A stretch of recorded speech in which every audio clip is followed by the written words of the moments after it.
you're actually not able to do it. People live for thousands of years, eventually decide to sleep. Plumber bro. So he continues saying things are happening here, and he rips his ears off as he assumes them to be drink.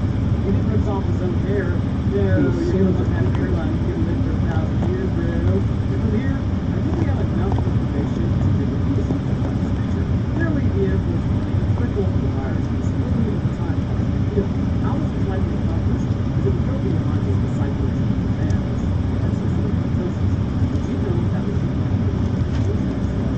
that might be also itself, as well as government. Except, one will likely be a very alien origin. The alien genome will likely not respond to the same limiting factor which is good as a result of this multi-body pathway generation. Virus might contain seconds. Again, it was discovered recently and they had no idea where it came from. From here, the alien genome could kickstart mitosis between the cell rather than being destroyed. As a result, information structure and income is sense that VM lives. We know this exists right now. We just don't know how to turn on certain genes which are going to generate those limbs. So this regeneration goes beyond just regrowing limbs. In general, the parent tissue such as muscular, biological, I'm going to just all of okay? the tissue itself that grows. This in turn will allow the genes to quite literally pass out the muscle strength, making it stronger than a human. Typically, by the first week of postnatal development, we'll have all Later, Catherine. I love you. all these kids are large and obviously they will keep I'll see you when I get home, okay? new ones All right, come on. adding new strength will increase the level of attractiveness, which in turn will mean that both must be stronger as well. And considering we would be getting new muscle strands, it's not too far-fetched to assume that connective tissue will be built up in bone density, which is always fun, but there are humans out there who have double bone density right now. And it's unconfirmed, but I've always thought maybe, possibly I have this, as I should have broken bones several times over by now, but never really have. Like, it's been actually pretty great. Really, the only way you would know is like you sink a little more quickly, swim, and in general, for my size, I'm just heavier. His bones are quite heavy. It'd be interesting to see one day if that's the case. So as we look at his face, we can also see phenotypic traits beginning to form that would be considered abnormal by any measure on this planet. More so when it's coming from a virus, further indicating that this specific virus is not from Earth, and what is seeded into this genome is not from here either. This genome also appears to be extremely stable and may in effect code for its own genetic stabilizing elements. With humans, DNA polymerases check their work to make sure no gene is altered. This process is not 100% effective, however, hence why out of 36 trillion cells in the average man, even if the process is 99.99% effective, issues could still arise. And this is because roughly every 7 years, new cells can generate new neurons. So if your average lifespan for adult male in the U.S. is roughly about 77 years, which is also kind of sad because that's just the first time in a long time to run down instead of up if you keep eating too much. But that means you are pretty much going to regenerate yourself 11 times. So 11 multiplied by 36 trillion gives you 396 trillion cells roughly in your lifetime. Multiply that by 0.0001, and that gives your body a probable chance of screwing up over 39 billion, 600 million times. You can see why we age. Genetic damage is quite plentiful. So if this alien coding can code with a gene checker, so to speak, that is even just at 99.999% effective at its job, then that drops that buildup of genetic damage from 39 billion, 600 million to just 3 billion, 96 million. Now, that's still arguably a lot, but you have to remember the virus doesn't make them immortal. It just appears to dramatically slow the buildup of gene errors by fixing them as it's implanted its own mitotic genes in the process. By comparison, as long as the path is working, by the time you're about 28, you'll likely have had roughly 14 billion, 400 million potential gene errors. So with this new genome checking ability, by the time you are 77 after you're infected with this, their genes may have well just barely been 8 years old. Holy hell, that was a lot of math. But now you get it. Basically, this will be a breakthrough unlike anything you've ever seen. So grabbing Jim, Mr. Stabby comes out as it cuts away before we see what happened. Oh, I wonder if you survived. Joanne then checks the computer and sees a lot of cells are regenerating. She goes on to say that he needs cholesterol, otherwise the virus continues to eat away at him. Yes, interesting. What does that even mean? Let's discuss. So essentially, this one is relatively easy. The viral protein contains a specific amount of cholesterol. This cholesterol is important for the virus being able to invade cells. Because virus man is absolutely saturated with this virus, you can assume his body is producing a lot of it, necessitating a consumption of a rather large amount of cholesterol to fuel these viral numbers. If he were to stop consuming cholesterol, the viruses would then essentially degrade his body because they would deplete all of his reserves. Once his reserves were gone, the body can no longer make vitamin D, hormones like testosterone and estrogen, and fat-dissolving bile acids.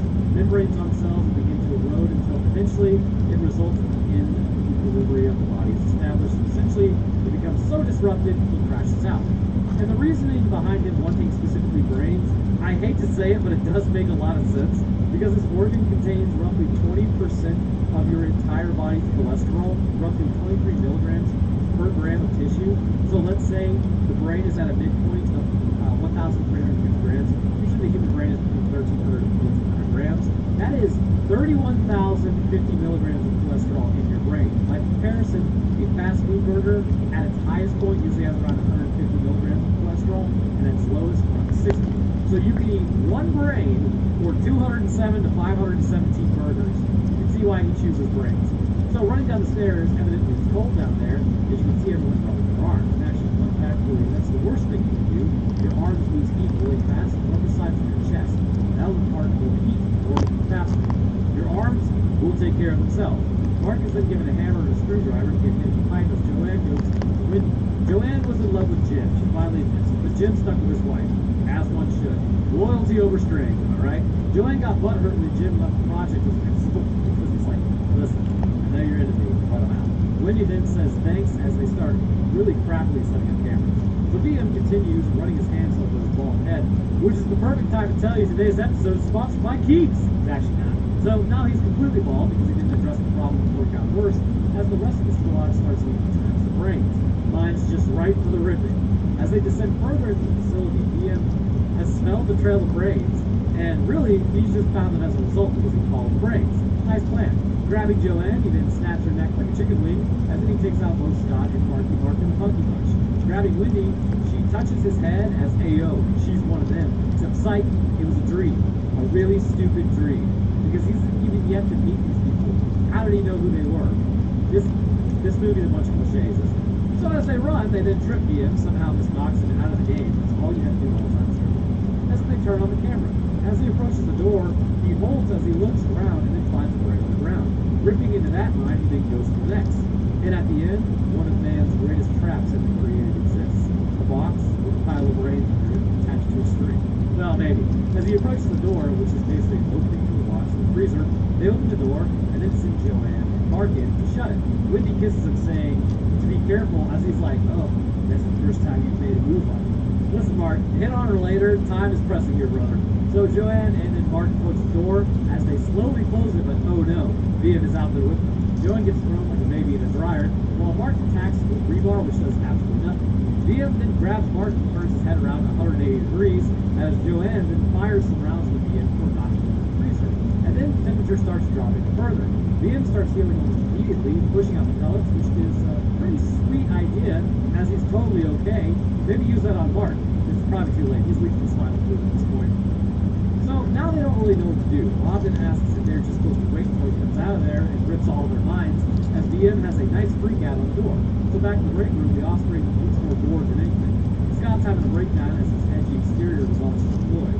He's really a big baby. Figured as much. Joanne has an idea as she approaches Scott. BM, meanwhile, is looking around for what appears to be an exit out of the freezer, I guess. Exiting the break room, Joanne says that they need to find their father, as his hand is the only way out of it. Heading down the hallway, they do indeed find Alex. Why not take his hand? Couldn't he get out earlier? And then they find Jim just sort of laying there, checking him. Seriously, nobody checks his pulse. So Scott goes like, I'll do it. I'll shoot off this can. So he starts yelling at his dad to be a man and get up. Just check his pulse. See if he's still breathing. I don't know. Do literally one thing to see if he's actually alive. Anyways, Jim then wakes up as he reports that his leg is broken as they go to get him out of it. Meanwhile, BM is literally, he tore a pipe out of like the concrete wall, and Joanne tells Jim Alex was pumping him up with a ton of viruses. Very smart. BM has now broken out. Looking down the hallway, he never more jump scares scares them before carrying off Wendy.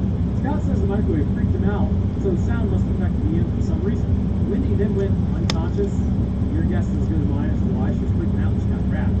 And then waking back up, yeah, this is awkward, carrying her back to his lair, just sort of like beats her, unnecessary, as Mr. Stabby exits his mouth. He pokes her with it, phrasing, except then he stops. Jim gets the power back on as Scott yells in the PA, inducing massively painful noise because of his voice, and Scott actually does something and then electrocutes Mr. Stabby as he runs in. Ouchies. So the proboscis, at least from what I can tell, is definitely a symptom of a genome imparted by this virus, which sort of makes sense. While mind ripping, it would actually be sucking up the cholesterol to kill the virus that's contained within VM. This may indicate that this is a new organ being created, and it has a sole purpose to act as sort of a second stomach to increase the viral load's body and the spread.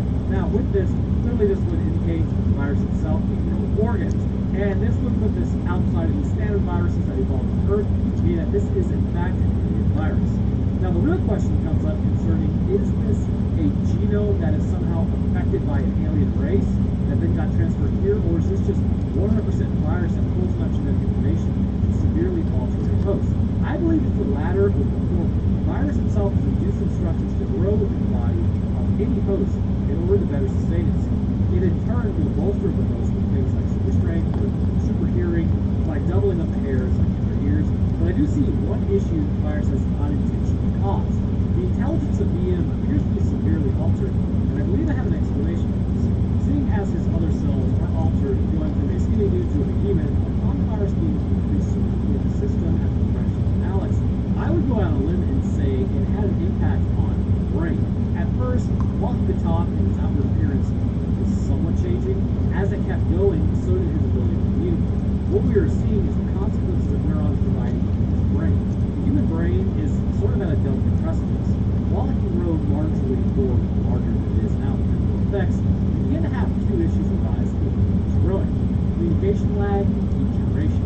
Doubling up on neurons would not make you more intelligent. If anything, it would slow down your ability to think, as the firing of neurons would have to go through double the tissue.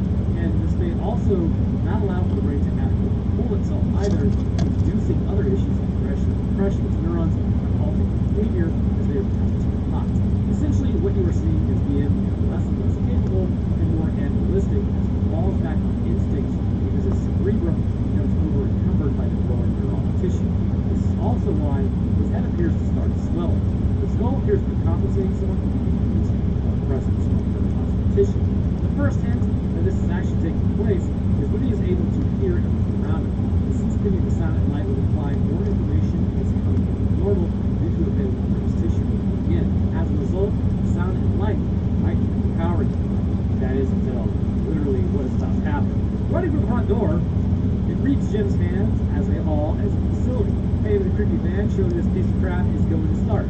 Oh, it does. Nice. Taking off, well, that's everyone else's problem now, I guess. As Joanne drives, she tells them what happened to the team, as then she starts having a nice cry about it. But as they go, VM can apparently run insanely fast as Jim puts a shot to the roof, and then jumping on the back of the van, breaking through the window, here's Johnny style.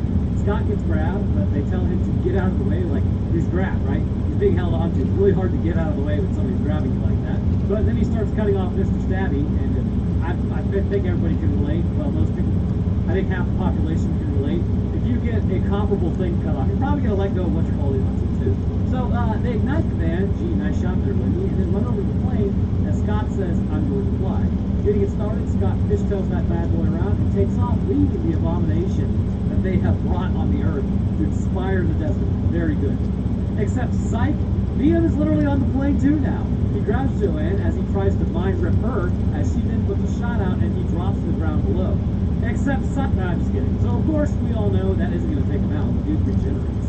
Moving down to him, it's just like before when he jumped, except this time he's been eating crackers, so he's full. So as they pan over him, his hand moves, indicating predictably he's still alive. Nice. And thus concludes mind ripping.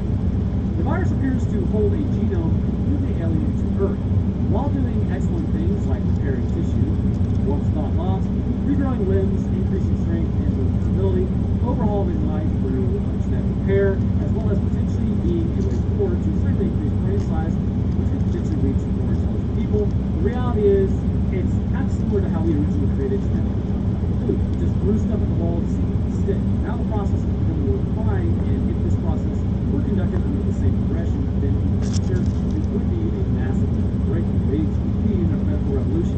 But for now, it's just a bald guy who really enjoys eating brains. So anyhow, thank you guys for watching. If you enjoyed, then leave a like if you follow review, and subscribing is a great way to stay up to date on my posts. Daily, because this is also a fairly long one. I'll drop my third Discord Patreon and run the channel channel where this week we are talking about the many missing people in Yosemite National Park and how we just can't seem to find anybody. Very scary, actually. But speaking of patrons, I'd like to thank my patrons. First, just thank you for astrophysicist, producer, answer, thank you. Next, I'd like to thank our scientists, Chaddy, Joe, Science, Core Movies, Code 3, Lucian Dragon Metric System, and Crash Trench Code. As well, to the rest of my patrons, I appreciate y'all's support. There's a long way to this helping out to be as much of you guys. But that's going to do it for me. Everyone enjoy. See y'all next week. As you may presently yourself fully be aware of, my grammar sucks. But you know what sucks worse? The rapidly dwindling clock associated with anyone's lifespan on the era after the brass pulled of oopsie doopsies that would ultimately culminate into what appears to be the extinction of the human race, at least concerning our planet. But let's do a record scratch freeze frame.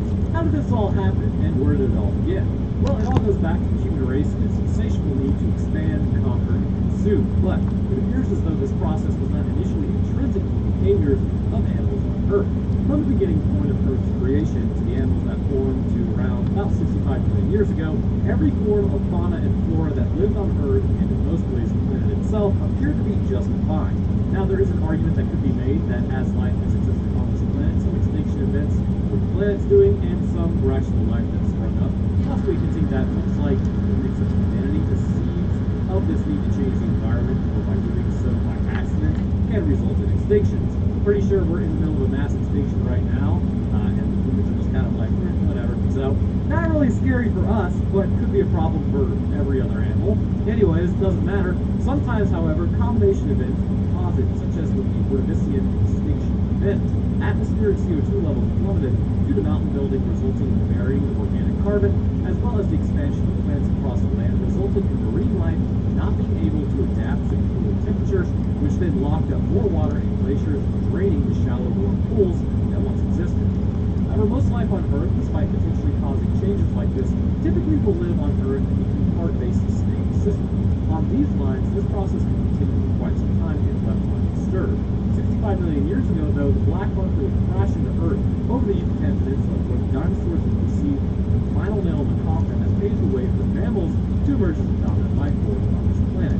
And with it, man would begin his ascent. Well, first, this episode is sponsored by Fact. Are you ready for a ready-to-eat meal service with 35 weekly options, including Calorie Smart, Keto, Protein Plus, or vegan and veggie choices? Also, along with that, you get 60 add-ons every week, like breakfast, on-the-go lunch, snacks, and beverages to help you feel your best all day long. And by heading to Factor75.com, I click the link below and using code ROANOK50, you can get 50% off your first box, plus an additional 20% off the next month orders. Look, we all fall into the same trap during the summer. It's hot out, you've been outside all day, probably drinking something, and don't want to make lunch or dinner, so you order takeout. As the days pass doing this, you begin to feel sluggish and realize, man, I've really been eating like crap lately. So do yourself a favor and skip all that by checking out Factor today. About 3 years ago, Factor approached me for an integration. Since then, I signed up for the subscription service myself and ordered delicious Protein Plus meals, because that's going to do it, to keep me fueled in my workouts, and I feel great. I'm down to roughly 50 pounds, but maintain a lot of the strength and actually built some more. And because these meals only take me about 2 minutes to heat up, I can enjoy something that's actually good for me. And it also helps keep me headed in the right direction towards my health goals. So if that sounds like something you'd be interested in, then by heading to Factor75.com or clicking the link below and using code ROANOK50, you get 50% off your first box, plus an additional 20% off your next orders. Alright, let's get back to it. That said, humans were different. We are literally built different. We do not exist in what appears to fit into the system, but instead use it to our advantage to break out of at least the confines of Earth. Because really what would happen is we would continue to behave in this manner, which meant that we would need more and more resources as we spread into the galaxy. And then we would kind of start wondering for ourselves, why would we keep running across all of these planets that seemed like they could have supported life, yet there was nothing there? But prior to the modern era, 63 million years ago, after the asteroid hit our world, another species would be fighting for its existence. The process would continue completely unbeknownst to humanity roughly 2 million years ago, when we were form. A species would recognize too late to save themselves from the destruction they wrought, but being highly intelligent, possibly even more intelligent than man who discovered their world millions of years later in time, would throw some dirt into the eye of this assimilating species. The machine was built in order to stop the process of convergence, which was actually pulling their species up into the sky as the moons continued their ruthless consumption of entire worlds. As the machine was turned on and the world was flash frozen, this would keep the moon ominously hanging over the planet. Cutting it off from calling for help, if we had actually not stumbled across this thing, it would have remained locked away until the first final collapse. The freezing appears to have done something in the lines of communication, possibly hinting that this mega species puts vast distances between them. Maybe indicating that this process has like one brother moon per galaxy, and then working to create more of themselves, which then leave to find other galaxies in which to continue their assimilation. Also, breaking away, channel in a slump due to YouTube fun times. Nobody really knows why. It's just that time of year.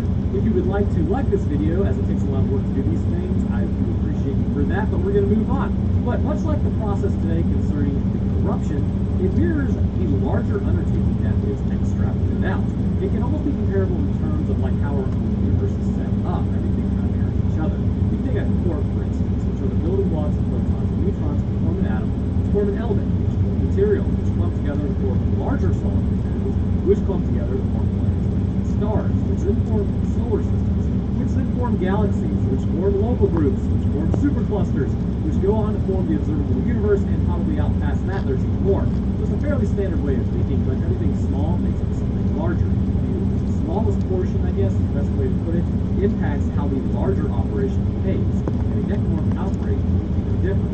After the forming brother moon being frozen by the species, it will result in their extinction as well, because they were a water-based organism, and, well, it's all ice now, and that would make oxygen perfusion of their body kind of different. How do I know it was oxygen perfusion? The atmosphere of their world actually had enough oxygen after being frozen to support human metabolisms, indicating that water would also likely probably form cyanobacteria or algae at some point, and then see it in their planet's atmosphere with oxygen. Now then would also oxygenate their waters. That or when their world formed, they simply had more O2 in their atmosphere than normal. Although no other gases appear to be present in too large amounts, that would create issues with breathing. Anyhow, it was at this point that humanity would shock into the system under the banner of sovereign colonies. After discovering what happened with Palpalantians and how humanity was also turning into these things, the markers, they would lose control of the operation quickly in 2314. The entire military operation was forced to disable their ships, cut communication, and then take themselves out behind any record that this existed, as they understood that if any one of them survived, the information might be leaked, which could spell the end of humanity. But ironically, humanity already knew about the markers, making the whole Palpalantis debacle sort of questionable, as if it was the right move. The staff had already been experimenting with the marker, where they would actually lead on Aegis 7, after realizing this thing cannot be used in any safe capacity, as this section of space would be too long. From here, we know what would happen. Ishtar would shock in over Aegis 7, making the planet Cracker class. The official story is that they were there on a illegal mining operation, and they were just there to harvest the rock. However, all the top brass being Unitologists held in on finding the marker. It's alleged that something was told to them, and they were there for a real reason beyond just harvesting resources. As a colony would be established on Aegis 7, the marker would be uncovered, and after being moved from its original location, a blast would be sent out that would begin the process of converting humans. Slowly at first, but as time continues to pass, as it tends to do, this would ultimately spell the undoing of the ship and everyone associated with this doomed mining operation. Initially, as we all know, but for some that have no idea what Dead Space or the Dead Space universe is about, welcome to the channel on this one. Insanity would begin to creep into the very fabric of the person. The energy that the marker emits is a complete unknown as to where it's actually coming from, but given that the Brother of Moons appear to be a conduit for something else, just a representation of the operation of the entire species, it seems that whatever the Brother of Moons are, their actual form that controls the giant meatball in the sky is not actually from this reality. We can assume that since they have broken through the barrier that separates us from their plane of existence, the energy from the marker is coming from their reality as well. As I've hypothesized on this channel, the markers probably originally were, I guess, like the alpha species or species 0 that tapped into this energy from another dimension or plane of existence, whatever you want to call it, and then they're like, hey, this could solve all of our problems, and then it ended up just corrupting them, and that was the first move. But as mentioned in several other videos, this marker has a propensity to change in genetic structure itself, making the cells more adhesive to one another beyond just thinking to the other cells of their same body. This allows for new forms to be made of multiple individuals, but also exists to serve more of a purpose beyond just creating new forms. And this purpose can be summed up in really one word: biomass. See, the necromorphs spawned out of the influence of the marker are really there to serve just one purpose: add to growing biomass. This biomass, much like how a foot moves up in the universe, the biomass is just all over the walls and ground. It is nothing more than the brethren moon growing right under the feet of everyone involved in an outbreak. As the marker induces insanity, insomnia, depression, and many other mental alterations to any species that comes in contact with this influence, is what results in several things happening. The first is people will begin experiencing nightmares or inability to sleep. And as we all know, sleep is absolutely critical to your ability. Even without just like 24 hours of sleep, anxiety and irritability will continue to grow. Within 36 hours, hallucinations will begin, usually solidifying themselves to the reality about 48 hours in. And this is intentional. Let's talk about that for a minute. Obviously, this is a game, and there is a real life. But did you know we aren't even really sure why we need sleep in the first place? The general thinking is sleep is good because humans are not nocturnal predators, and as a result, it's better for us to be bedded down in the safety of a tree or a cave for the night, anything that can protect us from the outside world. We do houses now usually, but wouldn't it make more sense to be bedded down but still be in a conscious state? It's interesting how sleep makes you incredibly vulnerable, and without it, there are real-world consequences and symptoms. Ultimately, if you stay awake for about 2 weeks, which is fatal insomnia, you will pass away. However, we still aren't even sure why we need to have it. It's very strange. Like, nothing has been tapped specifically in indicating do our neurons even like need to exist in this type of stasis, as you can call it, because even while you're sleeping, your neurons are active. Now, there is something to be said about the waste removal system of the brain operating more effectively through sleep, which does kind of clear out, any waste that your neurons produce throughout the day. But again, it's a bit strange. Anyhow, as the anxiety, paranoia, irritability, and hallucinations grow, it wouldn't be long before people stopped showing up for work. But material also started showing up for work on the walls down at EG7. Now, looks like Johnson did show up for a shift after all. This material, when tested, would contain human DNA, but it was not all human, or there were genetic aberrations contained within the coating. Combined with something else, it was assumed to also be the microorganisms that were already there, but not on the planet itself, or about the bacteria that was naturally already on humans, but they would actually go to the colony, because you are absolutely seeded with bacteria. Just a fun fact for you, there's around 39 trillion bacteria on or in you at any given time. If you are just your average adult male, there's around 36 trillion cells that make up you, which means you actually are more bacteria than humans. But as the area became more and more destabilized, less and less engineers, miners, and law enforcement would show up for their jobs as this leaky substance would keep this spread across the colony. It got to the point where it would begin growing over doors in entire sections of this area, denying access until it was either burned away or cut down. Only for those who worked tirelessly to show back up the next day and find it had already begun growing once again in the area, making their work the previous day almost completely pointless. With the days passing, people began dropping themselves intentionally, or dropping others, until prisoners in the colony, due to their insanity, would be brought back up to Ishimura and be placed in the care of doctors on board. One such man's name was Brent Harris, and Brent would ultimately be placed in the care, if you can call it that, of Dr. Mercer, again, care very sarcastically, where he would then have some meaty material placed into his skull, and this would be, at first, slowly changing him, until ultimately he would take on some of the characteristics of this flesh, allowing him to regenerate lost limbs. Which, if you would like to see a video over the Hunter, it's in the playlist. We get more into the actual process of this regeneration and more in that video. But while the experimentations were taking place, Aegis 7 would finally reach a tipping point. The first slasher would form that was much more dangerous than just a human tool. It was from here that the real bodies would start stacking. As people were dropped right, left, and center, the biomass would begin building up quite quickly. All the while, the insanity from here would still push others, such as one ship taking off and then crashing back into the colony, destroying everyone on board, as well as many others who were just waiting on the platform to go back in as well. This, in turn, would quite clearly smear a lot of people, further adding to the beam to the walls. The marker at this point would then be pulled up onto the Ishimura, much to the dismay of those who were not unitologists there, as the marker sat in the cargo bay, whose influence would be felt immediately all around the ship. While it's safe to assert that the field of influence does exist for a pretty fair amount of distance, the Ishimura have either been just out of reach or maybe just barely maintained within the sphere of influence. The reasoning for this is back on Aegis 7, when you land there, everything was continuing to kind of change and exist despite the marker being in the Chimera. Now, there's a caveat to that. It's either that or the entire colony fell into that soupy genetic sludge, as mentioned, after the marker is destroyed, and then as you return to the planet, its influence immediately began rebuilding all the material that was already there and fairly quickly, because after you arrive and then come back, like, there's way more corruption everywhere.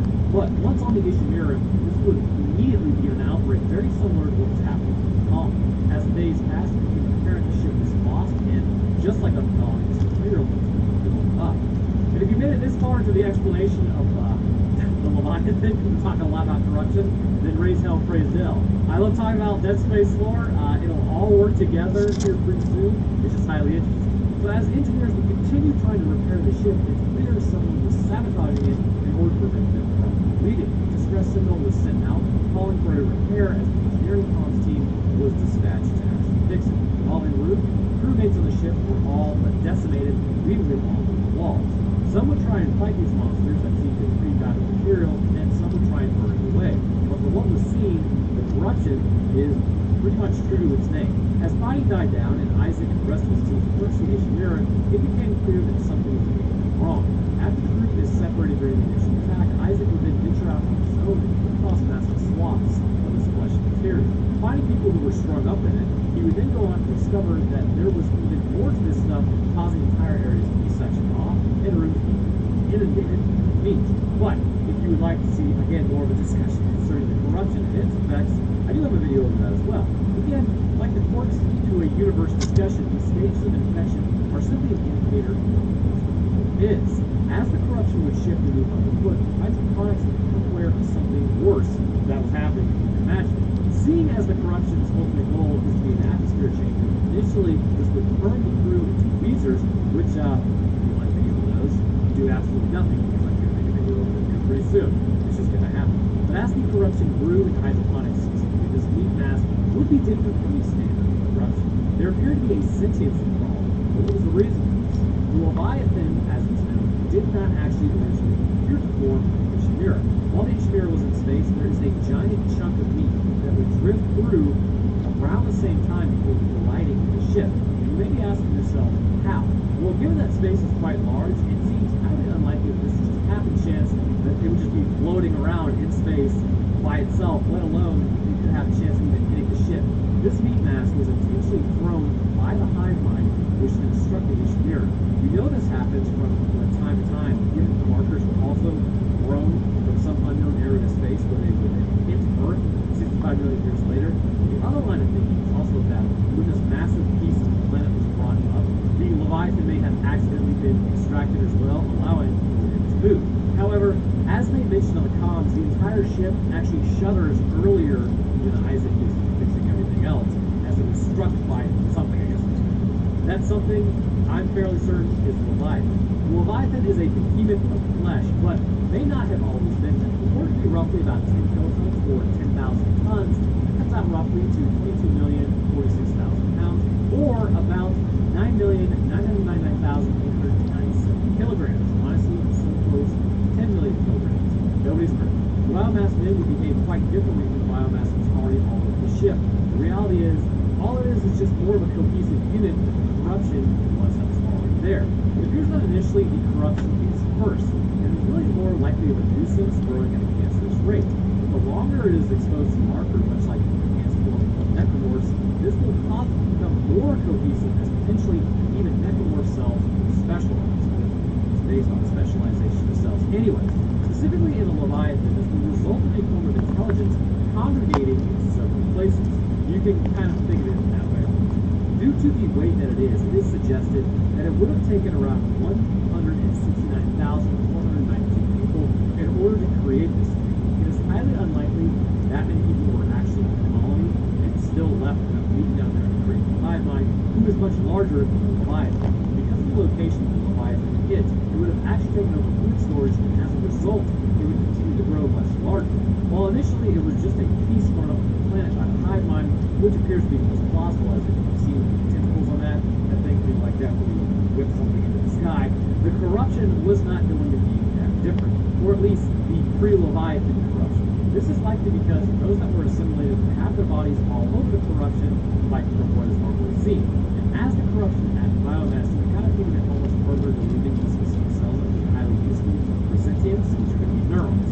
But as the Leviathan grew and separated the mass, it is possible that neurons would be connected and accumulated in specific areas. Again, these organisms do form just that, a sapient creature, which is the brother moon with its own thoughts and goals. Although it may be that the nerves themselves operate more as conduits for incoming information, indicating that the brethren moons are more piloted by something else rather than a living being. This is actually backed up by multiplayer in Dead Space 2. Interestingly enough, you can see the nervous system of humans that are obviously not affected yet by the necromorph, and you can actually see the necromorph nervous system as well, which means something about these cells, neurons specifically, kind of act as like a sounding loop almost, and are just being controlled by Mark. The Leviathan is an early form of this, but it is highly likely that given its size, it takes time to connect all of the assimilated nervous tissue. As time passes and each new brain is acquired to connect to the meanwhile, overall intelligence of the Leviathan grows. We can assume that it may operate similar to the Leviathan Halo. You have your initial growth of biomass, the proto-grade minus form, which is equivalent to Leviathan, which serves instead to kind of dictate operations locally and will continue to kind of have the operations built in size. Hive mind is eventually formed, which is similar to a grave mind, and like the grave mind, the hive mind can now take on more offensive roles as well as protecting areas, such as storing the beast itself at the Shimera.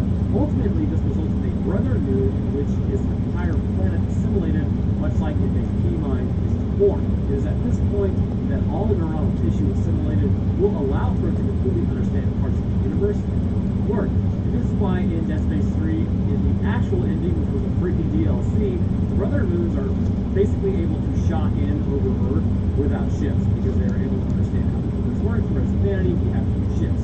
So it may be that this information that it takes to even comprehend what is controlling the brother moons cannot be contained by just the hive mind, and instead it is more instinctual to feeling rather than knowledge. Distilling it down further, and you can then obtain the hive, a very early form of the hive mind that, given enough time, could become its own brother moon, depending on where it's up. So back to the Leviathans, since we have established this hierarchy, the creation of Leviathans, clearly there is no way that many people could have been assimilated, still follows a similar line to corruption due to the genetic influence Marker has. Things like the tumor suppression gene or the p53 gene would be completely disabled, along with the cyclogenes related mitosis would have kicked into overdrive as every cell starts dividing at absolutely the same level. It's probably similar to how coli divides, which can double its number in 30 minutes. You may be wondering though how this is possible. While food storage would definitely provide materials for the replication process, it's important to know that this metabolism has been altered in all eukaryotic cells and probably prokaryotic cells as well. No longer is a cell reliant on nutrients in order to survive, so that it can turn physical material into energy or a phosphate currency. Instead, the marker now provides the cell with energy negating the need for a metabolism. Because of the relation of energy to mass, as you know, this squared sort of deal, energy given to the cell allows for it to replicate without the process of electricity entirely by the energy given by the marker. This will also allow neurons scattered all over the body to be connected, allowing them to provide more intelligence, so to speak, because those will be divided as well. So as hydroponics was completely overrun and the corruption from the Leviathan hit a critical point where the lights turned on and began thinking, its motives would then shift from just being a nuisance to outright planning. The Weezers, as mentioned, would be created as they were directly connected to the Leviathan itself. As these were cut off, the Leviathan's plans to collision the ship were reported by Isaac, but now he would have to get to the area that they were attached to and manually dislodge this thing from the blast doors. You begin seeing similarities in structure concerning the central opening of its space, if you recall that, compared with the opening of the central bearing of the hive mind and the Brethren moons. We also see something rather similar in the Uber of the Titan Station. As with the more simplistic corruption, we all see the concussive energy releasing cysts that form as more of kind of like a denial of area attribute, and that exists within the Leviathan as the next logical step. That being that these cysts are larger and are more likely used for aircraft denial, measures in space, or if they were on the ground used to store vehicles or maybe traverse the area. Should a person not be wearing full rig armor, it is highly likely that they be blown apart immediately by the concussive force detonation on impact. But upon destroying the whole Leviathan as appear as though the intellect it possesses may work similar to Oculus. The brain is stored in the ball tentacles. Essentially, what Isaac has done is knock the creature unconscious by destroying these tentacles. As it drifts out into space, either by accident or maybe did it on purpose, it then runs into a nearby antenna which prevents them from calling out to the military as they shot in. From here, this creature would assuredly continue to grow. Because again, while its central intelligence was knocked out, this did must back down to partial status. This did not, however, completely end it in the process.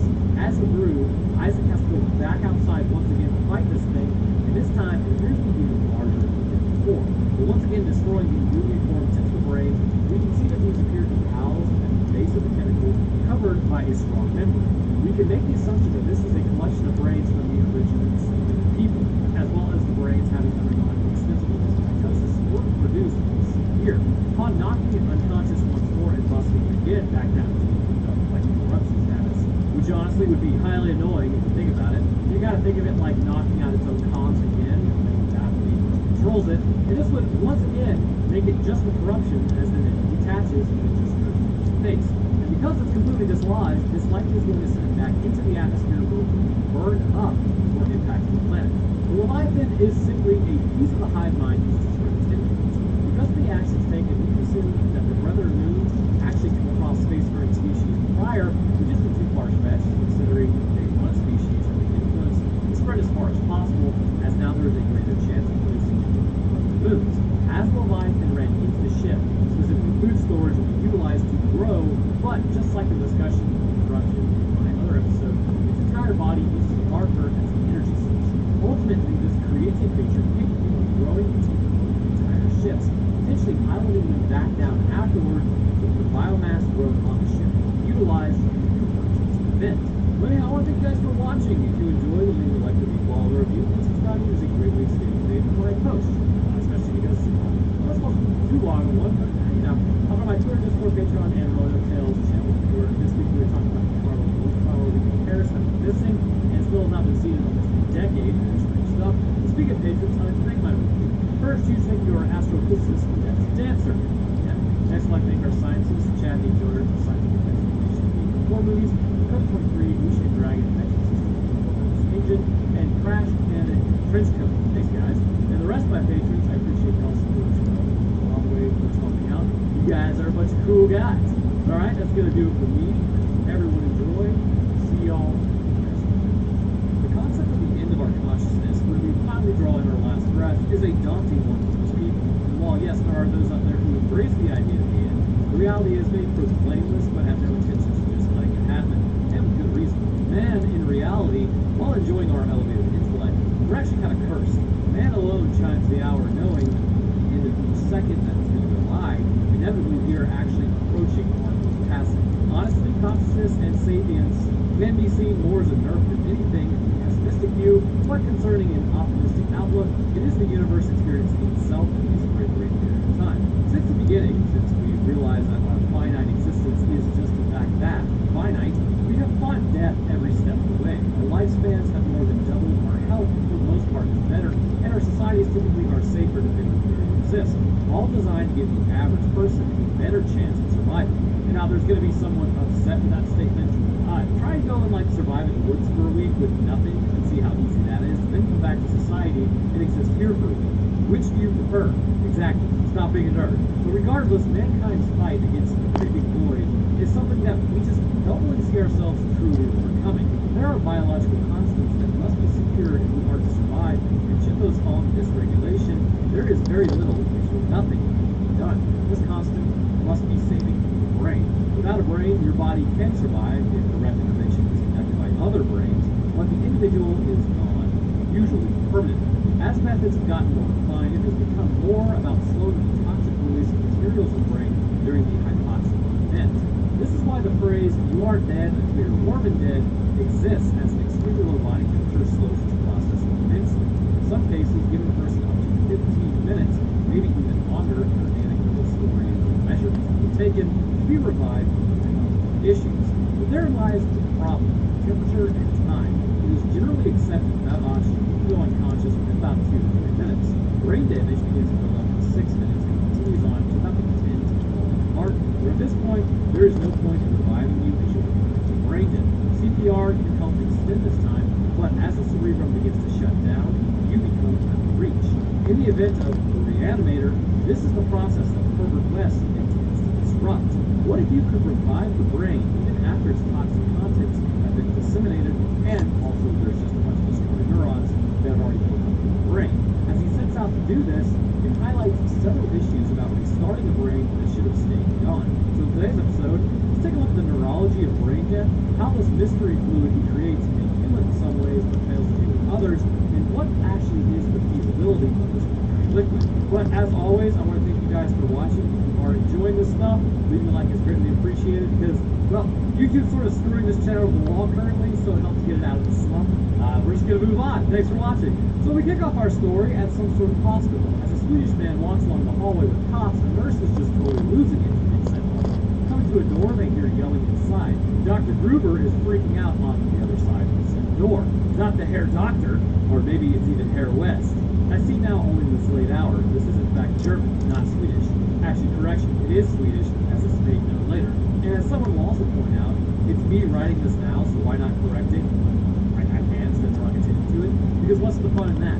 Anyhow, as the cops then break in after hearing breaking glass inside of the door, they then see a man injecting the doctor with something, basically highlighter fluid. So he starts yelling about how his notes will get ruined. Nerd! Grabbing him, they immediately start bullying him, or as some would say, enforcing the law, as Dr. Gruber gets up, totally spazzing out as his eyes bulge. Well, can't show any of that. Actually, brace yourself. This movie is awesome in certain practical effects and more, but I also love paying my rent, so you'll just have to settle for my descriptive prowess. And God bless your dude solo. So I guess we're just kind of taking this one back to formula as if it was so hot. Dr. Gruber then flatlines out, as the man says the dosage must have been too large. You know what else is too large? My lawyer advised not to finish that statement. So, as we see a bunch of anatomical drawings, clearly Prometheus knows what's up, and when it comes to more. But back over at another building, at the Miskatonic Medical School, we are on a hell on earth, if you will, also known as Massachusetts. The doctor, the resident, the random guy from the street was giving the worst CPR I've ever seen in my life. You be the judge. Like, man, are you trying to save them, or just like take out one heartbeat every second is not enough. So they shock him to no avail as he keeps going. Also, the reason one heartbeat a second isn't enough, and one heartbeat a second is enough for your heart, is because usually when you are doing CPR, only about 20 to 30% of the force is going into the heart, and it's only contracting about 20 to 30%. You're not actually getting as much blood flow as you might imagine. So anyways, they shock the woman to no avail as the pain keeps going, and then he's told she's gone. Like, real basic, real like work. So the doctor in the room tells him, you need to know when to stop. I mean, the whole room is a little callous, you know. And as you'll see later, with every medical professional here, it's like 5 minutes before their shift ends on Friday, because absolutely no one cares. Really, I should have watched this with my anesthesiologist buddy. I'm sure he'd pop a blood vessel watching this level of non-care. So, taking her down to the morgue, everyone's being super casual about it. I mean, it is a hospital, but usually there's some methods that they have for covering up and pretending like it's not, like they're not transporting the body, because there's other people in the hospital that might not want to see that. Anyways, really go to the autopsy room. Two forensic dudes are in there working with another guy, and then rolling her in, one guy's arm is loose. Apparently, there's no rigor mortis on these bad boys. Leaving the room, someone, please give Kane a new pair of scrubs. Good lord, this man be sweating. Coming to look at another guy on the table to then check his brain, as Dean Halsey is there for some reason just hanging out in the morgue. Who is Dean Halsey? Evidently, he holds Kane's entire life in his hands. I think he's like a hospital board member or something. So maybe he's a dean. I don't know. So while he's down there, seems a bit strange. But we won't think about it. We're just gonna move on. Alright then, so now we meet Herr West, also known as Herbert West, who researches death. Yes, if you figure out how to overcome that, that would be great for about 300 years or so. But why 300 years? Well, the reality is you and I are really not that lucky. There are other issues that we have to contend with. So the first thing to know about our functional then is that our brains are designed to absolutely outlive our bodies, which is a little messed up if you think about it. Due to our neurons' propensity to not enter mitosis, or so in the nervous system, it is a blessing, and again, also a curse. The blessing is that typically this means genetic damage will not build up in the brain like the rest of our bodies. Of course, the rest of our bodies are equally exposed to the environment, so we need to heal in order to not have to face the things beneath us. The curse runs along the same lines as our bodies not repairing. If brain damage does occur, plasticity can be very excessive, depending on the age of the person. There's neuroplasticity, by the way. Science, it's a very science-heavy episode. This process does exist through our lives, but typically the very young will have a higher amount of neuroplasticity to them. Sort of like that one guy or one youngling who wasn't really a guy, he's a youngling. 90% of his brain is actually just loaded in. It was totally normal, operated on 3%. Very, very strange. But it's this brain's ability to remap functions in different areas that actually allow him to be normal and can allow for something to say like a stroke here.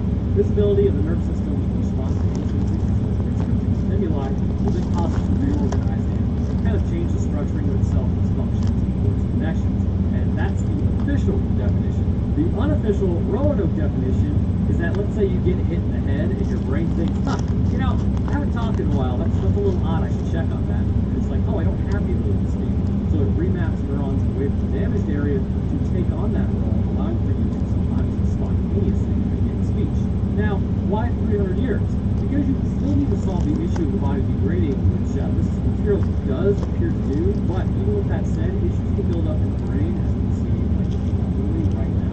There's specifically the waste removal system of the brain might be exacerbating the issue of dementia due to its functioning becoming increased. Now, the number one way to kind of keep that from going away is allegedly going to be exercise and proper sleep. Just something to think about as we all age. Anyhow, the other side of that 300-year belief is that regardless of how careful you are, or even if your body survives for that long, intervention, or, you know, basically this highlighter fluid, something is going to catastrophically end you based on all the random chance encounters you have day to day. Obviously, some will still continue to walk out at 20 years old, but it's highly unlikely when humans were functionally immortal that we would make it past this point. Then there's the whole question of how much information the brain really take in. This one's just more like, do you really want to be alive that long?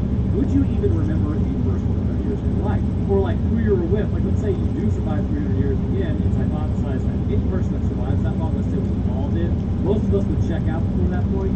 So you really want to live like, I don't know, 200 years past all of your friends and family just to restart at like 100 years old. Like personally, I can barely remember what I was doing at 16, and that was a lifetime ago. Now I'm 32.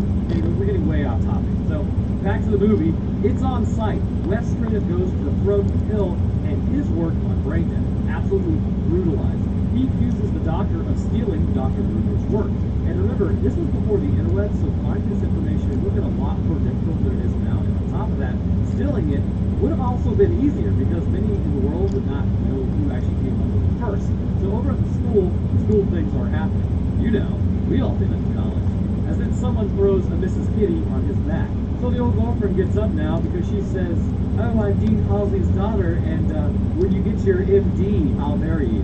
Whoa, now, I'm not saying that is mildly concerning as a comment, but if you get told that you have to meet some arbitrary lucrative goal before somebody will marry you, hey, it's your funeral, bro, but I wouldn't recommend it. So he covers his head and then starts lumbering towards her, and as she opens the door, Mr. West is standing there.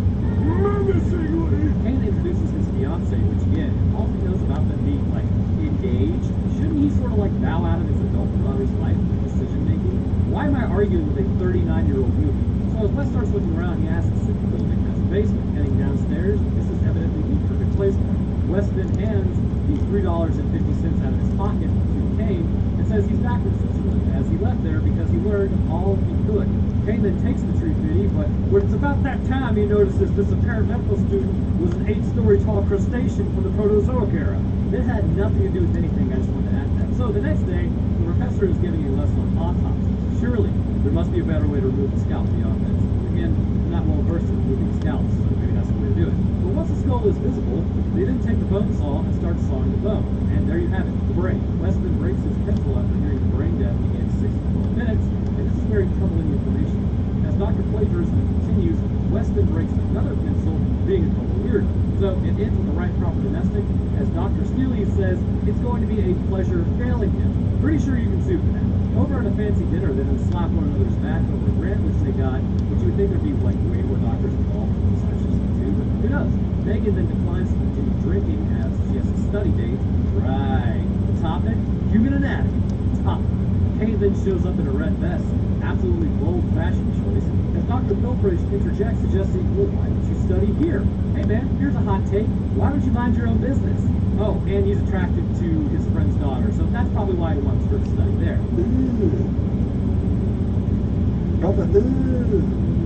easy there, dinosaur. So rejecting this idea because it's a stupid one, they then go over to Kane's house. So Kane goes to like make a move on Megan wearing the red vest. She ain't having it. It's the vest, isn't it? She says, it's not you, it's your vest. Please get rid of the vest. So Megan says she doesn't like West, but what she really meant was she doesn't like his behavior. So also Rufus has gone missing, so she's a little upset. She calls out for the Mrs. Kitty as they go to look for her. In fact, I too am picking up a black cat today. I'm stuck between Professor Furface and Trosson III. I can tell what he gets named, though it's completely irrelevant because the month is going to have 20 new names, so it doesn't matter. As she approaches the basement, she assumes that's the place to look, but stops off as she enters Wesley first. My God, pictures of brains and boxes. Also, this guy has nothing on his walls.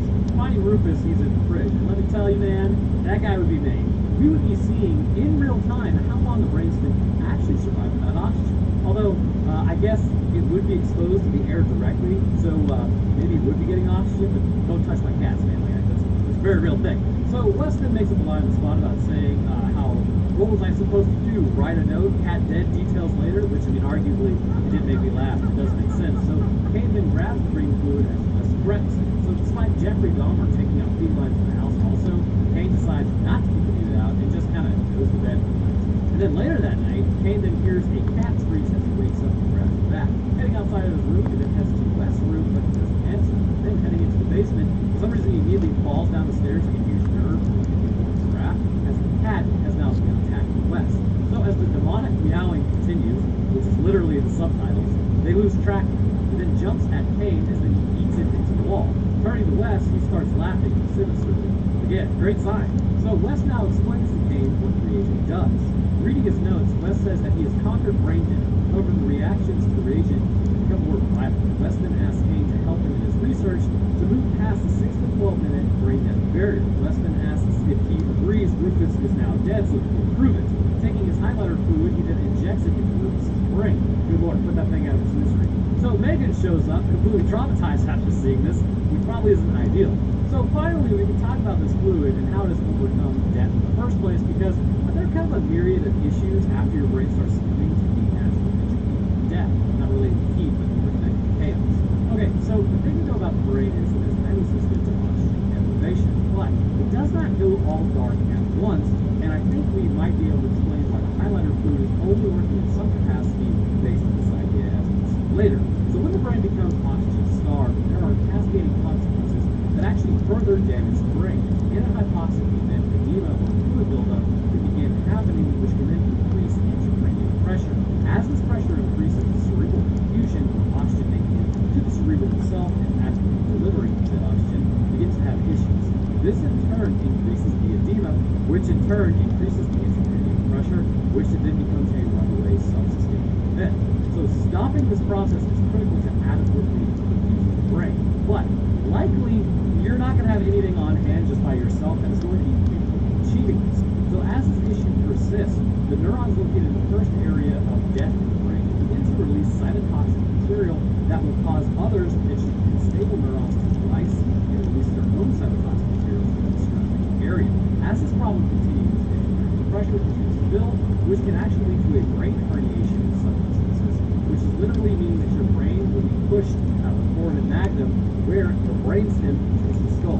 At this point, you are typically cooked, but with direct intervention, you can actually potentially survive it. Usually they remove parts of the skull in order to relieve the pressure, and if the pressure is not relieved, this will continue to strain neurons. So by this point, your heart and breathing have very likely ceased. As the cerebrum continues experiencing brain death, your brainstem will begin detecting the low levels of oxygen. There's actually something that has been reported like recent findings that show the brainstem neurons seem to be more robust compared to reasons of oxygen deprivation, which does make sense. In comparison with the cerebrum, the brainstem controls many fundamental functions such as breathing and heart rate, so having these neurons be the last to go, the hope is for the meat suit that whatever the issue is can be overcome by keeping these neurons alive for just a little bit longer, pushing the heart and breathing to continue to hopefully keep the higher portions of the brain alive. In some cases, this works, but in a lot of cases, the result is something known as agonal breathing. Agonal breathing is something that confuses a lot of people. In fact, it has inspired a lot of changes within 911 phone calls concerning CPR, because before it was fully understood, people would call in, the operators were asking, hey, are they still breathing? And people would be like, yeah, they're still breathing. So CPR was not advised. However, agonal gasps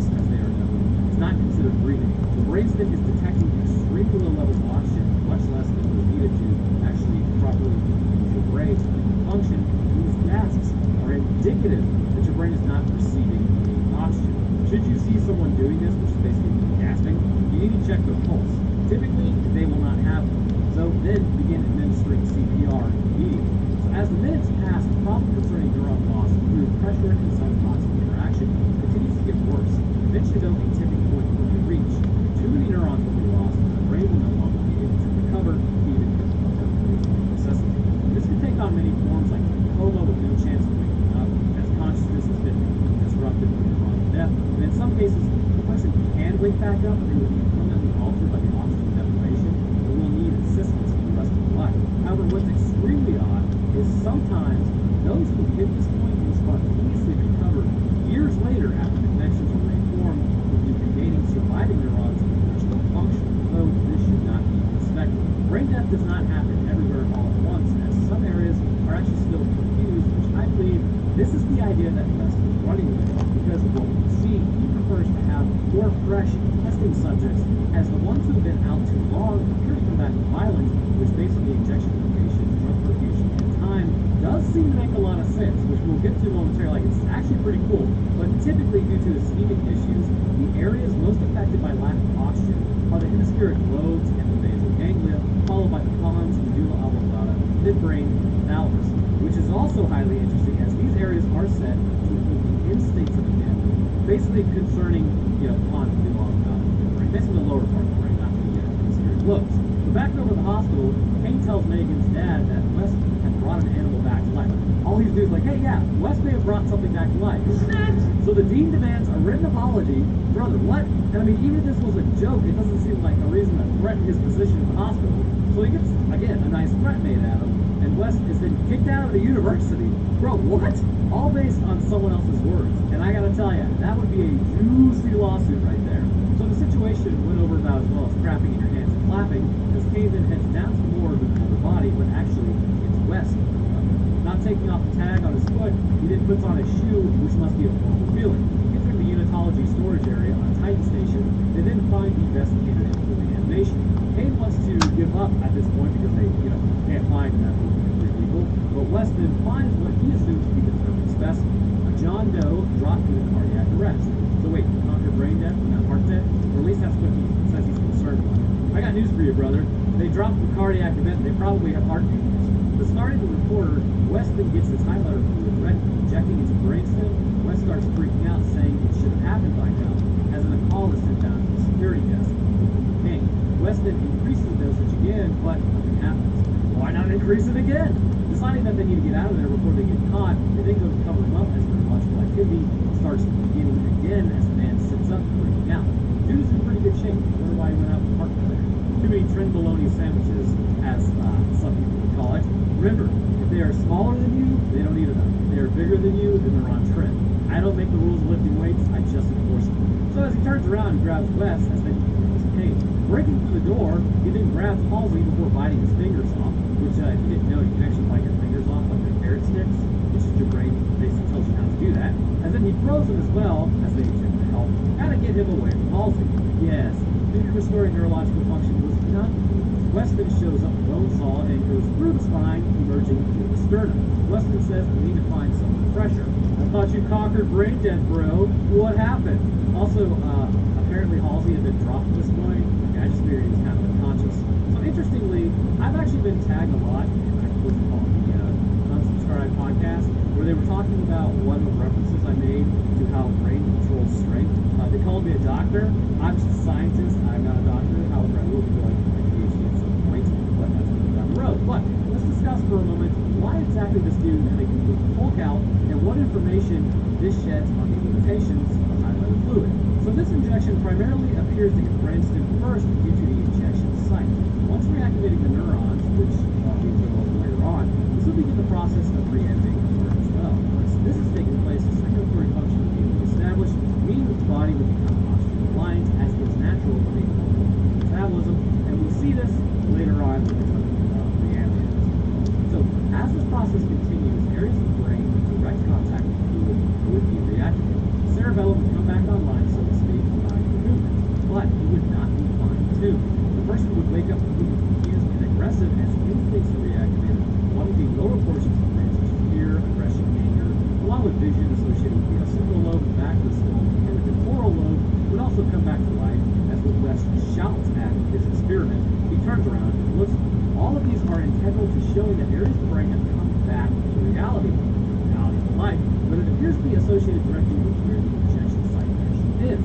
Something to know about the human body is we can really only access a percentage of our actual strength. If all of your muscles pulled in the same direction, you could easily lift 25 tons, which is 50,000 pounds, or even units, that's 22,679 kilograms. But that's in the same direction. Obviously, our muscles are not structured in that way, but it shows the ability that our bodies have.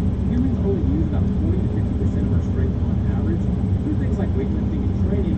Strongmen have been hypothesized to use up to around 60 to 70%, but you never really come across 100%. To use 100% would tear muscle to the bone or even break your bone. Joints would degrade much more rapidly just from daily use, and our bodies limit this to protect themselves from damage. But this is based on a very critical area of the brain, which is known as the motor cortex.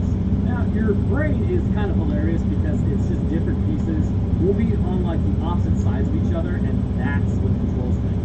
So the motor cortex location is absolutely amazing because all I'm saying is all of the symptoms of a brain dead frontal lobe with body still operating are here, which is this was the 80s. Very, very strange. Like obviously we had ideas about the brain, but I've always found it fascinating how science fiction will be made and then it'll become science fact later. So the motor cortex is located in the posterior precentral gyrus, immediately anterior to the central sulcus. This cortex, while we typically think the cerebellum is going to control all of our movements, sits directly behind the frontal lobe. So what does this mean exactly? From what I can tell, as this injection happens, it ends up fixing the posterior portions of the brain first, but cannot make its way effectively to the anterior portions. We will see more examples of this concerning behavior in a moment, but with the motor cortex still presently offline, as you can call it, this means a person reanimated, running on just pure emotions and instinct, cannot control their strength, and this allows them to tap into it unhindered and unimpeded. And this would very clearly damage their body, but this would also allow them to throw around other adults, like a baby in a dryer. So putting them on the table, they then start experiment 2, reanimated Boogaloo. Getting more highlighter fluid, he prepares the Halsey. Not really sure why I wrote it that way, as Megan now sees her opportunity to head down to the morgue to follow her dad. Administering 12 cc's, he does this because he's fresh. The hands then begin to move as the eyes open, as Wes tells him, welcome back to life. So, you've reanimated someone with a horrific amount of vascular damage in their head. Ah yes, this should go very well. So as Halsey sits on the table, he then grabs Kane by the throat and then grabs Wes. It would appear as though when the door was dropped on him and the guy jumped on the door and then grabbed Halsey, the damage was particularly focused on the frontal lobe, giving him how Halsey was laying. And because of this, we can assume pressure instantly took out a multitude of neurons, and this was likely causing internal bleeding, creating even more damage in a short amount of time. This traumatic brain injury, or TBI, wrecked his frontal lobe to the point that he may as well have been gone for hours of reanimating. So as Halsey then hides in the corner, Meg is upset at what she has seen. She's seen her cat reanimated, or looking really horrible, and now she's seen her father. And Halsey says to arrest him. So, at least his brain is somewhat functional, denoting that there is damage, but he's still in there. Kane at this point then falls on the ground, freaking out as he's gone into shock, as Wes then takes the tape recorder from him. So in a padded room, Halsey is reanimated, but aiming up at such a great time. And you may be asking, why? Don't lie, I know you are.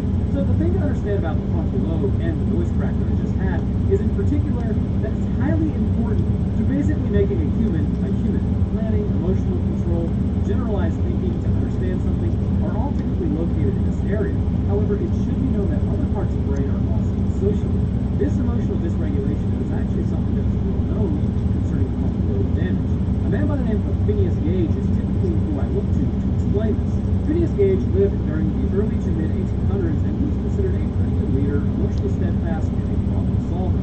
During one fateful day, though, they were working on a railroad where a box of TNT went off prematurely, blasting an iron rod from the bottom of his mouth through his brain and out the top of the skull. Now, under normal circumstances, this was a 1 in a million shot because it didn't outright end him, and neither did the bleeding, but it had absolutely obliterated his left frontal lobe. His entire emotional demeanor now changed from here on out. No longer calm and reserved as he had been, instead he was subject to emotional outbursts frequently and seemed to almost not be able to control himself. This one event would further our understanding of the nature of brain damage and how it operates almost more than anything up until that point had. Now, something to note, however, is as time went on, Phineas would regain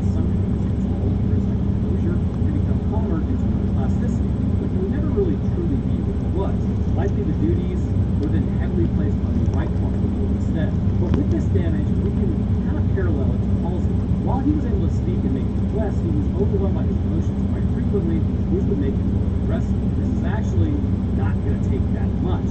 I remember when I played football, there was a senior actually on the line. Big dude, had an undiagnosed concussion.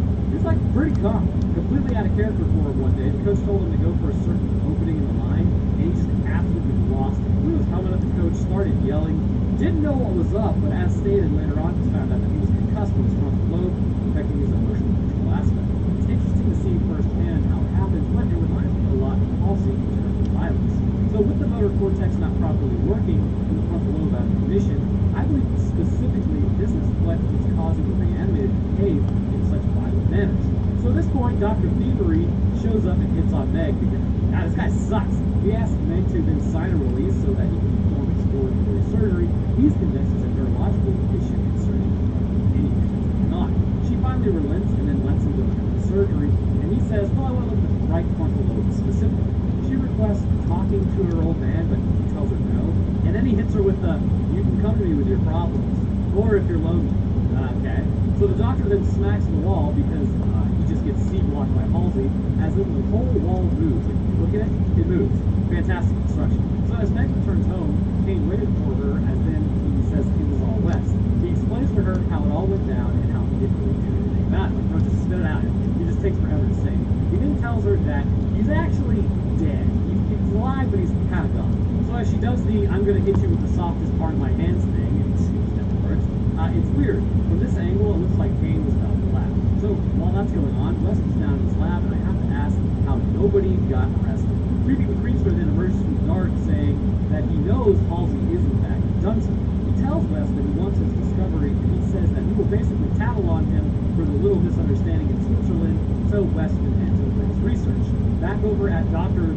Intimidation's office, they approach the flimsy wall as Halsey is in the corner straight up chilling. But this part was just straight filler because then we head back to Wes' lab for some reason, and he requests to see how the new serum Dr. Steele is requesting to see how his new serum can work as Weston puts the reagent on dead cat tissue. So it would have been nice to see how it actually affects all these cell types, but as he continues to watch the reaction, Weston backs away from the shovel. Approaching Dr. Appropriation, he takes the shovel to the head as Weston takes off his head back to factory pre-assembly with his body. Taking his head over to the container, he then goes to reanimate him because he hasn't tried the parts yet. Injecting his brainstem and then his body goes away from the doctor. As his eyes open, he looks at him and then somehow he starts talking. Pretty sure the larynx is totally destroyed and there would be no way to move air over the vocal cords anyhow, but Dr. Larceny calls him a bastard as then his body knocks Weston unconscious. So now we get to my favorite part. How does this actually work? Well, it's clear the brain repair is not the only thing the highlighter fluid is capable of. Because of this, the impact it has on all cells, we can assume that there is some sort of membrane repair functionality potentially. Let me explain. I see two major possibilities concerning this fluid. So as we all know, a cell will lyse and spill its contents. However, we can potentially assume that in this process, possibly the nucleic membrane may still be somewhat intact. While all the organelles are lost after the contents are spilled, it may be possible that the nucleus of the cell is still there, just floating in the remnants of its own body. As the fluid comes in contact with the remnants, it may be that these free-floating membranes could be repaired and rejoined together. And while there is, in some instances, the nucleus could be contained or recontained within the repaired membrane, in others, it's probably not. And maybe even in still others, the nucleus may not be contained at all. This would mean that the fluid would actually have to fully enable the rebuilding of the cell that was lost, if it is possible at all. Essentially, it would be like being reborn, which would be painful to process, as we mentioned by Wes. The cells are recreated from their original components, but how could that be possible? Well, the work would be quite extensive. The fluid would have to do things like restart the heart by repairing, as well as like the neural tissue on a cellular level. Reforming the cells would be critical to any progress made, and as far as we know, this technology does not exist now. But it would involve piecing cells back together, repairing genetic breaks to cytotoxic materials, and this may in fact work by tutoring very specific portions of the genome. But what I think is the process really breaks away from repairing cells that are already destroyed and focuses more on the process of regeneration. Regenerations of cells in the human body is something that hypothetically could be possible. Within our genes that we actually know of, and if we were to turn on sequences, we could potentially down the line regrow entire limbs. The problem is it would take the coordination of several genes that are switched off for a good reason, as once they're turned on, cancerous flourish in the likes that we've never seen. The same genes, for example, exist in lizards when they lose their tails. It may be that the highlighter fluid enters a cell, whether it be muscular, osseous, epithelial, neuronal, doesn't matter, and causes those cells to enter rapid mitosis by activating these genes, which included in those is basically the mitotic genes. Upon doing so, neurons in the brain are forcibly grown, fundamentally repairing the damage. These new neural connections, however, would mean information could be lost, but it may be that enough surviving neurons in the brain exist even well past the post-mortem stage. They just haven't necrosed yet. Upon reactivation, or reanimation really, some of the original person is still left in there, so it's not a complete wash or a blank slate, so to speak. I see option 2 as the more clear frontrunner, seeing as piecing back together a cell is likely not going to happen. So, while this craptastic situation is going on, Meg decides to go hang out with Pops. What could possibly go wrong? Kane continues to search through the file cabinet, finding that Dr. Hill did in fact steal Dr. Gruber's idea, the era before the internet really. This would have been a tough thing to do back then. So as Meg approaches Halsey, she grabs him as he turns around cowering. They had utilized a laser drill on him, and he's basically been lobotomized. So what is that exactly? Like I said, it's pretty science heavy, because it's involving the brains, and I like brains. So essentially, we discussed it, but when we talked about Phineas, it was shown that he had a decreased control or reduced inhibition. The frontal lobe is completely severed in a lobotomy from the rest of the brain, and this makes people more susceptible to suggestions of others, as well as showing a marked decrease in their cognition. Basically, without your frontal lobe, your demeanor is much more subdued, and your suggestibility is on the charts. Criminal to think that we would hand these things out in the 30s like they were going out of style, and were even used as a threat in some instances. A lot of people forever altered, and a lot of douchebags that needed their medical license taken away. But Weston wakes up in his lab, and many a nights in a lab having had this happen. Actually, just getting a slept in the parking lot like an actual scientist. Yeah, we are animals. Anyways, all of West's research and equipment are gone. Weston tells Kane that Dr. Hustle took his notes. Kane tells West about the weird file that he found on Meg, apparently. And while that's happening, Dr. Heist's body is just casually moving around in the world until we realize, of course, yes, makes sense. So getting back to his office, his body then gives his head another injection of good stuff, waking him back up. Interestingly, the movement of the body is being more related to the spinal cord, obviously, which is maybe not too outlandish, but it would have actually been outlandish back then. Again, science fiction into science fact. Recently, like really recently, it was discovered that the spinal cord's purpose isn't just to behave like a bridge to the brain, which you should have probably guessed that considering we have a spinal arm. Oh, what's the spinal arm? Basically, if you ever burned your hand and moved it away before you even felt it, that was because your spine made a determination that you were damaging yourself, and as a result, moved your hand away without the brain's permission in order to save you from further damage. So when it comes to movement, one such example of like the brain not really possibly being the end-all be-all for walking was a man who had actually paralyzed himself. They attached a spinal stimulator to an area below where it was severed in the lumbar area, and then told him to think about moving his foot. For the first time in a long time, he was able to do it. Because the severing was complete, this indicates that the brain may work in a way in synthesis with the spinal cord, and the spinal cord responds by moving. If the spinal stimulator is attached and thinking about moving your foot can do it, then that means we also think that our spine, even if it's disconnected from the rest of the brain, which at this point, maybe we really are just thinking with all of our nerves, like our hand nerves help us think too. We really, as a species, like to try and solidify one area concerning our bodies that's like, okay, this is where everything comes from. But as we learn more about anatomy, it's becoming clear we are one organism, we just have different jobs concerning our body. Spitballing this idea, but maybe that's why muscle memory works so well. Our neurons are actually thinking about what's doing in our arms and legs, which is why we can throw things so easily. Possibly proprioception, likely playing a huge role in that. And proprioception, if you aren't aware of what that is, basically it's your body's understanding of where you are in space. Most easily identified as such. Close your eyes, put your hands out, now touch one finger to the other on the opposite hand. See how you're able to do that even though your eyes are closed? Your body knows exactly where you are and the position you're in at all times. And this communication between several different types of nervous tissue is truly fascinating. So his body gives him some fresh blood so he can get oxygen, because that would be pumping. Right. This is the major issue. In real life, he could not talk, even if his cells were repaired, and no air would be getting over his vocal cords, and blood would not be perfusing through his brain as nothing is there to pump it in. So as his body then grabs his head, he approaches the closing wall. Calling out to Halsey, he gets up as he's still under control of Dr. Lutz a lot due to his recent freeing from his frontal lobe. Looking Pointing at himself, he then sees Dr. Ripoff behind the glass as he tells him it's time for him to come out. Back at the hospital, Dr. Swindle's body approaches the security guard who doesn't even look at him for a second. Nice security grill. Opening the bag and then releasing his head, his body then heads, or I guess I should say, his body headless over, oh god, no need for thank me on that one, over the meat suit room. He then pulls one of the bodies out. Kane then goes over to Meg's house and hugs her, as then he says, well, I was just worried about you. We were fumbling this little thing. So Meg then tells him to pick rocks with no socks. Well, that didn't go well. So then he hits her with, no, maybe you should. Somehow that works. But then they are immediately C-blocked by Halsey. Standard father interactions. And that's why dads are actually important. Halsey then knocks out Kane and then goes after Meg. So while that crap is happening, Dr. Piracy's body is using a laser on another body before being sent to the door. Wait, there's a back way in this whole time? Why is everybody freaking out about exiting one air? Okay, anyways, Halsey then shows up with Meg as he sets her down on the table. Well, I can't show you any of this without some sort of covering for specific points, as then Bill's body straps her to the table and he starts having a moment in the container. Later, Kane is woken up by Wes, and then things start getting real weird over at the hospital.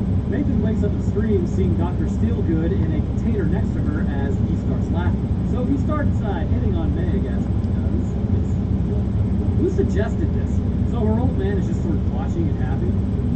As Wes shows up before things get even worse, if you can imagine it. And I mean, Meg, undo your arm restraint. You have a free arm. So Wes takes some more digs at Dr. Flunder's career at this point because he had to hit him in the ego. And then all the reanimated start getting up. Well, didn't expect that one. That sort of explains the lobotomies that they were giving earlier and handing out like hotcakes. Who knows? So Wes then goes to attack Dr. Annexation, as somehow he directs the reanimated to attack Wes. He says his new technique in lobotomy will completely alter his will. And we'll talk about that in a moment, as I think I have an idea on it as it relates to everyone's favorite thing, mirror neurons. So as they go to lobotomize Wes, Megan then calls out to Halsey as he starts going after the other reanimated finally coming to, before turning on Dr. Swindles. The security guard now sees all this crap going on, and, well, he's a little disturbed as Halsey starts headbutting the other head.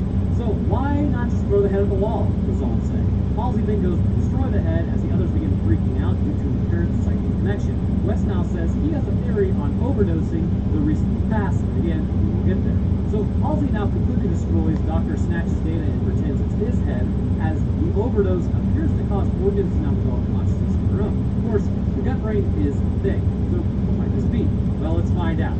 This sort of relates back to the idea of what neurons are in control and what aren't. The concept of the spine actually choosing certain actions might sound strange, but the gut brain is another big enigma. That sounds like ChatGPT right now, doesn't it? Well, the enigmatic nature of this enigma is enigmaing. This is getting kind of stupid. So essentially, the collection of neurons in your stomach is as such that potentially it's going to influence your brain. The amount of smooth muscle coordination amongst other functions necessitates the existence of around 100 million nerve cells at all times in your brain. But what does that mean? Well, many ideas have started to form around the idea of, take something like depression, for instance. This might be heavily influenced by your nutrition. Essentially, let's say you aren't getting enough nutrients. The bacteria actually in your stomach will become upset, and I'm kind of using like personification here, but here's what it is. This will impact the nerves, and they will report in such a way that will have an impact on the brain if it's expressed.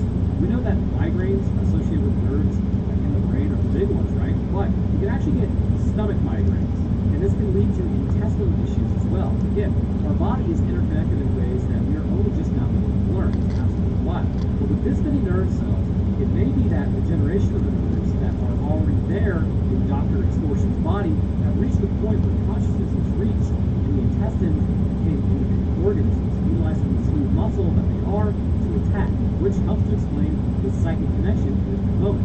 So as formaldehyde is dropped, reanimated begin choking, which again seems to imply that they get free. They then gang up on Halsey as they tear him apart, as Weston throws Kane his notes, because he's being held down in the chemical fog by a large intestine. That's got to smell absolutely atrocious. So Kane and Megan go to escape as Naked Dude then goes after Kane, with Megan doing very little help. She's standing there, doing nothing. Getting to the elevator, I'll tell you, everyone is showing up at the party. Burn Victim has made the scene as he starts choking Megan. I mean, why help? She didn't help you, but Kane then goes after him with an axe, releasing Megan, who has succumbed to just a few seconds of being choked. Bro, just get her going. It's not that hard. Like, obviously, if her heart is stopped, it's a little more difficult, but give her some air. But I guess this would require you to learn CPR. So running her upstairs, getting her to the table, everyone is super slow moving. This is not how it actually works. don't worry, guys. I'm sure time is the pressing matter. So Kane then goes to shock her once, then immediately turns to CPR. And bro, that's way too slow for CPR. So the doctor, after just a few seconds of him trying to let her give her back to God. No way, bro. Keep going. So he has a nice cry about it, as the entire family just got nuked from orbit. Goodbye, bloodline, I suppose. Really, the doctors and nurses gave up inside of 2 minutes, and they weren't even. The person bagging her was the only one doing anything else besides Kane. So Kane then kisses her before he has a really stupid idea. I'll simply reanimate her because it's been going quite well so far.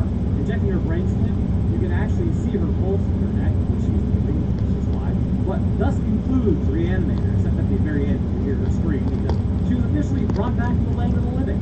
So my final point that I want to talk about is the psychic connection. Because human will was tracked down to the frontal lobe, this would be integral to this connection. As the frontal lobe was removed from the equation, you can kind of think of reanimated as clean slates. These clean slates would be highly susceptible to any suggestion that you might make, and with the addition of mirror neurons that may have been generated and created more, I believe this is how this intelligence was obtained. Right, so prepare yourself, because as per usual, kind of gets out there.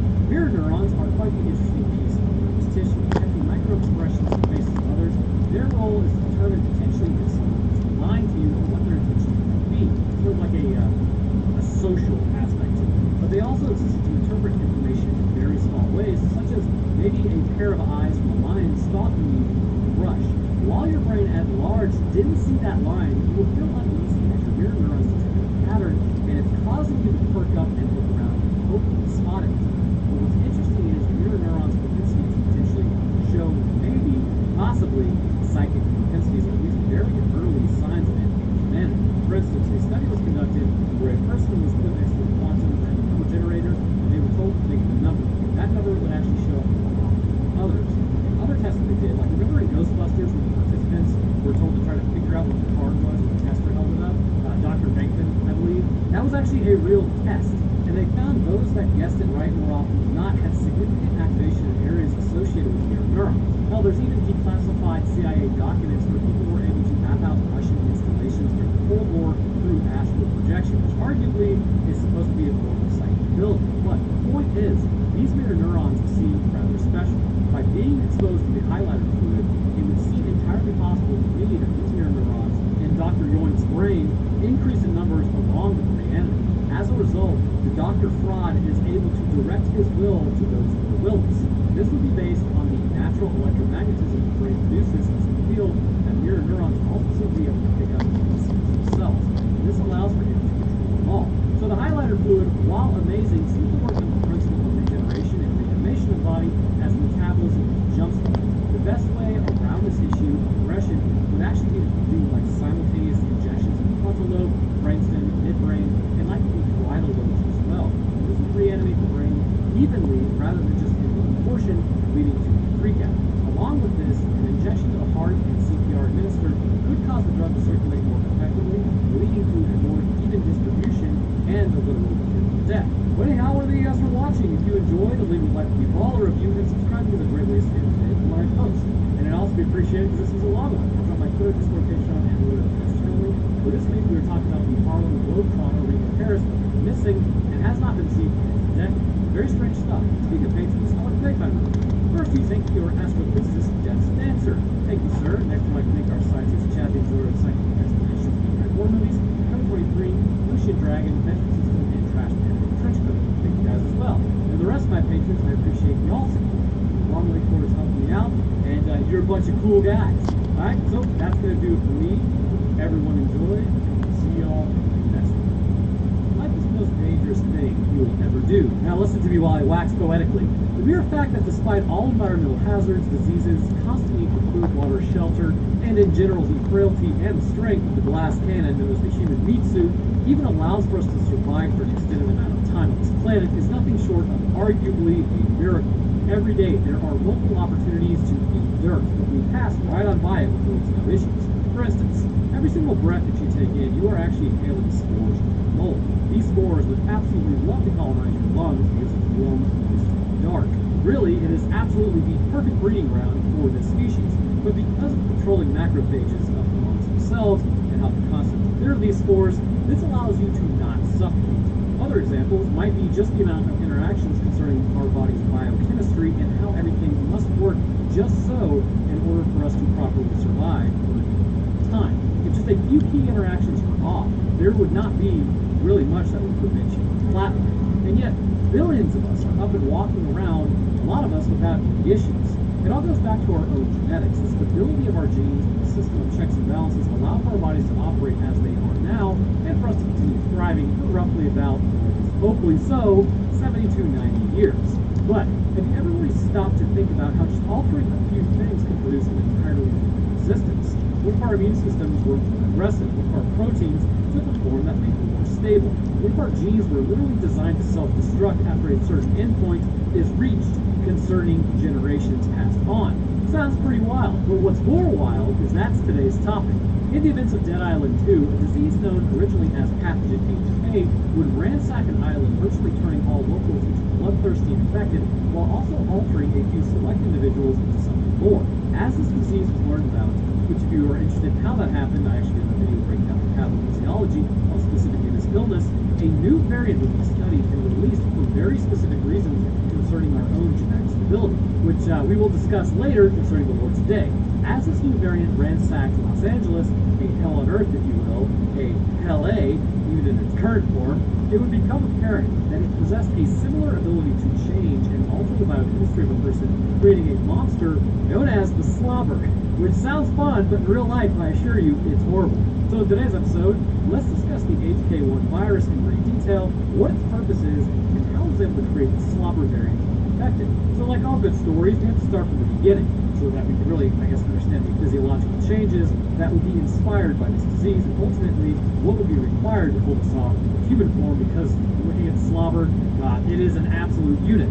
Initially, in the events of Dead Island, this disease had existed prior, but was for the most part accepted by the tribesmen there that it was just kind of part of life. In real life, we already have this disease, and it's known as Kuru disease. Kuru disease is essentially a contraction of a prion disease, which can lead to encephalopathy as well as the spongification of the brain itself. What is that exactly? I'm glad you asked. You're a smart guy. Kuru is absolutely horrible if you weren't aware. You can think of it as very similar to Creutzfeldt-Jakob disease and how it progresses. But even to this point, what is a prion? Well, a normal prion, Jesus Christ, is PRP, and it's found on the surface of a nerve cell, and its purpose, or at least the hypothesis of its purpose, is that it's somewhat of a scaffold protein, which would make sense. This protein's functional property helps give shape to the neuron and organizes the intracellular signal transduction pathways. What is that? Well, it makes sure that the connections are maintained by giving some sort of rigidity to the actual transduction pathways. Which, if you extrapolate that idea out, and this is just a general thought that I had, if you could somehow program prions, you may be able to guide a neuron to reach in a certain direction, which naturally they do anyhow, but it appears that maybe some issues arise from this particular function when there's damage involved, which is why let's say your spinal cord is severed. Hopefully that doesn't happen to anybody, but if that does happen, it seems that rather than branching out and searching for another neuron after this damage happens, it kind of creates a spike that goes out, which gives a ton of opportunities to miss another dendrite nearby. So potentially by altering the behavior of prions, it may be that the scaffolding could allow for better branching and better qualities. Of course, we need to accomplish it without screwing up proteins because, screwed up proteins are basically prions. So a prion disease is a scaffolding protein misfolded. As this protein exists, your body will try to fix it, but therein lies the problem. Specific enzymes will move in to fix the misfolded protein, but fail to do so. It is also hypothesized that in the process, the enzyme itself is damaged, which then it will go around and just misfold other healthy prions into the diseased variant. Along with this, prions will begin forming chains and blockages in the brain, which in turn will start misfolding other proteins that come into contact with. With the scaffolding gone on most neurons, you can kind of see how this can cause issues, at least the scaffolding disease. Neurological connections begin breaking down. Some neurons are actually strangled by the building of prion webs in the brain, and this ultimately results in spongification and swelling of the brain itself. Also, just to jump over to chronic wasting disease, I know this is completely off topic, but something to consider. Now, it's not confirmed, obviously, from officials at the CDC that this is really what happened. They're kind of looking at more like, well, it could have really been anything, but 2 hunters did contract some sort of prion disease, and they were actually around a deer that had basically had chronic wasting disease, so they're not really sure if it's jumped to humans yet, but one of the things that I found interesting about the topic in general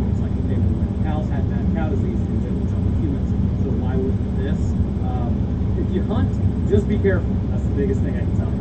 Anyways, so if Kuru disease continues to alter the human neuronal system in a degenerative way, this would cause tremors to begin, random bouts of laughter followed by depression, and many other issues associated with breakdown of faculties. And we will be getting to the actual video game here in a minute, but ultimately this disease results in the end of a person within about 1 to 2 years after onset of symptoms.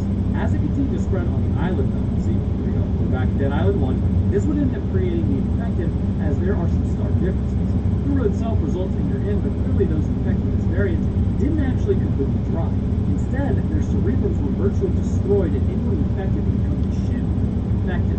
This disease was initially traced back to the animals in the area being eaten. This would then spread to the resort and infect everyone there in this outbreak, which would grab the attention of the consortium, as they were known, or the organization. This organization was interested in turning this into something with defensive capabilities, where eventually a new strain was created. Now, before we get there, you have to ask yourself, why?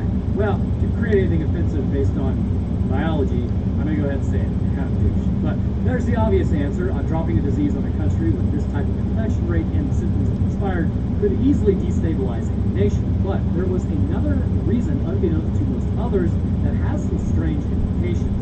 This would specifically be known as the autophage, or the autophage. The autophage would describe something very strange known by a doctor in the 1990s known as William Reed. He found that human DNA was structured in a very intentional and particular way that ultimately, after a certain generation was reached, it would abruptly shift and change its structure, and this would be known as a zero-clone state. As the DNA flipped, this would mean that our eukaryotic multicellular structure that we all basically enjoy right now would shift into a virus-like nanoid whose only function would be to completely disassemble our bodies, and as a result, our domination of this planet. Every person, regardless of if they were infected or not, who reached this state would then flatline out and then be transformed into an aggressive reanimated meat suit, which would then continue to spread this shift to those who may not have actually turned yet.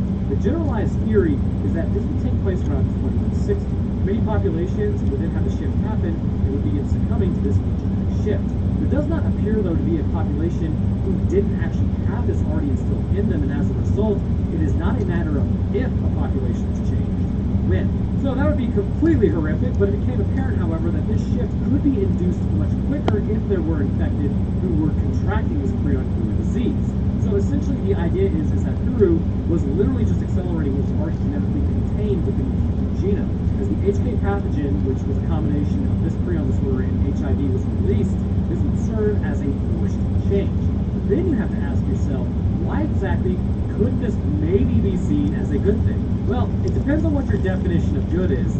Maybe if that's your definition of good, I got bad news for you. However, the question could be presented as such. Is it better to commit atrocities to at least save some of humanity, or let it go and have our species go extinct?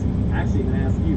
Tell me in the comments, what do you think? But what's strange about this end date also is it appears to be engineered somehow. This would seem to imply that for some reason humanity has an end date that shows direct intervention into our genome from something else. Now, what shape does this take?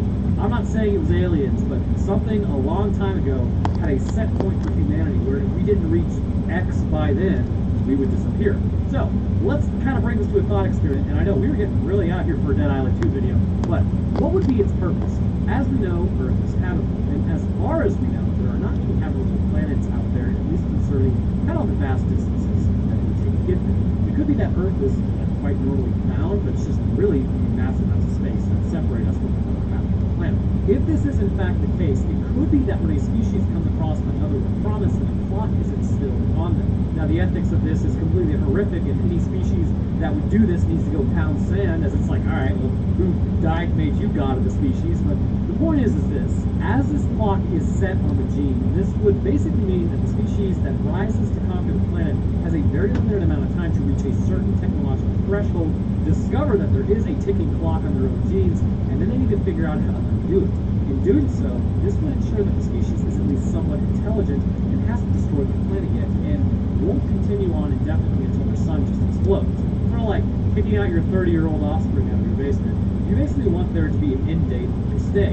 If this is the case, then this species may come back after the designated end date and discover whether the kind of younger species that just totally screwed over survived and is fairly intelligent, which means they may be allowed to continue on or even be enlightened, or that they have failed and they are all shamefully infected, which then they will be eradicated, and the process might start back over, allowing for another animal to have a chance of becoming more intelligent.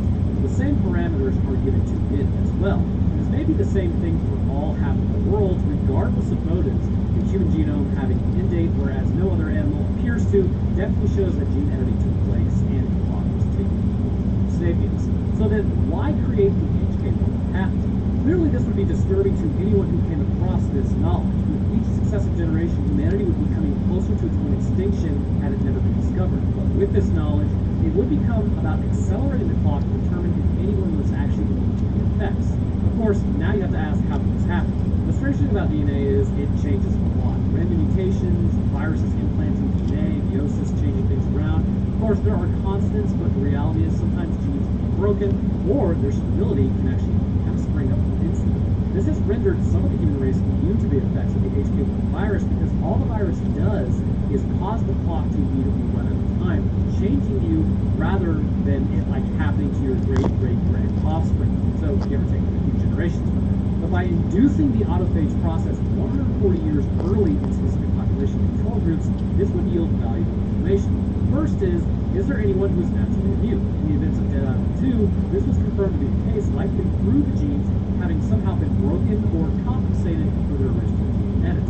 As a result, no changes can be induced by them by being exposed to the HK1 pathogen. Second, if nobody was naturally immune, then the infected could be taken and experimented on in order to find a cure, or at least find some way to prevent humanity from going extinct.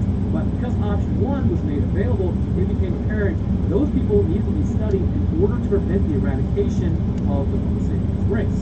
So with all that said, however, all of those who were infected didn't just turn into your standard infected. Due to the variations in gene structures as well as choices made in life, this would appear to have an impact in just how the autophage de-evolution, which somebody's going to get mad about that one. De-evolution.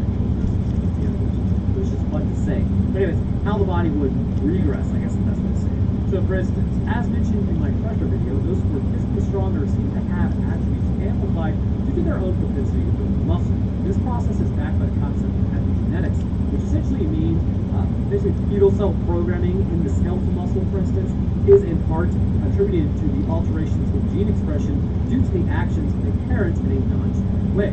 Basically, if your parents lived, you are much more likely to have more skeletal muscle as a result due to them altering their own genes. Not to mention, if your parents live weight, you're much more likely to engage in that behavior as well.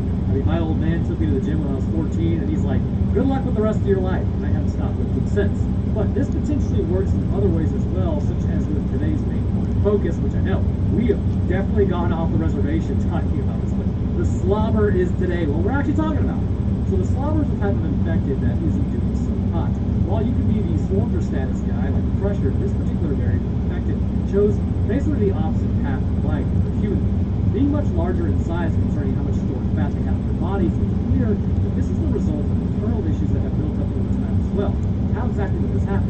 Well, like most things, before getting to the internal anatomy, we must first take a look at its overall morphology, as it does help to explain what is even happening inside and where some of its abilities and attributes hail from. As always, you love it. This channel has been cursed with it.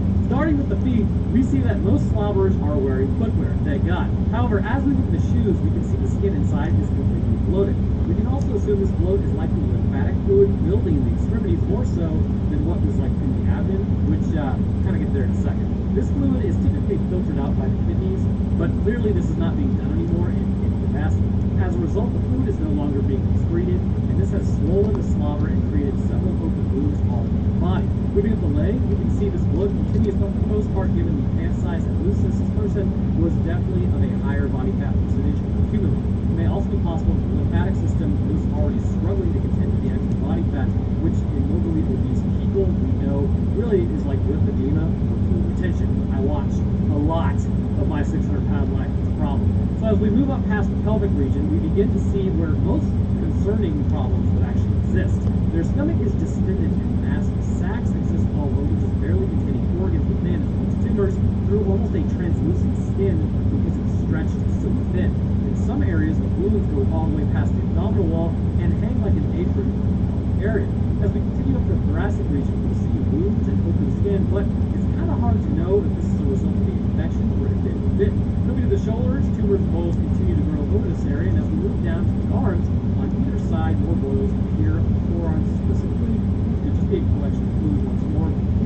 stomach system is likely not even functional. The arms are a lot like the legs, which consider your arms fall by your side. Fluid must be transported up to the trunk of the body to be filtered out, and if that's not working, you're going to get swollen. So as we move to that neck and head, we continue to see more of these sacs around the neck, which will be explained as we move into the internal anatomy in a moment. The face of the slobber is typically destroyed, but not for the reasons you might think. Anything concerning tissue around the mouth is burned away, with boils sometimes appearing in the eyes of the person. The eyes have turned white, indicating heavy damage to the corneas, and the skin itself is typically going to be ashy gray. As you enter an area with a slobber nearby, what you will find is that it's actually quite stagnant. Now, this could be for a multitude of reasons. There is a degree of its faculties still running their standard actions of what they would do with their original life, I guess you could call it. So if this person was sedentary in their human life, they are more likely to be sedentary in their infected life as well. The other reason behind this is that due to their weight and how delicate they actually can be, because they're basically being just barely held together, movement is not really their friend. The whole purpose concerning adaptations appear to be sort of like an area denial and inflicting disorientation. When coming across one, you may find evidence of a highly corrosive substance in piles on the ground. Walking through this, it will immediately begin burning you if it's not been diluted or neutralized. Some of these substances, if they were to get in your eyes, will burn your corneas, making your vision blurry and allowing for other infected to overwhelm you. Internally, how might the slobber be producing this chemical?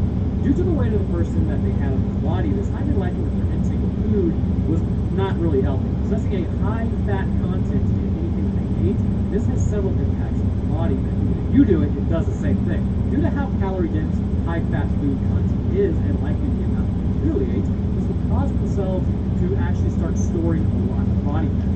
Stored body fat is linked to a digestive disorder called GERD, or gastroesophageal reflux disease. Essentially, this is a several-pronged issue. First, the amount a person has eaten can actually overfill their stomach, allowing for the contents to move back into the esophagus, where many issues can happen, such as scar tissue building up, or even stomach cells replacing esophageal cells, which can lead to cancer. Second, the excess fat on their abdomen pressing on their stomach can lead to the contents being forced into the esophagus.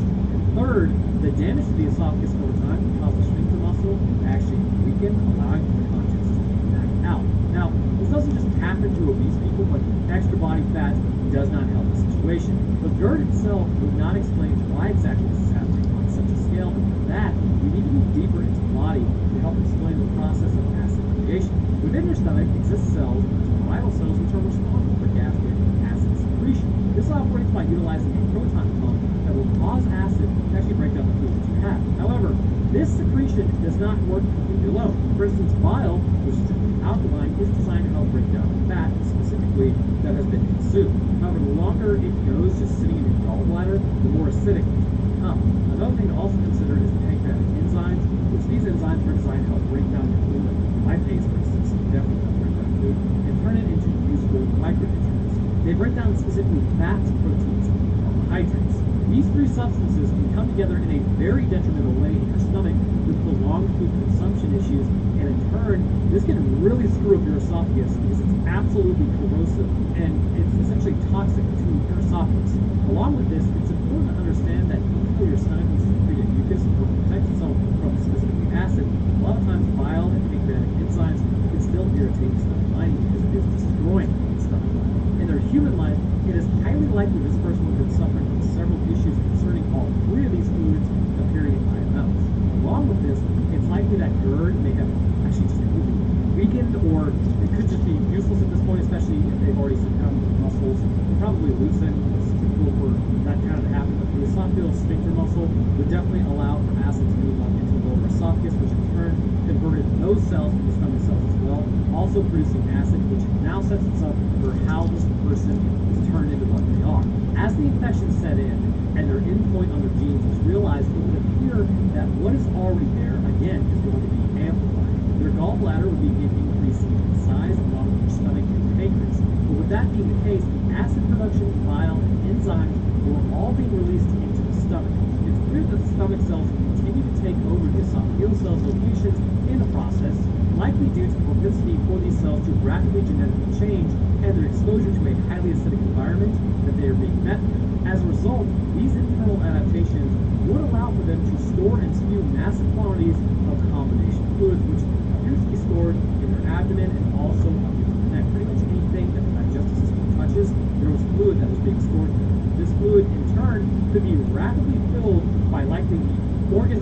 potentially there, or even the tumors may now take on some of these roles that are located all over the abdomen if those are associated with anything related to GERD. Remember, bile and pancreatic enzymes do still damage the intestinal lining in massive quantities and in other ways, and it alters the composition of the stomach acid.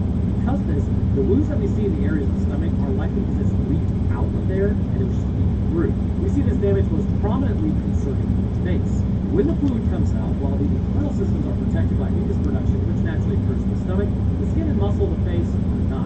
It is also highly likely that saliva production is elevated as well to protect the mouth. This is actually, if you've ever wondered why you get the mouth sweats before throwing up, your body does this to protect you from the acid. Fun fact of the day. But with the slobber, however, and pretty much just like you, this is not there to really protect the outside of the mouth. And this has ultimately resulted in a massive wound on the face, as well as the jaw. Probably, it would likely fall off at some point. But as it comes across the standard first, the slobber will typically start spewing the stomach contents at it, which again is highly corrosive. Remember, we eat animals all the time, and the acid breaks them down. The same can be said for anything. Your skin can put the fight against the stomach acid, but through continuous exposure, like you puked off on this thing, it would result eventually in pimple burns if not moving the skin quickly. Along with this, enzymes and bile would also be affecting the skin as well. But now, realistically, would something like this actually burn through your shoes? It's highly unlikely. The only way I see this happening is if the stomach cells were altered in a way that lowered the pH from the typical 1 to 3 range that you and I have now to something like the battery acid range, which would be 0. But I see this having to be realistically the outcome, as if you've ever gotten just even a little battery acid on your hands before, like even diluted, you can still feel that it burns somewhat as it is dissolving your skin.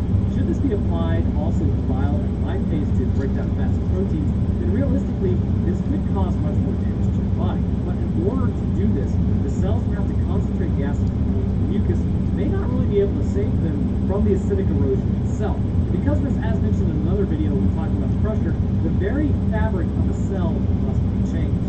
Due to the fact that proteins are building onto the cells, it may be that the prion disease that was contracted or basically had unlocked somehow increases the durability of the cell. Now, would this affect the actual membrane of the cell because it is a phospholipid bilayer? Very unlikely. Because of this, its resistance, like the proteins themselves, must somehow prevent degradation of the cell, either through something like a sacrificial layer or through some type of new structure encoded by the intake clock genes. The slobber is a disgusting mass of highly concentrated acid and mass. Because of its ability to melt down a person, it should be regarded as very dangerous, but its major drawback for itself is its own slow speed. Its inability to move with agility makes it sort of a non-issue for a normal person, but should it catch you and vomit on you in real life, the acid would likely immediately start breaking down sensitive tissues such as your eyes and lips. And from here, it would seep further back, destroying the optic nerve and into the brain itself, degrading it, causing massive internal hemorrhaging, leaving a person incapacitated. But even if you were only to get vomit somewhere else in the body, the pimple burns could present issues of infection and blood loss, creating further issues that could still lead to survivability issues. But the reality is, as long as you got away and rinsed yourself off, you would probably be okay. Well, anyhow, I want to thank you guys for watching. If you enjoyed, then leave a like for all reviews, subscribe to Rose Tip today when I post. So I'll definitely be doing video games again. I know it's been a while, and I love covering movies and stuff, but God, have I missed covering video games. So we're going to bring this back, I believe on Wednesdays, or possibly like Wednesdays or Thursdays, and then we will do movies and stuff on Saturday. So that's basically going to be the setup for the channel, I think, for the foreseeable future. But I'll drop my Twitter, Discord, Patreon, and Road Tales channel link. Last week we talked about the underwater caving incidents where people just completely go missing in Jacob's Well. It's kind of interesting and more really of a cautionary tale. But speaking of patrons, I'd like to thank my patrons. First, you take your astrophysicist, Death Stance. Thank you, Bo. Next, I'd like to thank our scientists, Chad the Endurer, Scientific Explanation of Nuclear Horror Movies, Code 23, Lucian Dragon, Metro Systems, and Crash Pan, Trench Coats. Thank you guys. And the rest of my patrons, I appreciate your all support as well. It's a long way towards helping me out, and you guys are a bunch of cool guys. Alright, so that's going to do it for me. I hope everyone enjoyed. See y'all next week. Our species is the thing to go off of, which is a very sapient sensitive universe that humanity could all intents and purposes be totally low. It should only be natural as far as we know that out there amongst the stars, every species that survives and thrives, resources will have to be taken away from another. And I mentioned this before, and I was called a nerd for thinking potentially other species could be possible, friendly, which clearly I'm not the only person who thinks that. I mean, honestly, we should probably recover the Voyager crafts that we launched immediately, or if at all possible, in the near future. But it all boils down to how animals evolve. It is highly likely that all life that could exist within the universe had to fight to survive. This imprint of violence on every sentient being remains until their own sapience forms. It is highly unlikely that there really could be a completely harmonious ecosystem that goes into the extremes of sharing. Because of this, the mentality of eat or be eaten likely is the law of the universe, and this presents several issues in itself as a species fighting itself once nature on its own planet has been conquered, such as with the rest of Homo sapiens. But should an alien race make it past this point technologically speaking, it may be that they can really only stay about one step ahead of their own destruction by spreading out into the stars. But from here, the issue remains the same: violence, conquest, and resources. Again, there's no real reason to think that any other animal would be more peaceful than ourselves. And what do we do now when we think about the possibility of other aliens? It was man who was made in God's image, not you, creature. We fantasize about 40K and Halo-esque styles of fighting and conquest, simply because it's what our species have to contend with on our planet. And let's be real, while we do not have any natural predators now, just kind of opportunistic ones, once upon a time we had so many things that would eat us, it's kind of crazy how we just put the smackdown on them into the dirt now due to our large brains. My God, I love being human. What is it? Witness the strength of your creation app video? Anyhow, this is exactly the problem presented in today's episode. In the events of The Watch, which is the name of the movie, so now you know what it's called, townspeople would begin going missing and be torn apart, and some would actually be made strangely, to say the least. After a man named Evan had his friend taken out at the Costco, he then sent up a watch to confront the murderer, only to find that Earth was about to be invaded. As a high school dropout, Costco manager, construction worker, and recent divorcee, new to the area, team up to figure out why, it basically becomes a fight against species that drift from planet to planet, destroying societies. But what exactly is the physical biology, metabolism, and goal of these aliens? Let's discuss that in today's episode. But first, this episode is sponsored by MeUndies. When it comes to comfort, MeUndies has you covered. Get 20% off your first order, plus free shipping at MeUndies.com/Roto. Look, we've all worn mega uncomfortable skivvies. It's horrible. Things are rubbing wrong on things that shouldn't be rubbed wrong. They're hot and uncomfortable, more so in the summer. So if you're looking for unmatched comfort, then look no further. With their signature fabric is breathable and stretchy, they are perfect for summer, but keep you warm in winter. From black classics to fun expressive prints, you can find the right look for you for when you have to ditch the outerwear for any particular reason. Ranging from extra small to 4XL, there are sizes for just everyone. Underwear not your thing for some particular reason? MeUndies has more than just that. Joggers, hoodies, onesies, and more to keep you comfortable. And if for some reason you guessed your size wrong because you never really thought about it, MeUndies makes the process of returning and getting your next pair returns to you really simple. For me personally, I got a pair as I'm currently training a bit for an obstacle marathon that I'm doing in October. I wore them today while I was kayaking, and they are ridiculously comfortable. So, I mean, I'm just kind of dumb. But if that sounds like something that you would like to try out for yourself, as when it comes to basically being comfortable, MeUndies has you covered. Get 20% off your first order, plus free shipping at MeUndies.com/Roto. Alright, let's get back to it. We kick off our story wondering what is out there, beyond the beyond. Well, it doesn't matter because we're in the greatest place in the universe, down in Ohio, in the greatest country, on the greatest planet in the galaxy, which also happens to be the best galaxy in said universe. That's right, I already appreciate Evan's attitude towards Earth and our own species. Speaking of which, I'm going to say species like 1,000 times, but we meet Evan, who wonders what he can do for Glenview while also managing Costco and serving on city council, amongst many other groups. As day turns to night, the security guard comes in, having just become a U.S. citizen, baby. And Evan says that he won't be mad if some bugles and coke go missing as he heard it for passing the citizenship test, as Antonio begins his shift for the evening. Also, welcome to paying taxes. It's a truly magical experience. Also, if you too want to exist in a magical world, feel free to subscribe and like the video if you enjoy it, as it does make the video immensely. And we're going to move on. Why the government knows exactly what we owe and doesn't tell us what we owe will never not be bizarre to me. Like, bro, they ought to do it. That's all I'm asking. Then we can just figure out the deductions from there, for the love of God. So doing what security guards usually do, getting the Kirkland vodka on deck, as well as some prescriptions, which I think that's what security guards always do. And also, I know it's not Kirkland, but it makes most amount of sense. Just let me have this. Getting to the TVs, things then starts turning them on, as they then shut off immediately. Heading over to the fuse box, all the power goes out as well.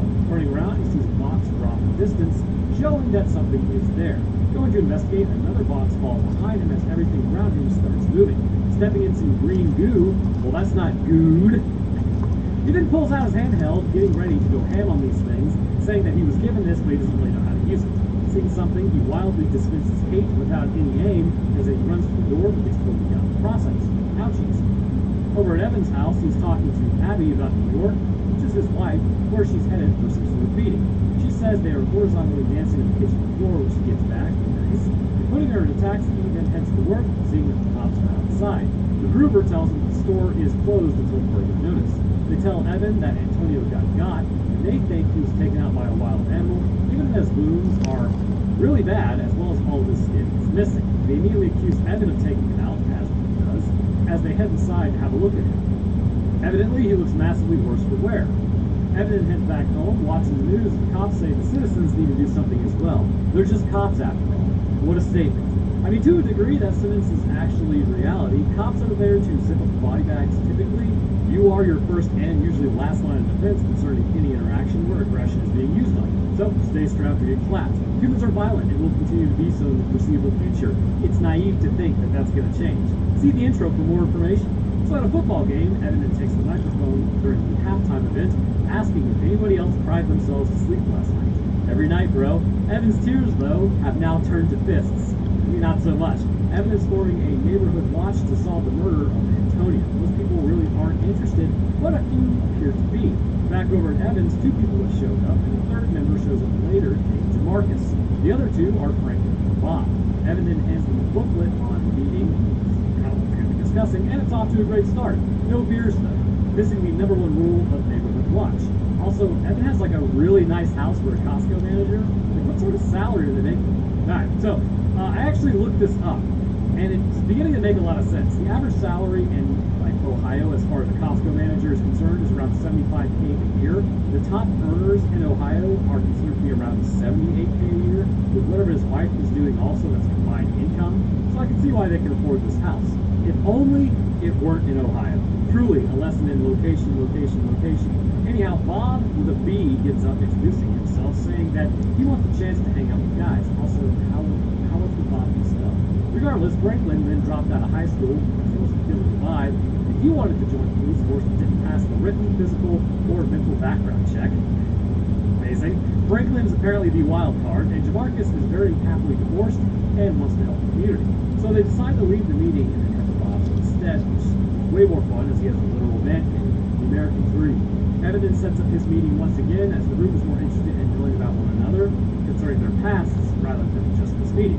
Evan at this point says, hey, you guys got your own thing going on, I'm going to go put up some flyers instead, as he sees someone peeping in his window. His name is Paul, who just moved in, and Paul appears to make a move on Evan, saying that he's got great skin. It's pretty sus. I mean, even if there weren't aliens running around, that is extremely suspicious. Okay. So the next morning, Abby comes home and realizes that Evan started another club. They were trying for some offspring, but he's too focused on night watch. Bob went and got some freaking sweet jackets made, like tigers with wings and flames, like my brother in Christ. That is awesome. So Evan agrees to wear it, but they need to actually do something that night, like going to the Costco and sitting there drinking beer. Also, the American dream. The night has fallen as they sit in the car, staking out the Costco. Being in a can, it always seems like a great idea, but really, that sharp metal and the human bladder is way larger than a Coke can. You're just asking for trouble.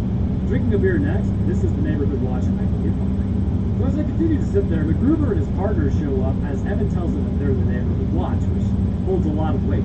The cops once again accuse him, saying he returned to the scene of the crime, which isn't not true, to be honest. So they then hand him some tickets for the flyers that he put up, and also the open containers in his car, and then leave. So this is seeming like already a bad idea. Evan gets a call about a noise complaint at a football field next as they head over. Getting onto the field, they immediately get egged by teenagers as Evan goes after the founder of the group, taking him down. Taking him to the police station, he then tells that, like, oh, this teen egged us. So as the watch leaves, though, the teen is immediately released because cops really don't care, as, hey, oh, wait a minute, is that a casual 1967 Mustang just parked on the side of the road tonight? I mean, it's no fastback, but the coupes were pretty sweet. Now, as you know, the 1967 version of the Mustang either came with a 200 cubic inch inline 6, 289 V8, several others in between, all the way up to a 428 Cooper Jet. Once you got some 428 though, I don't even understand how someone was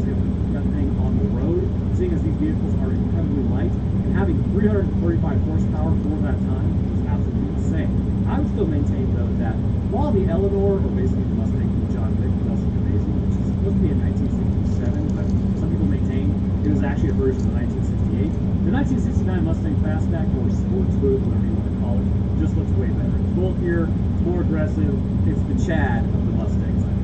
I still need to restore my 69 Mustang. It's just a coupe. Dropped a 302 actually in it for balance of power, reliability, and efficiency about a year ago, but then she's been sitting under the garage ever since. Had some things pop up in 2023 that kind of took precedence. We'll get back to it. So continuing his trek, he continues across an electrical disturbance as the Mustang shakes. Aliens have no respect for classics. Burn their mongrel hides. So as he looks up, something's on the roof stalking. He immediately is grabbed as a new Mustang gets hit by a board. Thank God they didn't do that to the old one. So, getting our first look at this thing, we can see that this species is considered kind of an ambush predator of sorts. While we do not get a complete look at its morphology, which we will see later, we can still see that it will run in a quadrupedal form of locomotion, much like the predators on Earth, such as large cats and canine. They appear to still stalk in a solitary manner, but they move much faster than humans can and are fighting in stance. And as we will see, though, this is not the only way in which they move, which will help to explain their intelligence later, as we will see somewhat. So, as the watchman heads home occupying the drinker's seat because they're not barbaric animals drinking and driving, they are jazzed about actually doing something as they end up hitting some type of animal. Franklin immediately thinks that they hit an offspring, and despite the group wanting to leave I know what you did last summer style, Evan gets out to check what they hit. Finding something that looks like an octopus tentacle, Bob starts immediately rationalizing as Franklin says, "Nobody tell anyone." Finding some goo, it was the same goo that was at Costco. Bob says it feels like male bodily fluid, as Franklin then finds a spear on the ground and Evan pokes it. Ermy then comes out with a pellet dispenser as Bob says he's going to make a citizen's arrest if he doesn't calm down. Getting 10 seconds to get off his property, they decide they will just take the orb and leave the area. So as they take this spear to a junkyard, they immediately start fingering the ball, phrasing, as they just like light up the whole thing and fire a beam at a cow, which immediately detonates it. They agree that they really don't need to mess around with this thing, but of course they start blowing up the entire area. I mean, what would you do if you found an orb that could do this? We all like to think that we're smart, but at the end of the day, we all love to blow things up. It's just the human condition. So heading back to Bob's, they have a beer and then talk about what they actually found. I mean, nobody knows what kind of technology this is as they discuss the case using like the goo as the foundation. They then say that they need to dress Franklin up as a girl to get past Ermy's defenses to search his property. As Franklin says, well, I won't go past second base, but I will if necessary. Wild card. So Evan now heads home as he keeps picking out pieces of whatever it is that was in his grill. Paul waves to him, kind of like a weirdo because he's always outside at night, for one reason or another. And it is now the next morning as Bob sees his daughter making up on Facebook. Remember, what you post online will be there forever. Meanwhile, Evan is trying to figure out why an octopus sushi would be out in the middle of the road at night. Bob now calls up Evan as they say we should have a park bench beer. Are there even really aliens, or is everyone just hammered this whole time? Obviously, option 2. Continuing their talk, evidently Evan's gear doesn't work as intended, so he cannot see what he sees. Well, the gear itself works, but the meiosis contained within the old reproductive tissue doesn't appear to be creating soldiers properly. Bummer, bro. And actually, you want to know something that's really horrifying? There was a study conducted super recently, like in the last few months. The findings have come out, and they're kind of disturbing. There are microplastics in the male gear that are alleged to actually cause cancer. A small sample size of 23 men found that all of them have microplastics in their testicles. Now, typically there are barriers here similar to the blood-brain barrier that are supposed to keep stuff out, but apparently it is no longer working on these small plastics. So let's see. Our grandparents played with mercury. Our parents ate lead paint chips, and now we are playing with microplastics. What a horrible world! Also, this would be assumed to be the uterus as well, which also likely is going to lead to fertility issues amongst women, if in fact this is going to cause problems. Don't freak out just yet because we don't even really understand what microplastics do to the body. Just know it's in you. Not a great time. What a horrible world. Don't think too much about it. Moving on. So Evan then gets a call from Ermy about someone on his roof. Marcus and Franklin are already on the scene as they say no one is even here. Heading to the backyard, they find Ermy's cell phone before hearing something move in the bushes and finding something move. DeMarcus says that they should run for their lives as Evan says maybe that's what we hit. Evan then hums to it to make friendly tones as this thing then starts watching it. Finally, we begin to see at least something associated with this creature. Looking at its eyes and the type of skin that it has, first, these creatures have forward-facing eyes. This would be indicative of typically likely than being a predator or prey as it provides binocular vision. Now, so remember, gorillas are not technically predators. They're not predators at all. They eat vegetation. However, they too have poor-facing eyes. But along with this, the types of pupils that it has typically with the nose would be similar to Earth's amphibians, which honestly is not all that crazy concept. On Earth, according to the theory of evolution, it would be single-celled creatures, then jumping multicellular, forming hard shells, returning to crab of sorts, then to fish, and then eventually, as plants made their way onto land, animals would follow after becoming slightly adapted to the air as lungfish, which were absolutely creepy looking. Like, for instance, I keep getting tagged on Twitter about an anglerfish washing up on shore.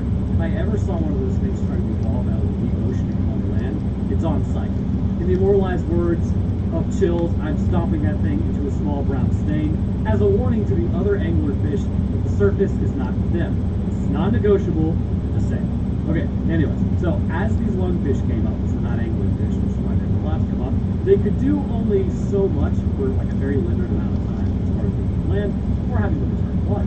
Amphibians were the next leap to living on land, with their skin needing to remain moist because otherwise they would dry out and they would suffocate as they do breathe through their skin as well. This linear process is quite interesting.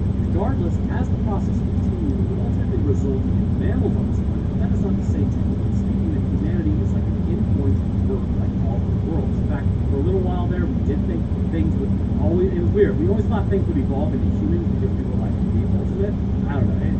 Humans have had very centric view of a lot of things. Honestly, a lot of things haven't changed, but this is just simply what happened in our world. Although this is all predicated on an understanding of how life progressed here actually being correct, which is still up in the air for now. But with this understanding, this species going from our world most definitely did follow a similar pathway concerning its planet. But there are some physical attributes that give us hints as to what sort of human evolved on. So Evan says that I see you, which actually might be the best way to interact with something, as it does show that you see it and there's non-aggression and you understand that you're seeing it. As then he kind of mouths food to it. As it approaches, reaching out its alien hand, he then hands it some gum as it eats it. The creature then throws Ermy's body at him, which is probably why it wanted the gum, to wash out the intestinal taste, before hitting Evan and incising him to Marcus. Evan then smacks in the head with, I think, a cardinome, as it appears to knock him unconscious, which is a bit strange considering its internal anatomy, but we'll get there shortly.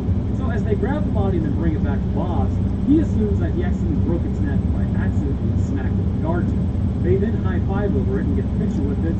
So now that we have actually seen this picture though, let's discuss its morphology. Getting a look at it, the skin is rather moist, further hinting at it being amphibious. The legs are digitigrade in structure and its feet are absolutely massive. I would almost be inclined to say that it walks with the balls of its feet, but it almost seems like it walks flat-footed because there's a lot of extra tissue on it. Now, the bone internally may be kind of elevated like so, like an elephant's foot, as opposed to flat human's foot. It's kind of hard to tell. But the reasoning for this is as we saw on the rooftop, it can engage in both bipedalism locomotion as well as quadrupedal running, making itself much faster in short stints. As we move up the leg, though, its knees are similar in structure to that of humans. However, it's clearly going to possess an endoskeleton as well. The skeleton is actually fairly robust, with the hips having large connection points. This does hint at the environment of its whole planet and what it will be like. Due to the thickness of the skeleton, or at least the density, this would imply that likely it's a high-gravity world. But you may be asking, well, why is it as tall as it is, and why would it be bipedal in some instances? And this is exactly why they are amphibians. On our own world, the species that were able to move through the oceans, because our planet is really not a high-gravity world, means that while, yes, it is hard to break the confines of this rock with our current technology, it is fraught with danger, and do so, and our bodies, as well as all the other species on this planet, are representative of the conditions that we face. For us, in particular, we are a medium-sized species, but our bones are easily able to handle the gravity of this rock. Just enough to make quadrupedal animals not intelligent, as the connection points on their skulls have to be larger than the head, which then makes the available skull space internally or a brain smaller. But weak enough, concerning our gravity, that when ancestors stood up, it wasn't like our legs instantly snapped with gravity being forced on their limbs.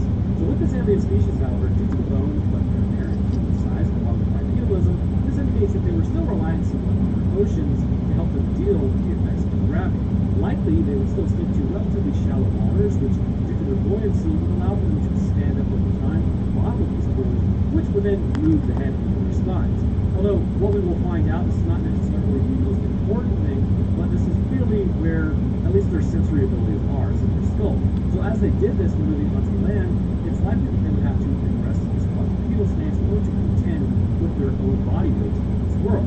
So as we move up to the pelvis, we see that this area is quite bolstered with bone, and the abdomen has a relatively supple appearance. It also appears as though some tendons and ligaments are actually connected with the sternum down to the pelvis, likely aiding this species' abdominal contractions necessary for the health like run quadrupedal stance, while also helping them stabilize when walking upright in order to resist currents that may exist in their oceans. Moving up to the chest, though, they possess a large rib cage and very clear internal organs, much like humans would have. And we can assume that to a comfortable degree, they are vertebrates as well. Their shoulders attach to arms, much like humans would. However, unlike humans, they were highly unlikely to be running. More so, these were just used as forelimbs, like any other quadrupedal mammal. The humerus bone area is relatively short. The forearm is quite long, with several areas of bone appearing, indicating that the pressures on the forearm would be immense when they walk. The hands have fingers that flank either sides, and are shown that when it reaches out for gum, this is how it's able to operate that forward, whereas it takes a full human to do so, given how our hands are shaped. Now, the extra fingers on the side clearly would be kind of like using forearms to kind of grapple on something as opposed to just the ends of our hands, which I love always saying this. If you look at your hands, it's basically just 5 little arms. The first knuckle is the shoulder, the middle knuckle is the elbow, and the third knuckle is going to be your wrist. So your arms just in tiny arms. So moving up to the head, this species has a similar structure to a human head. As mentioned, its skull rests on its spine firmly, where it has a mouth with several sharp needle-like teeth. These teeth clearly show it's a carnivore, and this is used for grabbing and tearing on flesh, which we have seen. On either side is a pair of mandibles, likely from its own pastime of prey that it's caught, and the ocean, understandably, is a difficult place to eat things away from it, so this would be beneficial. It also has a nasal opening central to its face, like humans do, as well as high cheekbones flanking its eyes that, again, are forward-facing. The skull shape is rather large, as well, indicating that the internal space is actually quite massive, larger than a human would have. However, as we will find out, this is not indicative of it being useful, but we'll get there. So as we continue to take pictures with the alien, Bob starts getting a little too frisky with it. Making out with it, where the exchange of diseases could be immense. Or would they? Well, the reality is likely not. It's sort of like a similar line of thinking as far as Earth. For instance, Dutch-Elm's disease is able to infect trees, yet humans are unaffected by the problem. And we even hail from the same planet. Another species' diseases are highly unlikely to even begin to know how to interact with human cellular makeup. It would likely have no impact. Sort of like those megaviruses they're finding come across that everybody keeps freaking out about. It's just like, oh my god, there's so much genetic information in them. But you have to ask yourself, do they have the ability to actually infect life as we know it now? Because they're about 40,000 years out of the game, and some of them are like way older than that. And it's just kind of unsure whether there would even be an impact or not. Anyhow, so it's like that one human in Mass Effect who was trying to explain to Quarian that their enzymes wouldn't even match up so they could go all natural. It's technically correct. Also, the Turian who was listening isn't even saved in her phone. Get dunked on, dinosaur. So the alien then wakes back up, having survived the knockout, as Jamarcus tries to leave the alien out, but Evan is about that life, so he jumps on its back. Bob then hits the pool stick as they overwhelm it and then try to choke it out. Interestingly, it actually is somewhat subdued momentarily in this manner, which says that it is an oxygen-based creature concerning the metabolism. Air is drawn into either the nasal passages or the mouth, and that would appear to kind of go to the lungs or the chest, much like humans do. So maybe humanity is the ultimate body plan for an animal, braggery. However, having not been fully put to sleep, it then says we are already among you, and then that indicates it knows English, which is a little strange, but it also shows that airflow is coming out of its mouth, allowing it to speak, as then it grabs the orb and jumps out the window. Evan deduces that's why they take human skins to blend in with the native species of the world. So the next day, Kit then sprays Evan with hose, freaking out while his run, as the rest of the group does not trust anyone either. The grouper looks at them oddly as the rest of the group continues to be paranoid. Over at Costco, they didn't talk about how paranoid they are, and they're just straight up insulting everyone at this point, as they have no idea who an alien has taken over. Paul then comes over to invite Evan over to his home, which is a ton of batteries, and that's just your standard Kirkland amount of batteries. Not really too suspicious. Also, it may seem like I'm sponsored by Costco. I am not, but I wish I was. Call me. Evan then says he must be the alien as he's acting weird, and then heading home, Abby is waiting for Evan. Nice. From outside, Bob calls out saying that you have to tell her the truth, as Evan says he can't explain, but there's a problem that she's not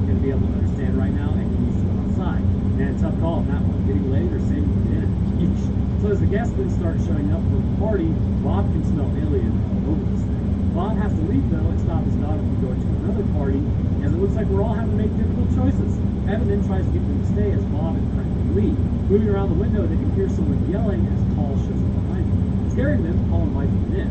Over at the offspring party, like, isn't it late fall? Like, based on the leaf colors? Like, no shot people were hanging out in the pool in Ohio in late fall. It would be freezing. So over at Paul's party, they then head to the basement as he locks the door. Even if you are human, that would be concerning.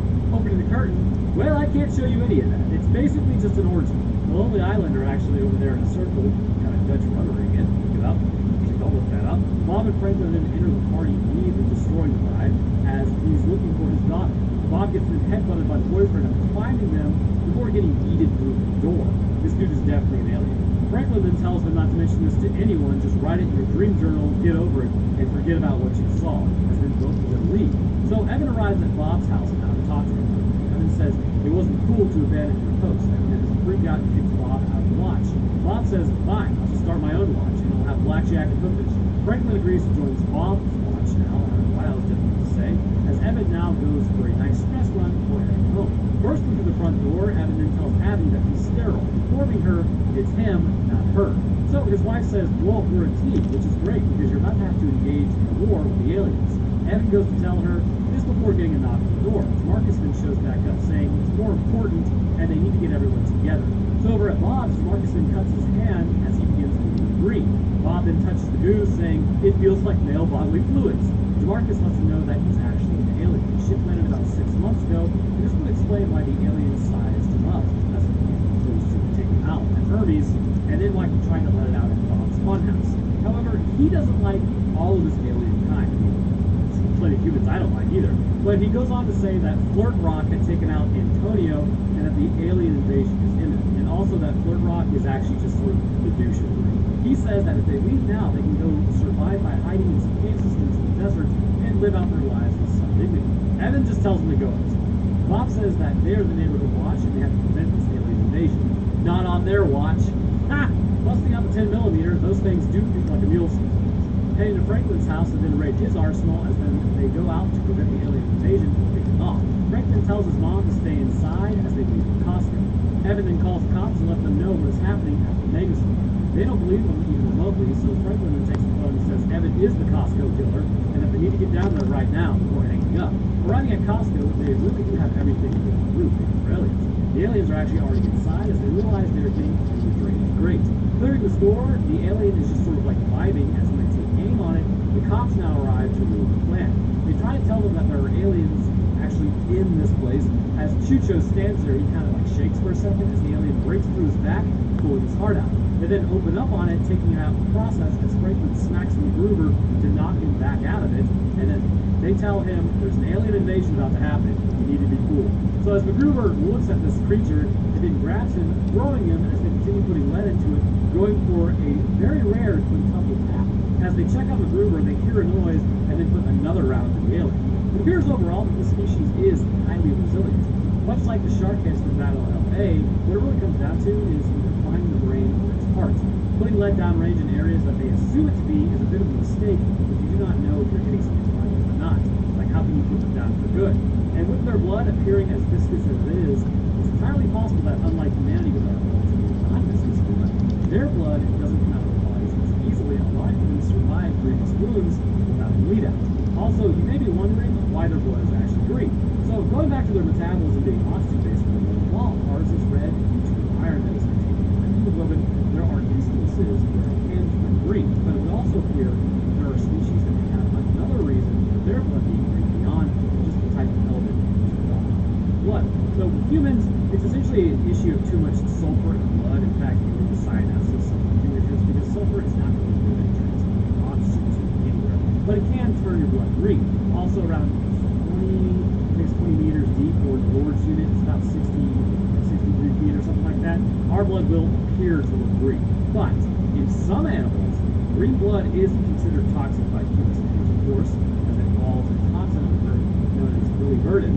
However, we know that this specific color of blood has evolved 4 separate times in lizards, indicating that there must be some biological advantage to allow for green blood in the first place. it would appear that with this specific species of alien, they may owe their coloring to either the sulfur content, which gives it the green coloring, or because that is really ineffective at transporting oxygen, it may be a possibility that they have to contend with diseases on their home planet that may also precipitate power plant. On Earth, it provides protection against things like malaria, for instance, so possessing a higher level of burden, then you would actually have some resistance to malaria. Due to the potential ruggedness of their own home world, given the existence of waters and being amphibious, there may be like a species they have to contend with on their own that's similar to mosquitoes, which may pass on diseases in the past, causing them to develop this toxic blood. Now, heading to the drain, is this what's under Costco's? So as they move, they find something is being built under the store as Bob's daughter's boyfriend turned out to be an alien. Who would have guessed? I was totally right. Bob comes around the corner, taking some pot shots before going complete caveman on him. Hi, humanity number one, baby. Evan and Franklin then head to the transmitter to take a shot at it, caveman style, as then several other aliens jump down. The species is insanely resilient. They then start dropping as DeMarcus shows up, having chosen humanity over his own kind. The alien Achilles' heels is in their crotch, which is where their brains are actually located.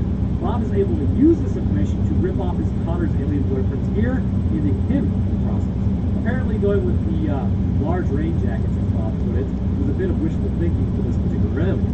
So this is why I believe there must be some sort of vertical colony of the species. If you look at humanity, it seems like a minor oversight of the brains in our heads. I mean, it's outside the main portion of the body where, I mean, it could be better protected instead of like in our chest. But instead, it's like, hey, let's just encase it in bone, and that'll protect the brain, which can then run into that bone and cause more damage. Fantastic. Honestly, adaptation on this one is basically going with good enough. So with this alien species, however, while their sensory organs are likely a collection of neurons inside of their skull, it still likely operates in person manner. Their second brain is upstairs, while their main brain is downstairs. And this is typically going to be across both sexes and humanity as well. Let's be real, both sides have made interesting choices using the secondary brain. So I'm just pointing this out also. The main brain and pelvis does make more sense, as it will be more protected, as it will be able to communicate likely through the spinal column to receive that sensory information from the skull. But unlike humanity, the skull does not use the aspect. So taking out the brain in the crotch is how you put it down for good. Just like if I were to get my crotch taken out, you may as well just take me out of the game at that point as well, because what would be the point? We're not so different, you and I, aliens. So they approach the orb as DeMarcus doesn't really know how to shut the thing down. He says, well, I'm not an engineer of my species. And then he asks Evan, well, do you know how your cell phone works? Touche. Evan begins climbing to go grab the orb because it'd be hard for it to work if it's no longer attached. Pulling on the lines and removing the orb, the transmitter stops and everything shuts down, preventing the transmission from going out. However, through all the tunnels dug, hundreds of them begin to arrive. Aim for the crotch. Also, it's a bit odd that the tunnel is there, but I believe this is mostly out of necessity rather than like some evolutionary adaptation that they're showing. Sort of like why humans build trenches and tunnels during war. We do not do it because it exists naturally in the environments, but because they serve a purpose. So turning into a run and gun, they then begin to retreat from the area and back up into the Costco. DeMarcus gets grabbed, but because we are human and we don't leave people that we like behind, they then grab him and pull him up out of the basement. Continuing their heroic advance in the other direction, they then hit a switch to close the doors as they slide underneath, trapping all the aliens in the Costco. Using the orb to then plug its holes, blowing the entire Costco up, much to the dismay of Evan as his name tag and rain jackets fly through the air. MacGruber asks if they won as he talks about, oh no, your husband's gone, don't worry, you're a good woman, you'll find another one. Except he's not gone. Merging with the rest of the squad, they have all survived. Evan says the Costco will rise again like a phoenix from the ashes, and everyone is super jazzed about having survived. DeMarcus mentions the orgy as Evan says, but I'm going to have to explain that one to Abby. It's going to be a tough one to do though.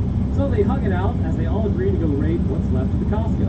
So now everyone has achieved the things that they wanted to do. DeMarcus keeps hitting up the orgies, but you see, due to the enzymes that he has, there's no guarantee that infections can jump species like that.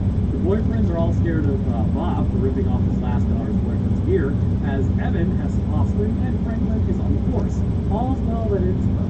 This species' body plan is actually fairly close to humanity's, which makes it rather interesting. While standing upright, this change would allow the bipedalism, and this change may not have even really been necessary to give their pelvis brains kind of the intelligence they needed, because it's already protecting and supporting it aligned with the growth. This amphibious species, as such, was rather intelligent, but given their own likely evolutionary past, once hitting a certain tech scale, they would then spread out amongst the stars and take habitable planets by force, likely preferring the ones that had oceans due to their own reliance on waters.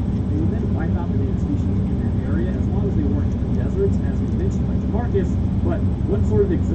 that. Bunny, how I want to hear what you guys think. Do you believe the species is as described? I think really more concerning with the marine blood, and it works pretty well on purpose ecology, which definitely means that they are amphibians. But I also want to thank you guys for watching. If you enjoyed, and if like great, if you can subscribe, because it's awesome for me to allegedly stay up to date.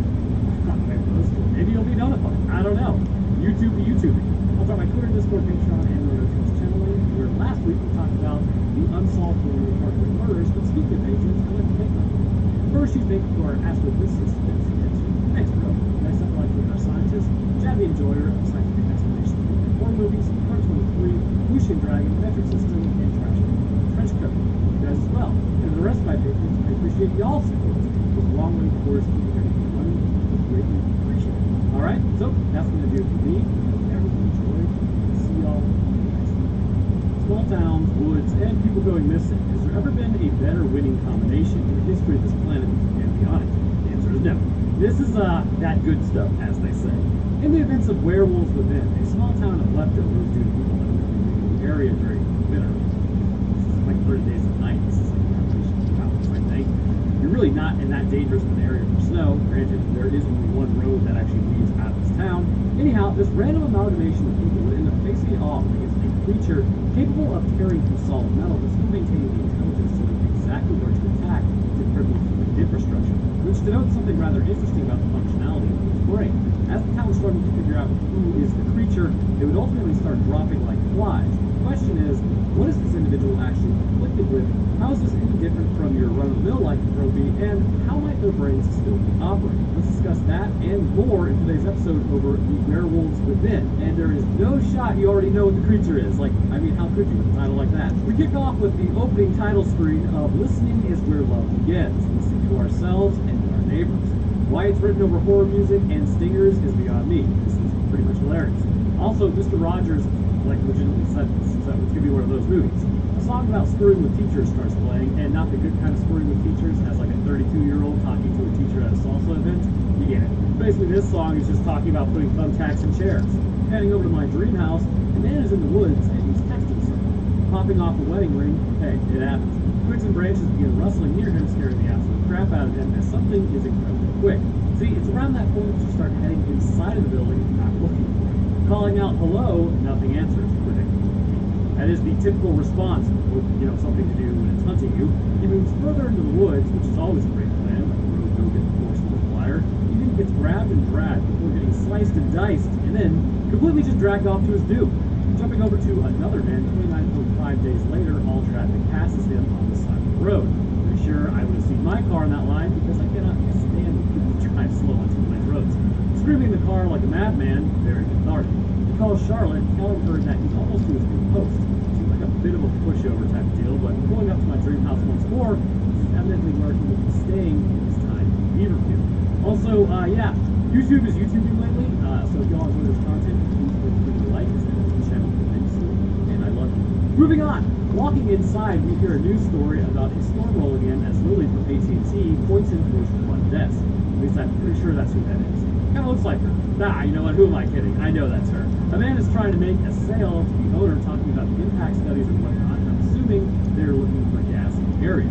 Ben Wheeler is there as the new park ranger. He gets talking to him about the pipeline and how he's going to be there for the duration of his construction. Headed to his room, the owner has been carrying his stuff, complete out the chat. And yes, I did know it. That is Lily from AT&T. That's pretty much my celebrity crush in this movie. Nice. She's the mail woman who then hands Finn his mail, informing him of the local trapping, and the guy doing it is a weirdo. He's put on the case almost immediately and then is ready to head out to start his investigation. Telling Finn, the hot goss of the town, she informs him of Janine's husband having run away with another woman. It happens. At least that's the guy at the beginning. And he really didn't run off so much as he was drug off. And heading into town, they then check out the businesses, stopping off at a yoga studio before closing the curtains on them, as they now panic as well as Marcus. And that T100 in the background? Actually, hilariously, Ford got upset at Toyota for making the T100s, but then got really mad at Toyota when they planned on making a T150 and ended up engaging in a lawsuit, which is where we now get the Toyota Tacoma. because they did have to change it because it was too close. You see, Ford was concerned that Toyota may have been replicating the experience which Ford was known for, minus the breaking down all the time, that is. But anyhow, absolutely cherry vehicle, even with the rust. Of course, you would obviously need to go with the 3.4 liter V6, which would give you around 190 horsepower, which actually would put out about 45 miles per gallon on the highway, which ain't bad for Toyota. My 4Runner only gets around 17. Of course, it's lifted and has larger tires. Man, the old Toyotas are a killer beast. Now, enough fangirling. It's time to fangirl over Lily.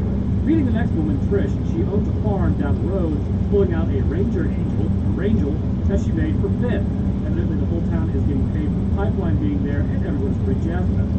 To meet up with the next creepy dude, who then hands them some maple syrup. His name is Pete. He's into Lily. Cannot actually blame him for that, and I'm not going to call her by her actual name in the movie, which is Cicely or Cecilia or something like that. I'm just going to keep calling her Lily.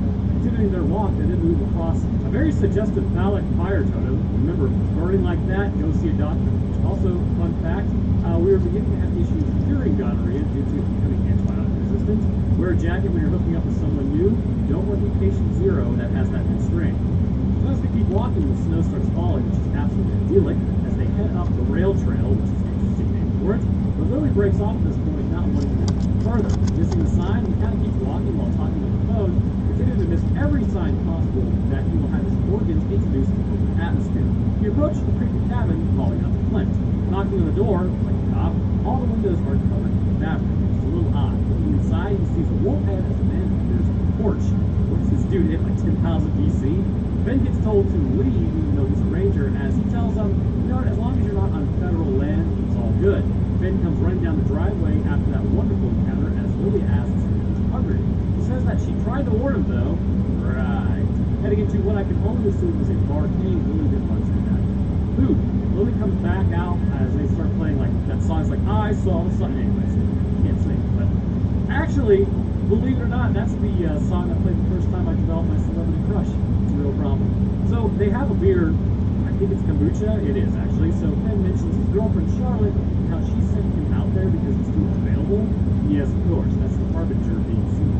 He says technically they didn't break up, but they aren't actually really together either. Like they aren't talking or seeing it. Then Finn slowly realizes that she broke up with him at this point. Nice job, bro. So they do something violent and then start throwing axes. Finn turns out to be a natural.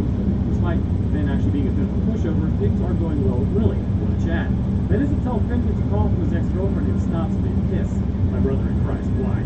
So Lily walks out, fumble of the century. So later that night, as night falls, the storm actually did shift.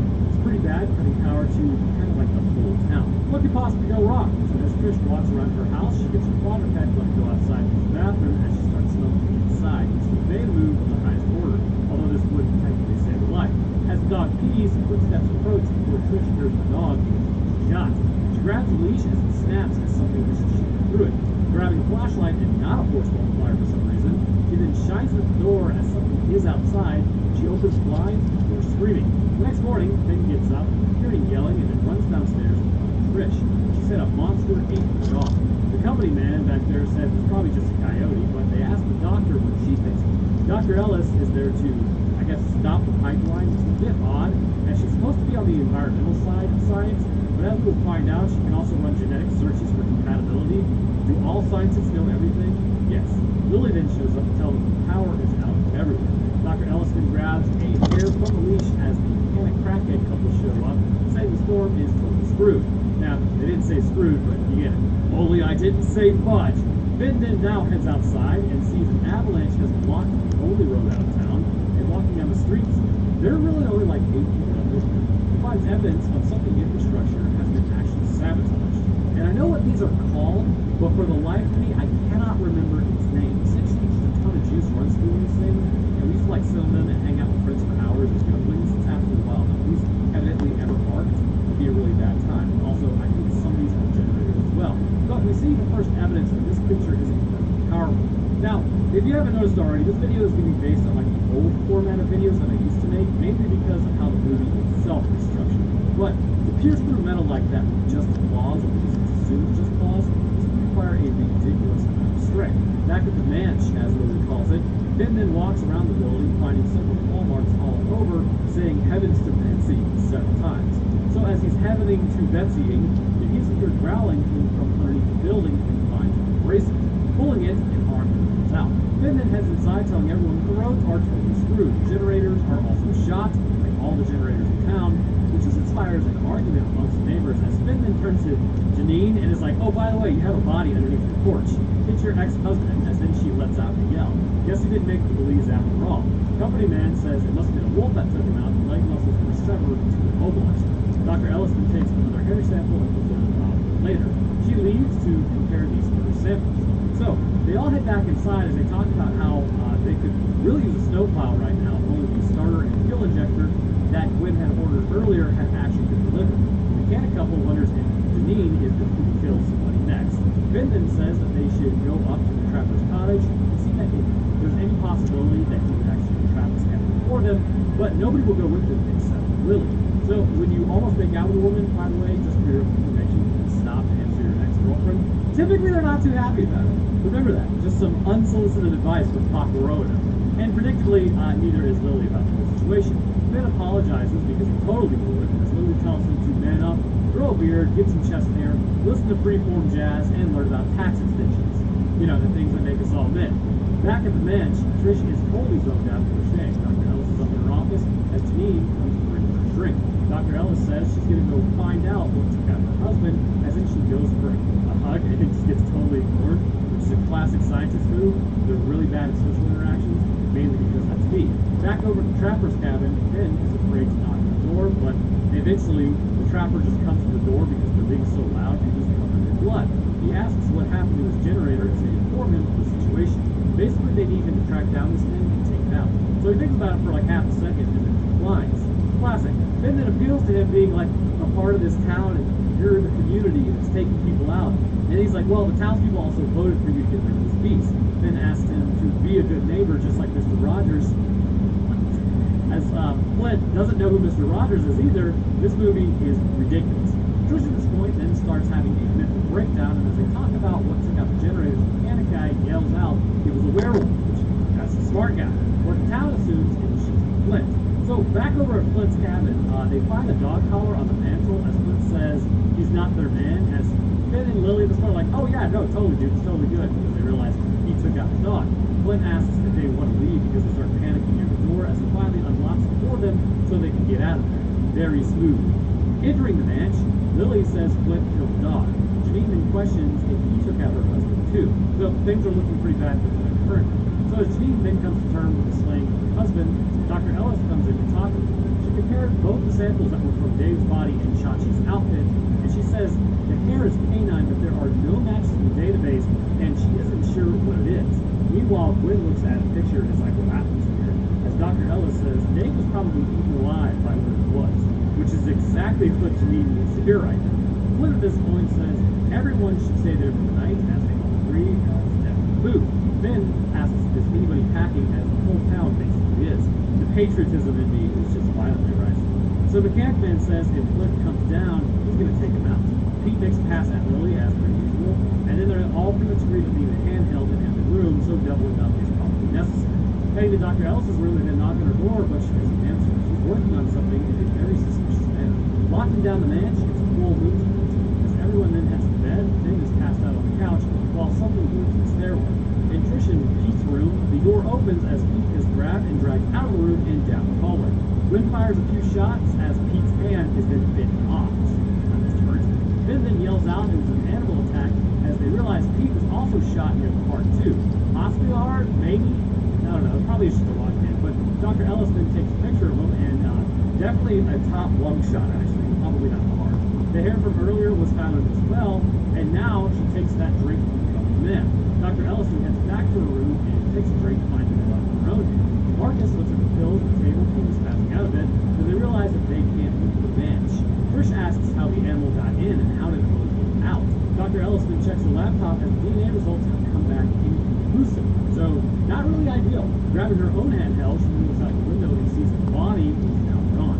Ben then heads up to Dr. Ellis's room again and shots come out through the door. She threatens the group to stay away from her door, and she says The creature that was inside didn't disappear. He says it's not Flint, it's one of them. Finn then says they don't understand as she responds, she can't come out, it could be any one of them, a likelihood. Company man then breaks into the room, as 2 shots ring out, and nobody answers. Company man then opens the door saying she took herself out. It's not sus at all. How exactly did she fire 2 shots if she took herself out? So now it becomes trying to figure out who the werewolf is. Marcus starts talking about his old man used to tell him stories about how they used to run werewolves out of the woods, and Gwen randomly brings up how her dad used to kick her ass, as everyone kind of just like looks at her like, okay, well, how's that relevant? Very empathetic group here. She continues explaining, well, he also used to tell me when to go and come to me and get me. At least that's what her old man would say. Trish says like someone is trying to just scare them, so it becomes a standoff at this point over the money that is supposed to be paid to them, as nobody trusts anyone because money over werewolves, you know? So Fitz says that they should lock away the force multipliers before they figure this out. But who's the werewolf? Find out in the next episode of Dragon Ball, or actually right now. So they wrap up the handhelds and then put them away, locking the door before throwing the keys out the window. A little overzealous. Like, what do you need those, right? So Marcus pipes up first, accusing Trish. All the gossip in town now starts coming out. So while they argue, Pete starts laughing, saying he's not a creep. He says that he's the werewolf. Everyone kind of looks a little freaked out now as he starts accusing everyone else of being the werewolf. Maybe Pete ate his own hand. Seems like something Pete could do. So Janine then brings up how the company man may have taken out Dr. Ellis. Lily has a breakdown as well now, as they start to turn on company man, as Finn finally uses his outside voice after breaking the coffee cup and tells them to take a breath and calm down. Finn calms them using the "we are the community" method, as Gwen says, yeah, screw that, and her Marcus would leave. Company man agrees to leave this point as well, as the other 2 move on into the team. Also, leave now, because of likes to do this. Trish and Pete abandon ship next, leaving just Lily, Finn, and Janine, as she says we'll get what's coming also. Finn now begins boarding the windows as Lily hugs him. Just like that, you're back in. Meanwhile, company man outside is evidently a Helsing or something, and over at Trish and Pete's, Trish gets up, looking out the window, obsessed with watching the dog. So back in the mansion, Finn then hears a scream and runs upstairs to check out what that was. Lily comes out of the door scaring him, while Janine next, as they say there's something in the room. They thought he left earlier, but evidently not. Entering the room, the window is open as Finn goes to close it, though Lily sees a piece of equipment on the floor. Turning it over, it's about a ball in the area. Finn then opens a desk drawer, finding a silver blade, as Lily asks if he was at that town paper. Vaughn and Joaquin continue their walk, having not made it home yet. Somehow, Trish and Pete beat them, as they are then blinded by the light. Finn asks what the blade smells like as Lily takes it. Is chloroform now. So the generators obviously must have been slashed to some capacity with this. Vaughn and Joaquin are not having a good time as lights continue to appear around them. Finding the map, company man was tracking attacks before Vaughn then gets hit by Trish.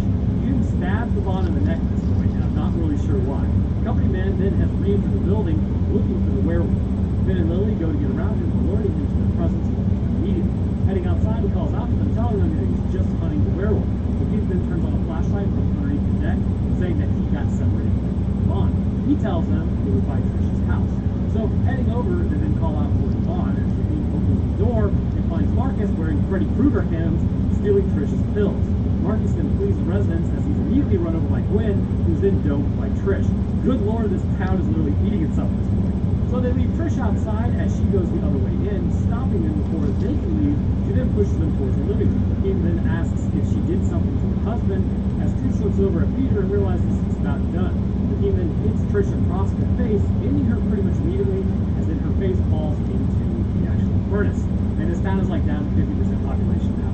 Down the street, the company man then stands on the road. They don't know if he's a werewolf, as Joaquin then takes him to the hospital. He says it's the 7th born and that she must be the werewolf. Some sort of Argentinian belief. Finn tries to calm him down at this point, as Finn then takes an arrow across the arm, kind of like winces him, I guess, as then it flies into the xiphoid process. Ouchies.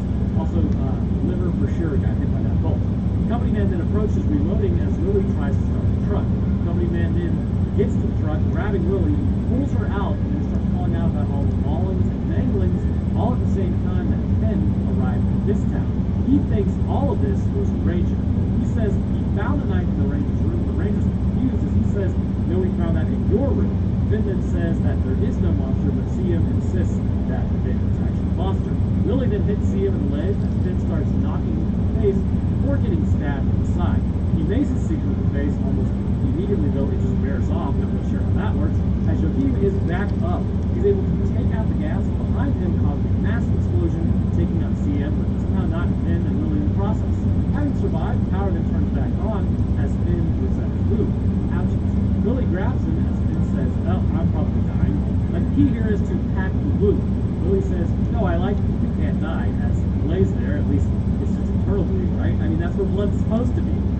Back at the barcade, Finn is back in the action block area. Finding the packages from earlier, she really has been keeping mail to prevent them from leaving.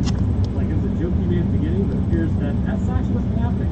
So as he looks through news clippings, it all has to do with the maulings and manglings in the area. David Sherman, the managed guy's phone, then goes off as he's the original mail carrier. Heading back out of the room, he then turns and finds Lily standing there. He accuses her of being the werewolf as her bones begin to crack. He asks if she was actually even really in a punk band. She says, "We didn't break up, I just ate all." Finn then said, "Well, you seemed great," but she was manipulating him the whole time. She then howls because on all levels except physical, she's a wolf, and she tells him that werewolves are real, but getting turned on by Finn's Yellowstone stories were a fantasy. Man, that is brutal. Lily then says that she needed Sherman's uniform, and Pete got his hand eaten because he kept trying to guide her by her lower back, and she just didn't like it. Yeesh. But she keeps talking, her nails begin changing, as Lily says Finn is pathological, accusing him of being a real monster. He's too nice. Finn then calls her a monster, as he says the whole time she was mocking him for being nice. He launches into how being nice can be a good thing, I mean, it can be. As Lily says, well, it's a dog-eat-dog world, and I mean, technically, you can be nice, or you can be a werewolf. And she keeps changing. And I promise you, now that she's actually turned, we are going to get to the science here momentarily, and if you click off, I will hunt you down, and I swear, as she turns, Flint then shows up to be a good neighbor, like Mr. Rogers, and knocks her out with a shovel. Before then, he gets bitten by one. He then stabs her in the hand before being thrown around like a baby in a dryer. Finn then runs and hides as Lily starts looking for him, heading towards the Axis. Silver might work for close encounters, but if you can take them back to factory pre-assembly, it'll be hard for them to attack. Basically, the concept of the wood chipper beating everything. Throwing axes at her, she then dodges everything before he kicks her in the face and then hits her with a snowshoe. Also, if you didn't know, he's been mentioning how much he likes snowshoes all the time. Having taken out the werewolf, he's pretty jazzed about it. Flip survived this attack, and as they both go to get out of there, they stop to talk, because of course they do, and in the background, Lily starts to get back up. Really? That was your chance to double tap. She's back in her uniform for a moment, it looks like, as they say, let's go to Janine's for a sandwich. And then she goes to jump on them to take them both out, but Bolt strikes her as they turn to see Janine having saved them. And thus concludes Werewolves of Death. So first things first, we need to highlight several different variations between this werewolf and the ones that typically exist in folklore, because there are some stark contrasts between the two, which seem to put this kind of in a strange realm, questioning if this is actually likely to be or not. First thing we need to know about werewolves is that the concept is actually related to reality. All throughout human history, illnesses have existed, and we have attempted to explain them. Typically what we will do is by attributing it to the supernatural in the absence of evidence that we can find. Nowadays, we're a lot better at figuring out what the cause is. We used to just be like, well, it must be ghosts. So the whole ability likely stems from a survival mechanism housed deep in our brains during our evolutionary path. Should Ooga Dooga not come back from the hunt and he's heading to an area where many others will go missing without a trace, in order to prevent others, or even ourselves, from following the same fate, stories will be made up in which we highlight just how dangerous that area is. This would likely keep at least some alive, who would then be able to pass on the information to help others survive. With mental illnesses and physiological deformities, it's no different. The idea of lycanthropy began to emerge quite some time ago, with different cultures calling it different things. But it was essentially a self-reported feeling more often than not. And this would be of a person kind of feeling like an animal, or at least changing into it. In some cultures, this would be acknowledged as like skinwalkers or shapeshifters. In European cultures, it was known as turning into a werewolf or lycanthrope. But this illness has a very real neurological origin, and it goes back to how the body perceives itself. So think about it for a second. Actually, you know what? Do something. I want you to do something. Close your eyes and hold out your hands. Now, with keeping your eyes closed, try to touch two fingers together on opposite hands. Pretty easy to do, right? You gotta think about it. How did you actually do that without looking at your fingers and knowing where they were relative to the space in front of you? You can thank the neurons associated with this because they're known as like a sense of proprioception. This is also known as kinesthesia, but it's your body's ability to sense movement, action, and location without actually looking at your body's position. While this may seem pretty run-of-the-mill and kind of mundane, it's only without it that you can really see how critical it is for just everyday things. In fact, there was a man, I forget the name, but essentially contracted a virus that specifically attacked his proprioception neurons. He could still move, he could still feel everything, and for all intents and purposes, he was otherwise unaffected. Once the virus cleared, it became apparent that he could not sense the location of his body. For the rest of his life, he has to now look and coordinate mentally, like using conscious effort, I guess that's the word, to move his body. Even then, the force he uses in order to do everyday tasks, like putting his hand on a desk, opening a door, is higher than normal and much less confined, all because his brain is no longer able to sense where he is in relation to objects, which also means you run into things rather easily. This highlights a system within the body that, while we do not think of it all that often, has profound impacts on the quality of life. This constant inflow of information communicating with the brain serves other purposes as well. It grounds the mind, which in turn likely also makes people feel connected to their environment and their bodies.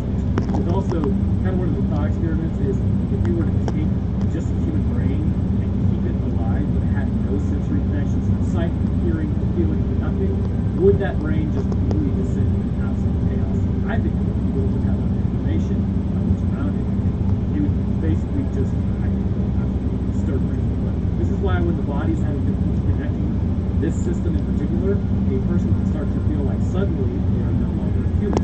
It is known that those who feel like they are dying, for instance, or turning into another animal, or feel like they are already a walking corpse, such as with Cotard syndrome, appear to have issues with their proprioception neurons. And understanding this issue can come from outside the body, like contracting a virus, for instance. You can begin to see where the idea began within our species that shapeshifting was even possible to begin with because it was self-reported. So from here, all these standard connections would be made for a werewolf existing.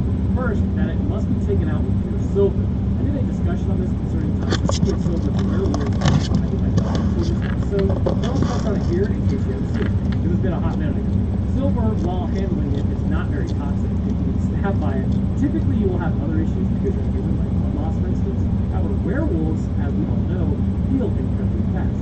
This healing ability is why things like lead puncturing a hole in them, or a standard stab wound from steel, is able to repair. In fact, before getting to silver toxicity, let's discuss that. Once being injured, several pathways are activated much more quickly in werewolf. Immediate inflammation is initiated in response to the wound itself, or rather than like the 6 days, which is standard term for new genes imparted by contracted lycanthropy with pod cell division in response to wounds that will just basically take place in minutes. This rapid response and clotting factor would prevent a werewolf from succumbing to its injuries that typically would happen in humans. However, there appears to be other parameters associated with this. So let's take a step back because it highlights some of the issues with werewolves again that other werewolves appear to not really display. First, lycanthropy can be contracted through bites. This would indicate that it is in fact a communicable disease of sorts, highly likely again to be a virus, which is interesting given that viruses can actually affect the proprioception neurons, which is kind of like a happy little accident, or maybe coincidence, or maybe it's entirely connected, whichever you prefer. This virus would likely be a virus that is transcribing into the DNA of a person imparting genes that would affect several areas, at least in terms of standard likelihood. In terms of cell division, which is what we were talking about currently, this would affect probably like the cyclin A, cyclin B, cyclin B2, CEC2 genes, amongst many others. The gene loci would be specifically affected, seeing as there is a need for faster mitosis. But I can hear you asking, why faster mitosis? It seems to me that the healing factor of werewolves, at least in lore, is actually more due to the fact that they need to rapidly transform during the full moon. Because of this, new cells would need to be created in order to do things like that. Nails and teeth, hair would increase all over the body, and new bone structures would form on the skin. You can also assume muscle mass is increased, including muscle strength growth in the body itself. Essentially, you almost need to become double a person in terms of available biomass, meaning you need more cells. The healing factor is just naturally a result of growth, again, at least for standard life. Then you have to ask yourself, why is it only some of the time that people interactive? It's important to understand that your genes actually are affected by cycles. The clock genes, as they are known, oscillate the diencephalon and pituitary gland of the brain and appear to link up in their cycle. In fact, if you've ever wondered where the concept of people acting crazy during a full moon has come from, there is a real biological indicator that shows that this isn't just some anecdotal thing that you see. There are biochemical reactions taking place in long-term behavior. And I believe the same can be said for werewolves. Again, with lycanthropy, these creatures are said to hunt by the full moon. Why? I would imagine it's a two-pronged reason. First, while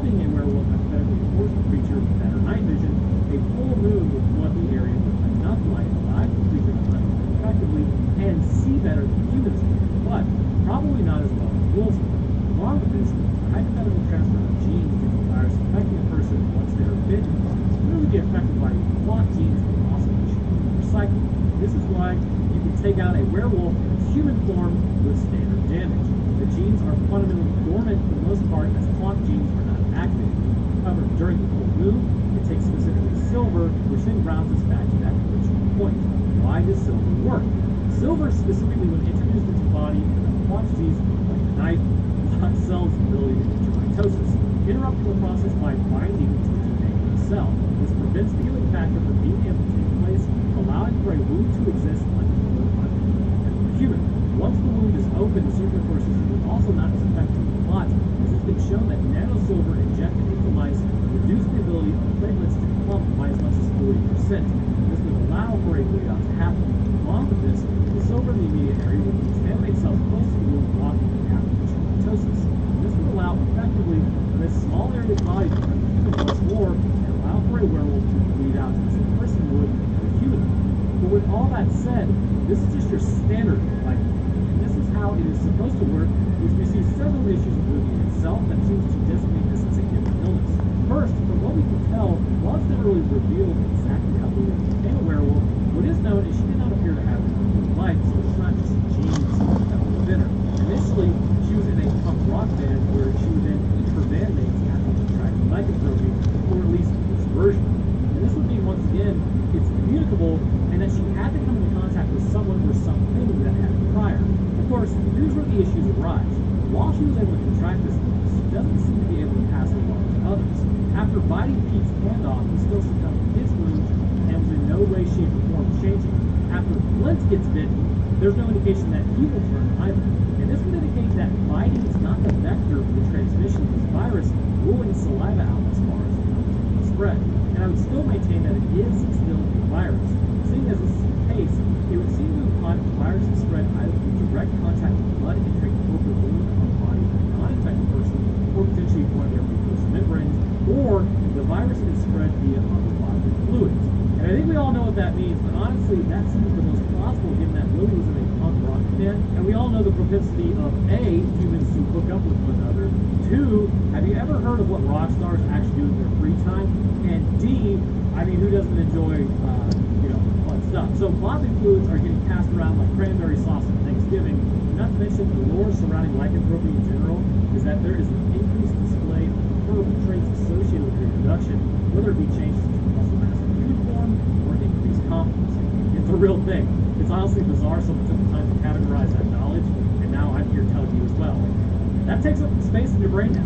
So I'm still maintaining, however, that this particular virus is most definitely planting into the DNA of Lily, which now we get into the differences concerning this specific brand of lycanthropy. The first thing to realize is that under normal circumstances, human cognitive function is supposed to decrease by quite a bit. More intelligent than your standard wolf, but definitely not as high thinking as a human. Interestingly, Lily seems to maintain her ability to think and act rationally for the most part. However, aggression is most definitely increased, as she's no longer seeing herself as a part of the Homo sapiens race. Instead, it's now just getting to the animals as food. This does indicate that some areas of the brain, like the amygdala for instance, are likely overstimulated once transformed, whereas the hypothalamus concerning disgust, and also the frontal lobe associated with memory of others and choices, may be in a depressed state, allowing for a perfect storm of eating someone in which is friends with. Physically, Lily also has some issues that makes her sort of like a werewolf-like version. More resilient and stronger than humans, but definitely not as powerful as the werewolves are in the lore that humanity has. While the claws are able to slice people apart, it is alleged that someone used a knife on the generator. And if that is true, then her claws are not as powerful as they should be to tear through metal, but she is strong enough to send a knife through metal some times. This puts her stronger than a typical human. However, Finn is able to hold her off momentarily during the fight before sending a broken snowshoe through her neck, stunning her. What knocked her down is likely the fact that it may have flipped the spinal cord was turned. It would take longer to heal if in fact that is happening. But I am not so sure if the spinal cord was hit or not. It appears it was likely missed. It just stunned her, but this doesn't indicate the healing factor was actually stronger than humans, just nothing vital was actually hit. In fact, when she gets back up after the stun wears off, she is kind of shocked and her coordination is off quite a bit. But I think the biggest issue, however, is the bolt that ends up hitting her in the chest. It's not indicated to be silver, and because of this, the bolt working on her only really means that she can actually be taken out by normal means if enough damage is reported. And this would either mean that she has been infected with like a sub-lycanthropy version, or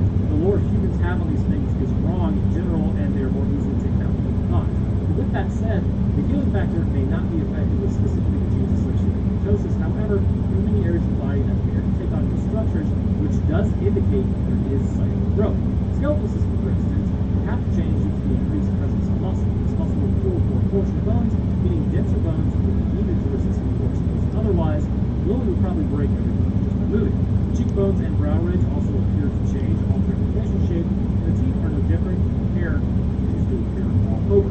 The leg structuring allegedly also changes, but it happens so fast that we really don't see it. The feet elongate as well as she begins walking the balls of her feet rather than flat-footed or human.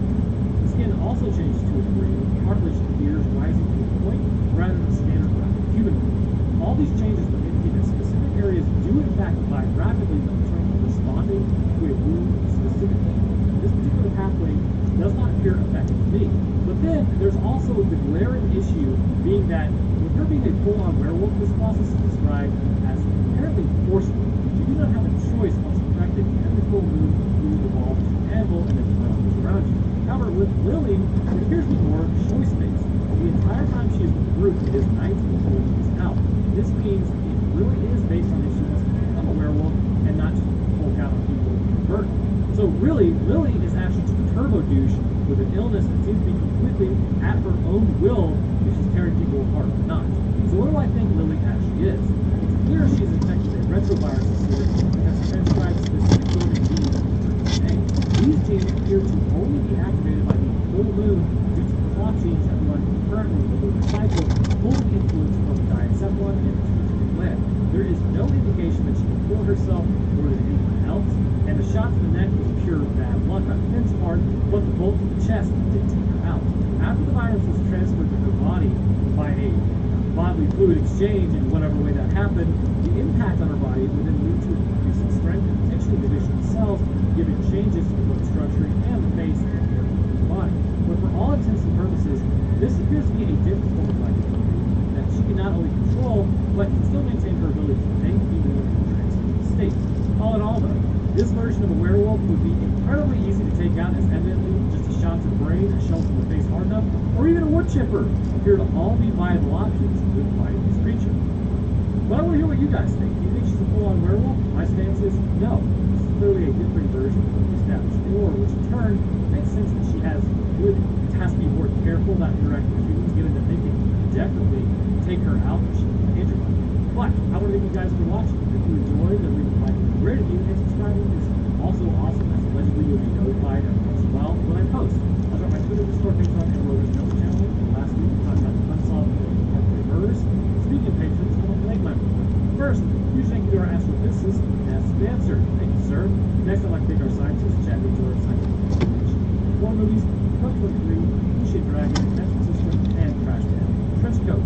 Thank you guys, and to the rest of my patrons, I appreciate your support as well. It's been very helpful, especially as of late, long way for 2020. You guys are watching cool cats.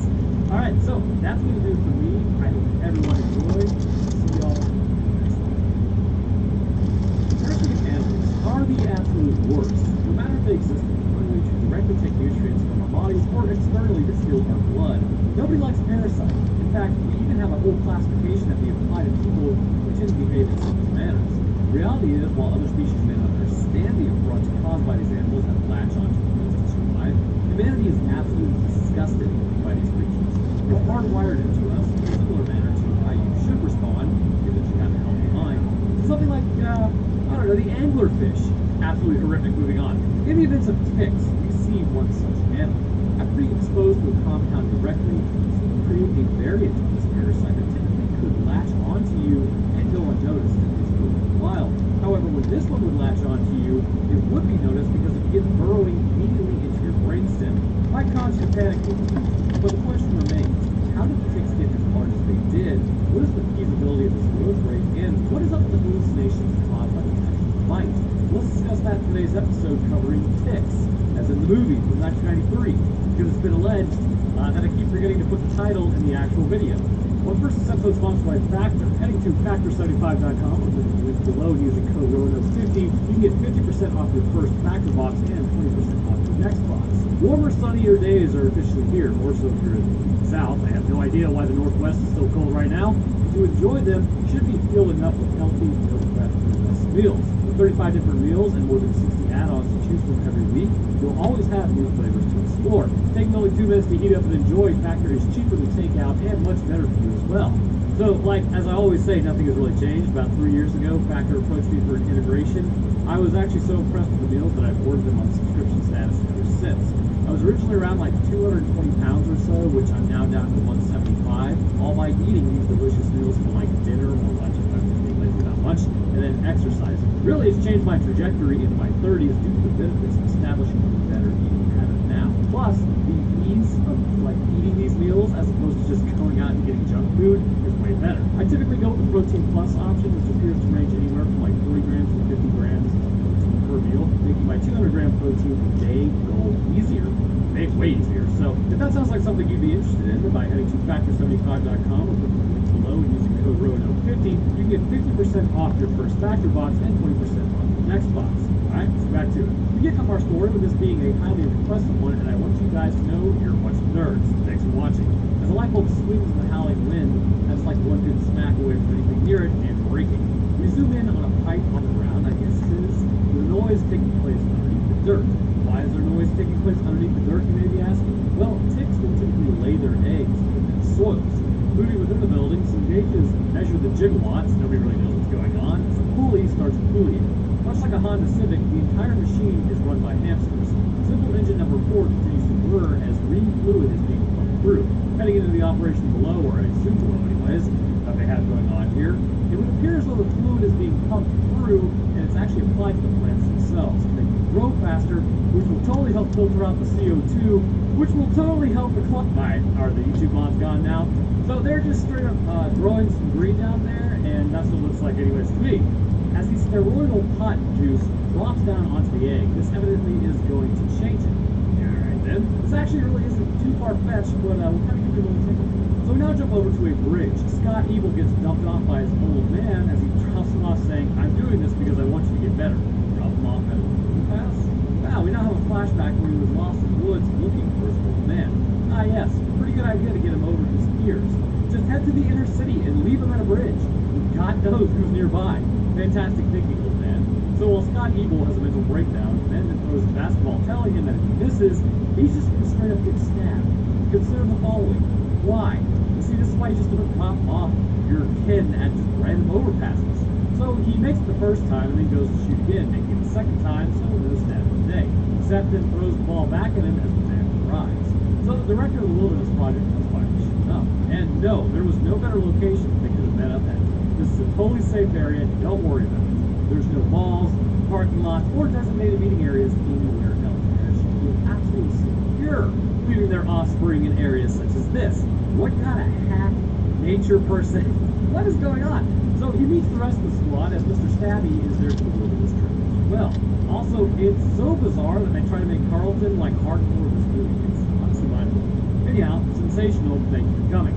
As they begin loading up, oh thank God, the Tool with BMW shows up with a sleeveless vest, no less. Alright, I'm changing my opinion to you.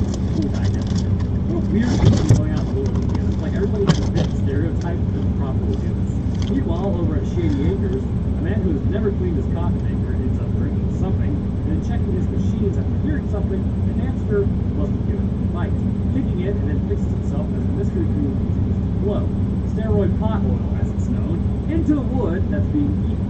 As it continues to drop down onto the egg, you have to ask yourself, why would this cause the changes that we're going to see? Well, I'm glad you asked that. Remember, this is all because of you. Something to understand about steroids is it's not just for getting absolutely yoked. Which I break away momentarily to say, if you don't stay natty, you're a huge nerd. There's no intrinsic benefit beyond vanity to jump on gear. Like I said, we all kind of want to look like Clayton Carmine, and some of y'all's genetics just do not support massive muscular growth. But liver, kidney damage, joint damage, unknown circulatory issues, heart enlargement, just live naturally, though. You'll thank yourself when you don't flatline out to 50 and you can actually move and enjoy life. Whenever I take hard stances like this, however, the hate mail starts flowing, so please calm it away. Anyhow, it's 3:30 in the morning and I'm on my 4th cup of coffee, so let's get this bread. Steroids, much like in Homo sapiens, has potential for really any animal that's going to induce growth beyond the confines. It can have severe severe consequences for that animal that is grown beyond its parameters.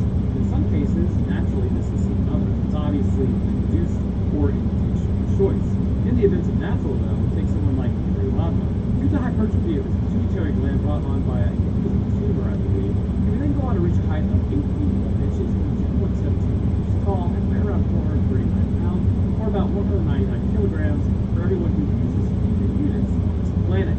Now, something to note is that because he is larger than the pituitary gland, his body is constantly being flooded with growth hormone. Human growth hormone, however, or HGH as it's referred to, is technically not considered a steroid, but a peptide hormone, but the effects are quite similar. As you age through puberty, you will hit periods where this hormone will actually increase, and epiphyseal plates and growth plates of long bones will activate, causing you to fall. These respond to several hormones, but human growth hormone is one of them. Once you have reached your genetic limit, this hormone will decrease along several areas of the immune system, which in turn cause you to stop growing. Now, interestingly, these plates can be reactivated to a degree, leading to a second puberty of sorts, but the results are disastrous. Gigantism can actually lead to many issues in terms of physical appearance and how the body operates. Things like nerve damage, for instance, due to this growth increase, is one of the main issues from extra pressure on like the heart and the blood in this large of the body. Basically, you do not want to be almost 9 feet tall. It is not a good time. The steroids, much like the growth hormone, follow a very similar vein. Their purpose is to cause growth within a body by altering the expression of genes. This will cause these genes to functionally work overtime, as you can call it. In that desired case of humans, this can cause cells to produce specific proteins within muscle cells that increase in size. However, the fluid that is leaking onto the tick sac, tick eggs, appear more comprehensive than just wanting to increase muscle size, but instead increases the body size. So as the van ascends up the mountain, how I do it. The suspension on the back of that van, though, definitely needs some work. As Scott Eagle gets out, he's already spotting the girl that he wants to talk to, and she will not talk to him. This entire movie is honestly bizarre. Checking the dog, Carlton realizes his dog has a tick on it. They then burn the tick, as Carlton says, smoking will stunt Scott Eagle's growth. Short kings rise up. You see, Joker has a rare bone disorder, and it'll probably just end up highlighting ships. Alright, so they stop, right? Like, they all got out for some reason. They hang out for a minute, and then they just get back into the van to his house. What was the point? Who knows? That's the fun. Carlton then finds smoker status of steroids and condoms. At least he's being safe. Heading into the store, of course, we get this weird drunk local hitting on teenagers. What an archetype. Other guy then comes over who's likely just as creepy, as then Jerry cements himself as mega creepy, blowing kisses to a free adult as she's in the van. Bro, he's making stuff. Over at the pot operation, Slumlord is listening to the radio as the hamster is still going down. Testing his bear trap, I guess. Something is moving below the pallet, but a lot larger than what we expected. Hydro then starts talking about jumbo CDs, and you can see these jumbo nuts. Hearing the hamster squeak, he then finds it's been torn apart by something almost immediately. As he looks rather confused by this, I think all would. Sweet Jesus, it skitters across the floor. Being startled over this, as any normal person would, he then approaches a small opening between his machines, which no person would, as it launches itself into his face. How does anyone get their faces so close to small openings? He steps back and then falls into the bear trap like an idiot. Hey, why would you open up a bear trap in the middle of the room with functions? What was the goal here? As he lays there wailing, something then falls to his right as he looks up and sees the eggs falling off the ceiling before it lands in his face. Back over to the van, they decide to stop again before again getting back in the van to continue their drive. Now I just kind of screwed around. Having gotten to the campground, surely there's not a dude with a machete running around. Also, while the dude with abs is swole, the black of shoulders would indicate that there is no beard involved. Just saying. No, I suppose he is younger. Maybe potentially his genes just don't sort of allow for it. But as they head to the cabin, the place looks abandoned. Like, man, what a little crapshooting place. You have to ask yourself, is this actually really a campground, or did these youngish adults just get straight up abducted? Seth then goes to the closet and starts using his God-given rights with the sapiens and coats the egg sac with a hanger, which, as we all know, is stitch adjacent, piercing it and then leaks all over the ground before they smash the thing and fell out of it. However, some of the larvae appear to have survived. So while that crap was going on, the tick problem was getting worse concerning the eggs. Back at the campsite, Charles over here starts talking about how they're all disassociated. They'll never bond. What kind of crappy experiment is this? Like, again, he fears the group isn't going to successfully bond despite their antagonist nature, but a lot of them have already been on these nature trips. Okay. Anyways, also these tick eggs are just completely everywhere. Meanwhile, on their hike, one woman is complaining to Scott Evil about nature, out in nature. Guys, it's just nature. Just no problem. Behind the girl, one of the eggs is absolutely goblin mode, and Scott tells her, dude, something is on her back. Grabbing Van's answer to anything gross, which is hanger adjacent, known as a stick, he goes to poke the thing, and then bites the stick and runs off. Leaving nature, Joker almost tripped over that log by the way. For real, I saw his leg barely get over it. Getting back to the cabin, Chris Griffin then tells Charles about how they were attacked by a bug. And, let's go home. Team Leader 2 says, bugs don't attack unless provoked. So here's the thing, I can be stung by a wasp and have to mind my own business, so that was why. So as they eat, the two weirdos from the gas station show up just in time to creep everyone out. Bro, someone get Jerry on this, like, they didn't warn the group about milk growers out there, and this is why you stay strapped when in class. More so in the wilderness. Carlton knows what's up though and says, man, I really should have brought peace. I agree. Back over the cash croppers operation, he wakes up as something is pulling his skin. Crawling over to a handheld, he then fires a shot into his own knee to get rid of it. Great times. You totally just blew out your popliteal artery. Enjoy the next minute or so. So the group is just sort of hanging out in the dark, hearing shots go off in the distance, totally not concerned by it at all. This very moment, also the camp counselors are doing what camp counselors do, and so like they're getting frisky with the window open, right? And like the three adults are assumedly right outside the window starting the fire because when they do light that thing, it blows open the curtains. Bro, close the window. What sort of audio voyeurism is this? So it gets really awkward out of nowhere, probably because they can hear the counselors, as something begins approaching the dog. So as the dog looks around, something is on the ground and he can't hit. So Howard the Duck begins having another freak out as Carlton tells him that he looks scared. Nelson Nash says, oh, I just get dizzy when I'm alone.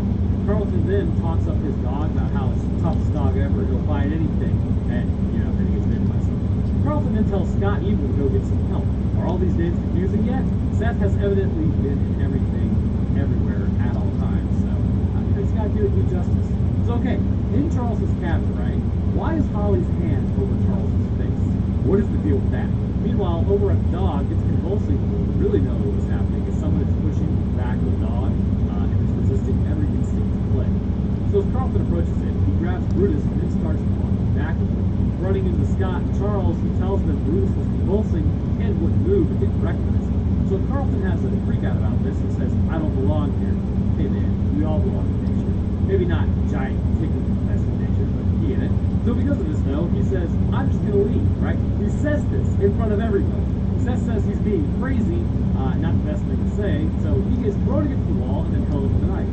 Okay, maybe don't tell the guy grieving that he's going crazy. So the tick then has eggs like all over the trees, and somehow nobody sees any of these things. Like they are literally right on top of the campsite. Not even a passing glance would be required just to see these things. So a sheriff then shows up, sponsored by Ford, as they look at the dog. They discuss if maybe it was rabies or not, which they base that on absolutely nothing. Kelly evidently really cannot cook pancakes, as he asks if the missing person in the area had been seen there. They now send Seth to go check on Carlton, as he tells them he left to go back to LA. So they're upset at him, as he says, what, do you think I didn't try to stop him? Not really, man. I mean, I guess you called him crazy, that's probably good enough, right? So heading back to the cabin, he has a nice mental breakdown from reality, swinging in the air wildly, excellent acting, as Melissa comes to check on him. Hopefully, I'm pretty sure he wishes she didn't see any of that. So the dad then shows up as she calls her dad an ass, but really, I think he handled that pretty well. So, I mean, there's really just a huge liability issue along with the potential for lawsuits. So I get why her old man would be stressed about it. Charles then says he's going to look for Carlton. He's like, hey, Seth, you should come along.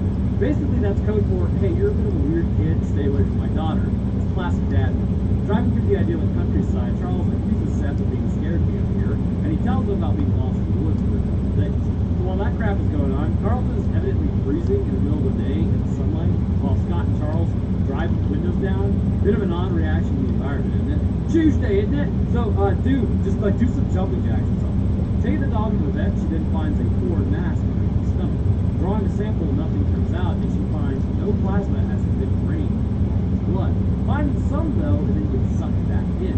So at this point, something starts trying to suck at the syringe as well, as blood starts leaking out of it because the thing is starting to converge. It starts to skitter away, smash it, as if they close the door as it hides as it keeps scuttling around. Gross. Luckily, everyone is completely unaware of how to look for something that is scuttling around on the ground. But finally, they see the thing as it squares up on Seth into his first face. Grabbing it, Vecna squishes it, and ends my personal nightmare. Damon Baird was right about things at Scuttle. Performing an autopsy, she says it's a whip tick. She says it's been covered with something like an herbal steroid possibly. It was used on the Mary Jane pills to cause her to grow faster. She says the tick bite will numb you, but it can also induce a hallucinatory state. But is that true? Let's find out. So let's start first with why do you not even feel the tick bite in the first place, and why would 100% feel this tick bite as it would basically send you panicking? When a tick bites you, a very small amount of anesthesia is released into the bite itself to deactivate the nerve signal. This evolutionary advantage allows the tick to go notice by the host that it is trying to suck dry. Phrasing. There is a concept that states the tick will burrow into your body past the skin, but actually its whole intention is to stay within the skin and specifically have access to the blood vessel of the nerve itself. This numbing agent works through a process by deactivating the neuron, preventing it from firing until the next neuron is activated. Along with this numbing agent, the tick also releases several other chemicals in the area. An antihistamine will be released to prevent swelling in the area along with suppressants. This is a twofold issue. First is that blood will continue to flow to the area unhindered as a result of these cells not being able to call effectively to produce that immune response. This will also prevent the immune system from recognizing the threat and in turn, responses from the immune cells such as the eosinophils and neutrophils will be quite limited. And this will allow the tick to feed at its leisure and on most animals likely not be spotted. On humans though, it's completely on sight. And we love destroying these things. So now the hallucination is associated with something completely different, which when we see evidence associated with this in a moment, we will jump to that. It's actually rather interesting how this neurotoxin is into the brain as it's able to prevent the life. Now obviously with the larger ticks, the reason you would notice it, it's a pretty big bite. It would be extremely painful. I don't know, it'd be like being bitten by like a really large bird or something. You're gonna notice.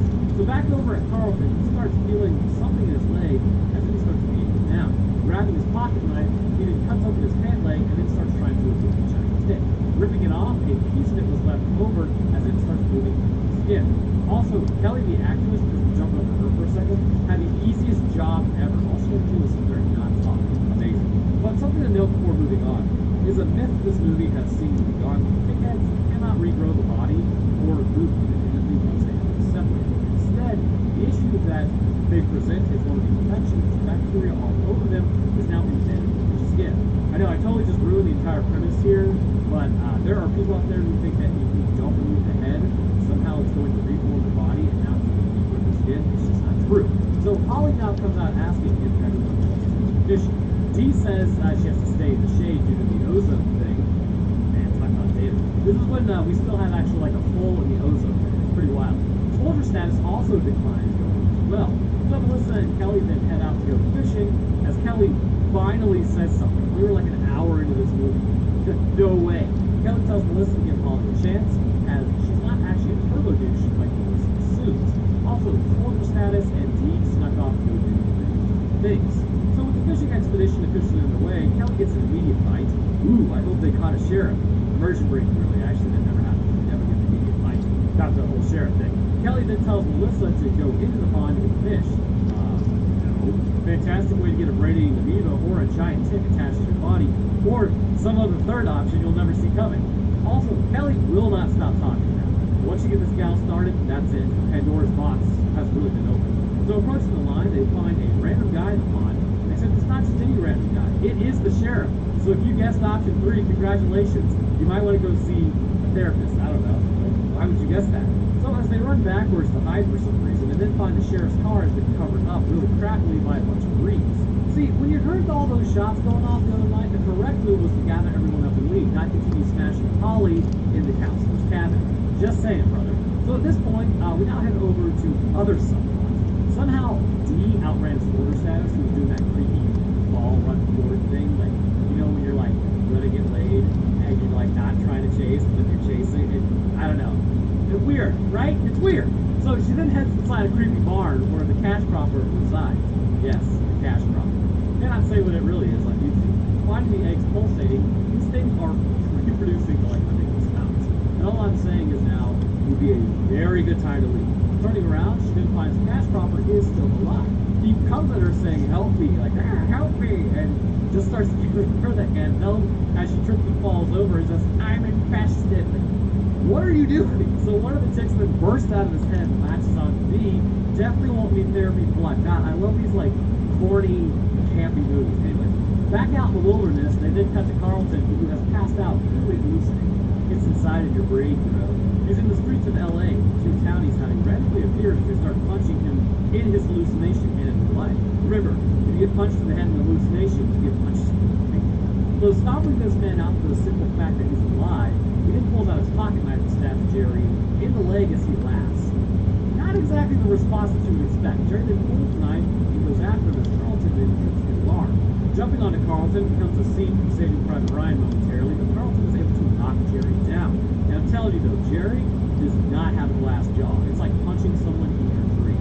As Carlton then goes to run though, he then takes a round to the side by Sir as the fire breaks out. Nice job. Pulling out the steroids is a lot like the Green Plant in Resident Evil. Carlton eats some of the word becoming Alpha Chad he always knew he could be, while back over with the soldier and D, he's carrying her out as she is hallucinating the Cash Cropper from earlier.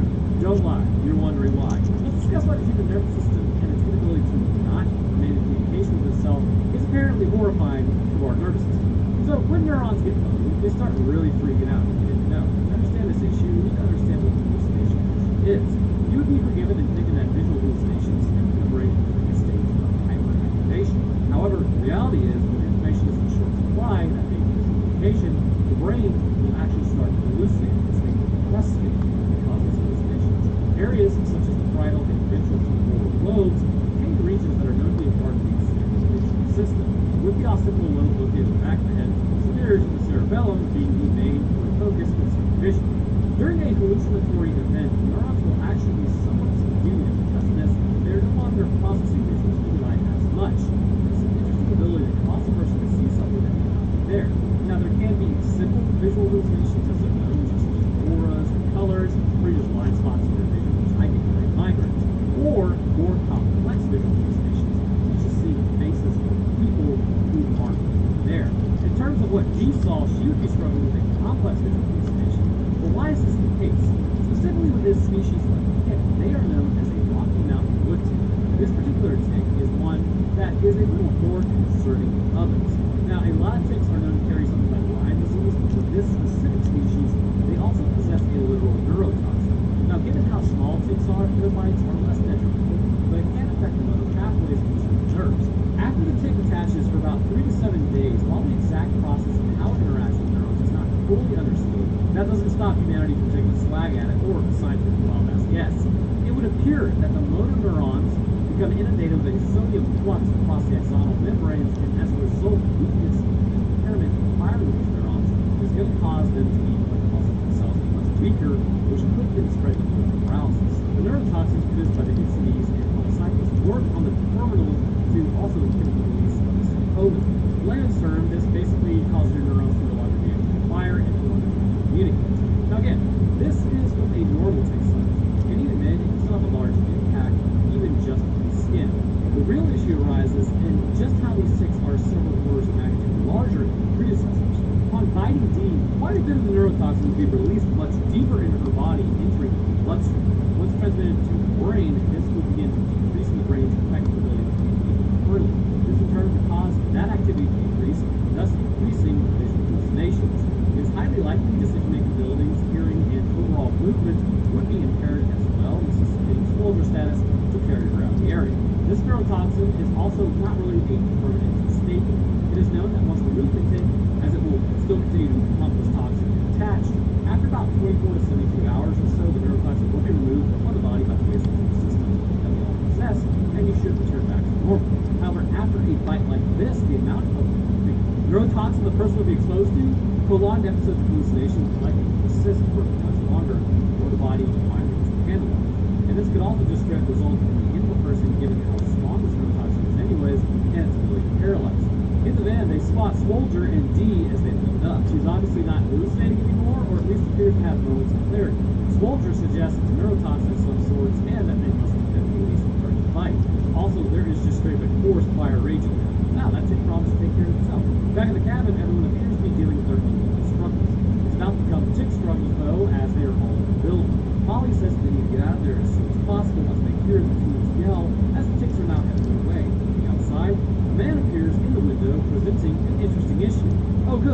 actually the tactics from earlier. They smash the ticks, solve the problem. Out in the darkness, Carlton now approaches the cabin as well. Sir suggests that Jerry go out there and get the van and bring it around. Jerry declines as Carlton then starts banging on the door. Wheeler says not to answer as Scott lets him in. Carlton ain't looking so hot as he's being drained of his blood and finds the tick internally.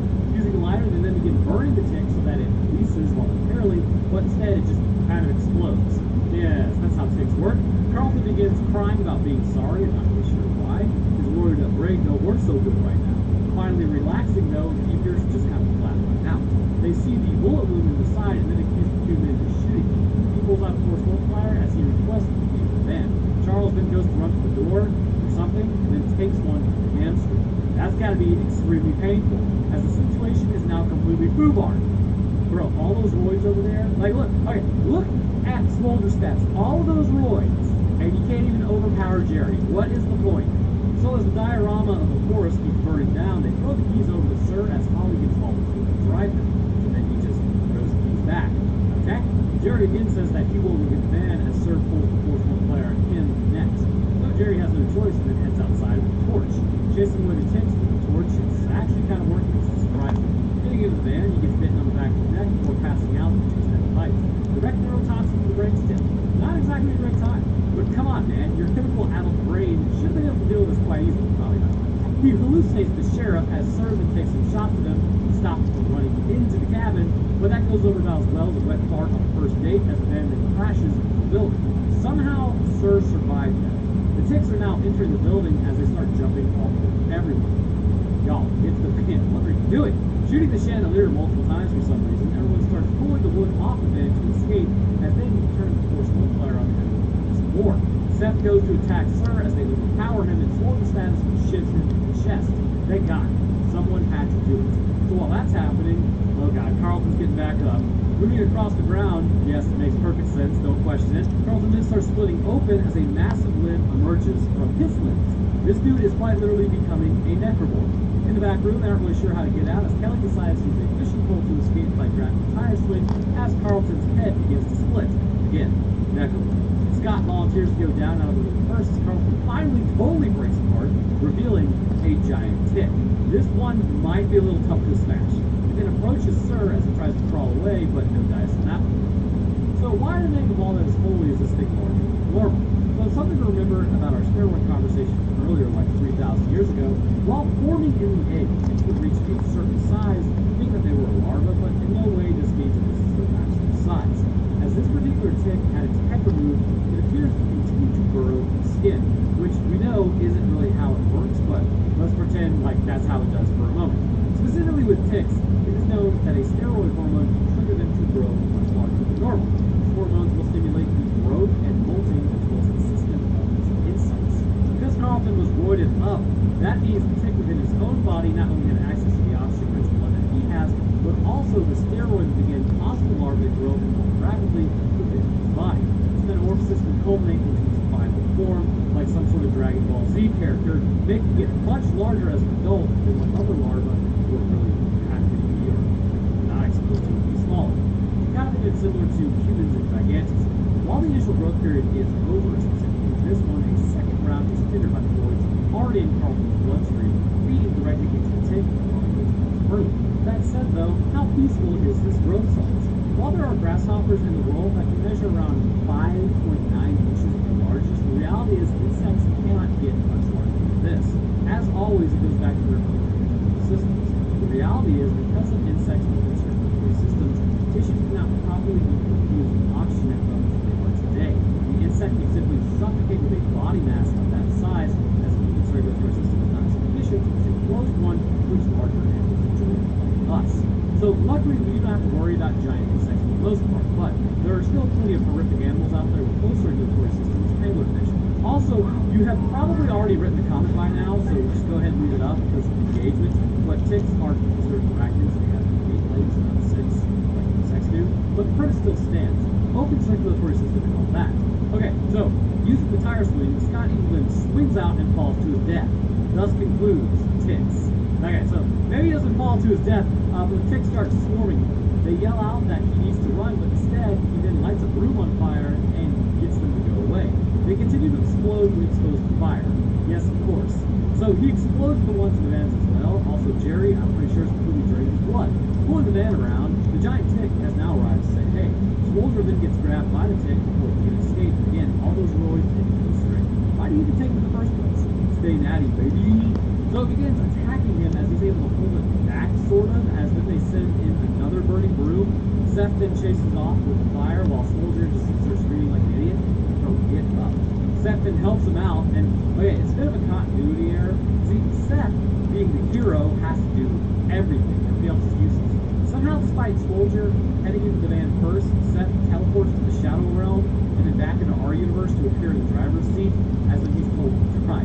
Why does nobody else taking over driving duty while he was up there doing that? The fire then heads toward the propane tank in a perfect gasoline-filled line as it blows everything up, adding to the forest fire issue as the van drives it. Everyone's pretty jazzed having survived as they head back down the road to a real parasite area, the city. Just kidding, or am I? A random junkyard full of classic cars sits there. My God, it's beautiful. I'll grab one of these things all, because then it pans to a bus, the bus, that's now in the junkyard or something. An egg survives as it drops down to the frame, and then it gets hatched. Thus concludes Tick for real.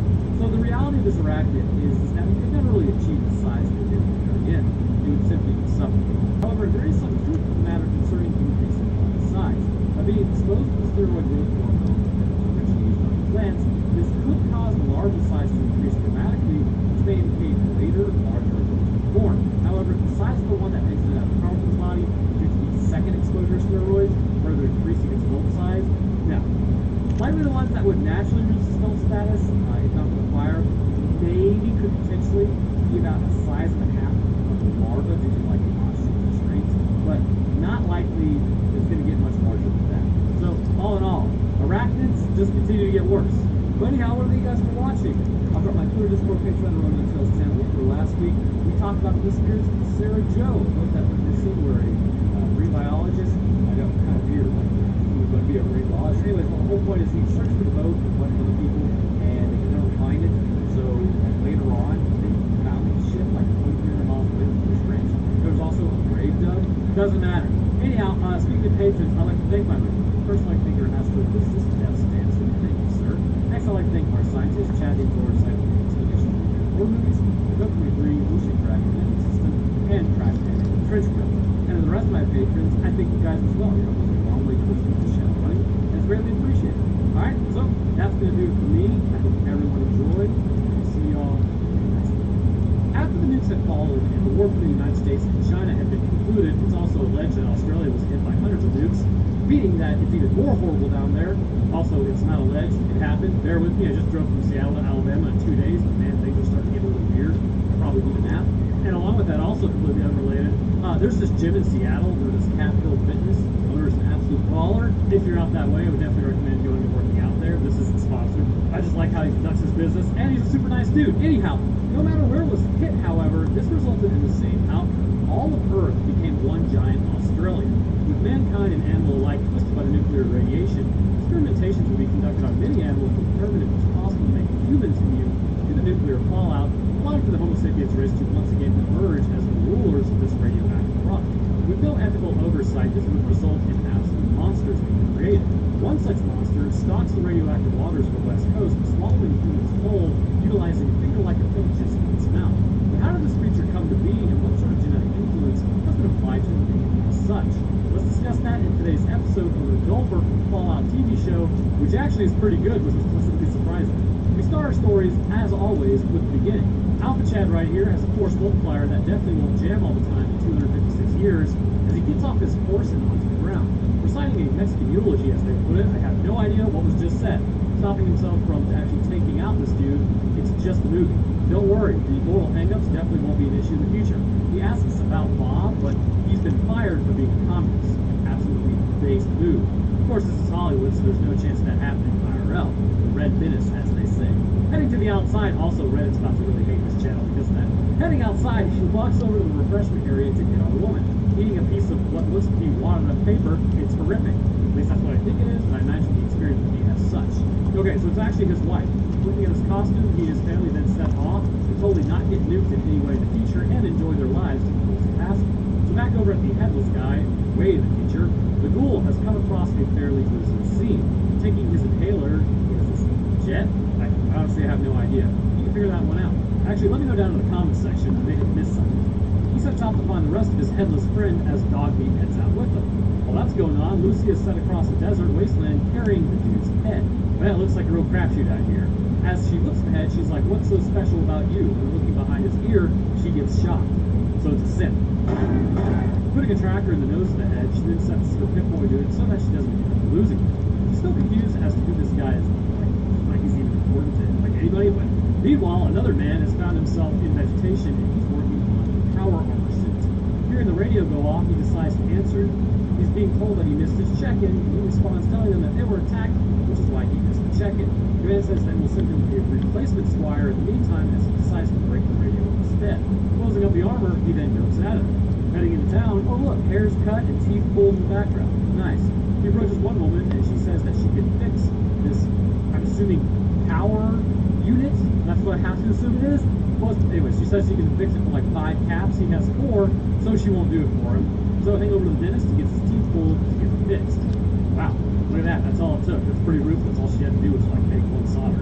Heading back to the power armor, scavengers have already found it as he throws a rock at them, telling them to step away from the armor. Well, it's good old-fashioned multiple people on one fight.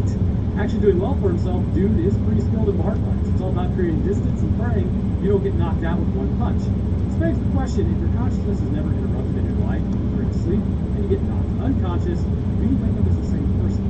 Eventually, though, he is overwhelmed as he is then knocked out. Been there, it's not a blast. As they open up the armor, my boy here is able to get back up, looking a little worse for wear. Definitely dazed as hell, as we would all be. He then grabs a wrench and a toilet seat and heads back over to the power armor to fight for it. Taking out the first two, they literally hold him against the power armor. Good plan. And then using the arm, he straight up crushes the other guy's head. Ow. Predictably, this freaks out the other guy as he runs off, and then that ends old Spaz's here's storied career. Overhead, oh lord, the Brotherhood of Steel has finally shown up. Yes, it's better than Preston telling us another settlement needs our help every 3 minutes. Landing at the town and then dropping the squire as Prometheus enters the power armor concealing who he is. Thaddeus then shows up, and it's a bit of a weird interaction involving like groveling. Like, what is the deal with the Brotherhood of Steel? Are they just dropping interns left, right, and center for no reason? Asking the squire to then clean his codpiece to allow him to move, Thaddeus tells him the other cleric is searching the area as well, and they are to take out whoever stands in the way. Over at the Hollywood Boulevard, Lucy has found vegetation, which I suppose is possible, but the area is completely cluttered as well, with nature pretty much having retaken everything. Heading down to the water, she spots a completely normal and in no way mutated fawn. Like, I thought these guys were supposed to have 2 heads. Feeding it, she then hears something bellow in the distance. Well, that's never good. As the water then moves behind her, the fawn gets pulled in and she realizes maybe the water isn't a safe place to be. Pulling around the side of the car, the creature then grabs her and starts dragging her towards the water before she fires a shot into it and it moves out of there with just the head that she needs. So getting our first look at this thing, absolute nightmare. So we're going to see it several more times in a better way, so don't worry about that, but what we can see currently is the skin is a pinkish white. There are several protrusions on its body, and it's also strong enough to drag a full-grown human female with very little ease towards the water. That would indicate the legs are quite powerful, but crikey, we need to get a better look at this thing before we can draw any assumptions based on its appearance. Chasing it down, her Geiger counter then starts going off as she turns on the tracker and decides we probably need to get the water. As she does though, the ghoul then shows up, stopping. He smacks her across the face as then he asks where the head is. He searches her stuff but doesn't see the head. She says she doesn't know where it is as she just kind of lost it. Walking over to the gooey sack though, I'm crazy, he then says a Goldberg got it.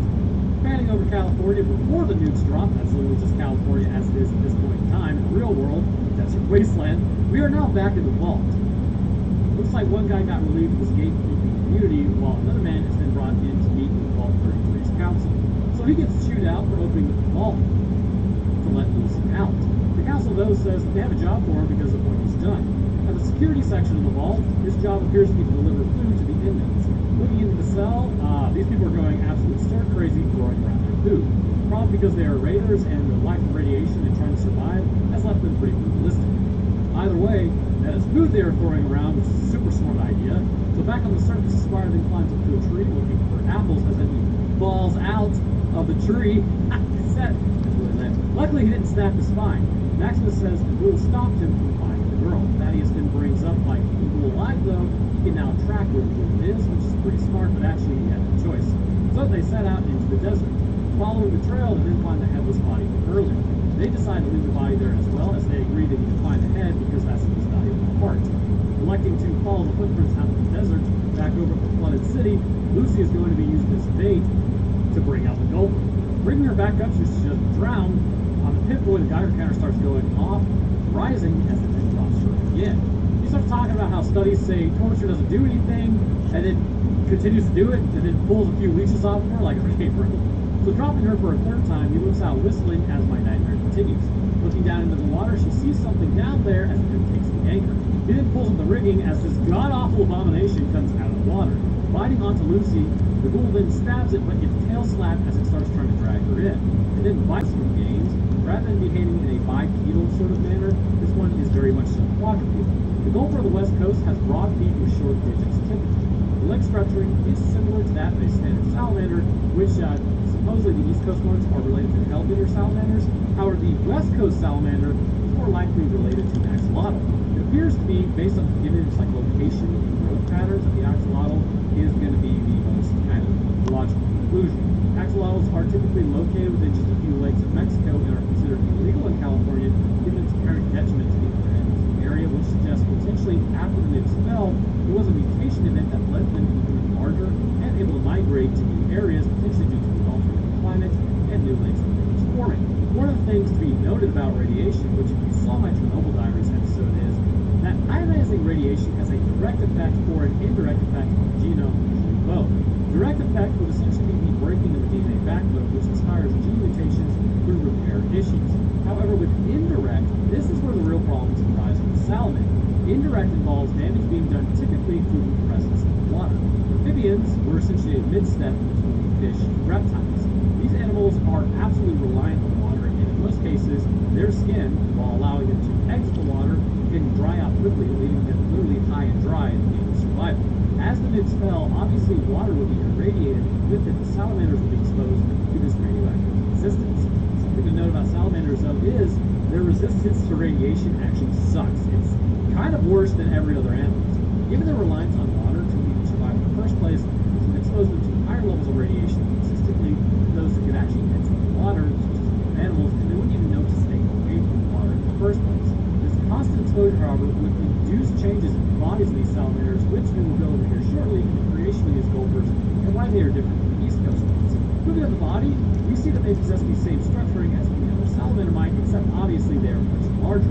Appearing essentially like a tube of muscle, the creature, when reaching the water, will stay low to the ground, much like the other salamander. But as we move up to the thoracic region, this is where the interesting mutations begin to arise. Apart from the flap of skin covering the spinal region of the back, we see on either side of the chest arms are flanking. Now, this is normal, but looking at the arms, they appear to be almost like human proportion. In fact, when you look straight on, when it's attacking Lucy, the shoulders appear human, the biceps and triceps appear human, and even the forearms are in the same proportion to humans. However, as we get to the hands, this is where that good morphology exists. Looking at the hands, there are clearly 5 digits, and one of them is a thumb. Now, salamanders will typically have 4 fingers on their forelimbs and 5 on their hind limbs. But this creature clearly has human hands with 5 digits, with one of those being a very much so defined thumb. Between each finger is some webbing that allows for it to soak the water effectively. Moving up to its head for a moment, this creature is covered in several protrusions, but the most telling of its origin is the growths on the side of its head. Appearing exactly like an axolotl, these growths are maintained because unlike other salamanders who move on to land as an adult, the axolotl actually stays in the water. These gills are maintained as these things are clearly returning to fish. However, as we look at its face further, there are clearly some differences from its origin. The face, while having the same proportion of an axolotl as its size, has very much so human-looking eyes. In fact, they're blue, which is very strange. It's kind of creepy, actually. It's sort of like when you see a shaved chimp, you begin to see similarities to our own body structures. Several protrusions flank either side of the head, but internally we see something even stranger. Literal fingers instead of teeth are in the mouth that are used to direct whatever it is eating further down its throat into the stomach. These fingers, and I say fingers because they literally have fingernails, line the entire digestive system as we find out, and they apply enough pressure to keep something trapped so it does not exit back out of the mouth. The question is, how did it become this, which we will discuss momentarily. Realizing he lost his chance to capture the thing, Lucy then tells him the golden rule. Gulpers digest real slow though, so he has time to run ahead. Taking Lucy, he then tells her the golden rule, which is thou shalt not get sidetracked. Absolutely true if you've ever played Fallout. The ghoul then leaves behind his dog at this point as they go out of there. In the desert, Thaddeus then changes out Maximus' power armor core as Aspire asks about how the oldest father died. Maximus then tells Thaddeus to say one positive and one negative thing about it. Apparently, everyone was just beating the hell out of each other in the Brotherhood of Steel, and evidently Maximus was beaten up because Thaddeus made it happen. It appears to be a rite of passage, blood in and blood out sort of scenario. What is this, the Hells Angels? Actually, I have no idea if they do that at all. Exiting the desert, they are now in grasslands. Back down in the vault, they are discussing what they should do with people who are basically breeding in jail. So the plan is to come to a collective agreement on what to do with the prisoners. They try to see if maybe they should just rehabilitate the prisoners and integrate them into the whole society. So, this is a vault of nerds, evidently. Look, you tried peace. Why not give war a chance? I am literally the guy that caused the nukes to fall in the first place. Oh no. Norman says it's not their job to rehabilitate these people. They're murderers. Norman was just taking them out because that's what they would done to them. The councilwoman steps in saying, well, you're just expressing a feeling. I don't know, man. Taking the prisoners out seems to be the best course of action. Another man then comes in talking about how the water chip is not doing well, as he then says, well, it's actually destroyed and we only have enough water to keep everyone in here alive for another 2 months. So the situation is totally boo-ball. As they conclude their meeting that accomplished absolutely nothing, pretty much a standard meeting, all right, Blondie then says the raiders took out her husband and says, well, you're right, Norm, we should take her out. So back over at the flooded town, the Thaddeus and Maximus duo arrive and then into the water as he then reports he's picking up some sort of abomination. Looking out, it starts swimming at them. Maximus tells Thaddeus to get back to shore as if he takes a few pot shots at the thing as it comes up and grabs him. The shot then fires out as Thaddeus hits it, but then it turns on him. Giving chase, it now is angry at him as it grabs him as Maximus comes over and then grabs Thaddeus, preventing him from being eaten. As the fingers then grab onto him, that's horrifying. Maximus keeps pulling as then, in one fell swoop, he pulls the entire Gulper's insides outside. In a violent puke, everything comes out, head and boot included. And as we can see, as mentioned, fingers run all the way down his gullet.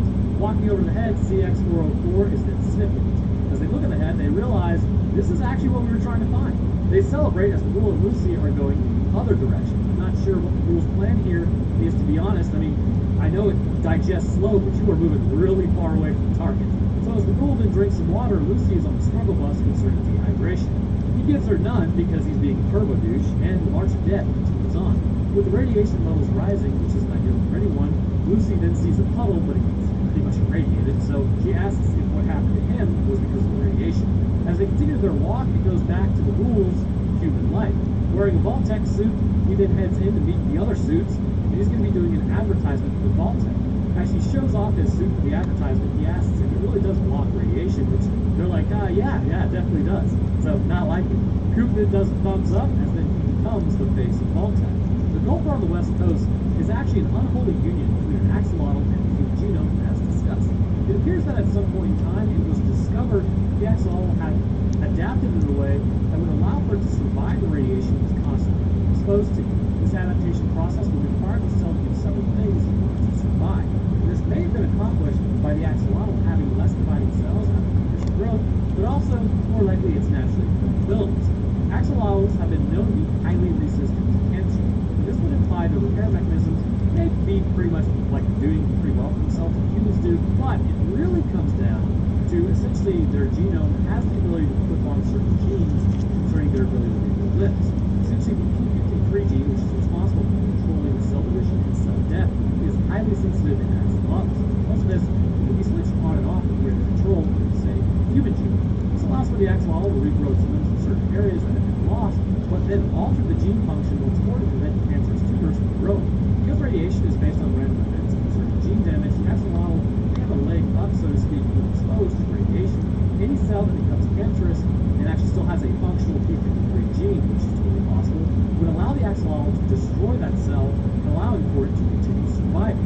This, of course, would be of great interest to humanity, who no doubt had a plummeting lifespan due to the growing concern of cancers of all types caused by the ionizing radiation contaminating the environment. The average human lifespan of just somebody normal, we're not talking about rectors or scavengers or anything, for a normal human being not kneeling in an 18-karat run of bad luck, you would probably live live to be about 30, which means at this point I am ancient. Because of this, the axolotls' ability to destroy cancerous cells within its own body, experimentations will be conducted in order to potentially transfer this ability to humans. While influencing the human genome with the axolotl genes could be dangerous to inducing this in a person, a mid-step may have been required in order to allow Fallout's version of CRISPR gene editing to be used. Which I know, right? Any excuse to talk about CRISPR. CRISPR is essentially a way for genes to be added to our genome utilizing the Cas9 protein complex. The potential of this would ensure at its core it's going to be a medical revolution. The short and sweet of how this came to be actually across from the gene editing tool is viruses will attack and destroy roughly around 20% of all microorganisms in the ocean each day. A method to determine the viral DNA being injected is utilizing the Cas9 protein complex, which essentially will read the viral coding, and if it matches what it already knows, it will then destroy that coding, preventing the virus from replicating in its body. This, of course, has created an almost internal immune system within the cell. The same complex can help integrate genes as well into the DNA of the cell, too. This obviously would have far-reaching, hopefully good implications for humanity, with the goal for being a product of this experimentation. An axolotl embryo was genetically engineered and then likely utilizing human genes, utilizing this method in order to create a hybridized animal. Man and salamander. Oh, don't worry, it gets worse. Because of the union between the genomes, this allowed for women to essentially be impregnated by these creatures through like lab bees. Probably not what you're thinking. They had these embryos planted. While these experiments were going on in Fallout 4, an uprising happened, and clearly, this is some pretty dark stuff. The researchers were then mostly torn apart by the inhabitants, through which the abominations would escape the surrounding area. Being much larger than normal, but possessing the ability to survive the radiation exposure, still likely having the same hunting drive, but more intelligent. Due to their union with the human genome, this would result in a creature that had a better ability to kind of eat anything around it in comparison to its East Coast counterpart. The goal of this was likely to kind of, through successive generations, allow for the Gopher genome to have specific sequences entered into the Homo sapiens genome through compatibility that had been formed using axolotls as the basis for test subjects and humans as incubators. But as we all know, anything involved in the vaults is pretty messed up, so of course, this route would be taken that, when discovered, would result in the research being halted due to the quick dispatching of nerves involved with it. Had the experiments continued in a normal, ethical way, such as through potentially something like an artificial womb, this could have actually yielded really important results that could have altered the course of humanity's ongoing struggle with cancer on the surface due to this ionizing radiation. So to conclude, what the hell is wrong with Vault-Tec? Well, anyhow, I want to thank you guys for watching. We might discuss how people become ghouls here pretty soon, probably like the next episode, actually, since we actually see a ghoul on the screen. But let me know what you guys think about this thing and why its fingers freak you out, because they freak me. It's gross. I'll drop my Twitter, Discord, Patreon, and other details link where last week we talked about the disappearance of Sarah Joe. Look, this boat went missing where a marine biologist actually ended up helping, like trying to find it. And I know marine biology is weird, right? But they had to give up the search because it just tragically went missing and they just assumed that it went down. And then he randomly rediscovers it later on a completely separate venture. It's very strange. But anyhow, speaking of patrons, I'd like to thank my patrons. First, I'd like to thank our astrophysicist, Death's Dancer. Thank you, sir. Next, I'd like to thank our scientist, Chad the Enjoyer of Scientific Explanations of Nuclear Horror Movies, Dakota 23, Lucian Dragon, Metric System, and Trash Man Trenchman. And to the rest of my patrons, I appreciate you guys as well. It's a long way. Of course, keep that channel running, and it's greatly appreciated. Alright, so that's going to do it for me. I'm going to go take a nap. I hope everyone enjoyed. I'll see y'all next time. Spiders. Why does it have to be spiders?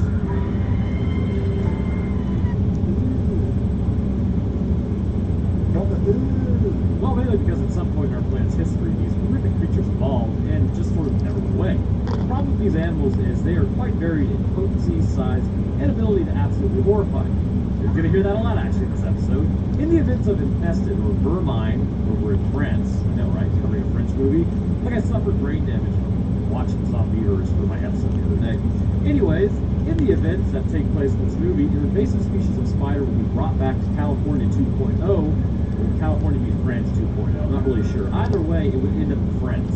Upon doing so, as the buyer was exceedingly careful with this invasive species, it would break containment and then just start stacking bodies left, right, and center. However, these were not normal spiders. Their ability to grow and reproduce appeared to far outclass what would normally be expected of the arachnid species. So what exactly is going on? Well, let's discuss that in today's episode. We kick off our story with this being by Box Films. No, Alright then, I like it already. Don't get too excited because I have to stress it is a French film, which means I have tortured my ears so that you can watch this. Actually, what's interesting is every once in a while I would understand words they were speaking, and just disclaimer it, you should go watch this regardless and support people who made this, and then come back to the analysis. So as we see a snake crawling through some rocks, a total shitbox drives through the desert. Actually, that's its native habitat. As they unload the truck, it's all gas and machetes. Moving through the sand, I hate sand, of course, it gets everywhere. One guy is moving alone as he checks through the rocks, looking for something. Finding a larger rock, a hole is under it with several spider webs from a dollar store. Calling out to the whole squad, they then run over with the gas as one guy gets his face dangerously close to that hole. No thanks. Never put your face near a spider. Smoking these things out, one that emerges and then goes straight for his throat. See, that was stupid. What did we learn? So first things first, I'm going to tell you what we learned. We see the first issue arising with these spiders. They appear to have an extremely strong venom, but what's odd is the location would indicate that there are species that rarely envenomates humans. Notice the buckboard spider, or spore spiders for short, with their name also being velvet spiders. I'm going to go ahead and butcher this, but belonging to the Ceothira genus, this species is a burrowing type of spider that enters the sand in order to maintain cooler temperatures while the temperature fluctuates heavily above. What's interesting about them, though, is the males are rather small, actually, about the size of a sugar ant, while the females are much larger. As a result of this, we can assume this burrow is likely filled with females. Typically, however, they will remain somewhat solitary unless conditions are harsher than normal, in which they will move their burrows closer together. But therein lies the first issue with this species that may make it an uncategorized species by modern science, which presents its own issues. This type of animal typically resides in the Namibia dunes way to the south in Africa. Their behavior in some capacity and genus name would indicate that they are of the same family, so to speak, however. The location based on where the men are at the beginning would either put them in North Africa or the Middle East, indicating that this particular species separated some time ago to end up here. This has created different hunting techniques and social practices such as existing within a burrow together all the time, and desire to envenomate humans should rise. However, you will also see that their growth patterns are no longer congruent with what we would expect from other velvet spiders. I know, we're talking about spiders the whole episode, so the rest then start running out as they don't help the boy, instead capturing some of the spiders as he rolls around in agony back before they then take him out. Driving away, these things are being sold specifically on the black market type of deal, and we now meet blonde-haired dude Caleb looking at rings, complaining about how all this crap is what we buy. The shop owner tells him to pound spin, basically, as he talks about needing something better, but the shop owner has accused him, basically, of reselling the stuff that he buys, which I don't think that's illegal, so he says it's a gift for his girlfriend. The shop owner agrees and takes it back. Seeing all the spooters and lizards back there, the intro sequence, he's drawn to the spiders. Why exactly? No idea. I will never understand why people like spiders. In the immortalized words of David Baer, humans are hardwired to react to things that scuttle. And my brother, my jimmies get rustled by these things. Truer statement's never been said. Haggling with the owner, he doesn't know if they're poisonous or not, but decides to take it home. See, here's the thing though. Venom is injected, poison is ingested. So it would be venomous, not poisonous. Heading home, well, I guess he would eat a spider, and that might affect you as well. But anyways, heading home with a spider, which I'm sure his girlfriend's gonna just love. Don't get her like a necklace or anything. Why would she want that? He says sarcasm. These are some very interesting looking buildings. There appears to already be a bug problem, and this is about to add to it. Hooligans then start throwing firecrackers inside, as one does. These damn teenagers. As Caleb takes the bag away from them because that would be really annoying. He then helps the building owner or custodian, I'm not really sure, but then he gets like kind of splashed with trash juice, delicious. Then heading to the basement garage. Some dude is stealing bikes down there. Oh, this is a storage area, that's what it is. I really need to wait before I start asking questions. Storage area is Caleb's shoe-selling warehouse in Victoria. Probably shouldn't show that to a thief, right? The thief is there, though, to buy shoes for another guy. Probably going to entrust your money to a thief, right? Heading into the apartment, looks like my house. His sister is then taking tiles off the wall, so they immediately end up arguing. You'll find in this movie, things just pop off for discernibly no reason. Such a loving relationship. Entering his room, all the stuff is turned off, which isn't ideal, as most of the animals require warmth, as they are cold-blooded, requiring exothermic heat to run their bodies. Endothermic metabolism for life. It's a superior way to go. Pro-humanism continues. Looking at the spider he got, who knows X? He then calls Rihanna and builds a box for it, and this thing is 100% going to escape, good lord. Like, a spider is so easily going to be able to crawl out of a cardboard box, bro. Heading out of the room, he then goes to yell at his sister for turning off all the warming lights and turning it into a right prop to mess with dispute. See, pops off for like literally no reason, not just him, but everyone living in this building. Just drop of a hat. They just go for each other's throats. So they've been arguing over the electric bill. What fun. And she says that they have to sell the apartment, but he doesn't want to because his mom lived there. I mean, I get it, but he assumes his sister doesn't care about their mom because she wants to sell the apartment. Those things don't track. Heading up the hallway, he then goes and talks to his boys, or like some sort of get together. The guy that is standing out front needs a pair of shoes because his are busted. Okay, maybe not his boys. It's kind of a weird interaction they just had. Meeting Claudia, I'm writing this on zero nutritional intake, and that food looks delicious. He drops off a gift to remember him and his sister by as when she talks about his mom. Also, Claudia appears to be making a pass. I'm not 100% sure in case she different cultures. Back at the amphibian and insect farm, though, the spider has burrowed its way out of the box. Here we go. In order to party, they play Mortal Kombat as Bro over here starts just straight lighting a Reaper. They didn't smack him, they're like, oh, not in front of the old people. So they walk 2 feet towards the window and just line it up over there. Okay, right? So the old man is based as he gets over there and then just throws their MJ out the window. Just remember, this makes people angry every single time I say it, but if you have a genetic predisposition to schizophrenia, you might never actually have the environmental factors that like present normally to trigger it, but marijuana has been shown that can actually start this process. So as much as everyone says it's completely safe, much like alcohol, there are drawbacks to it. But hey, I'm not a cop. I still drink beer myself. Getting home, his sister then turned off the power again, like, dude, stop turning off. Get out of my room, bro. Anyways, as he checks the box, he realizes all his animals are likely very cold. Going over to the fun box, though, the spider isn't there. Panic mode engaged. Finding the hole, not ideal. Well, all my almonds are probably about to be activated because of this entire event, so looking around for it, absolutely not. Frustrated, he then finds like a lot of his old bugs have been webbed before finding what he thinks is a cocoon.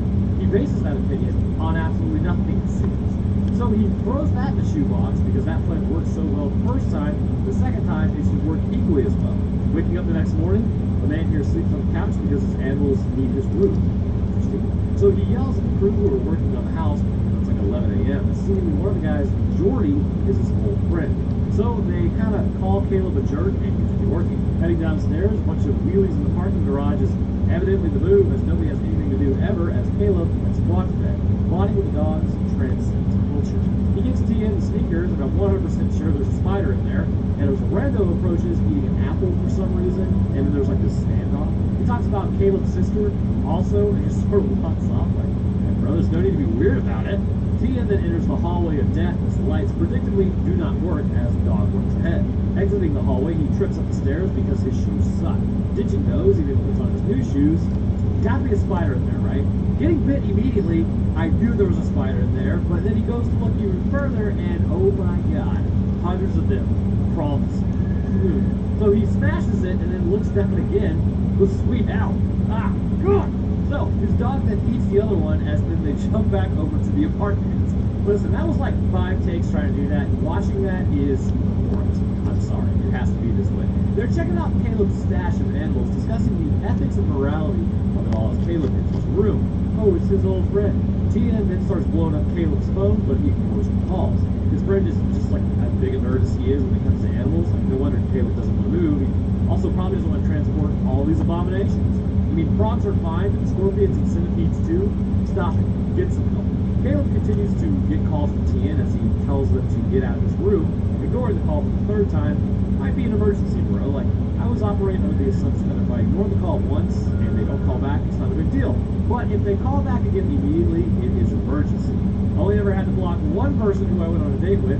Those were dark times. Anyways, he puts a blanket in front of the door, pulled in the heat, calling Tien back though. It's too late, my man. Tien is over here crashing out from spider bites. Seeing the phone, he does attempt to make a go at it, but he's got venom brain at this point, and then falls on the glass and he starts scratching his bites with it. My brother in Christ, why? Seizing up? Yep, that's pretty much going to be the end of that. So to understand what the spider venom is doing, we need to understand how spider venom actually works in the sensory and neuromuscular junctions of the body. Spider venom contains many peptides and proteins that, to some capacity, can work to inhibit movement or induce a massive amount of pain. usually both.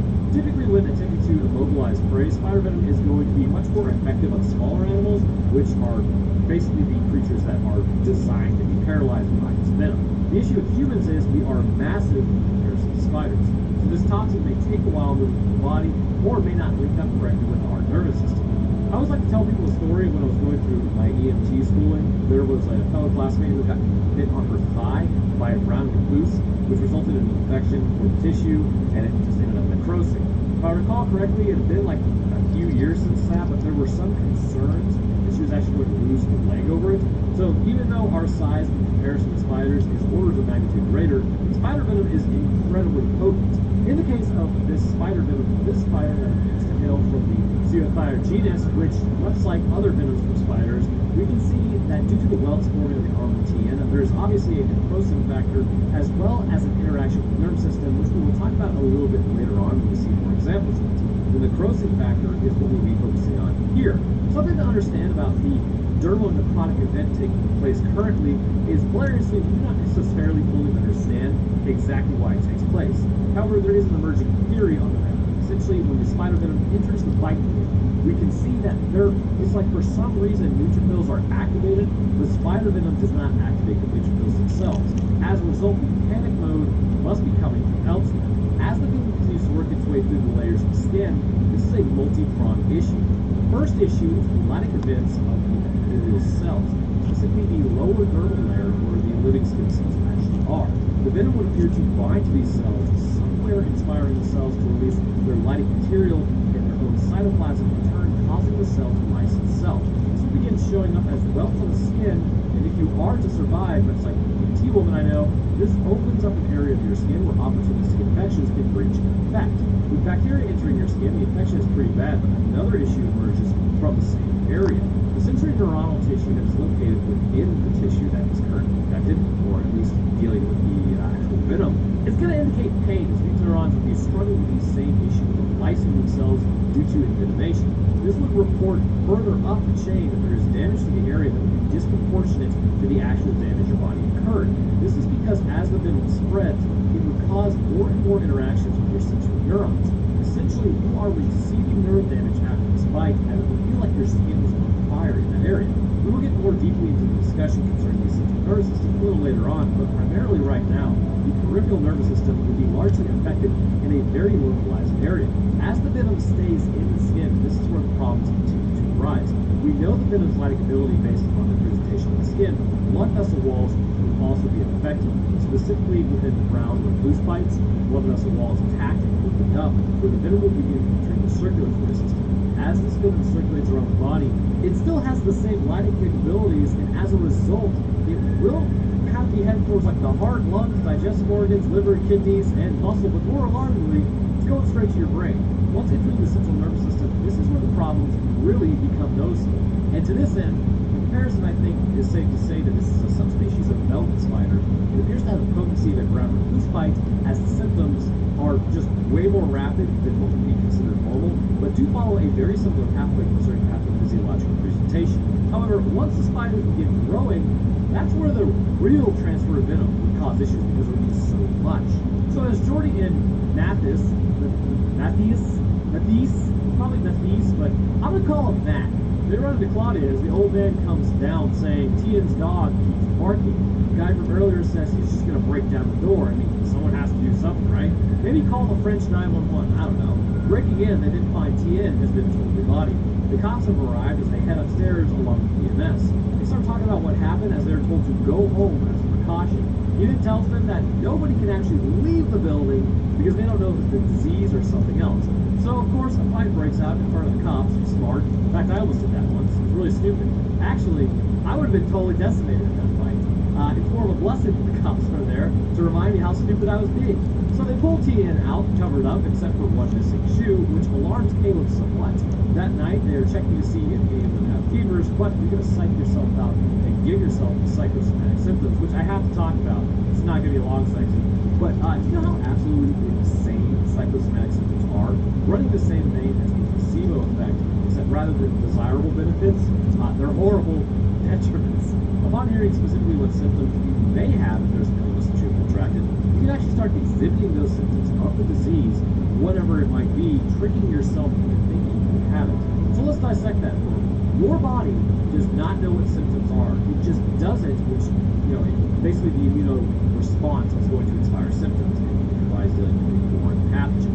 Your brain knows what symptoms are, and because it's stressed with a panic over a possible contraction, it will somehow direct the body to behave as such to people like fatigue, pain, other issues that just pop up because your brain is consciously aware of symptoms. So this kind of hints at some very strange things, and these are going to be more questions I'm going to ask you. What are we really? Interestingly, we humans like to think that our bodies are sort of separate from our brains to a degree, right? But as we are also aware, we can be affected by our bodies. Our bodies are us. So why do we have this idea that we are separated from them and they can't affect us? And to that end, why are our brains actually able to affect our bodies? And then to add another layer to just how little we understand our meat suit, why can our brains inspire both positive and negative outcomes that our bodies will present? Why are we able to gaslight ourselves into a physical reality of feeling? This is why literally telling yourself that you're okay when problems are arising around you, like you probably aren't, isn't always necessarily the unhealthy thing to do. It shows that reality really is what you make it, seeing as your mind-body connection can alter the very way in which the world is perceived and experienced by you. So okay, enough philosophy. So, they talk about what happened to TN, as Bannon accuses Caleb of also selling substances which led to an overdose. He resents these accusations. Matt then says they are insulting each other, as Jordy says this wasn't done by a needle. How do you know that? Did you examine him? They wheeled him by in like 4 seconds. That's not enough time to make that determination. So over in the hallway of doom, the odor finishes, custodian, I'm not sure. But there are spider webs everywhere. Well, bug problem appears to have solved itself, but now you have an arachnid problem. Isn't nature beautiful? Custodian woman then comes back, locked and loaded, Brides of Christ, and she starts raiding everything. Which actually is a great segue. Today's sponsor is Raid Shadow. Also, there are a ton of spiders in the bins, like hundreds. Prometheus, clearly got a pregnant spider. So you may be wondering, how is that? As far as we know, we cannot see any male spiders ever with this female spider. During the lifespan of a spider, it appears as though it may reproduce in a manner similar to how other spiders do. The female spider will actually store male sperm within its body and choose at any given time which it wants to mate with. However, this does highlight differences in the subspecies, specifically with the spiders located in the Namibia Desert, which has one S because you want less desert, you want more dessert, that has 2 S's. These spiders will mate once and give birth to their young, which in turn, the young will then engage in matrophagy, which is when they eat mother for nutrition. And also, most of these spiders, literally how they meet their end is not because of the end of their life cycle, they just sort of starve to death. That sucks. Then again, they're spiders, so that's okay with me. Don't think for a second that these things dethrone the anglerfish. The anglerfish may as well be like equivalent to paid spiders. And that's how that's going to math. So given the distance that these spiders have between them, basically, clearly new adaptations were adopted. For instance, again, they live together in a burrow rather than in solitary kind of burrows that were near each other. Along with this, it would seem that these spiders most definitely mate more than once, as we're about to see, which means multiple different types of stored sperm might be used to create all the spiders that are absolutely swarming this place in just a few minutes. It would seem this spider species will lay eggs as those begin changing and growing, and so we will also see this result in different sized spiders, with some being absolutely massive. So as Lila washes her hands in the apartment, dozens of spiders enter the room behind her. God! So the vent literally falls off because of them. Somehow she doesn't see these things as she goes to put the vent back on, falling into the shower though. Well, that was almost a broken neck. Seeing the towel move, that's a little strange, and her facial expression looks exactly like my facial expression watching this. Why would you guys suggest this? Pull the towel back, nothing is there. Oh, psych, it was because it was in the towel. This is what happens when you go looking for a spider. Calling out to Jordy to take care of it, and it runs up her arm and she freaks out as he comes in to do the man duty thing and catch the spider. Walking in, her reaction is mind the spiders. He sees it and then goes to grab it, and bro, just smash the thing. Caleb comes in and says, no, don't kill it. Matt knows what's up though and says, dude, just kill the spider. And this thing is literally lunging at them. So dude, Lila is apparently really scared of spiders, and this really doesn't have to be this big of a thing like they were making it. Lila, she just screaming in the background, chill gal. And then calls up Jordy as it gets on the outside of the shower, so finally he smashes it. So that spider was Perganonet, as it turns into hundreds of little spiders, as even more spiders come up out of the drain, giving Lila a massive dose of exposure therapy. So this is a bit That's strange, however, because there's a second wave of pregnancy that would categorize the species as a spider known as the social spider. I know, right? Does anything sound more horrible than a social spider? But what's interesting is a lot of time amongst these type of spiders, they will interbreed quite regularly, which it ain't great, but I suppose it does work. Because hundreds are released at a time. Once hitting maturity, they will start having more eggs, which in turn they will breed. This may result in the unparalleled growth of overlapping genes of inbreeding. Caleb now realizes, this might be a bit of a problem. Surely this will affect the economy. So they take the door to contain and seal away the flora within. They then ask Caleb about how many spiders he had and did any escape. He lies at first, but I mean, the spider room sort of speaks for itself. And he says, no, it's a totally different species. But man, it has 8 legs and he's so he shows them the boxes and they talk about why the babies are so much larger. They suggest maybe they're evolving. That's kind of a quick adaptation process, don't you think? So the thing to remember about inbreeding is it can increase the proportions of genes that are already there. And while the original mother at least created different offspring from likely different fathers, so they really wouldn't have siblings, it's still going to cause the same issues. It's hard to tell at this point what generation it is, but from what I can tell, the spiders increase in size, and this would be indicative of being a separate generation down the line. At first, the spiders are somewhat larger than the mother, but end up being the size of a medium-sized dog. Yeah, wait until you see that. It's nightmare fuel. So as the spiders interbreed, the genes indicating maximum size keep reinforcing them. Now there is an actual top-out size these spiders can grow due to atmospheric and environmental constraints, like there's not enough oxygen and they do not have close circulatory systems. However, for the time being, it does appear to work as oxygen saturation remains sufficient enough to keep them alive and moving. These genes compounding also appear to change their appearance and behavior, making them more aggressive as well, which pretty sure we all know inbreeding is known to do that from time to time. So I don't believe it's an actual adaptation, but really just a runaway problem of your uncle being your dad and cousin at the same time. So they ask where the cocoon is as they realize, oh, it was an egg sac. How did you screw that up, man? You're the spider guy. My name's the human spider. Oh, you got my name wrong. Matt then tapes up that thing really fast. So also the custodian lady is going absolutely lethal on these spiders, but there are always more to be dealt with. Determined menace ain't gonna take care of itself. Cops now leave the hotel sealing it off as they don't want to get sick, or they don't know if anybody's also sick. But wait, is this a plot to like track or quarantine? The spiders are now also catching birds in the building. Not really sure how that works, but the custodian lady heads into the back hallway of doom once more and looks above the roof tiles to find oh no. Raiding up there, she starts fumigating that bad boy because there are spiders everywhere. She is absolutely determined. But looking up there some more, well, one of those spiders basically is a large boy and then just jump attacks her. The war against the arachnid menace is just starting.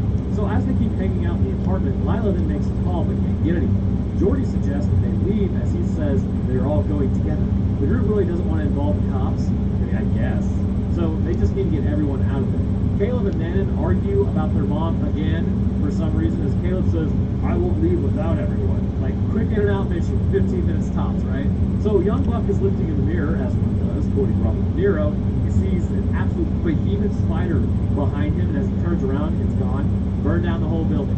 They now go door to door telling everyone that they can leave, but most people are like, I'm not doing that, I'm gonna stay in my house.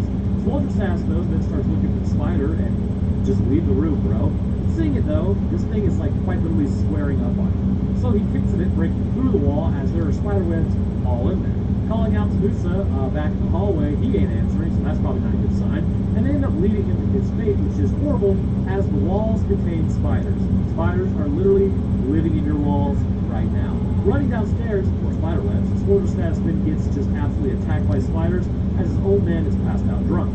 So, Operation Save Everyone from the Spiders is going about as well as a wet fart on a first date as Caleb breaks into the apartment, finding the TV running and Claudia passed out. Or is she? They go to approach her as she kind of moves somewhat. Of course, you can't hear it, but I did. Sounds like some loose vertebrae with it. She's then moving somewhat as the spider webs are already near her. Again, not ideal. With her head moving, Caleb reaches out as spiders burst from her. The old man now comes out saying he needs help as he was bitten. Evidently, when you get bitten, spiders come out of your head. Not really sure how they made that equivalency, but okay. So they basically just yell at him to go back to his room, and it's kind of sad. Like, go die alone. So because these are burrowing spiders, I would have to assume after taking something down as large as a human, they will then proceed to burrow into the person. You can think mouth or nose and moving down his body. Because of their necrotic ability, this would most definitely be used to liquefy prey, which would be anything that they would catch out in the desert.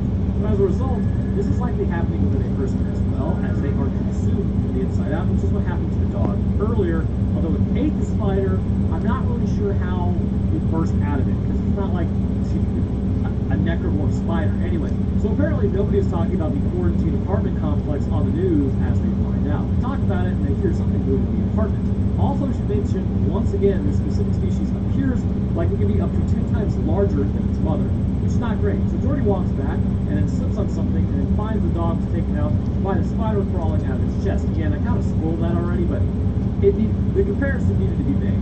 So, yeesh. So the old man then succumbs to his bites after trapping several of the spiders, now a tent, as Claudia is spider-free at this point and her whole house is infested. Ha! I said it! Folger is gone as his dad wakes up from his nap and others start getting dropped as well. So Caleb runs back to his apartment as what in the sweet hell. Dude with a tire iron comes out of nowhere and just attacks Caleb. Also, he attacks the MMA fighter, Matt, who was bragging about being an MMA fighter, and he just gets his face absolutely rocked by this dude. Where's your training, bro? Caleb then tells the dude not to go into his room, and definitely don't look under his mattress. But heading in, all he finds are the animals and the spider box, opening up like a caveman, and then starts to crawl all over him as the rest of the group exits the apartment with due haste and locking in with spiders. Heading the stairwell of cobweb fun. This is also my nightmare. Lila's gotta be like freaking out. Heading to the front door, the spiders are guarding the entrance. The lights go off as the spiders cut power as they head to the garage. Opening the hallway of doom, well, they got a real fun house down here, don't they? Hans break out the Flemmenwerfer, turning on the light, and it shows how absolutely screwed they are. They say, well, we have no choice but to go through this hallway. Yet, if I recall, there were way less spiders on the front door. That's all I'm saying. Lila says that she can't do it. Don't blame you. As Ben says, you guys go ahead, and if I can make a run for it, I'll keep the lights on. Putting on the hoodies and zipping up, massive flail run incoming. Then it says, just go. So Lila starts freaking out the entire way, as I would, as they kind of start making their way through. Manon turns the lights on and starts to move through herself, but running into the webbing, the lights go off, as then she lights her lighter with a spider next to her head. She bolts as they get to the parking garage, which is being held shut by the cops.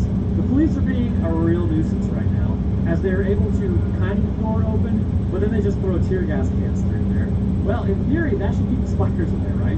So the cops fire a few shots into the door as they run back to the hallway of doom. Realizing that they left Jordy in the hallway, Caleb then goes back. However, as he finds him, he's already covered in spiders.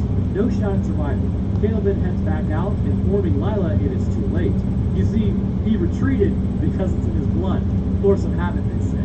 Matt then gets blood on his hands. He looks up and sees there's somebody strung up in the webs. That's going to take a really big spider to do that. He goes off to the squad to inform them that things are continuing to get worse, if you can believe it or not. So they escape as Caleb and Lila have a nice wail over, I guess, losing Jordy as the flare goes out. So here we can actually see the effect it has on the central nervous system. As the venom circulates, the neuromuscular junctions beyond the initial bite would also continue to be affected, and this was done by blocking the sodium channels of the neuron. As a result of disabling these, the neuron will no longer be able to create an action potential, and as a result of that, communication ceases. This can result in weakness or complete paralysis, and in the case of most people, voluntary muscle control appears to be the first to go, presenting as weakness, eventually turning into a full-blown paralysis, which then, as it continues, likely heads to the heart. This would eventually cause a person to flatline out as all neurological functions appear to be disrupted by this neurotoxin, likely from issues arising also in the brainstem and spinal cord. This would also likely make breathing exceedingly difficult, and it's hard to know if a person suffocates due to this paralysis of the breathing muscles or suffers a cardiac event leading to the stoppage of the heart, but I am inclined to believe the heart is the first to stop, given the venom enters the circulatory system and comes in direct contact with, the heart earlier on, and you kind of need that to keep it pumping.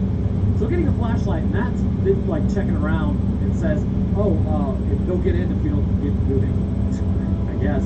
So they have a plan. Go up 15 floors and warn the other buildings about the spider outbreak, because why not?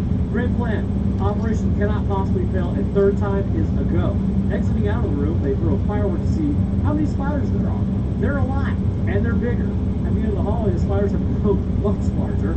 Keeping the light on them, they elect for a much better course of action. Well, it seemed like it. They're going to throw a Molotov cocktail. lighting the spiders on fire, they start doing spider screams, which was a little alarming, which then funnels them directly towards the group. Nice job, Caleb. The spiders then seem to like stop and the light hits them in the face all of a sudden, which is a little peculiar. And it now becomes a run upstairs as people keep asking for help because they're dealing with their own spider problems. Running into Gilly's house or Giley's, whatever his name was. Spiders try the doorknob only to realize they don't have thumbs, so it was a fruitless endeavor. Matt then turns on the generator as they look around for anything to take out the spiders as they need to get to the roof. So Caleb has another freak out, which sounds hilarious as he's yelling in French as the wind blows through. Lila is looking out the window. Hey, here's a plan. Call down to them and tell them there are a bunch of spiders taking everyone out. I don't know.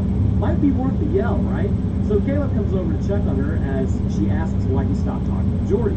Basically, this is how stupid this, okay, everybody's problem with everybody else isn't solved in a normal human way, and I think it's because they're French, right? It's the only way.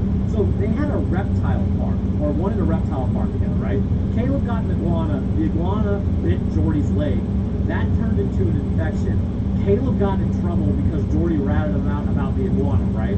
Because he had to go get surgery. And then because of that, Caleb's like, oh, well, he doesn't want to talk to me, so I didn't visit him in the hospital. Because I didn't visit him in the hospital, he didn't visit me when my mom died. It's like, are y'all for real with this? Like, bro, it was an iguana. So anyways, thank God the cops show up to finally do police things. And they ask if they were bitten as the cops continue to box the situation entirely. I mean, did you have to hit Caleb in the area of the skull that was already tenderized by a tire iron? I don't know. So for some reason, it becomes just this massive bar fight. Is any of this necessary? No. And finally, MMA guy remembers his training, and he's like, gonna do something about something, but then he's maced. Caleb tear gas canisters one cop in the arm. They say this thing was a handheld later, but no way. I don't know. Then he gets maced.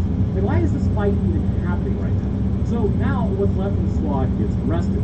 Waking up, this man produces just so much saliva that he hadn't noticed. How did he go unconscious? Haven't figured that one out either.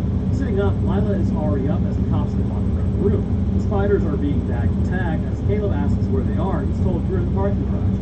He starts yelling at them about keeping the door shut as Manon asks why they are tied up. So it becomes a difference of opinion on what the cops should have done, as it typically tends to be. But all I'm saying is, I didn't deserve a speeding ticket doing 73 to 70 that one time. So differences arise.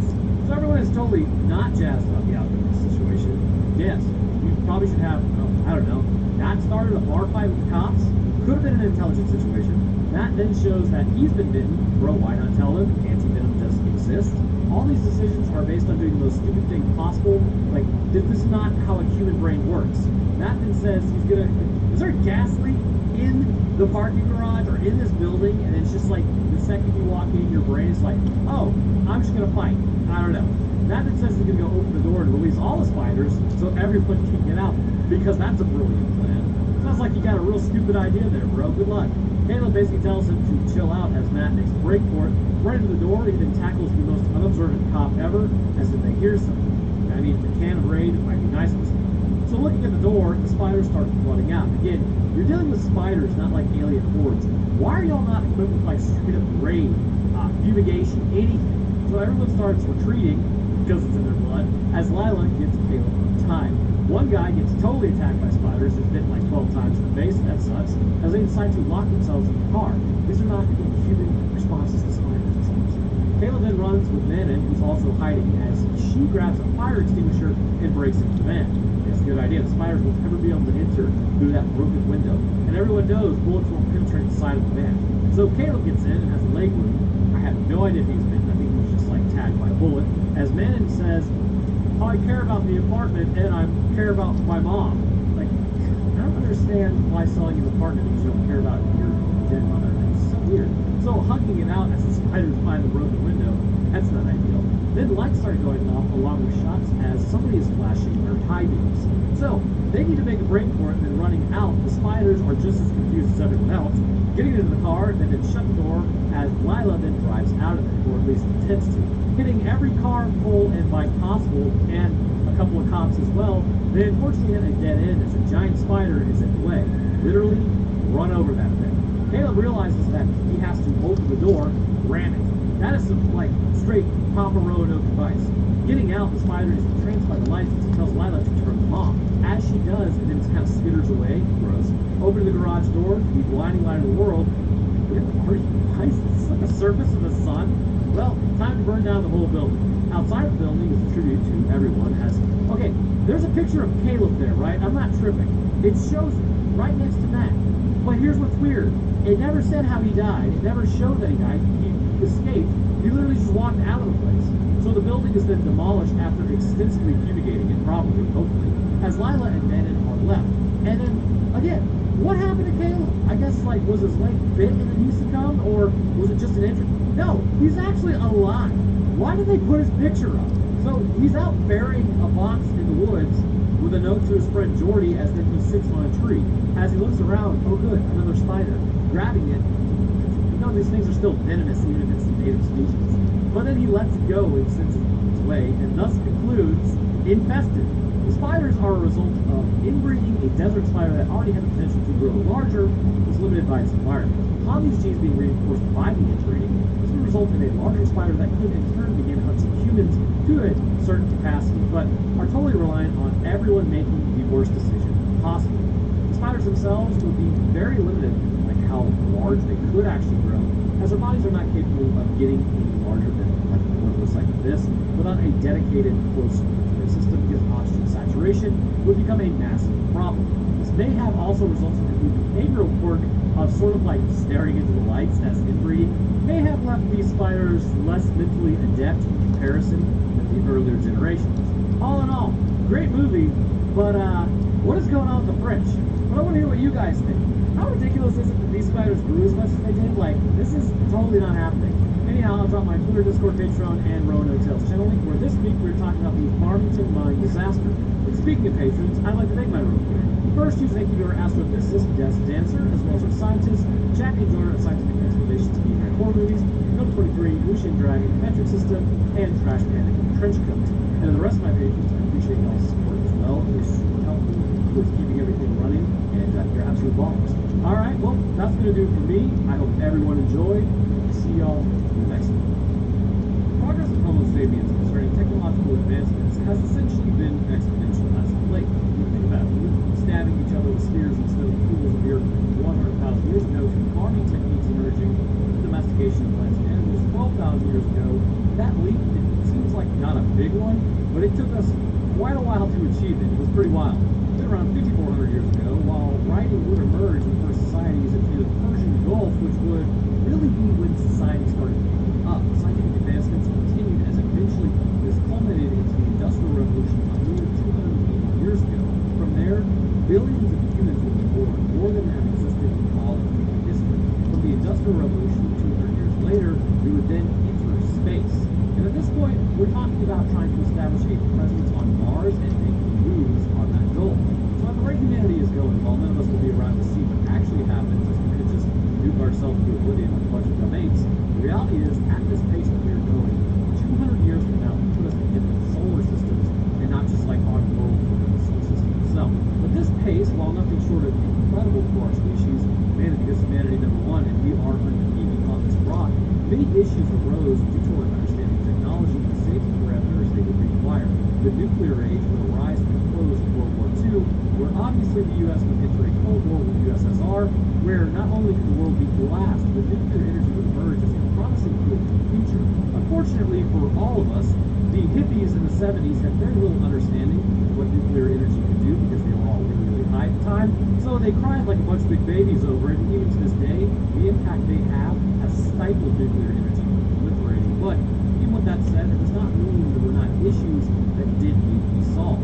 And one such lesson would be ingrained with humanity's collective memory. The Chernobyl meltdown, which at this point in the video is really sounding like something completely different from a Chernobyl movie, stands as a reminder of the dangers associated with failure concerning nuclear energy. A highly radioactive material collected in the basement of the power plant afterwards, eventually known as Elephant's Foot. The town had to be evacuated from the area and quarantined off. At first, nobody was quite sure what was going to happen, and this material could just simply burn through Earth's crust, heading towards the center of the planet. Eventually cooling, the area still to this day, 38 years later, literally as I record this, as it happened on April 26, 1976, I believe? Yes, 76, that would be right. But the area can still be visited, but it's still highly radioactive. As a result, only some areas can be explored, while others Therein lies the question: what exactly does radiation exposure do to the genetic structure of a person, and what sort of impact does this have on potential locals that decide to stay? In the event of Chernobyl Diaries, we're going to discuss just that today. Well, first, this episode is sponsored by Incogni. Right now, at this very moment, companies are collecting, aggregating, and trading your personal data, making money off of you doing so, and you're probably just sitting there eating toaster strudel, not knowing anything about it. You have a right for this to not happen by requesting data brokers delete what information they have on you to protect your privacy. Using code Roanoke at incogni.com/Roanoke, you get an exclusive 60% off the annual Incogni plan to protect your data today. Information like your full name, email, home address, relatives, employment history, and education, amongst many other details. How did this happen? Let's say that you subscribe to a newsletter on a site about cats and why they slowly blink at you. Boom! Information gets stolen and then sold. Or maybe you read the news about a big company having a data breach. Your information is now floating around, being snatched up by data brokers. That's where Incogni comes in. It used to be that you would have to track everything down yourself, but by granting Incogni the right to work for you, you can have them make the requests on your behalf to delete your personal data. Again, the cat side is me because my data most certainly has been stolen, and after using that service myself, they will send you updates on all the information that they have removed. It's pretty wild how much of yourself is actually just floating around out there. So if that sounds like something you'd be interested in utilizing, then by using code Roanoke at incogni.com/Roanoke, you can get an exclusive 60% off the annual Incogni plan to protect your data today. Alright, let's get back to it. So we kick off our story immediately at an airport. No time to adjust or to really just change your underwear. We're getting into it. Everyone is being extra quirky as seemingly they're leaving the U.S. to go to London. Because of my extreme fear of flying, because my brain is stupid, this is simply my amygdala, I have to take a boat over there someday. I know. Anyways, heading towards the hell on earth, France, they then leave and head up Italy to make money moves towards the Danube River. Next up, Prague, and then Kiev. The movie appears on this film for American Eagle commercial for some reason. I have no idea why. As they walk through their room, they start talking about, oh, we're going to go hit up Kiev next. I thought they were already there, but apparently not. Paul over here says that he's going to probably stay in Europe, and he raises a valid point. European women like American men. Going to have to test that theory one day. We'll report back on my findings. Paul then brings up sleeping with one of their friends, Amanda, as he says he will then leave her alone. Asking about how Natalie and Chris are doing, I can already tell you, you're single, you're touching the subject you're talking about your friends. As at any given point, you're only 3 beers and some flirting away from the fling. That's just, you never talk about it again. Anyways, happens to the best of us. Chris then shows Paul the ring that he has for Natalie as his wedding goes to Moscow. Good thing he showed that right in front of an open window grill, but even for the risk, I suppose. Walking out of the nightclub, Paul and Amanda start flirting. Didn't take much. Paul puts his arm around her and then pulls back, remembering, oh yeah, not supposed to be getting it. Walking through an alleyway, Paul then says, again, I'm not going back, this is a one-way ticket. I'm pretty sure you need a visa. So then they run into a gang of Russians. So as always, the Americans and the Russians, it's on site, it's a tale as old as time itself for some reason. But eventually they suitably out of the way in their Adidas jumpsuits, so the crisis was averted as the people went their separate ways. The next morning, everybody's violently hungover and goes to get some coffee, as Chris apologizes for Paul's behavior to Amanda. Everyone is, again, terrible, as Paul shows up and asks them a question. He suggests, hey, why don't we go to a highly radioactive area known as Chernobyl? They're going to go do some extreme tourism, as they put it. So they're going to enter through Pripyat, and then they're going to just start touring the city. Amanda brings up the radiation levels, which is an intelligent thing to do. But what exactly does radiation do to your genes? Let's discuss. We'll go a little more in depth in this, but the main issue arises with the excitability of radiation in the first place and how it can impact your cellular activity. To understand this, we need to establish that there are 2 forms of how radiation can impact you: direct and indirect. Direct effect is going to concern the actual breaking of the DNA backbone. This in turn can lead to issues down the line associated with mutations, cancer, and apoptosis of the cell. It's not going to be able to repair DNA, so it's like, okay, bye world. Indirect effect is going to happen more so concerning the environment in which the cell is in and was contained within that cell composition, specifically free radicals forming within the cells. If it is unknown to you, basically water is needed for an indirect effect to actually damage you. If your cells were decimated and had no issue happening in that sort of environment, internally as well as externally, radiation can only harm you concerning striking your DNA directly. However, because we are over 60% water, indirect effect is of great concern to our cell's health and can possibly device and disrupt your genetic activity within the cell itself, leading to cellular death. But what exactly is involved in this process? We get to the discussion of tumor suppression genes as well as apoptosis suppression genes. We'll definitely get more deeply into that discussion. So Chris doesn't want to take a van down to the Pripyat River, as he wants to do something in his life, as there's some disagreement about looking like your standard Ukrainian man, asks if they're nervous. They're in the special forces, and he goes on to tell them about the city. As they talk, the region, the Swedes, no idea. They do mention Vikings. Okay, so as it turns out, if I had waited 4 seconds, they're from Norway. So as they lock the cameraman in the store, they then head to Yuri's van to go on a tour. Heading into the van, my man Yuri here's got beef jerky in case anyone gets hungry. What a chat. I don't know if Yuri's in on something, but I want to like Yuri. Don't ruin this for me, I swear to God. So Jurlo is about 2 hours away as they drive through the Ukrainian countryside towards Pripyat, entering the exclusion zone and then roll up some jeeps. But as they drive by, he says, we'll only be here like 2 hours. Approaching the checkpoint, Yuri then says, let him do the talking and push the camera away. Cameraman did not get the memo. Another guard approaches the window, looking in for a cursory glance, being extra stoic as one does, then settling over Chris's window for a moment before moving on. Chris literally grabs his pants and look, see it on his face. Yuri then gets back in the van to let them know they're not letting anybody in as the maintenance is moving on. Paul is upset as Yuri says, well, there's more than one way to Pripyat. Probably a good sign. Driving along, there are no birds and no animals, but a lot of radioactive signs. Approaching another guard shack, this one is abandoned. Yuri then opens the gate and drives in. Driving through, yep, everything looks abandoned. They see the city in the distance past the lake. Bring the van to a stop, Yuri wants to show them something in the water. Yuri tells Paul to tell him if he can see something moving. As Yuri touches water, bro, no thanks. Like, how much radiation is in that water? He gets grabbed by something, or allegedly grabbed by something momentarily as it pulls out the jerky. Amanda stops her camera as Yuri sees something else missing. It spots, oh my god. Basically, it's a shallow water-based anglerfish. Look at that thing. Yeah. So they poke it when really they should have just used a stick as it lunges at them slightly.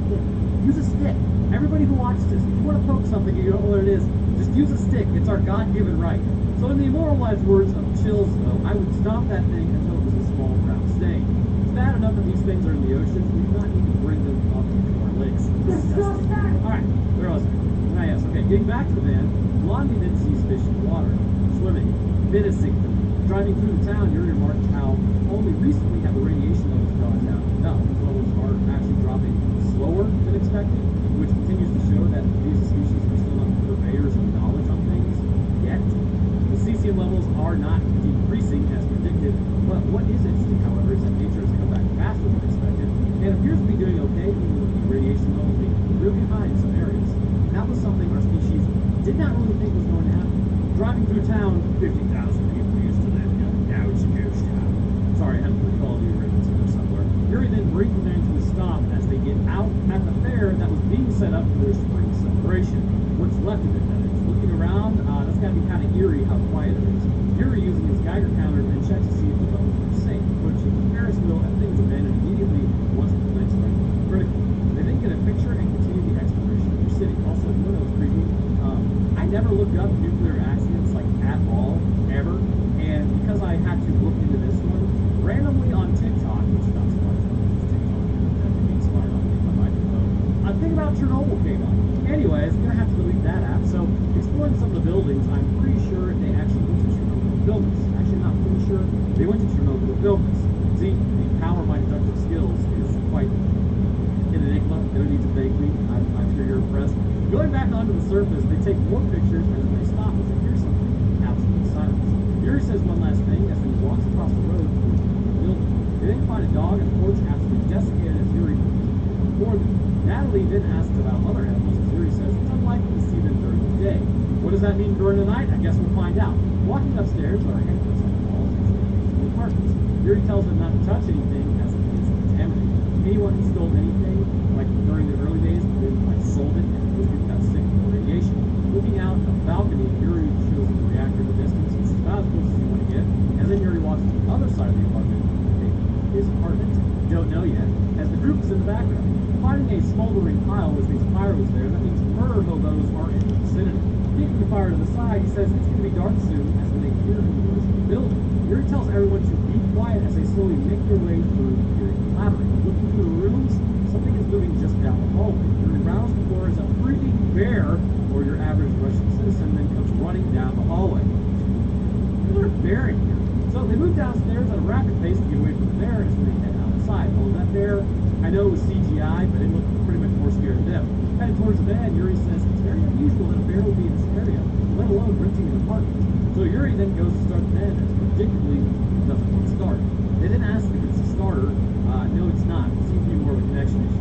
tracking the wires. Yep, the distributor cap has had all of its spark plug leads basically completely through or something or destroyed. Yuri says that they're here alone, which he knows is not actually true. He didn't make a call on the radio, but he's coming back.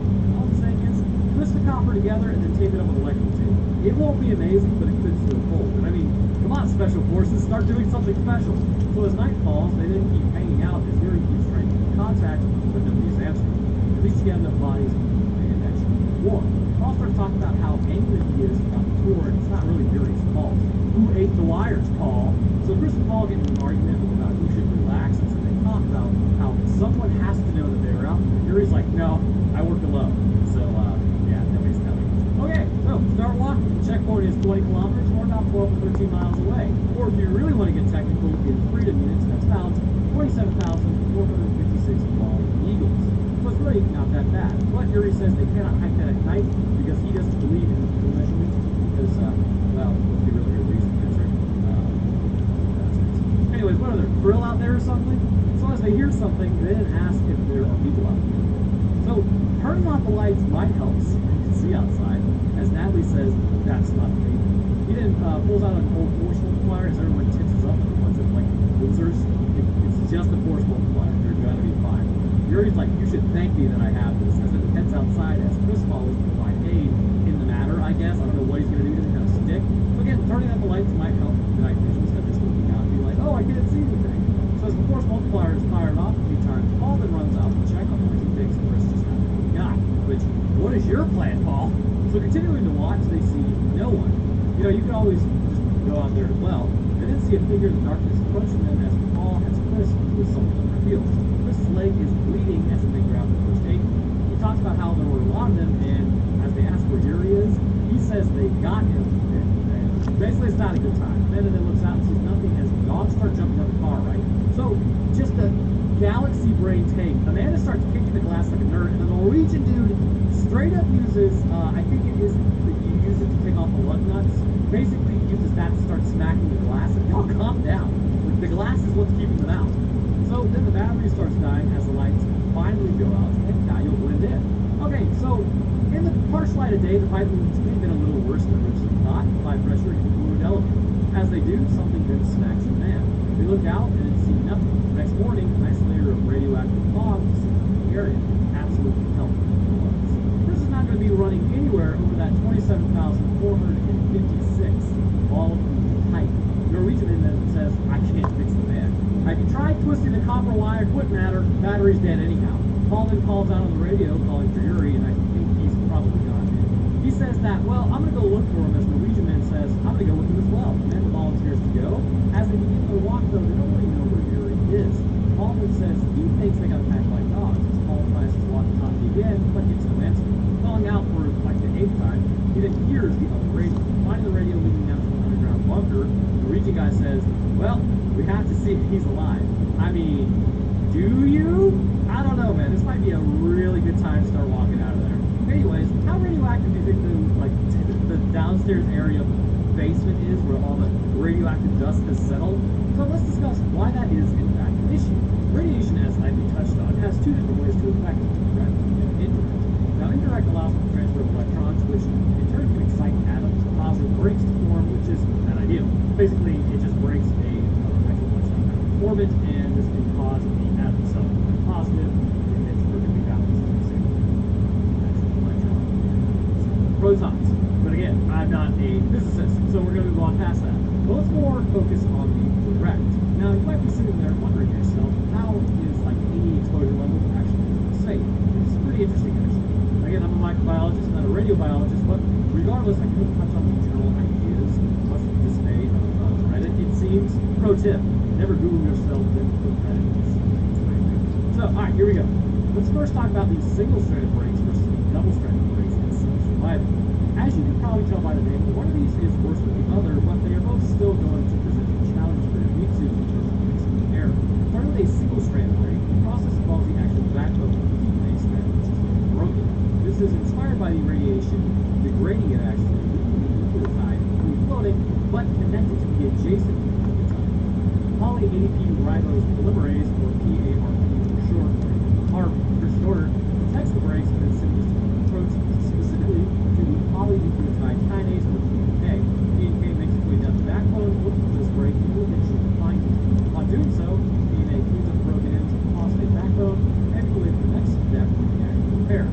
polymerase will then join up with DNA ligase to seal the back together into a single single-strand break.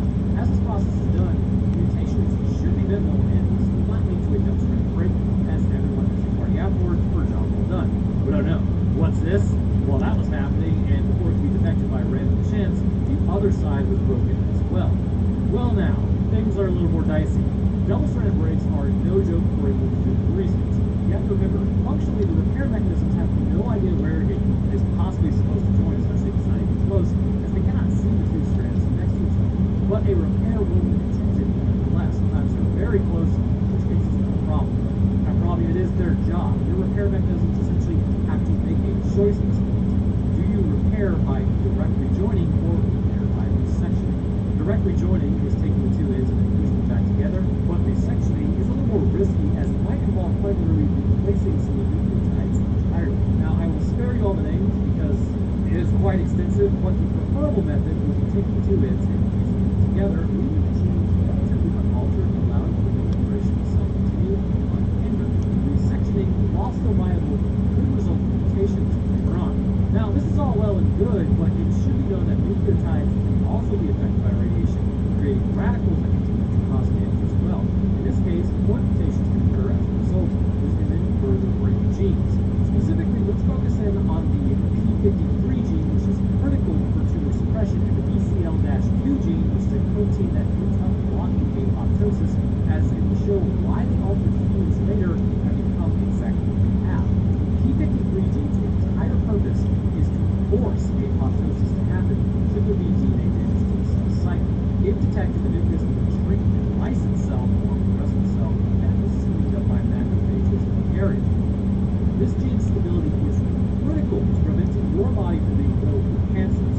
You have to remember that radiation is based on a number of things, and while low doses of radiation are not completely safe, the odds of it disrupting the p53 gene are negligible. Because of that, it is considered safe at low levels or in a small amount of time. However, at higher levels of radiation, your genome will be experiencing disruption on a larger scale, and to the random chances becoming more frequent. This gives you a great chance to develop cancer due to the breaking of this specific gene. And there's also other genes that are tumor suppression genes throughout the world. But the antithesis of this gene is the other stabilizing factor. It is critical to the survival of a cell, BCL-2 gene. This encodes for a protein that actually blocks apoptosis. Should this gene be damaged by radiation, I guess, the cell will automatically take itself out, knowing there is damage to the cell, because there's no basically thing saying, hey, we're good. In fact, those proteins are gone, so the cell's like, oh, everything must not be good. So, even if its genome is functionally viable, it will still apoptosis. It seems like a limiting issue, right? Well, if it only happens in, say, like your skin, this will result in burns and lesions to appear, which we will see later. However, the issue arises when it takes place in the neuronal tissue of the brain. This will lead to cellular neurons to turn into brain damage. When we get to the people, we will discuss this issue more, and it also helps explain kind of why they're snacking on people. So entering the basement, yeah, this looks totally fine. Entering, what, a mall, I think?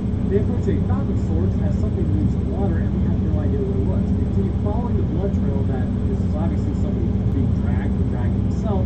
Scan goodness, and then says, no, there's too much blood. He couldn't survive. Wide-eyed and dilated pupil, Paul looks around, mega stress response is going to follow the trail. What in the name of Gears of War Bunker Busters is this? Finding him behind a desk, dude is 100% mostly eating. 60% of the time, he's eating every time. They then turn on the Geiger counters and they break the door with Amanda, somehow getting separated in the process. How do you manage that now? Hearing footsteps, something is in there with him. Turning to face it, it appears bipedal. All this signals hurting and footbridge. Yeah, right, dude. Once he does begin making an attempt, crawling along the ground, staying low. Hearing breathing, all I can say is gross. Something is snacking on Yuri. So again, cannibals. Crawling towards the door, she grabs the force multiplier as they get out. Something begins attacking the door as she fires 3 shots through, solving that problem. So you maybe ask yourself, why cannibalism? Don't lie, I know you are. Let's discuss the human brain and the propensity to actually engage in cannibalism. All throughout human history have been stories that something goes critically wrong, and as a result, cannibalism is officially back on the table. Nobody wants to do it, particularly in our normal state, no one would consider it. But under the right conditions and need for survival, everyone is capable of eating a person. Even you listening to this, with over 1 million people listening, probably one of you you has tried human meat? I don't know your life. I'm just some random microbiologist online making YouTube videos. You can be anything you want to be. Anyhow, there is a physical component to engaging in cannibalism because we are physical beings. And it's not just for funsies typically. I have experienced cannibalism or anything, but to the point of like my altered perception of what I'm willing to eat. Basically 3 days, no food, high energy output, probably somewhere in the range of 4,000 to 5,000 calorie energy expenditure, and for sleep. What I was willing to eat by the end of that was absolutely ravenous, and I still look back and think, wow, my brain was heavily influenced by hunger at that time. Gross. The area of the brain associated with the understanding of hunger is the hypothalamus, located in the lower center of the brain, located just above the pituitary gland and the thalamus. That's why it's called hypothalamus. Seeing as it regulates appetite, if there are injuries sustained to it, this can result in issues like fatigue, weight gain, memory loss, and therein lies the issue, the damage associated with it. During times of extreme hunger, the hypothalamus will produce two proteins that continue to cause hunger, neuropeptide Y and glutamate-related peptide, Y and ATRP, respectively. The point is, these hormones continue to help the body hunger. When the hypothalamus is damaged or in a state of extreme hunger, these may not turn on properly as during times of low glucose, the body will actually use ketosis, converting fat into energy. But because the brain lacks the carbohydrates necessary to run optimally, this will cause the brain to enter a downshift state. Your brain will still work, obviously, as you're conscious, but it's described as a sort of brain fog. This fog will cause you to make different decisions, more so when it comes to survival. Like, let me kind of clarify that point.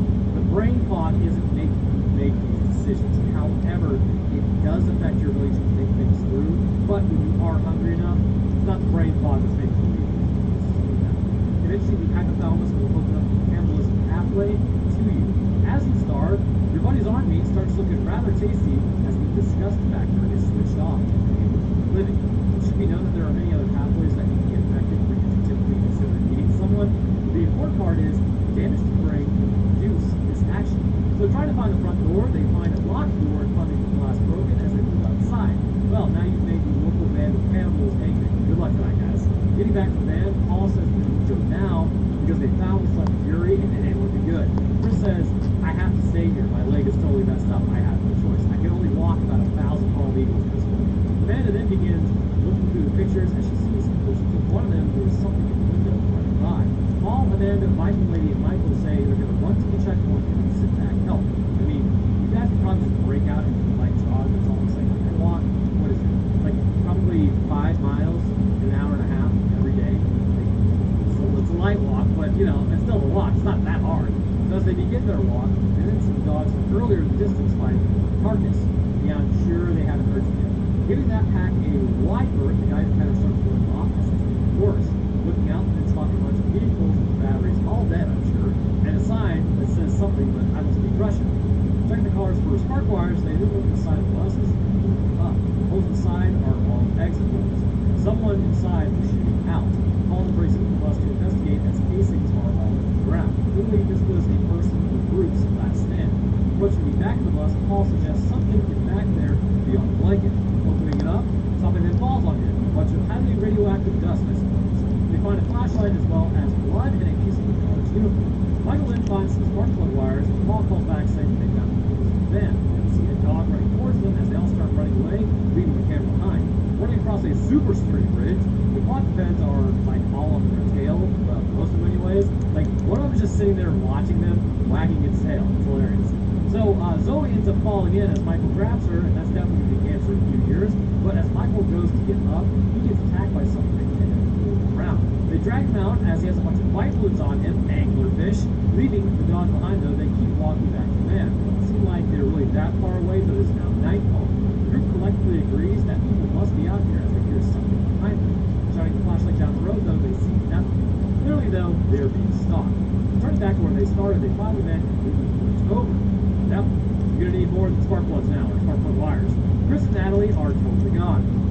Calling out to them, Natalie was filming Chris as he's not looking so hot. He then proposes to her on the spot as they hear something outside the van. Looking outside, the glass gets broken as something is out there. It flips the van, and then you kind of see their faces outside a little bit. They get grabbed and then carried off and leave them behind. So Paul keeps shouting as they hear more noises in the distance as Michael tries to tell him, dude, shut up. Paul then runs off like a turbo Chad, instead finding hear noises and then stop near a building. Following more noises, they head out through it, and out back they find a nice blood trail. Enter the building, Paul continues to call out to Chris. Searching the building, they hear noises but aren't too sure what's coming.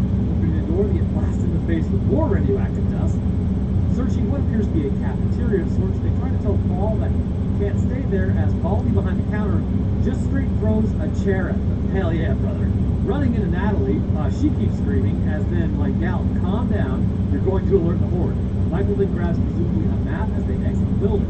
Paul then starts asking who Chris is, as Natalie doesn't have an answer, as she says, they got him. At least point their direction. Looking at the checkpoint, it's relatively close as Paul says he's not looking for his brother. Michael then takes the handheld as he says they need help, and they will basically be back with that help. Amanda tries to calm down Paul, who just needs to take a chill pill, as she convinces him to finally go with them. No way, bro. That's your brother. And you're not even dating her. Just do an about face and then go find your brother, man. So as they run through the Geiger counter, it starts going off like way worse than before, but they decide to risk cancer later and survive for now. Behind them, and then spot a Dudley. Well, that can't be good. Paul then goes to approach her as she's faced away. He speaks some Russian to her, but she still doesn't turn around. But you know you guys are just sort of like hanging out in a highly radioactive area, right? In fact, just want to check. Also, someone is downstairs next to Natalie as she's grabbed and straight ragdolled down as the cameraman then pans back over to the offspring now missing. He's just as confused as y'all are. Hearing more screaming, you ever feel like you're being actually led somewhere? Well, you are. Finding the car hanging upside down, maintenance must have been going too well, and entering some sort of area behind the building, they hear a growl in the distance. Turning around, dang, you got the whole Pripyat squad on your tail. Or those aren't guards. Yeah, no, those are definitely the locals. Running down some stairs, Paul then starts trying to break into a room as the Pripyat squad starts trying to break in as well. Zoe gets grabbed through the wall as they descend further into the building. Surely this isn't going to be a problem. Michael then fires at them as Michael gets grabbed by the locals and pulled off. So Zoe's pretty upset about that, but no time to mourn right now. You can do that when you're alive. Moving through these narrow hallways, where even are they? In the prison, the hospital, basement of a serial killer? Oh wait, the Russian anti-radiation area. They aren't even sure what this place is, but they hear the scraping noises in the distance, which is never a good sign. The hallways only just continue further down as the flashlight finally starts dying. As the mutants are then coming in hot, they continue to kind of walk through slowly. Coming into a room that apparently smells really bad, they start coughing as they realize this must be where the locals are living. So let's put it all together. Why do the locals actually become what they are? This is a fairly simple explanation for your mind. Once the Chernobyl plant had its meltdown, likely there were those who thought, yeah, maybe it's not too horrible, or I'm not going to leave home, screw it, they just want to stay home. It's like, I get it. But choosing to hide instead, they would be exposed to just a lot of radiation. As their genes were disrupted and broken, especially, the ones concerning the body's repair mechanism, simply trying to keep it all together, this would result in several breaks in genes. This would result in people's skins, tumors, as seen, and for their eyes to virtually become destroyed, resulting in something like being blind. As they continue to stay in their home, it's highly likely many of them will succumb to cancer, but for those who remain alive, then this will appear to be rapidly degrading. In this way, we can also assume bone cancer as well as being incredibly painful, but furthering their physical disfigurement to their bodies. However, in this state, they would still be like you or I, just horrifically mutated. The issues really began to arise when BCL-2 gene became disrupted in their brains.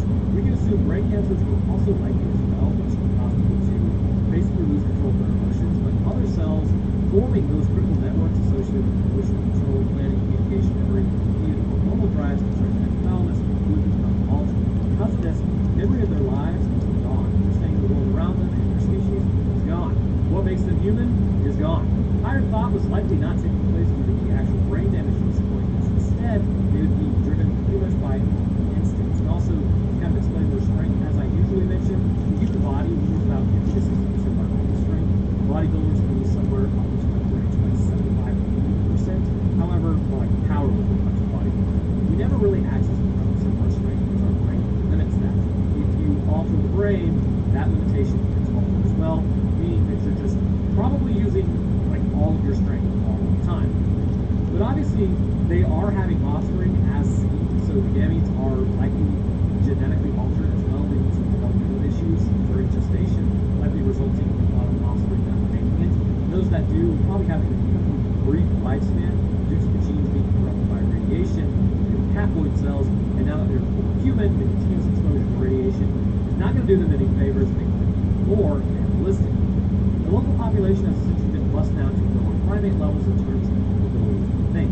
Living in close-knit clans at this point, outsiders are not viewed as people, but as food as it's managed around them. Although, to be honest with you, apart from that one, it seems like everyone else who gets taken out is just taken out, so maybe cannibalism is not as rampant, and really it's just a group of people with severe brain damage brought on by the radiation to protect their home. So anyways, Paul's an idiot, and then finds the ring for Natalie, and starts screaming again immediately, like an idiot, reaching into the darkness after hearing breathing. Oh Lord, the squad is here as well. Finding a ladder, they start climbing as the mutants grab Zoe and then pull her to her inherent doom. Cutting her loose, Paul and Amanda are the ones who left them. Paul has a nice cry over it as Amanda says they can still find him. Rather unlikely there, gal. Moving through another hallway, the guy counter is letting them know, y'all are about to have mega cancer in about 3 seconds as something begins to happen with Paul's eyesight. The amount of incidents with Paul's DNA at this point is likely non-recoverable, even if they were to escape and likely blindness would take place later on, due to the actual burns to his corneas and skin, leading to an indirect mutation or cell death. Their skin begins burning as they're in an area with way too much radiation from Alcesium. And moving downstairs, they find Natalie, who appears to have succumbed to the radiation. Paul tells her that they have to go, and this is actually real life. The actors just wandered into the wrong part of Chernobyl. So finding what appears to be an exit, more mutants emerge as they show up behind them as it becomes a fight for survival. The cameraman doesn't really know who to focus on, as it's too hard to tell, but Amanda finally is able to break free, gets a piece of metal, and starts breaking skulls as they head back to the building. Eventually, though, they find an exit and realize, oh crap, we are really close to the cooling towers. Paul says that he can't see anything as the guards show up. But these are Russian guards, so that can't be good. They then tell them not to come any closer, firing a warning shot, but Paul's like, no, look, I can't see, let me keep walking forward. Good God, Paul, stop moving. Well, he doesn't, so then he takes one to the sternum, instant KO, especially that hits your spine, as Amanda lays next to him, also having some issues. She's been bad, and it goes dark. Waking up in the truck, someone is asking her name, and they ask her how she got back to Pripyat. And then ask her if anyone else knows she's there, and the answer to this question is always yes. Many people know I'm here, including American government officials. And that really goes for any situation, right? Are you home alone? Are you here alone? Are you traveling alone? Are you sitting far alone? The answer is absolutely not. I've got a group of friends, like 10 to 15 of them. They're either here, we're all heading to a shooting range, or they're following me, probably about a few hundred yards back. No one needs to know that you are ever alone at any point. It's just a weird question to ask.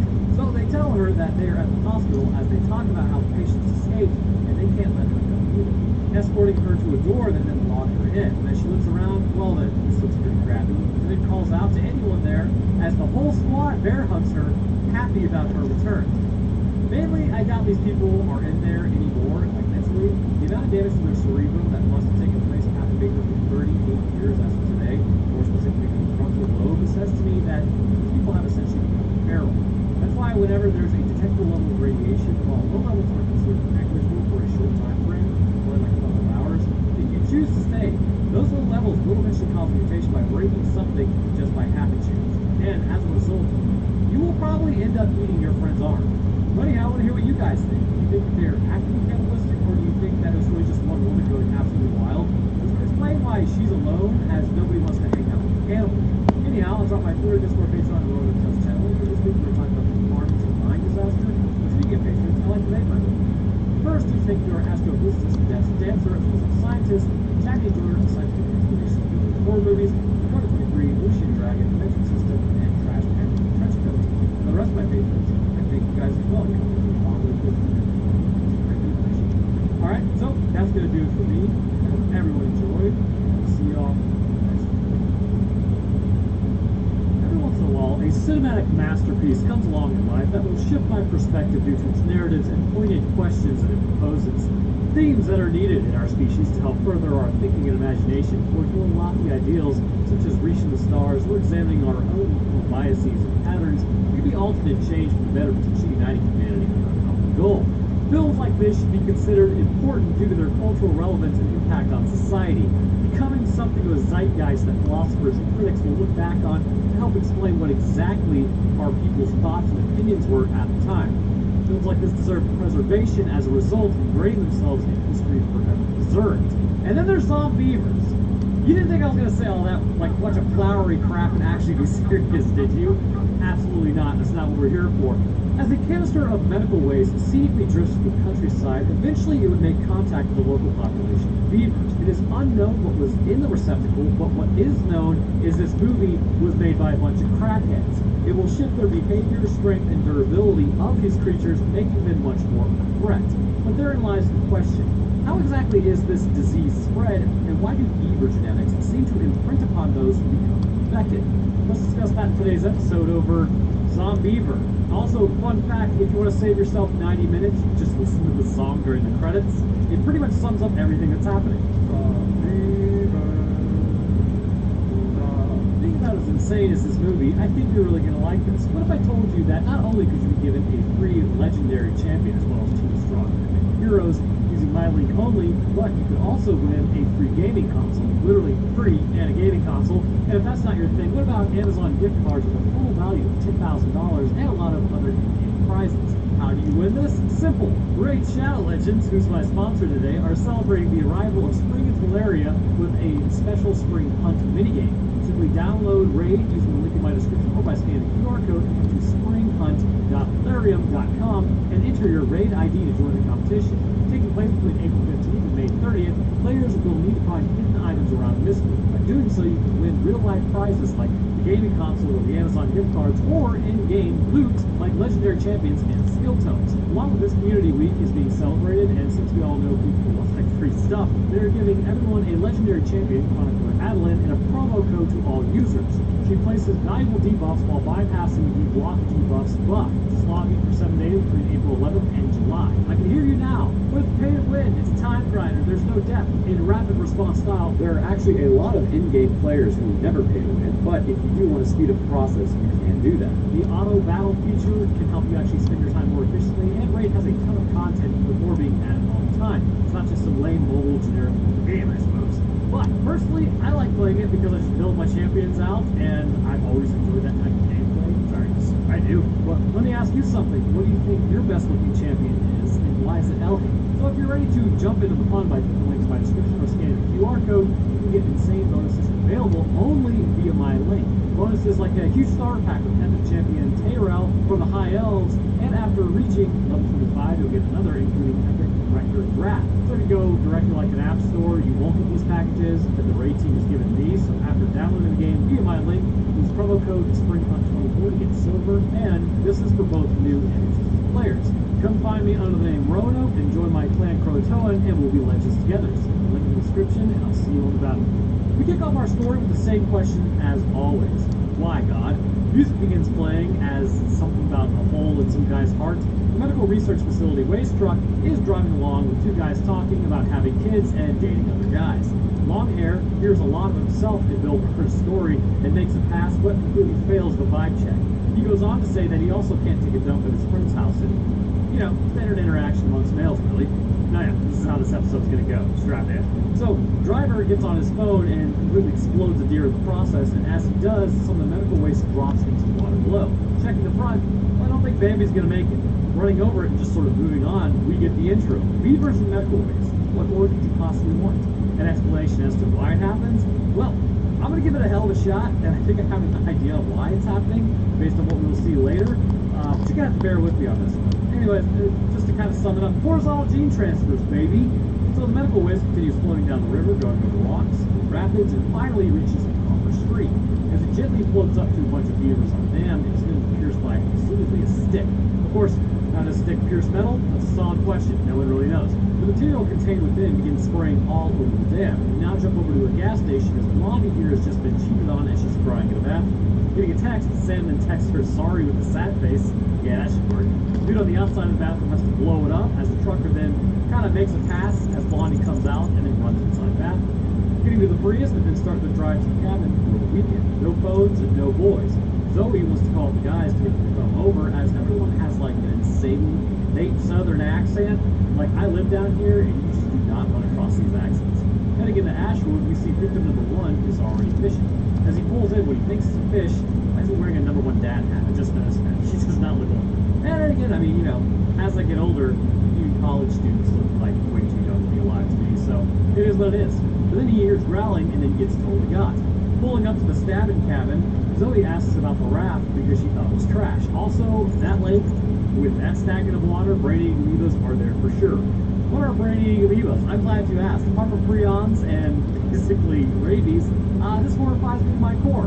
So this has nothing to do with the movie, but doesn't have really anything to do with you. But summer is coming up, and innately, every year, without fail, I'm terrified of getting brain-eating amoebas. I actually became a scientist originally because I wanted to, like, know your enemy type of deal, and now it's just become, my god, I know too much, the world is horrified. Naegleria fowleri is a type of amoeba that if water gets absolutely blasted at high pressure up your nose, and it has to be high pressure as water just kind of getting into your nose, typically not cause an infection, but once in your nose, it will be drawn to the external nasal nerve due to the electrical activity at the top of the nose, where usually way to the brain is located. Now, the problem is its ability to absolutely duck the immune system. Once entering the brain, it's a two-pronged issue. First is that the immune system, specifically neutrophils, will have difficulty destroying it as it's highly mobile and reproduces so quickly. Along with that, it appears as though neutrophils may engage immunopathological responses that make the situation worse.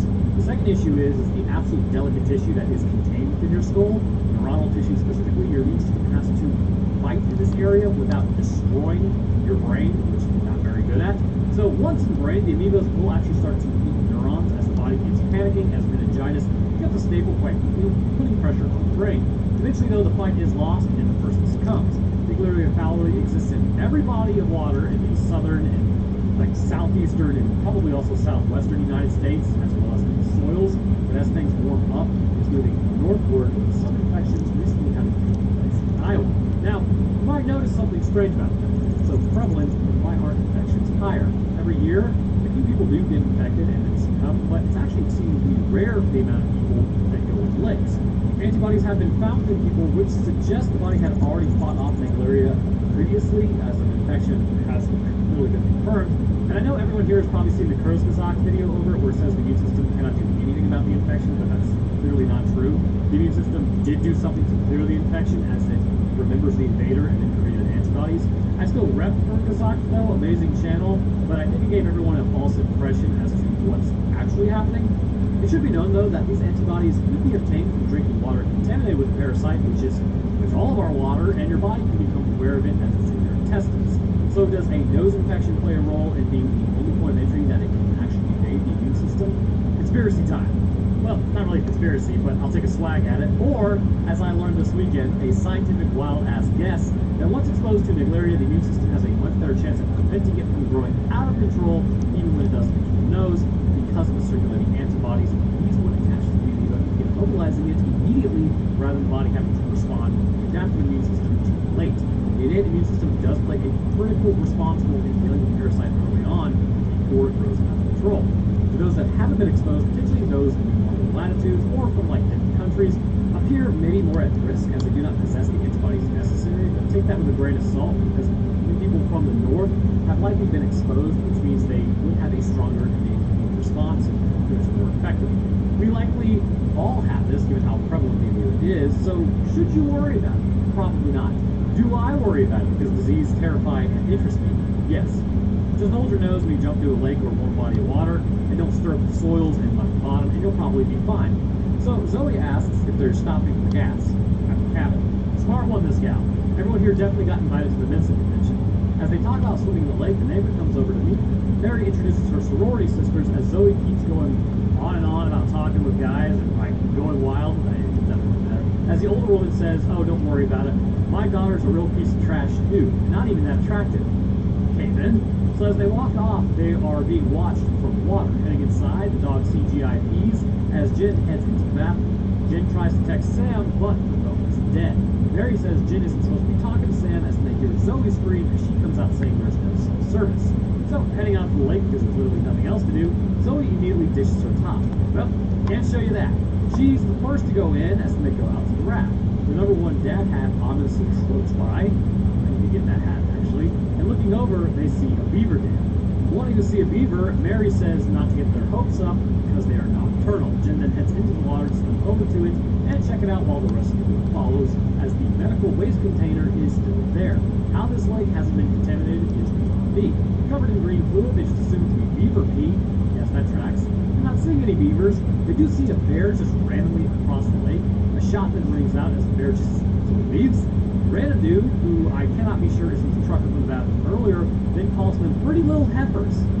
Not really sure how that was supposed to land, before telling them to put some clothes on because there's decent families around here as they walked off out. As they retreat from Smith with the Y, who's also out looking for beaver, they walk off talking mad smack while being watched by something else.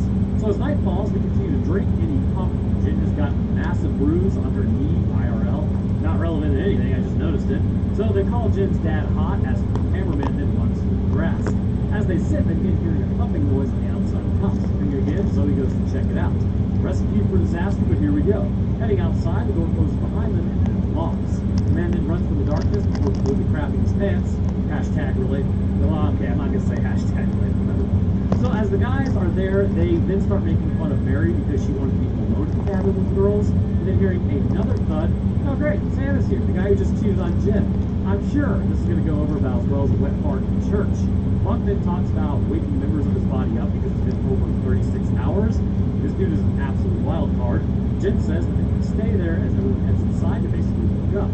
Sam then tries to make a move, but it's like totally denied. Like, bro, how did you think that was actually going to go? Also, why does Sam look like he's always about to cry in this movie? Jen then asks if she knows the woman that he was making out with, and he blames him on being drunk. Classic. Getting slapped twice, she gets up to go, as then he kind of like corners her, but then he gets kneed in the crotch. Again, I have to ask, how did you think that was going to go? Heading over to the shower, Jen hears a noise in the shower and opening up the shower curtain. Oh, that's right. There's actually like beavers in this movie. I forgot about that. I finally made an appearance. She runs out of the bathroom crying as Buck comes out and says, "Who's crying on vacation?" and then just tells her she's a really ugly crier. Bro, this guy is an absolute wild card. Heading to the bathroom. Why is Sam holding it back like that? It takes forever though, so Tommy grabs that and opens the door and sees nothing. Buck then starts walking in, like, is this the bathroom? Is this where it happened? Like, so, the zombie beaver comes out from underneath the sink as Tommy proceeds to beat the ever-living hell out of it as Buck starts screaming, literally breaking the beaver in half almost. This appears to stun it enough to get it to stop moving, although we will find out it is not down and out. Getting a garbage bag, Tommy then tosses the thing on the porch and it has some serious bounce to it. They assume it'd just be rabies, although its eyes were completely hazed over and it appears to lack pupils, but that's probably not what it was. It's really hazy. He didn't find anyone as they discussed rabies shots hurting and the nearest hospital being like 30 miles away, which, how much time do you actually have after being bitten? Glad you asked. This is basically a science-based channel, and there's got to be some science in zombie beavers. I'm sorry, it has to be this way. We need to talk about some actual pathology. So first and foremost, those who watch this channel know that I love rabies. And by love, I mean it ranks up there with prions and braiding amoebas in terms of how horrifying I find it. You guys can learn all of my fears in this episode. Rabies, hailing from the order of Mononegavirales and being in the family of Rhabdoviridae, is a virus almost shaped like a bullet in some instances. Once being introduced into the skin of a person through a bite, what's horrifying is it might take a few days for symptoms to arise, or it might take like literally a year after the bite for symptoms to arise. And what's even worse than that is a lot of people who contract rabies don't even know they were bitten by anything because they get bitten in the night while they were sleeping. The first symptoms are usually a tingling, prickling, or itching in the area, indicating that the nervous system has become actively involved in the infection process. And as it enters the nervous system, it will specifically move through the motor neurons via the neuromuscular junctions, or through the sensory nerves by infecting specifically the nerve spindles. It will then begin to move nerve by nerve in the peripheral nervous system, making its way towards the central nervous system. It is at this point that you can still get to the hospital and receive the vaccine for rabies. This will probably allow your body enough time to fight off the infection. If you choose not to do this, though, the P protein diene LC8, which operates as an axonal transport protein, will allow for the rabies to spread along microtubules along the cell. There's rapid transport will take the virus to your spinal cord and eventually to your brain. Once symptoms begin here, you will have some things like shaking, confusion, and hydrophobia. It is too late. Rabies is virtually 100% fatal, and I say virtually because there have been some exceedingly rare instances where people have survived and some people actually have antibodies to rabies despite never appearing to contract it or receive the vaccines for it. This indicates that they were exposed at some point and they didn't succumb. Of course, with modern medicine, there is an emerging treatment that I mentioned before called the walking protocol. Essentially, if a person is quickly induced into a coma, they will be pumped full of antiviral medication combined with ketamine and amantadine. I always get that word mixed up with something else, but this will slow the virus enough to allow for the adaptive immune system to become aware, especially if the vaccine. Again, antibodies rabies. Because again, remember, the human immune system absolutely has the ability to fight virtually any disease ever. It's just a question of can it mobilize before too much damage is done in the disease fight, or if the immune system is actually destroyed the body. So if the beavers have rabies, much like many other animals, any animal-based disease, it would exhibit some pretty alarming symptoms. In fact, back in 2003, there was a 50-pound beaver that attacked a young swing in Georgia Lake. It was fully rabid. They said the beaver began acting crazy, as they put it, and it is known to cause brain inflammation. Brain inflammation will do that. So all in all, if you're ever bitten by an animal, if it can be trapped, you need to trap it to figure out if it did have rabies. And if you cannot, use standard procedure, which is assume everything and everyone is infected with everything.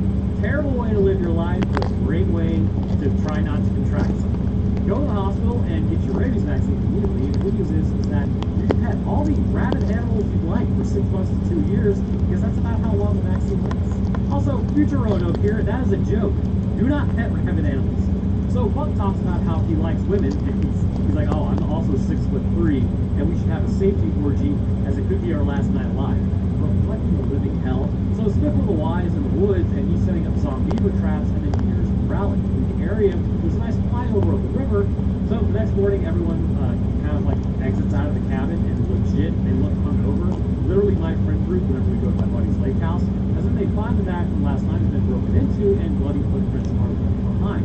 They then take their beer, the lake, and all head to this raft. Jen stays on the shore while the rest of them get in the water with Sam and Mary, specifically on the raft.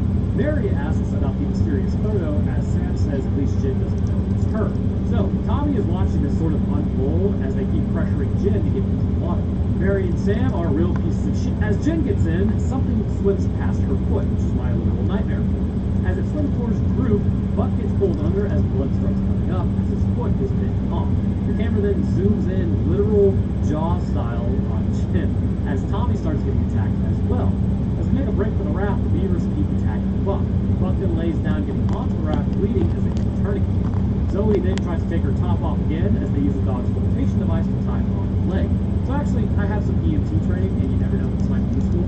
If I pop into your head when you need to use this, I'm not saying it's hilarious, because it will be useful, but I'm just saying it helped. So if you need to tourniquet a body part, you need to leave it tourniqueted, and I'm not really sure if that's the past tense verb or not, it doesn't really matter. Anyhow, what you do is you take a shirt and tie it in a loop. Get a stick and then run it through that loop, and then put that around the limb that you need to tourniquet, and then start spinning the stick. This will continuously build tension, and is stronger than just trying to basically bleed your hand. Once the bleeding stops, you either need a way to hold the stick in place, or find a way to prevent it from unwinding, which will release the pressure. And now, you have to stop somebody from bleeding out from a arm or leg wound. The only issue is, the higher up it is, like if you get shot in the groin, you know way to tourniquet that. Obviously, you can't tourniquet the abdomen, the chest, or the head. So, yeah, pretty much just, I don't know, maybe like mid-upper arm down and mid-upper thigh down is about the best that's going to work. Anyways, Jen heads back to the house to call help. The beavers have chewed through the lines. As they slip on the raft and go under the water, they start punching holes through the raft as Jen is attacking the house. So Jen holds back the one attacking her. The glaucoma is real on this thing. And on the raft, Sam then grabs the dog and throws it overboard as the beavers then chase it and then drag it under. Sam is being a turbo douche. They then jump into the water and swim towards shore. Moving to the island, Jen is able to stab the beaver, holding it in place as the group runs in. Also, the beaver is like in half. That is definitely the one from last night. Crazy. That night, beavers had surrounded the house, and despite their grievous wounds, it is still alive. It is in the kitchen. Jen suggests maybe it is alive. Sam then stabs at the head as Buck seems to be split. Tommy tries to use a landline, but beavers have chewed through said lines. So Zoe breaks out the information about how Mary was in the picture with Sam, and Tommy didn't know that. Yeah, Tommy, time to ditch that gal. They start hearing puffing noises outside as the beaver is trying to communicate with one inside as it starts yelling as well. Sam takes its head off and then throws at the beavers, which seems to embrace it a little bit as they look out, and he sees all the eyes in the darkness. Okay, so now that we have properly seen the beavers, I need to discuss what exactly is going on with them to exist as the way they do. First, let's establish what we see concerning their physical presentation and symptoms. Their eyes have become rapidly hazy. This indicates the cells are lysine due to anoxia, dehydration, and potentially acidosis. Corneal thickness decreases almost immediately post-mortem, which then causes it to become hazy. This process indicates the eyes are having extreme issues, specifically with oxygen supplementation,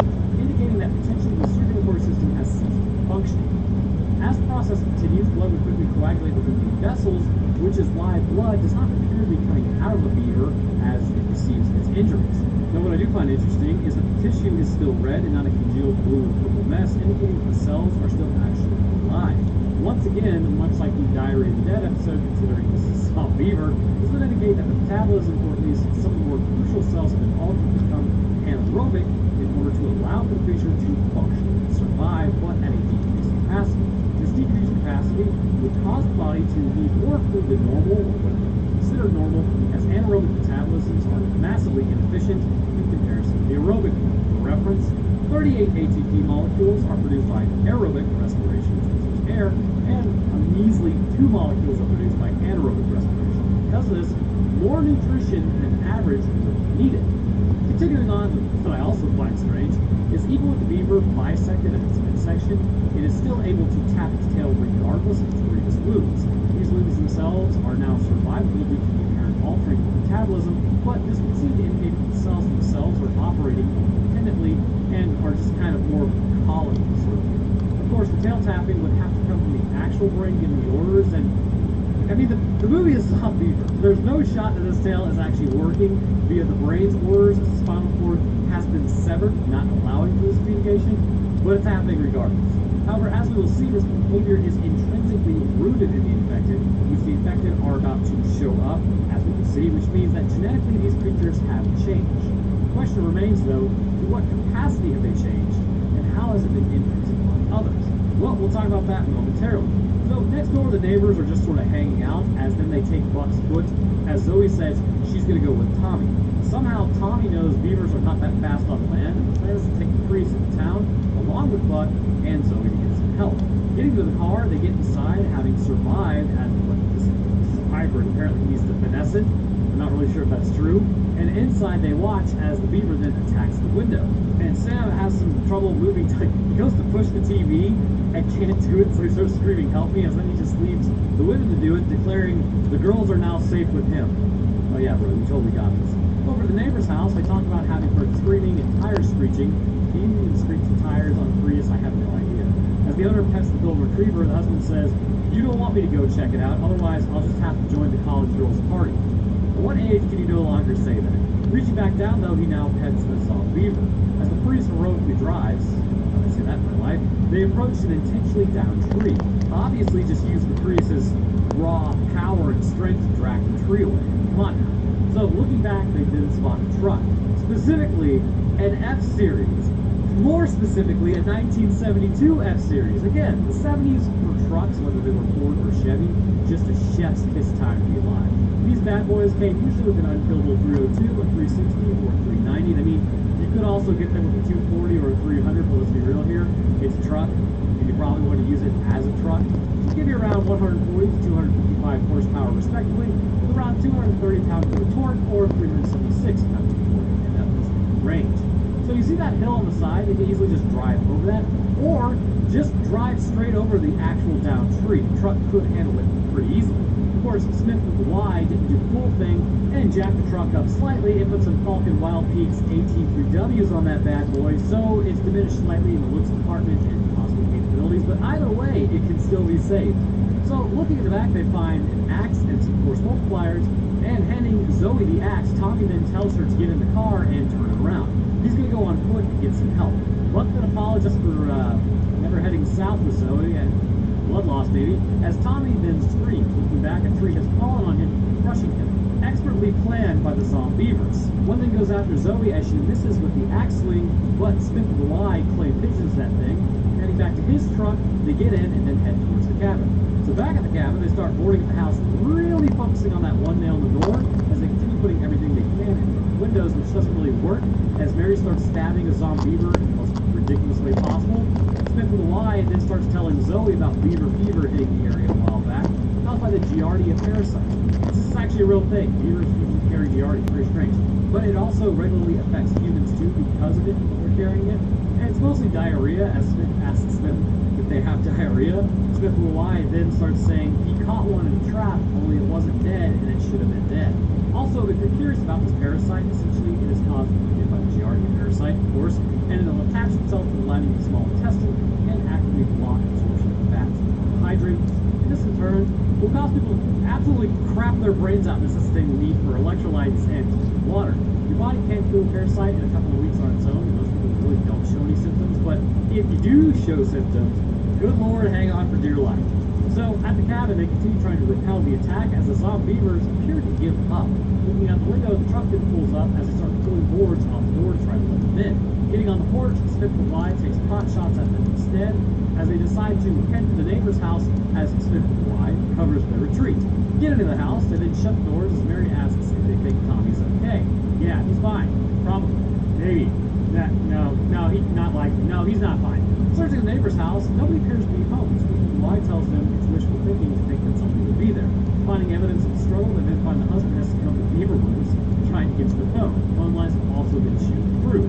Smith the Fly then says they like to chew through stuff like twigs and grasses, so maybe they like to chew through wires as well. Smith the Fly then heads upstairs and back over to the cabin. Sam starts asking Mary when was the last time she actually picked up a book. Sam tells her to look up zombie beavers. It's actually zombie beavers. Just like house cats thinking humans are big dumb cats, beavers apparently think humans are beavers as well. They live up to 24 years, as Sam remarks, just like us. We live a little longer than 24 years. And beavers are monogamous, not like us, as Mary says. It's just one of those things. Sam then says once they are far away from the cabin, they can sit down like adults, and they can figure out why both women find him attractive. What? So as Jensen reads the book, she finds out that they are excellent at building tunnels. Meanwhile, upstairs at the neighbor's house, Smith the Fly finds the wife, just says, okay, and then leaves. Zoe is packing ice on the book's foot as she wants to try to get it reattached. Smith the Fly asks when that foot came off, and she says 4 to 5 hours ago. I'm pretty sure the tissue at that point at room temperature is totally dunzo, unless you're like a huge fan of gangrene. So he tells her the beavers are more active during the night and they aren't going anywhere, and they have to get the foot reattached within an hour. So he says, I can cauterize the stump if need be. Back over at the cabin, Mary is laying down to go to sleep as Jen enters the room. Hey, yo, hold up. Hovering over Mary, she does say that, hey, I don't really like you like that, as Jen begins turning. Her fingernails begin growing as she starts growing beaver teeth, and then her pupils disappear. That's right. This transforms you into a freaking zombie beaver. Did you see that coming? Because I didn't. We're going to see more examples of this, so we'll kind of talk about that here in a moment. So Sam runs in and then knocks her out. As at the neighbor's house, they are warming up the lake to cauterize the wound. Unwrapping the wound, they hear a growl in the distance, and looking outside, they don't see anything, as player 3 has entered the game with Buck getting back up and attacking Smith the Fly, eating his face with the K. As Zoe then totally botches the shot, she then takes out Smith, doming him and missing Buck as he continues to eat Smith the Fly's face with a K. Is the joke funnier the second time? No, it was just as bad as the first. Moving on. As Beaver then thumps the floor, breaking the tarsal bones in several locations as she tries to escape. Running upstairs, she gets trapped as Mary and Sam continue to work before back to the cabin. Jen is on the other side of the floor, thumping her tail as well. This is awkward. I think it was awkward to film. Sam then says she's going to be on medication for the rest of her life, so just kind of ignore her. The zombievers then start breaking through the floorboards as it becomes a game of whack beaver. Zoe, upstairs in the same room with the old lady, who then rips out some of her hair, tries to take a pot shot at her, but she's out of ammo, so she just swan dives out the window. There had to be a better way to do that, but the fall then knocks her unconscious. At the house, they continue smacking the beavers while Jen is going ham in the other room as then they run into the bathroom. Sam then says the truck is still running as Mary tells Sam to take off the rest of his clothes so she can see if he was bitten. So she does the same, and then it turns into something way more, as it usually does, into the world, kind of like just a massive party sort of deal. But as that's going on, one of the beavers then chews on a wire and lights the cabin on fire. This sort of shows that the beavers may just be chewing on things because of a natural inclination to do so, not really some desire to isolate potential prey. So then Jen breaks through the floorboard and bites off Sam's ear. Oh my god! Just take me out of that point, Brooks. Oh god, that was painful. So Mary then makes a run for it as Zoe drives through the wall as they run into Smith the Fly, who's been zombified. Of course, what's interesting is, and I'll just kind of like get into this for a second, it appears as though some of the brain is still very clearly functional, at least concerning muscle memory, which we'll kind of get into the instincts of everything here in a moment. But Smith the Fly is able to take a pot shot at them, which is his fine muscle movement, and something that he obviously has done a lot of and is familiar with. So was it a conscious thought or a muscle memory? It's kind of hard to say. But anyways, because a pot shot was taken, Zoe crashes, nice driving gal, as they look out at the others who were infected and they start approaching the car. And then a literal representation of Bucky's growls in the distance, and I know it's a zombie, but still, it basically looks like Bucky's. So they get a truck started and then drive out of there as Jin is on the truck. They stop as she goes flying forward, and then they just sort of casually run over her, as Zoe says she never liked her anyways. That's pretty cool. The neighbor and Zombeaver then work together to bite down a tree, but miss. Driving further, they do have to stop as the tree is in the way. Both on the embankment, just driving the tree. So as they walk, for some reason Tommy is changing despite having been crushed by a tree, and to deal with that. But Zoe walks ahead as Mary pulls a handheld on her, thinking that maybe she's infected. As she stands there, Mary then turns instead of Zoe as she takes her out with the axe. Double tap, there we go. So having taken out Mary, or at least incapacitated her, Zoe then walks off, her tarsal bones basically shattered, having survived the night. Walking down the middle of the road for some god-awful reason, she sees a truck approaching her. Flagging them down, oh lord, it's the most aware duo ever. They instead splatter spree her, taking her out as well. Thus concludes Zombeaver. One of the hilarious things is evidently they had trouble getting the dogs to not play with the beavers in the water when it was supposed to be attacked, as it wanted to just investigate them. But anyhow, that concludes Zombeavers. So to recap, this specific disease, as we have seen, is caused by exposure to this medical waste. This material, having sprayed all over the home of the beavers, exposed them to something that we are unsure of what it actually is. However, here's what we do know about the pathophysiology behind it. First, the cellular metabolism would have to be impacted by this material. Along with this would induce genetic changes to the mitochondria, which is the powerhouse of the cell, as everyone loves to say. Specifically, however, there is no reason to think that it would just stop there. As the disease sinks deeper into the very functionality of the cell, genetic changes will be happening to the beaver as well. These changes are critical to understanding why others who have become infected are the way they are. As the virus enters the cell, it's clear this is a retrovirus source that existing within the canister of the medical waste. Now, what are retroviruses? Essentially, these fall in line and are RNA viruses that deliver genomes into the actual nucleus of the cell that they infect, which in turn is then encoded as DNA into the genome of a eukaryotic cell through the process of utilizing the virus integrase. At this point, the virus will be a part of the cell until the gene is accidentally broken or the person needs to in. Disintegration of genetic coding can functionally change a cell as well, depending on how the information is added. In the case of Zombeavers, here's what I believe is happening. The retrovirus affects both the mitochondria's metabolism, shifting it towards anaerobic activity as well as affecting the nucleus of the cell itself. After implanting into the genome, the virus will be built by the cell as those genes will be read. However, it doesn't end there. Because this is medical waste, there is no telling what sort of wild-type variant of the virus this is, and as such, this may be the first species that it has run across after being worked on. As a result, I do believe it would have to be built, and there would be a sort of imprint that forms on the virus and how it operates. If you were unaware, viruses can actually have the host imprint on them to a degree, much like how a virus can implant coding in your cells. Sometimes a piece of the cell's genetic coding is incorporated into the virus itself. This possibility may actually be potentially what is influencing evolutionary processes, as DNA from one animal is literally added to another. Now, this is a very rare process and minimally influential as far as we know. It's more likely to take place in prokaryotes interacting with viruses, but it does show that it is possible and we have observed it. As a result of this process, known as horizontal gene transfer, I believe this is how we see those who are affected by the beaver zombification process. This wild type infected the beavers, where a sort of imprint was left on the virus.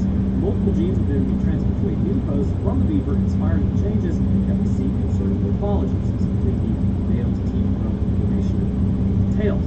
Now, obviously, this would require coordination of like osteoclast and osteoblast, as well as growth of new muscle in an area, which is I mean, that's a little strange, but as the process continues, behaviors would be changed to almost possess a beaver-like quality. Does that sound really stupid? Probably it's Zombeavers. This is a strange one. So as the infection takes deeper root, it shows that this virus would be a mammalian one based on seeing bear was infected, humans are infected, and the beavers are infected, and then structural physiology is altered as well. Nothing short of multiple genes that can be implanted into the host genome, allowing these new traits to form, as well as altering the frontal frontal lobes and other areas of the brain implicated by the behaviors. The lower portions of the brain associated with instinctual behaviors would also be imprinted on the new host would have beaver instincts imprinted on them so that they behave similar to beavers.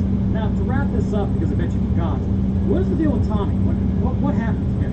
Well, the tree fell on him, and clearly he was reanimated after the fact, which means this virus can infect post-mortem and reanimate cells that are still not totally lysed, but would be considered alive either. But it would but still obviously renders someone partially blind, or at least having put a haze over their eyes. They don't believe this virus to be an airborne issue, but instead based on saliva, much like rabies. When this infection can take place, the only way I can really see it happening is if it was maybe like spit left over on a branch that then pierced him, so the saliva from Beaver got into the wound, thus infecting and then changing him to become a zombiever himself. And this obviously would make him need more nutrients than normal, causing him to turn, and still really makes sense to me. But all in all though, we need to cover something for real here soon, because these movies are absolutely putting the biological possibilities of what can happen in my brain to the absolute limit. What are the kids saying?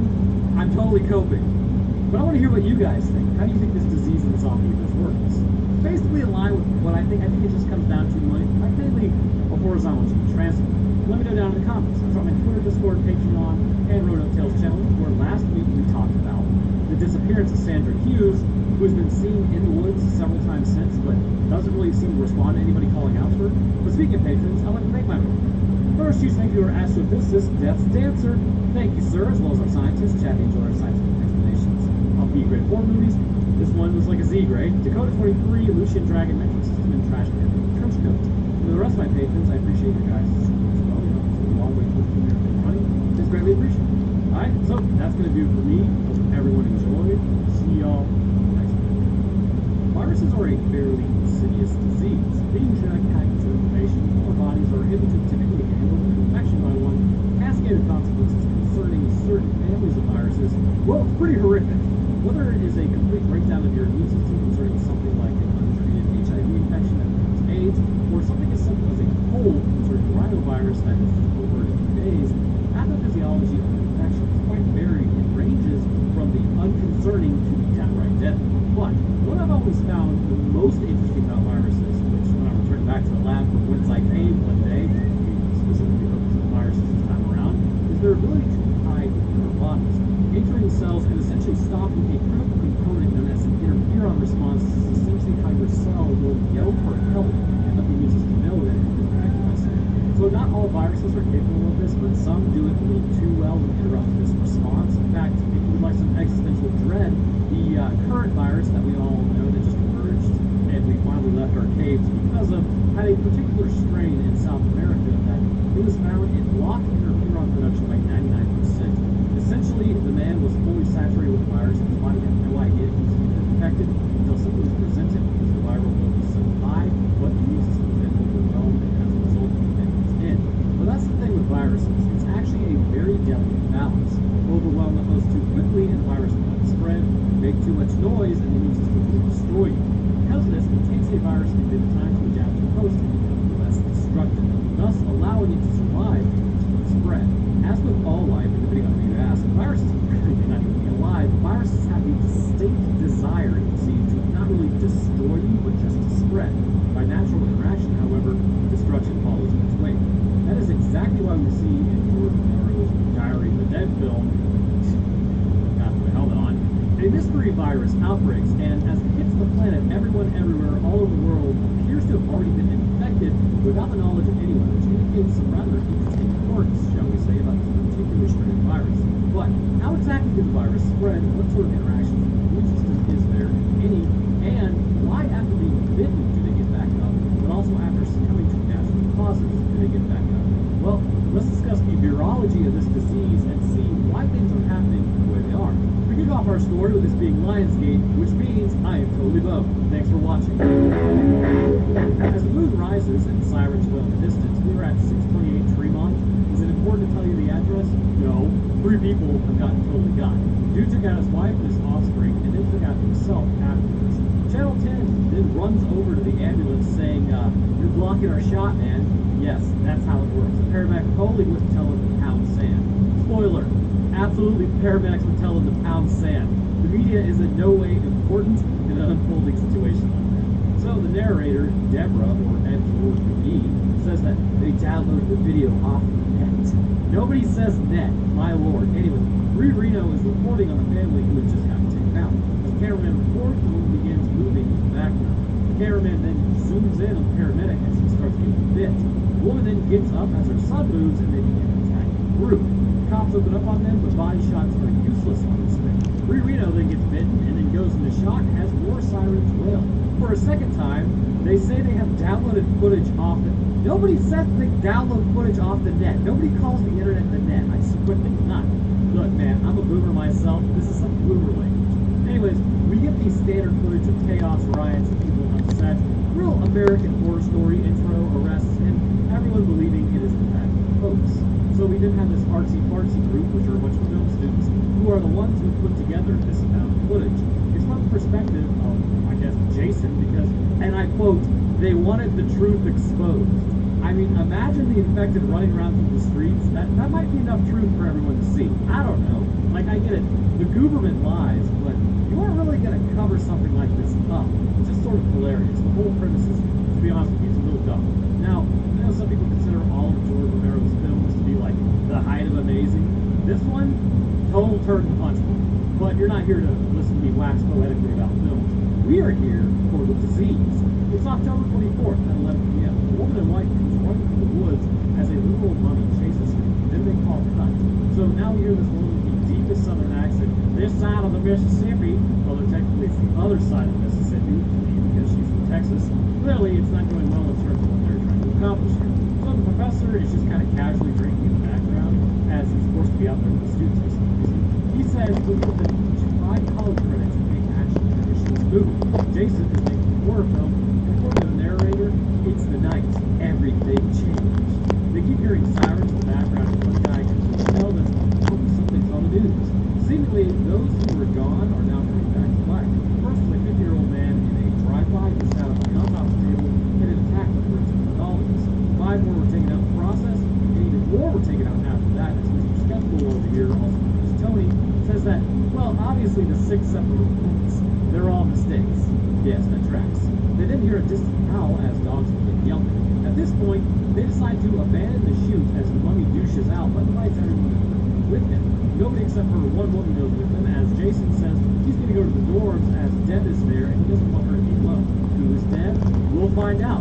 Entering the dorm, the woman's dorm specifically, it's an absolute mess only 25 minutes after the news drops about the dead life. Walking through, someone is in a room on the ground. As Jason checks, Leather Jacket comes out here because he's stealing stuff. He calls for security saying, why do you have a camera at the women's dorm?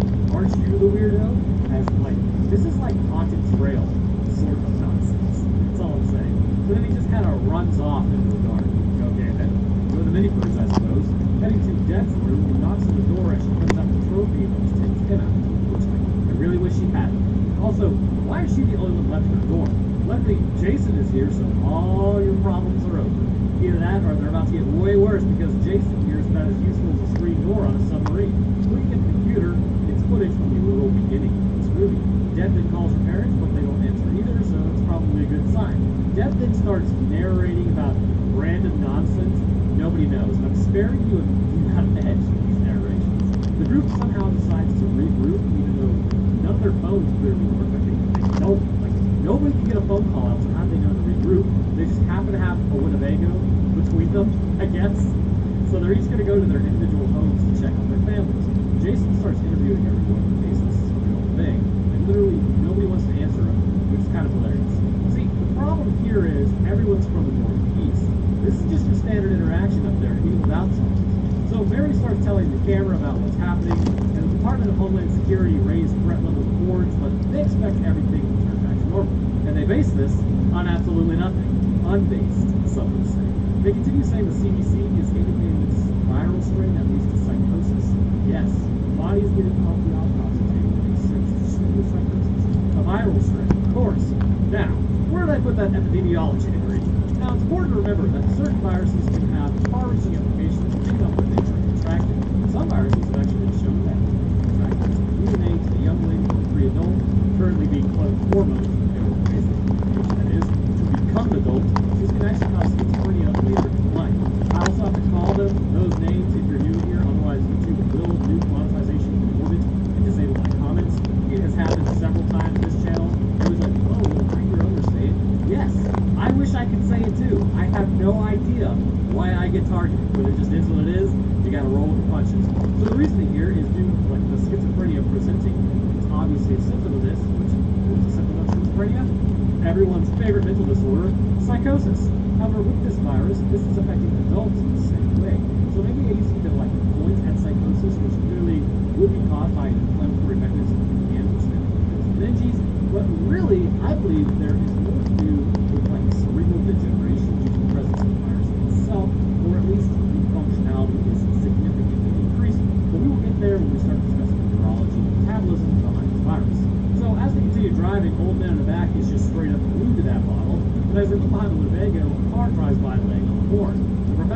Jason gives his intro, but it's just plastered. And looking in front of the Winnebago, they see some cars turned. I guess that's the guy that just passed them. But as the cop emerges from the fire wreckage, he's looking a little well done. They freak out as they can't get around the wreck. But yes, you can. It's literally on like maybe barely over the line. There's so much space to drive around. So the cop approaches the window as Mary then drives through very easily past the passable wreck. And looking further down, Mary just starts wrecking face on these guys running them all down. Also, these are the worst headlights I've ever seen in my life. So it being 3 a.m., they decide to pull over the night. Jason asks Mary how she feels about what just happened. I mean, my man, maybe now is the time to kind of just start asking those questions. And Mary has a breakdown, taking them out, and she goes into such a low feeling. I mean, they were infected, and if they weren't, they could have easily gotten out of the middle of the road. In fact, we will see some infected do open doors, at least hold them open, and then literally step out of the way of the Winnebago here in a little bit. So actually, those you ran over, basically it wasn't infected behavior. Also, again, Tony sucks, just saying. It's now October 25th, 4:13 a.m. They keep talking about what they need to do as the professor says he's running low on bourbon, which is the real tragedy. And then hear a shot as Mary just straight up domes herself. So Southern Belle then runs over like, oh my God, we're turning this into something that's not supposed to be. Or something like that, I don't know. It was pretty heavy even like for me living in Alabama. But Tony starts saying, it's nonsense. So as they check Mary, she's still alive. She actually still has a pulse, which is pretty surprising. Taking her to a hospital during a zombie outbreak was really a bad idea. There's nobody there. You are at the epicenter of the issue now. Good planning. They hear nothing but flatline monitors and screaming. Hearing a radio that didn't run around the corner because they think it's somebody, but there's no one. So as they listen to the radio though, the cops are seemingly not doing so hot. They start yelling about aiming for the head, but for some reason this group is just not grasping the reality of the situation. And it's honestly like it's something to behold. Like cope with essentially like, oh well, maybe all the doctors and nurses are on break and all the patients are just sleeping and the cops are talking about, I don't know, no, I'm not talking about that. But it's just like, what? It's a zombie invasion. Like, come on, let's get with it here. But at this point, Jason's camera dies momentarily as they're able to get back up and running. Entering a room, one of the residents is back. Gordo then takes aim as he's only doing body shots, but nothing until really he hits the head. As you guys, like, know, he's really moving slow. This seems like a fairly solvable situation. The nurse is also infected over there, snacking on a sandwich. As Deborah ends up shocking the nurse with a deep hit to the skull, Mary is now awake and probably a lot of pain. And oh, they then dome the nurse and just take her out. Jason says he's in charge of his camera now, which then tethers him to the wall because he can't put down the camera to survive. You're going to be annoyed by Jason, trust me. Continuing to search the hospital to get help with Mary, Jason then talks about how his camera is plugged in, so he can't go anywhere. He laments, and then he apologizes to Mary because the people Mary took out were very clearly infected. Walking over to Mary, she then wakes up as Jason hears screaming, shots fired. Look down, hearing like walking, I guess. Deb comes over, and she found another camera, which is just what you want to do. Really, you want to enable this guy with cameras. So she records Jason, and then starts talking mad smack about him. Is this helpful, Jason? Do you want to see what happened? It's really strange. There's a weird time worrying about what just happened. So Deb is covered in blood. Jason then asks if she got hurt, but nope, she's all good. The acting is just something. If you haven't seen this movie, maybe you should come on. So while that monologue is happening, Duke then rolls off the table as Gordo then takes him out next. He starts tripping about taking out zombies at this point as the professor walks over and says, "Hear that? He doesn't sound like that. He's got a different accent. It's really the only accent he got." The professor then starts also talking mad smack to Jason, saying, "Everyone hates Jason for good reason." So as Mary's in the chair, eventually she flatlines out and then turns quickly, which the professor then takes the force multiplier from him and takes out Mary. So here we see the first instance that whatever is happening is beyond just being bitten by someone. And this indicates something well beyond just their standard outbreak. To that end, she's looking for clues as to what's happening. So first and foremost, what are we looking at based on these protest videos? Outlining the problem here, the entire human race appears to be infected with no symptoms in their living life. However, once they succumb to anything, any type of disruption to their life process, they will then turn into one of the infected and then get back up and attack others. The other side of the coin is being bitten can also produce the same symptoms and actually induce death in a person causing a turn. So this indicates something interesting about this virus. These are actually two different strains of the same virus. It sounds a little weird, but I think we are intimately familiar with how new variants of strains can just pop up. But there is a fairly easy way to kind of compare these two strains to not use just what everybody knows.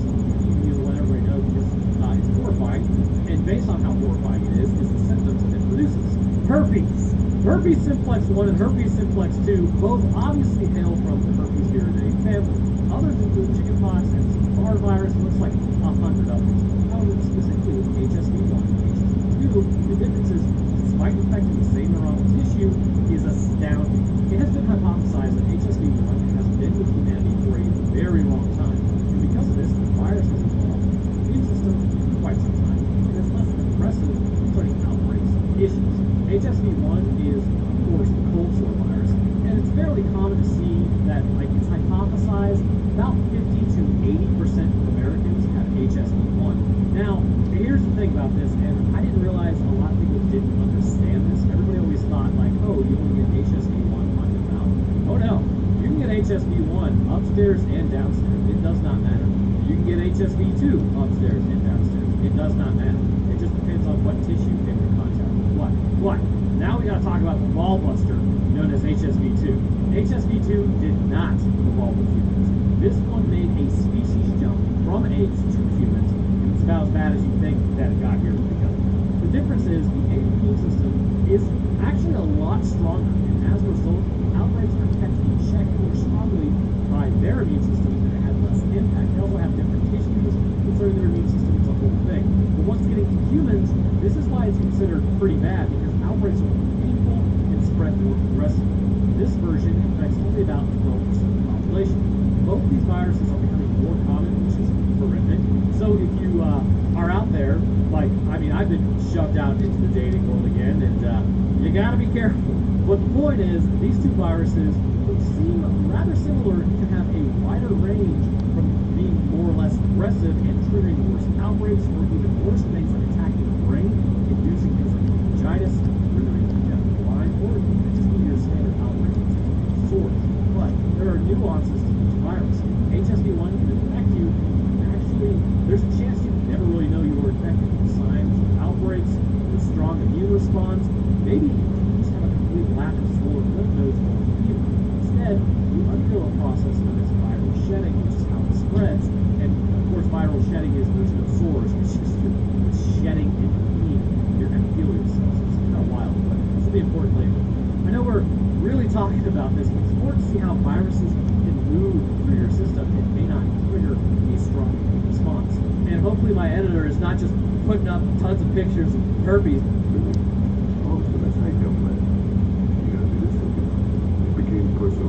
But the herpes virus actually targets nerve clusters in your body, which is why you can never really get rid of it, at least for now. CRISPR may offer a cure in the future, but the immune system cannot just attack your nerves. Well, it can, but it doesn't want to. And this is where the virus hides. The trigeminal nerve ganglia is where it establishes itself in future outbreaks of a person. Specifically, this is going to be the oral region. But the other area is the sensory nerve ganglia adjacent to the spinal cord and lower back. By hiding these nerves, it's HSV1, then you may never see an outbreak. You never even know. It's HSV2, highly likely you will know. The point there is, you can still be infected with HSV2, you will have HSV1, and vice versa, but the symptoms will be completely different, or at least different enough for you to take notice. Okay, so enough about herpes for now. And just like herpes, this conversation is going to come back up. The professor then hands Tony the handheld as we get a monologue about, oh, it's so crazy how we can figure out what we become, what we have to become. Angie, what am I watching? Deb, please, shut up. One of the infected also just straight walks past Jason and just grabs Gordo and bites him. Everyone stands there watching as the other guy tries to take him out, and nobody helped or anything. It's all good. How did Jason not get bit? Like, for real, he was in the back. So Southern Belle then runs over to Gordo, who's talking about his exposed tricep hurting. It do be that way, I imagine. They're now talking about how everyone has a camera and there's a ton of footage online. And just the other day, I got an internet that was sent by my staff at 10 o'clock in the morning on Friday, and then I just got it on Tuesday. The internet is not something you can just take a dump on. It's not a big truck. It's a series of tubes. Anyways, we got that stupid quote. You now know it's comparable to saying Guam is going to tip over if we put soldiers on the island. Truly, the mega minds of our time are running the government. Anyhow, past that point, it's now October 25th, 7 a.m. The group then buries their scum as Gordo has already met his end after getting bit. They realize now anyone who has met their end can come back to do these things, meaning they are all already infected. It's really just waiting for the body to stop behaving in a certain way. But what does that mean exactly? Well, I always have somebody complain about they hate this format now, but hey man, it is what it is. Back to the herpes, maybe. Actually, not really. We're going to discuss viruses and viral infections, not just herpes. So, now, viruses specifically as stated can infect the trigeminal nerve, amongst other brain nerves in the skull. And I believe this is integral to explaining those who meet their end by natural means versus being infected by this kind. Gordo contracted a different variant of this virus, but how did these form? It is natural for viruses, as mentioned, to take on completely different characteristics once infected. Again, looking at the wild-type variant of the virus that shut down the planet for a while, arguably the symptoms were stronger than they are now, and this is fairly normal. I mean, even look at Spanish flu. It took out 50 million people when it first dropped, and now it just runs through every year, and really the only people who are susceptible are the immunocompromised, the elderly, or the young. But the virus doesn't want to take you out because it wants to spread. It just can end up doing so in the process. Looking back to my example of interferon response being subdued by 99%, that is a variant of the virus which is way too aggressive, and as such, it could not spread because it was just screwed up too many things too quickly. Seeing as the entire human race appear infected already, as anyone who meets their end turns, the variant spread through biting has a much more aggressive impact. Why is this? Because it hails from the same virus that already is in everyone, it's very likely going to the same locations, and it's going to have the same lethal effect. To this end, I believe the brainstem is the target for this particular virus, with, let's call it CSV1, or Zombie Simplex Virus 1, just for fun, that's not its actual name. This less aggressive version plants into the brainstem of a person where it's relatively quiet. The immune system appears that would handle on it should there be like, a viral trickle out into the bloodstream, but it's able to pretty much overcome it, so it's not really that big a deal. There's antibodies, not a problem. And this is why the symptoms don't really seem to present it. As the virus continues to exist, it would still change. Eventually, this results by pure chance in a version known as CSV2. This version spawned out of very unique events, and it would appear as though the man at the beginning and his family developed CSV2 as they turned on him and infected him with this new variant. This version has the ability to completely disrupt the brainstem functioning, which in turn bodies an individual. Here, this new version, again, is much more aggressive, will continue working its way through the brain, but ultimately it results in the person who has the variant. The question remains, why is it then, when someone has CSV1, they turn? Well, we'll discuss that in a minute. So Tony then goes to double tap Gordo, but Southern Bell's like, no, let's wait and see. He's gonna come back, which of course he does, so she has to take her. The professor then says, he just worked out. Wow, cool joke at this time, bro. Like, that murder must be hitting. So on the radio, they're talking about how these are the end times, it seems about right. And it's at this point that everyone is panicking, looting, violence, killing, small towns are ghost towns, and people are just thinking to survive, cats and dogs laying together in pure chaos. Using country roads, they're able to avoid all that crap, which is why you'll never catch me in the city to be hopping. The Winnebago also died, and Southern Bell thinks it's a gold line. Based on what exactly, I am not sure. So the Amish then approach them. They start asking who they are. As he writes down that he can't hear, Tony says they need to use his barn as the Amish guy that points the effect behind them as he throws some dynamite at him. His name is Sam. So, fixing a line tear, I have to ask how that teared exactly. How did that tear? There we go. Yeah, English hard. So as they watch a birthday party on a camera for some reason, I'm sure everything is about to be crap. Clown approaches a little unsteadily. Of course, he's a clown, so the dad then pulls off his nose and he gets immediately bitten. Also, that wasn't a crack at all clowns. I'm sure it's a very proud tradition. Clowns creep me out. They then hear a noise as predictably the infected are here. Well, you could have seen this coming. They were already there again. Really shocking. So the infected are everywhere trying to break into the barn, and I wonder if the dynamite will record. Samuel then says that they need to go to the back door barn, leaving Southern Bell to work in the car with absolutely nobody staying there to help her. Heading into the basement, Samuel gets the door closed and they can hear something down the lip. They don't know how many of the infected are in there as they start popping up. Tony then takes one as he turns to another and then takes out that one. So Southern Bell starts getting attacked, but Samuel was able to stab it with the scythe and pull it back before it got hurt. They then get the barn door open as they run to the Winnebago. In the background, you can see one of the zombies is actually holding the door open. It's hilarious. Samuel then takes out the infected and then himself with the scythe, or I guess only himself first, and then I'm not really sure you can do that. You wouldn't have the strength, because as soon as your brain gets pierced, I feel like that's gonna like jolt your hands outwards, sort of like the corticate posture. But as they drive, the zombie's going to step out of the way very nicely, allowing the Winnebago to pass. Devin says, "There's not enough bullets to stop the hit," in like the edgiest way possible. And it's like, no, this is due to you. What's funny is it's not even remotely true. There are 12 billion bullets in this world, and only 8.1 billion humans. You can still retain 25% of the world's stock. Did I just do that math wrong? Yeah, I did. 33% of the world's stock. That was organic. Anyways, there is more than enough to deal with this issue at hand. So as they keep talking, a random dude emerges and smacks one of the guys, and then he starts saying, "Oh, Terry, your handheld isn't as good as his." So what? One shot is all it takes. Like, are y'all for real? Like, just because someone, okay, if you've got a nice little handheld and they've got a rifle, right? You're pointing at each other point blank. All I'm saying is both are going to work equally well. But anyways, the men are being pursued as pot shots start getting all around them. So they say the Winnebago is coming with them. So following the truck, that's a pretty stupid idea because all I can think about are the cannibals from The Last of Us. So entering a storage facility of some kind, it's clearly an armed militia, I guess, of sorts. They didn't tell them that they were trying to get sprayed. The men were like in the National Guard, and seemingly the government has abandoned several areas, this area being one of them. So Jason heads further back to the storage area for more footage from the beginning of the movie playing. The media apparently is lying to everyone. I'm shocked. Shocked! Eh, not that shocked. So Deborah comes in and is angry at Jason and footage. Why didn't you just stay in the Winnebago again? Wouldn't that make more sense? Why did you go to a creepy part of a warehouse? But then he says, look, I uploaded this 8 minutes ago, and I've got 72,000 views on it. That is the dream, baby. Share this video with your friends. So Dan is angry at Jason for uploading video. It's like, I get uploading video from all else. That's the name of the game. For 6 years now, sick, prior events, vacation, has not mattered. I have not stopped. So Deb then gets a text message from her brother, like they were camping. So now they headed home.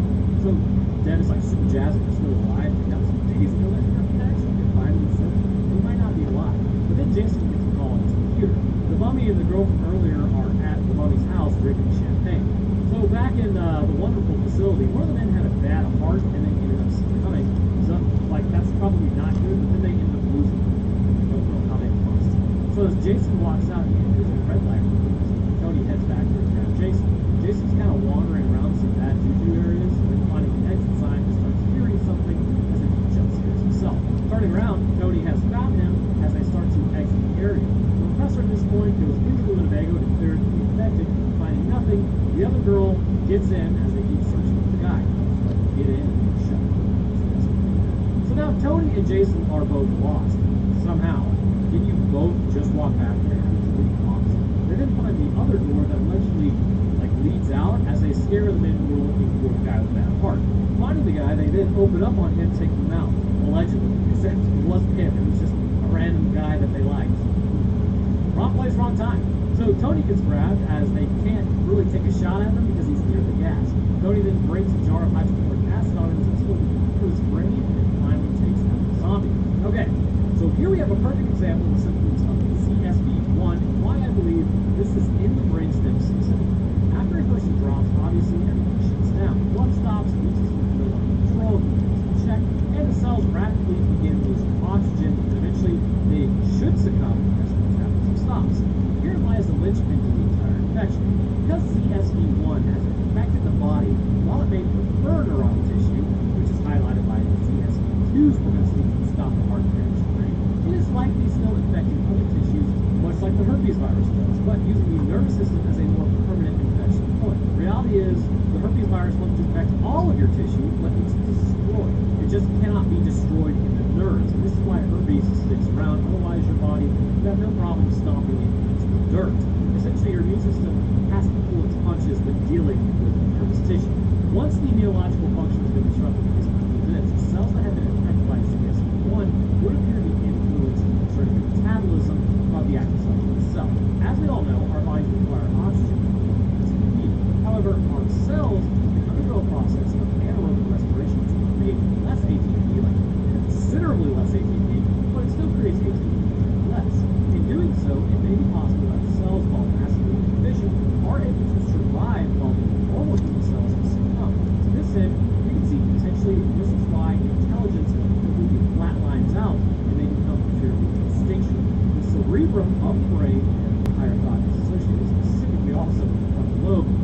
requires much more energy than aerobic respiration can provide. In fact, the brain itself, all incoming oxygen, usually 20% goes through 3.5 pounds in your skull. The other 80% goes to the rest of your body. So other cells do not need near as much energy. So as a result, the neurons would not be firing as much or as well as they could. This decrease in intelligence also shows why headshots still work, but body shots do not. The brain is still an integral point of functioning through the body. Without it, true death is achieved. However, once a person drops by normal means, the virus appears to have influenced the anaerobic cycle in a way that may have made it more viable than our standard cycle, but not as efficient as respiration. Baser instincts are still active, but you can almost compare it to sort of like a small gas tank of like 2 or 3 gallons running a larger engine that's also more inefficient once connected. The bodies would need to almost constantly take in nutrition, driving them to attack others as they're no longer getting the same mileage out of their caloric intake. Sort of like, let's say you have a 3-gallon gas tank, right? And you're like, okay, I need to get across this desert. Well, I can either take the V8 350 and just hammer down, and I'm going to go fast. It's going to be great, but you're going to run out of gas in like 10 miles. Or you can take the piece of crap 1.5 turbo that's currently in my Honda Accord that's going to blow the head gasket out in 100,000 miles. Either way, I'm just saying, like, you're gonna go with the more efficient, smaller engine. It's just pulling through the same amount of gas tank, which is not a lot. I hope that lands correctly. It doesn't matter. It's hard to say if the entire body is affected, but as we can see with our eyes being sunken in, a little bit shaky and disjointed, and the paleness of the skin, it's highly likely the heart has not restarted. We're seeing a metabolic shift internal to each individual cell. This would imply that the virus has actually changed the functioning of the cell, and we do know that the mitochondria functioning can actually be altered in some ways, with physical activity being the main one, but this does show that it can be changed. The virus appears to particularly affect the mitochondria and how it approaches energy production without the presence of oxygen. Highly important, as the mitochondria is the powerhouse of the cell. CSV2 does not require the same list of circumstances, and instead, once infected by this variant, it is much more aggressive, attacking the brainstem of the person. The heart would then be stopped regardless, which in turn triggers the reaction to CSV1, because at this point, it's just the new variant arose, and CSV2 would then spread faster and more aggressively. This is why if you, for instance, were not infected with CSV1, or at least hypothesized to be infected, CSV2 would probably just flatline you and not be there. So, as they gas up, they're basically told, that's it. That's enough to get to Scranton. Devlin says, we're not going to leave without supplies. You're going to have to shoot us, and you're not going to shoot us.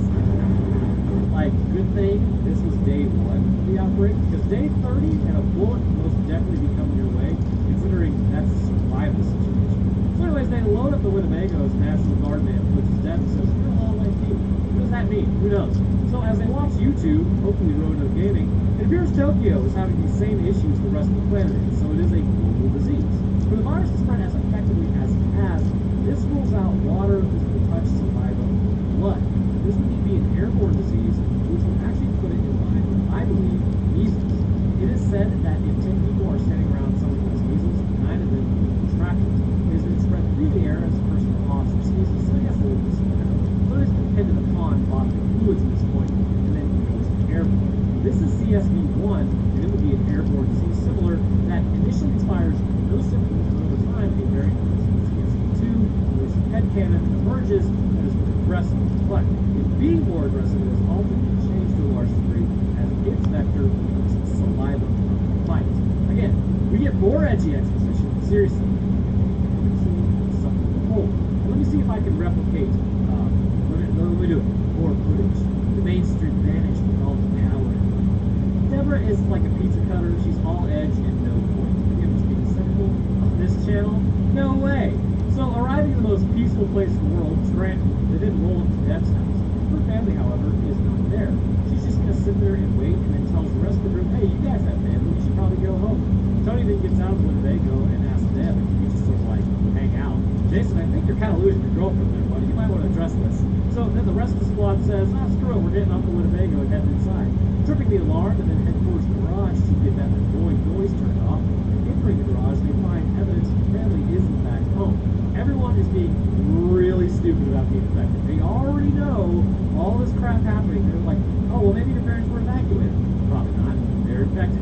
Looking at the car, there's evidence of attack. Oh, well, maybe your mom just wanted to bang her head against the window and had a nosebleed. So Deb works out, again, it's her mom's window, and she's like, well, maybe Billy's okay. So Tony tries to calm her down while Jason sits there being about as useful as a glass hammer, and there's like this whole weird interaction where he's like getting real and like, what's your doll's name? Is it a man or a woman? It's very strange. I'm just here for the science and the thing. So Deb gets jumped by her little brother after she runs inside, and this is the most athleticism we have seen in these things. As the professor then just arrows the youngling through the head as Deb runs off. Have you ever seen Scary Movie 1, I believe it was, where I forget what the actor's name is, and she's like, I'm not a crazy person, and then she runs off with her arms waving? That is literally how Deb runs off in her house. So Deb's mom is now up in action after finishing her sandwich with labor greetings. The professor then puts her down as well. Remember, always reclaim your arrow. Also, I don't believe she was breathing.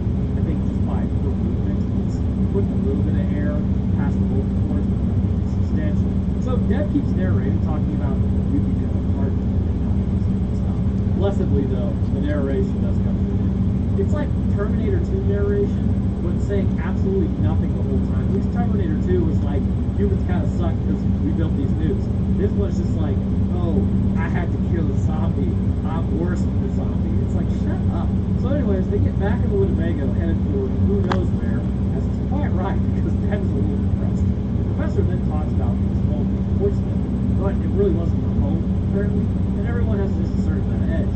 Jason then tells the rest of the group that he talked to Ridley for some reason, as the driver says, well, we could make it there before dark. Maybe before dawn. But boy, it's already dark. So as they drive, they then come up on some army jeeps stopping in front of them. So they approach the Winnebago. Doesn't look right. Probably the body language. So the guy comes in asking, where'd you get all this stuff from? And they're like, oh, we got it from our friend. He's like, yeah, a lot of people seem to be getting things from their friends. Can we be friends? Not a good sign. So they take aim at Jason at this point and tell him to turn off the camera. So after getting robbed, the guys pull off and leave them behind with torch multipliers. Then has the realization that everyone who meets their end will be back, indicating that everyone is already infected. So jumping over to like a hazmat clearing team, you would think that they would have some sort of armory. Checking the rooms, one gets bitten as they take out the others because maybe get their attack. And all I'm saying is, a lot of this can be solved with proper armory. The guy who was bitten then takes out the old couple before taking himself out. Jason then remarks how it's us against them. Please, someone eat Jason already so Deb can stop also being edgy. Jesus. Look, man, I thought this was going to be a pretty good movie, and I sat down and watched it the entire time. I'm like, what the hell was that? Anyways, pull up to Ridley's place. It's a mansion, alright? You see the front door wide open. That's also probably a good sign. I mean, once you clear it, you got yourself a nice place to hold up. And as they enter, yo, is that Raindrop Chopping, I think it's called? I cannot remember how exactly the song goes to be read, but regardless, absolutely amazing song. It's also the Believe campaign back when Halo was good. Oh, here comes the hate now.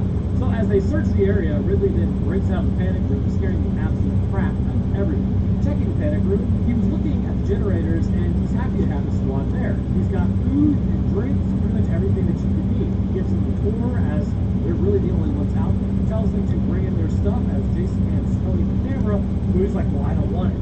So it's a phone camera, dude. It's a freaking camera.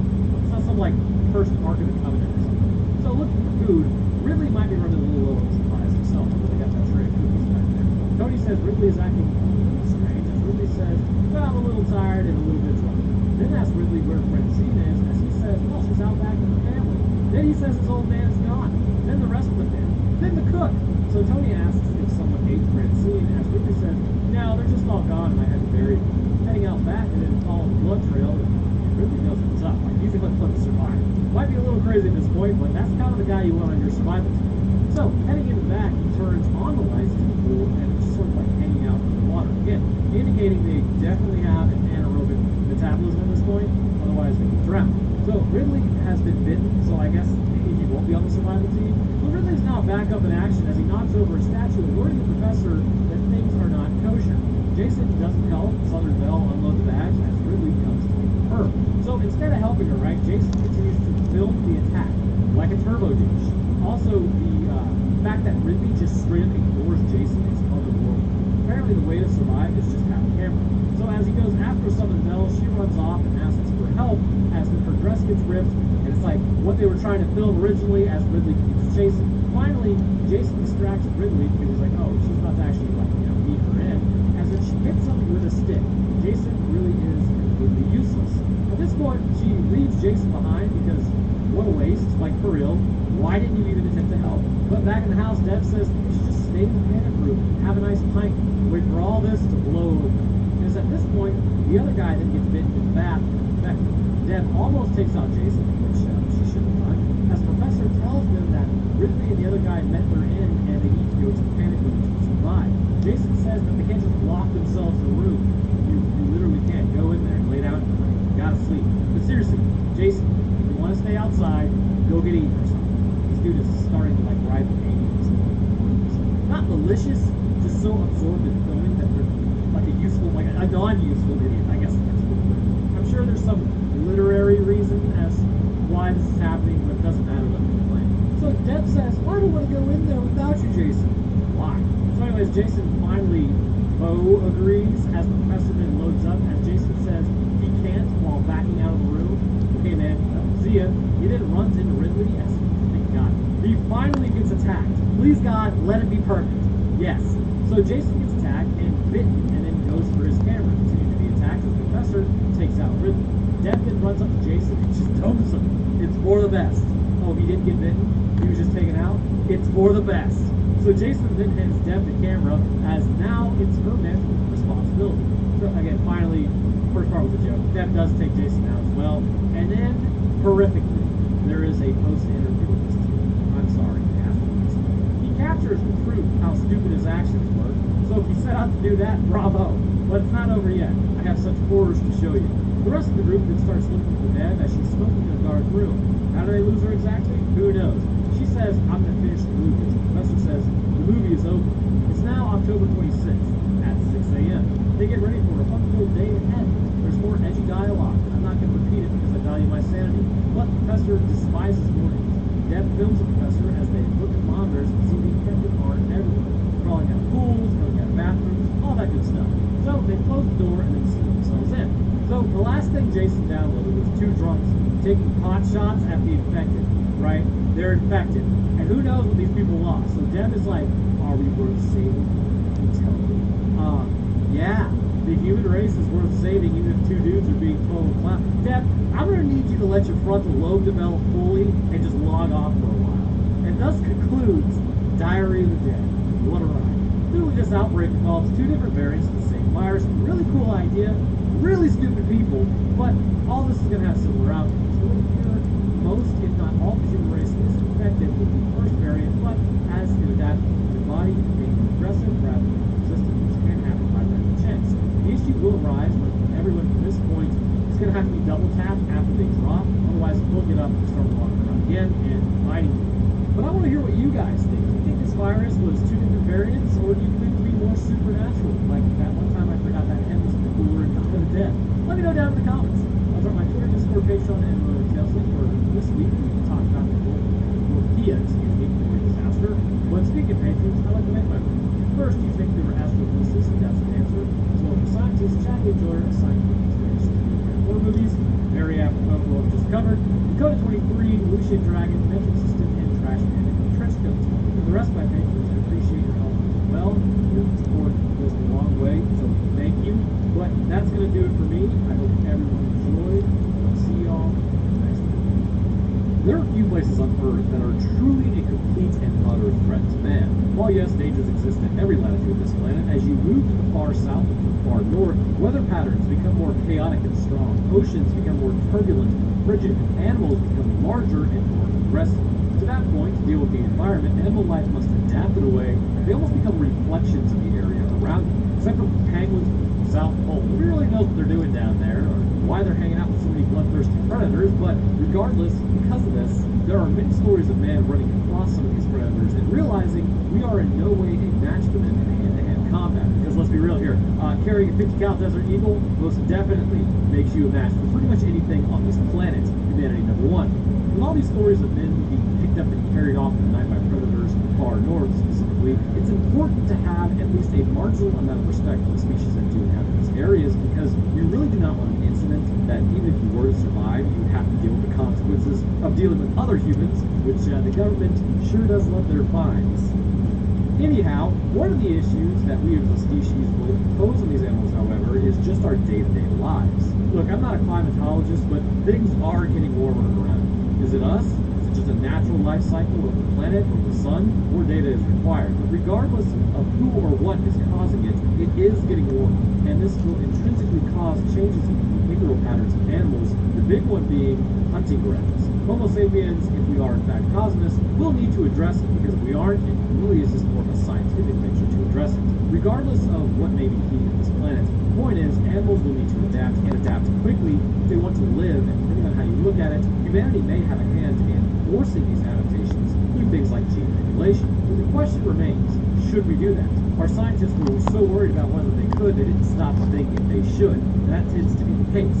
In the events of unnatural, that is exactly what our hyper-intelligent species with anxiety is doing. By using our giant brains that are just smart enough to think about how to do it, but not smart enough to think about the consequences of doing it, the company would begin adapting animals in order to help them survive the coming changes in the environment. The problem remains the same. Pig and elephant DNA just won't splice. Creating more issues than solving, the idea seems sound, but issues arise when you begin altering predators. So in today's episode, let's discuss the chimeric beast that just completely breaks down walls and snacks on brain stems in Unnatural. And if you enjoy this content, please leave it a like, as it shows YouTube that these videos don't suck.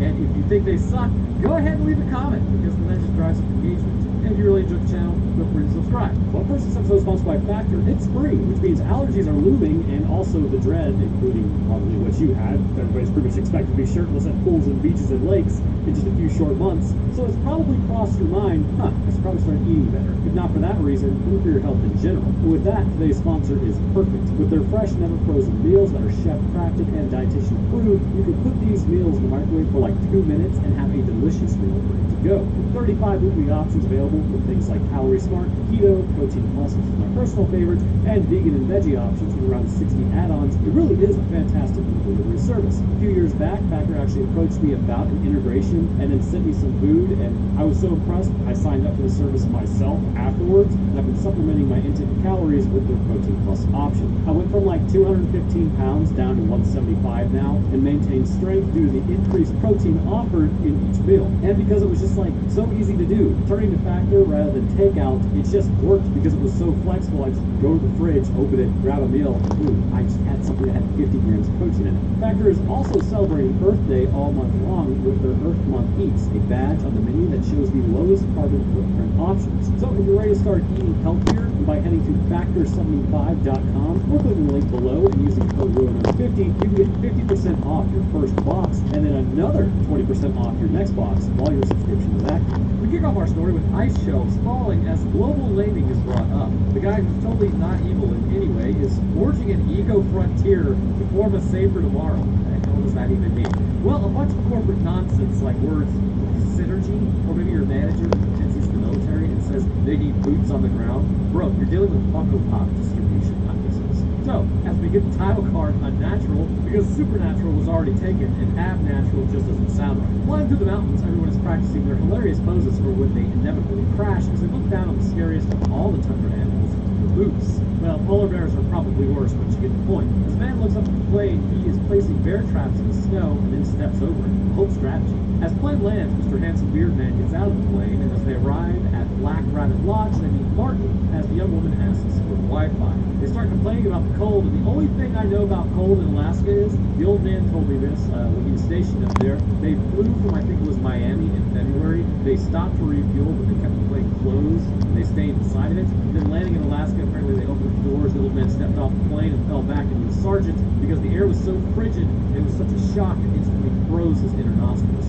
Classic dad. So it's warm inside, allegedly, 40 degrees max in that lodge. Getting inside, it's a cabin, alright. The wall over there was built by General Custer in 1876. There's a bunch of bones everywhere, and the sun comes up at 10 a.m. and goes down at 2 p.m. But in between, it's basically just dust. While that's going on, a woman at the research facility looks at blood cells, or what I thought were blood cells, but they're actually beta cells under a microscope, and she seems pensive. As she records that said beta cells are 600% larger than last week.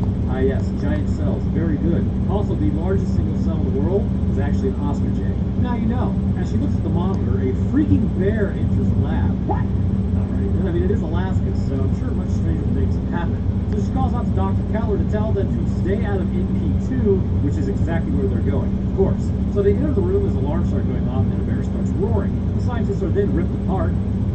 Reminds me of my days in the lab. Same amount of bloodlust, too. And speaking of blood, it starts spilling out underneath the door as the bear starts trying to break in through that door.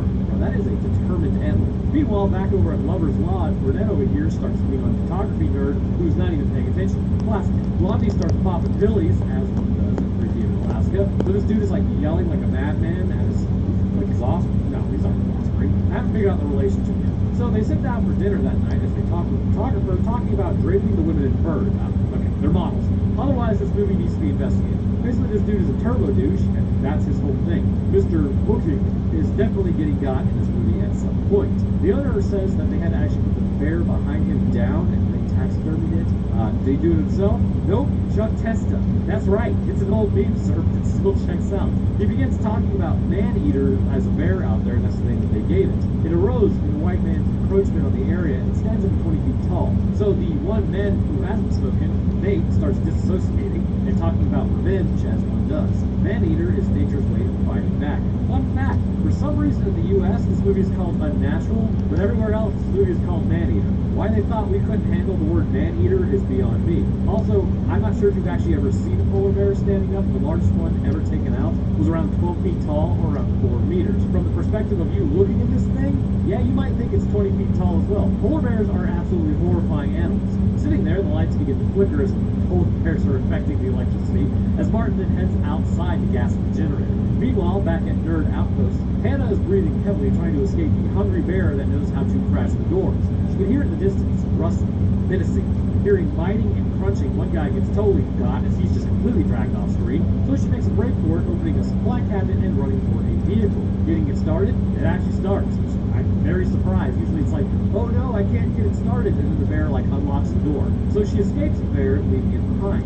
Back at the cabin, the models are scared because the photographer starts kind of like bringing up the story about the bear as Ella has been like flirting with him and he's hitting on her, as one does. Also, do you think like this whole scene was awkward to film? Probably. So as we're getting frisky, something is watching from outside. Again, awkward to film? Definitely. But something continues to creep by watching them. Giant open window that they could have easily just shut the curtains as they continue to do what humans do for a third time. Do you think this is awkward? It then thuds on the window as Mr. Photographer goes and looks outside and sees nothing. Again, just close the curtains. Meanwhile, the truck has been driving through the afternoon as she tries to text and drive but crashes. That's tracks. Text and drive. She gets knocked out after hitting an embankment as we jump over the models freezing outside the next day. We now meet one man, Buck, working on a radio in a shed, and that's the life I want to live. They talk about the satellite phones on the roof, and they also talk about an ice storm coming in. This ice storm will never make its debut. They just kind of said it. Like, why do they even bring it up? So as he calls out on the radio, yep, it's still broken. The scientist woman from earlier has woken back up as she begins a trek. Wait, bear trap! Over at the lake, the man starts drilling for like an ice fishing shot, and the photographer starts yelling at him about it, like, bro, these are pictures, not video. They won't show up on film. One of the models, though, has to go to pee, so she's got to walk into the tree line to do it. Do be that way. Or just pee behind everyone. Though the wind might cause some issues. Okay, so as she does it, bro, the shots of this movie are insane. She went so deep into the woods, like this is a Narnia situation. She hears sticks breaking and growling, as then she falls next to a bunched-on wolf and freaks out. Nate, being the alpha chad that he is, pulls out man's answers to everything, and then runs over, finding her freaking out. It's a dead animal. Calm down there, guys. It's a 3/4 seat wolf. The man then looks around and it feels the wolf and it's still warm, which is not a good sign. Back over at the cabin, they're cooking dinner for the evening as Martin tastes it and says, hey, this is pretty good. Mainly because the cook was like, no, it tastes like crap. Remember, this is some advice from Papa Rono. Always compliment the cook. It's with effort to do that.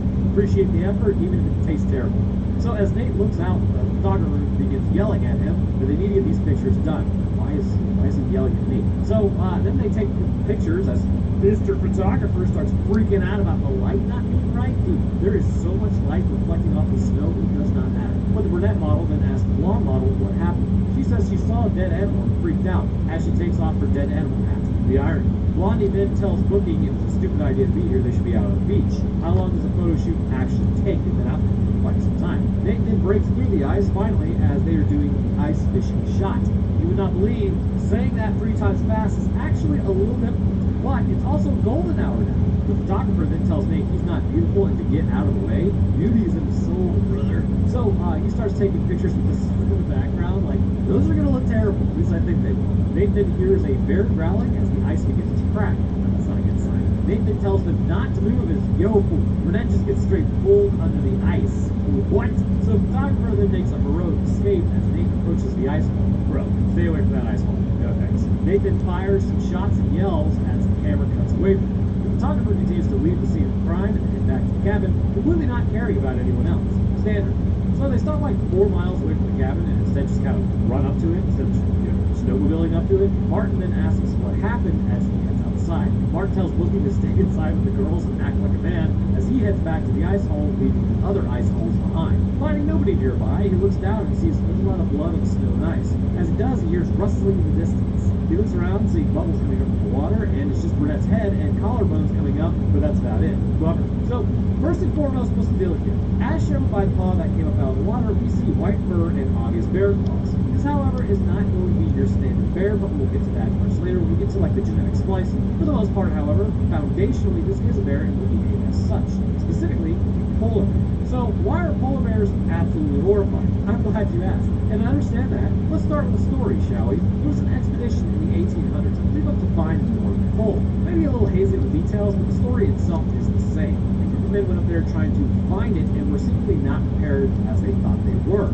Humanity has known about black bears and grizzly bears, but very few of our species have ever heard about the existence of a polar bear. As they went out there, they were armed with muskets. One night, they would actually notice an absolutely massive white bear was following. Keeping its distance, eventually their camp was attacked later on. The men were like, they already had their muskets loaded and they took shots at this thing, all of which did absolutely nothing to the bear. It picked up one of the men by his torso like a dog does to a puppy and just walked off a few hundred yards, and they could hear the man screaming the whole time. They had to sit there and listen to this guy being eaten alive until he finally stopped screaming. This apparently went on for several nights, and they were never able to actually bring this thing down. Obviously, some men survived as the tale was told, but this just shows the absolute ridiculous size, strength, and just durability that these creatures have. Basically, unless you're packing some serious heat, this thing will absolutely body you in moments, and there's not really much you can do about it. Like, even with other bears, if you have an axe or something to go at its head, you're not going to do much, but it might feel like you're doing much. With a polar bear, yeah, good luck. Polar bears, because of their environment, are absolute powerhouses, and a lone or even group of unarmed humans, or maybe even armed with older tech, are absolutely no match for these things. You just cannot cause enough damage to get it to go away. They tend to hunt by finding and attacking seals, and they crack through several inches of ice in order to do so. They can also swim vast distances, and as of late, one was spotted holding its breath diving under the water for 3 minutes to hunt. They really are an almost completely unmatched beast. Personally, I'd like to see one like fighting an orca. I think that would be pretty cool. It's standing typically at 10 feet tall. As mentioned, some have been seen to 12 feet tall. They can also weigh over a literal ton, the largest one being 2,210 pounds or 1,002.44 kilograms. Not only that, these animals are not like any other bears. There's a phrase used that's actually kind of pertinent to this situation. If it's black, fight back. If it's brown, lie down. If it's white, good night. Because the frozen wasteland that it lives in is not going to be as plentifully stocked with food. Anything that moves is food to it, including you. If it catches your scent or sees you, it is officially hunting you and will follow you for tens, if not hundreds of miles to achieve its meal. So as he searches the tree line for Nate, he finds his handheld, but that's about it. Heading further back, he finds one in the snow and then drags him. He turns, then finds Mrs. Scientist from earlier, carrying her out of there towards the snowmobile. He hears howling of wolves in the distance, but are they actually wolves? We'll discuss soon. Back over to the cabin, everyone is not really appearing to warn their coworker. Yes, it happens. The photographer then starts talking about a lawsuit. To be honest with you, bro, it's nature. That would be like suing a hurricane for destroying your house. Breaking into scientists, they start getting her warmed up. As Lily asks where Nate is, Martin tells her something got Nate. Looking asks what's out there, but Martin really doesn't know. Dr. Linval, by the way, or Hannah, she's known, is sitting. They cover her up with a blanket, which, why? Put her next to the fire. Lily then latches on to the good doctor to keep her warm, but she no one put on more heat. fire. So blonde model starts crying about the brunette model. Finally, somebody's morning as they talk about what it may have been. Ice bear puppy. Blonde model then starts leaking out of her nose. That was gross. Bookie then tells her, "Don't worry, I'm here. Nothing will get you." "Yeah, gal, you're totally safe now." Bookie then tells the old man about Nate and his girlfriend before they break the news. He says that there were tracks that he's never seen before. Martin tells them they're staying there tonight. As Buck heads out, he says he's going to go make a call on the radio. The broken radio? That one? Also, the scientist is back up and went, "Why the broken radio? You know it's broken." So Buck begins his 3 p.m. walk back to the shed in total darkness. That sucks. As he hears twigs breaking, ruh-roh Raggy. He then hears growling as the bear is now chasing him. Don't think a shed is going to help out this situation. He ends up dropping his stuff and then running before tripping as it goes after the rabbit. At least whenever he dropped, so he heads inside the house and he grabs the old force multiplier, getting that baby locked and loaded for Christ. As he gets the radio on, he calls out to Shelly about the emergency, but the radio is broken. It's not repaired by guy. The bear then is now outside of the cabin as he starts trying to get through the walls. As he looks out the window, he sees it as it then breaks through like a fat kid breaks through a Twix candy bar wrapper and bites Buck as we hear squelching. Hasty. So now we have seen this abomination. We can see it most definitely on the larger side what polar bears should be, but it's also appearing to be beyond that. While polar bears are highly intelligent, they will typically not just break through doors and walls to get food, but they could. However, I think I have an idea as to why this creature may be as aggressive as it is. So let's go back to the beginning when the good doctor was discussing the cells that she was looking at in her recording. She mentions the specific cell being beta cell. Now, it could just be like they were referring to a beta cell as like a hybridized animal cell, but I doubt it. For reasons unknown, the beta cells specifically are roughly 600% larger than they should be. But what is a beta cell? I'm glad you asked. Beta cells are integral to how our bodies operate. These cells, specifically with Homo sapiens, are found in the pancreas within clusters of cells known as isthmus. These cells produce insulin, which is the hormone that controls the level of glucose in the blood. The body will detect glucose levels with the pancreas, obviously, in the instance of Langerhans. What's it called? Again, this is where beta and alpha cells are located. But anyhow, these cells are over 600% larger than they should be, and this would absolutely be releasing way too much insulin into the bloodstream, which is a two-pronged issue. Well, maybe not an issue, sort of, but it would have cascading effects that would create issues. The first is, depending on how long this has been happening, this would result in a much larger animal due to the constant desire to eat. The brain would not know to switch off the hunger signals because blood glucose would always be extremely low for this creature. And this would make it absolutely ravenous, which, as we have seen, it is hunting and eating everything on sight. It doesn't really seem to ever reach a point of satiation. This would ultimately, however, result in the animal becoming obese, but still feeling starving at the same time. And this would further make it aggressive as to just, it's going to feel like it's constantly dying. The nutrition it does take in during a period of growth, though, would make the creature larger than what would be considered normal for its species. Though it is a different species altogether, and we will get there. Eventually, however, this would lead to insulin insensitivity, or at least resistance for cells, as they are absolutely flooded with insulin all the time created by the larger beta cells. This over time could lead to blood sugar reaching dangerously high levels, resulting in organ damage and eventually a diabetic coma. However, for the time being, what you have is a massive apex predator that thinks it's starving, inducing increased aggression that can break through walls. So, back at the cabin, Lily then drops off some clothes to the doctor, who's drinking tea, having been thoroughly revived. In the bathroom, Booking comes to check on Blonde Model as the girl from the slot has just opened up, as then he finds the pills. He tells her to be careful as Lily approaches Martin in the kitchen. She asks if the bear did this to Nate, as Martin says he's not sure. So they have a nice cry over it as Martin is shook and Lily's not doing so hot either. Martin has questions that he needs answers, and he thinks the scientist lady has those answers. So the plan is Martin will head up on the ridge the next day and make a call at daybreak to get the plane to actually come pick them up early. The doctor then chimes in saying polar bears do not hibernate because it's cold all the time. Martin has her badge as he throws them on the table and says the company is tampering with the environment. Tampering with the environment, I guess, the animals, and it's clovers or whatever they are. The totally normal, not evil guy from earlier. Martin says they are too far south for polar bears, and that it's really just told that, well, they're migrating south for food. The doctor is working for the Piss Take umbrella, claims that they came across a rogue polar bear as it attacked the scientists, which those are the easiest form of food to take out. They're like newborns, I suppose. Soft hands for being in the lab too long. So I guess nobody is really ready to go to bed because of the adrenaline, the fact that it's only 5:38 p.m., as Blonde Model then takes a bunch of pills to go to sleep until the plane comes tomorrow. Probably good idea. Operation cannot possibly go wrong engaged. Martin then goes to check on Buff as he hasn't heard anything, as he tells Lily to keep an eye on the doctor because she's a liar. Agreed. Heading off into bear-infested woods, specifically chimeric polar bear-infested woods, he finds the trapped animal Buff had on the ground. Picking up the pace, he calls out for Buff and then heads inside, finding evidence of the attack and a broken wall. He then hears growling in the distance. Polar bear growling. Back in the cabin, the doctor then sneaks up on Lily as she came down to get a glass of water, freaking her out. The doctor then grabs her badge to remove the fact that she was ever even there. The doctor then starts asking where Martin is, and he's in polar bear infested woods, of course. So as he looks out, we see the bear is snacking on his manwich. Turning on the flashlight, it activates the polar bear's almonds as he drops the flashlight and then runs back to the cabin. Which is a little strange because this thing does not actually chase him. It stops in the tree line, and also, Martin mentioned an arsenal earlier about, oh, I'll just get my arsenal together and go up on the ridge line. Where's the arsenal, Martin?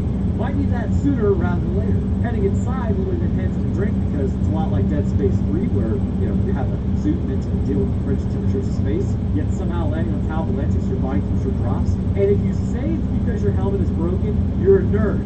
But you're also probably right. I imagine the helmet's regulated to the suit temperature, and without it, it just sort of turns off. A lot of the suits just bleed heat more rapidly, leaving the eyes of the carver to deal with temperature exposure because their heads are completely exposed. Wait a minute, we're talking about polar bears. Let's go back to that. Okay, so Lily asks if Buff is gone. Yes, so is Nate.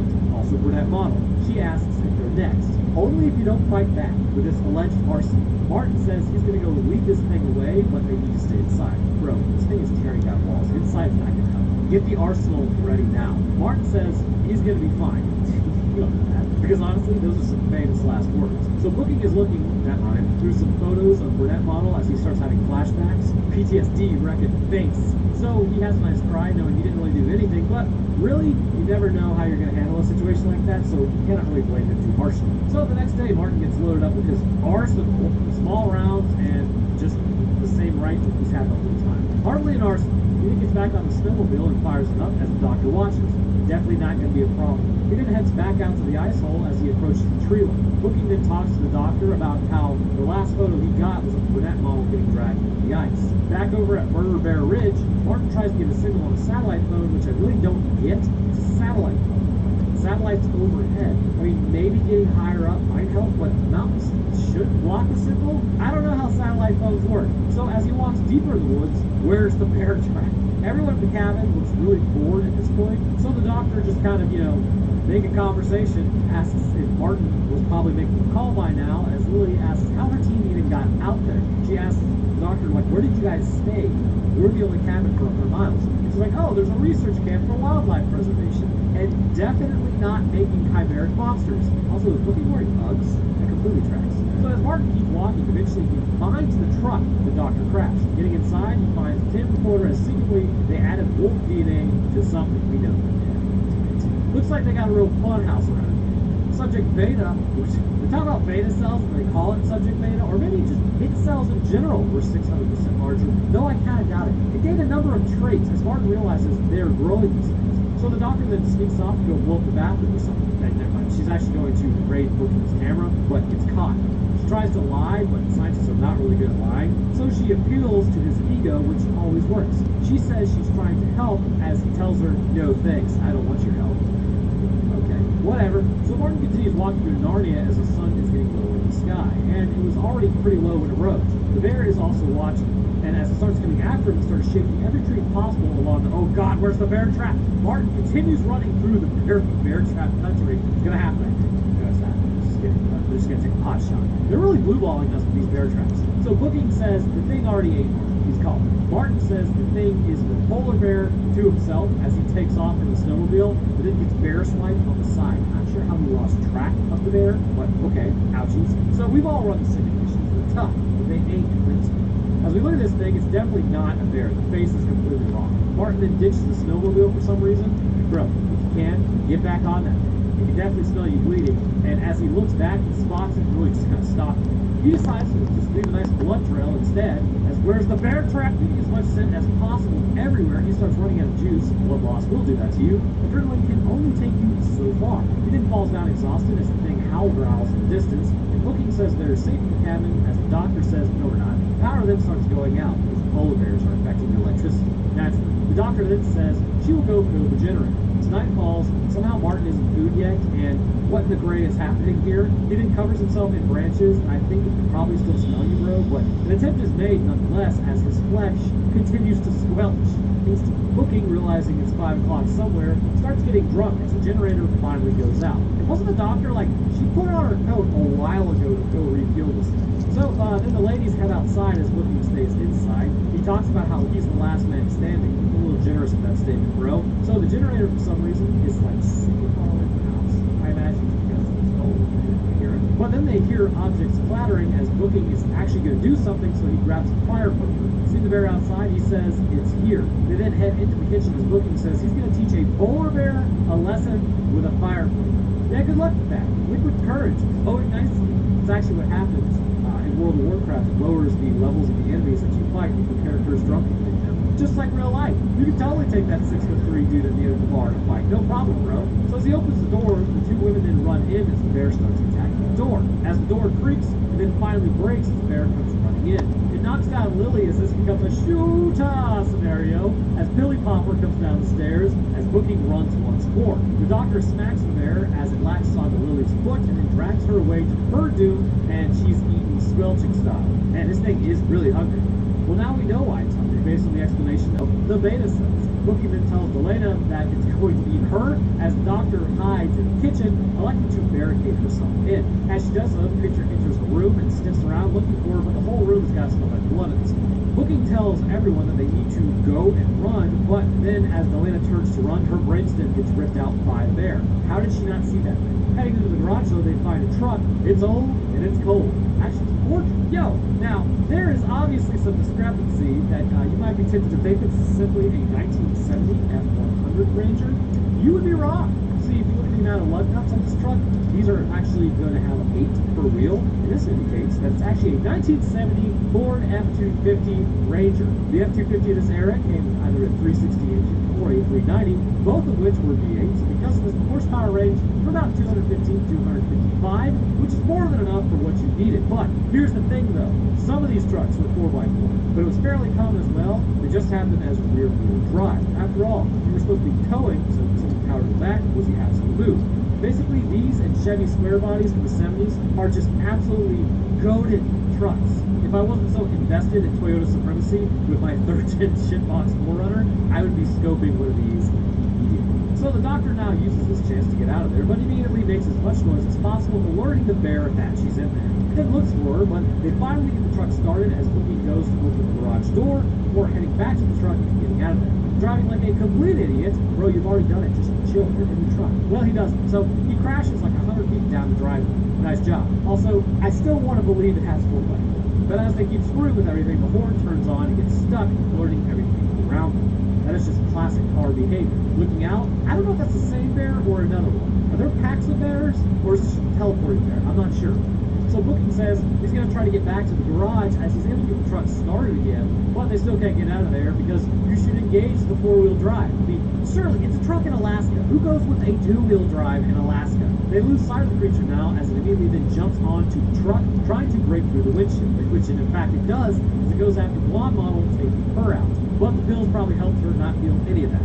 Booking then lights a lighter and puts it in the gas tank, blowing it up along with himself. Ouchies. So the doctor watched all of this and then goes to check out to see if anyone's alive and finish the job. The bear is still alive after all that. I mean, I don't know how thick its skull is, but surely what you're holding could probably do something. So she elects to run into the woods at night, very good. And as she turns around, she's like surprised the thing is on her tail. But as she keeps running, oh yeah, bear trap baby, she's now totally stuck. Which, that's got to be a terrifying feeling. Using the force multiplier as a leverage enhancer, she drops it and then limps off. Take it with you. Like, that way if it at least bites you, you can take yourself out, so you don't, I don't know, maybe a little bit pessimistic. So, we do not acknowledge her as the rank of scientist. That was a really dumb move. As it approaches her, well, this thing is quite large, and as it comes up to her, it roars, but like, psych, Martin then shows up in the Facemincer 9000, yelling, add this to your DNA, like a Giga Chad. He spears the thing, taking it out, saving the scientist in the process. Martin is also not doing so hot. He's lost a lot of blood and just reopened that wound. He then tells her to stop doing what she's doing, as he says, it's unnatural.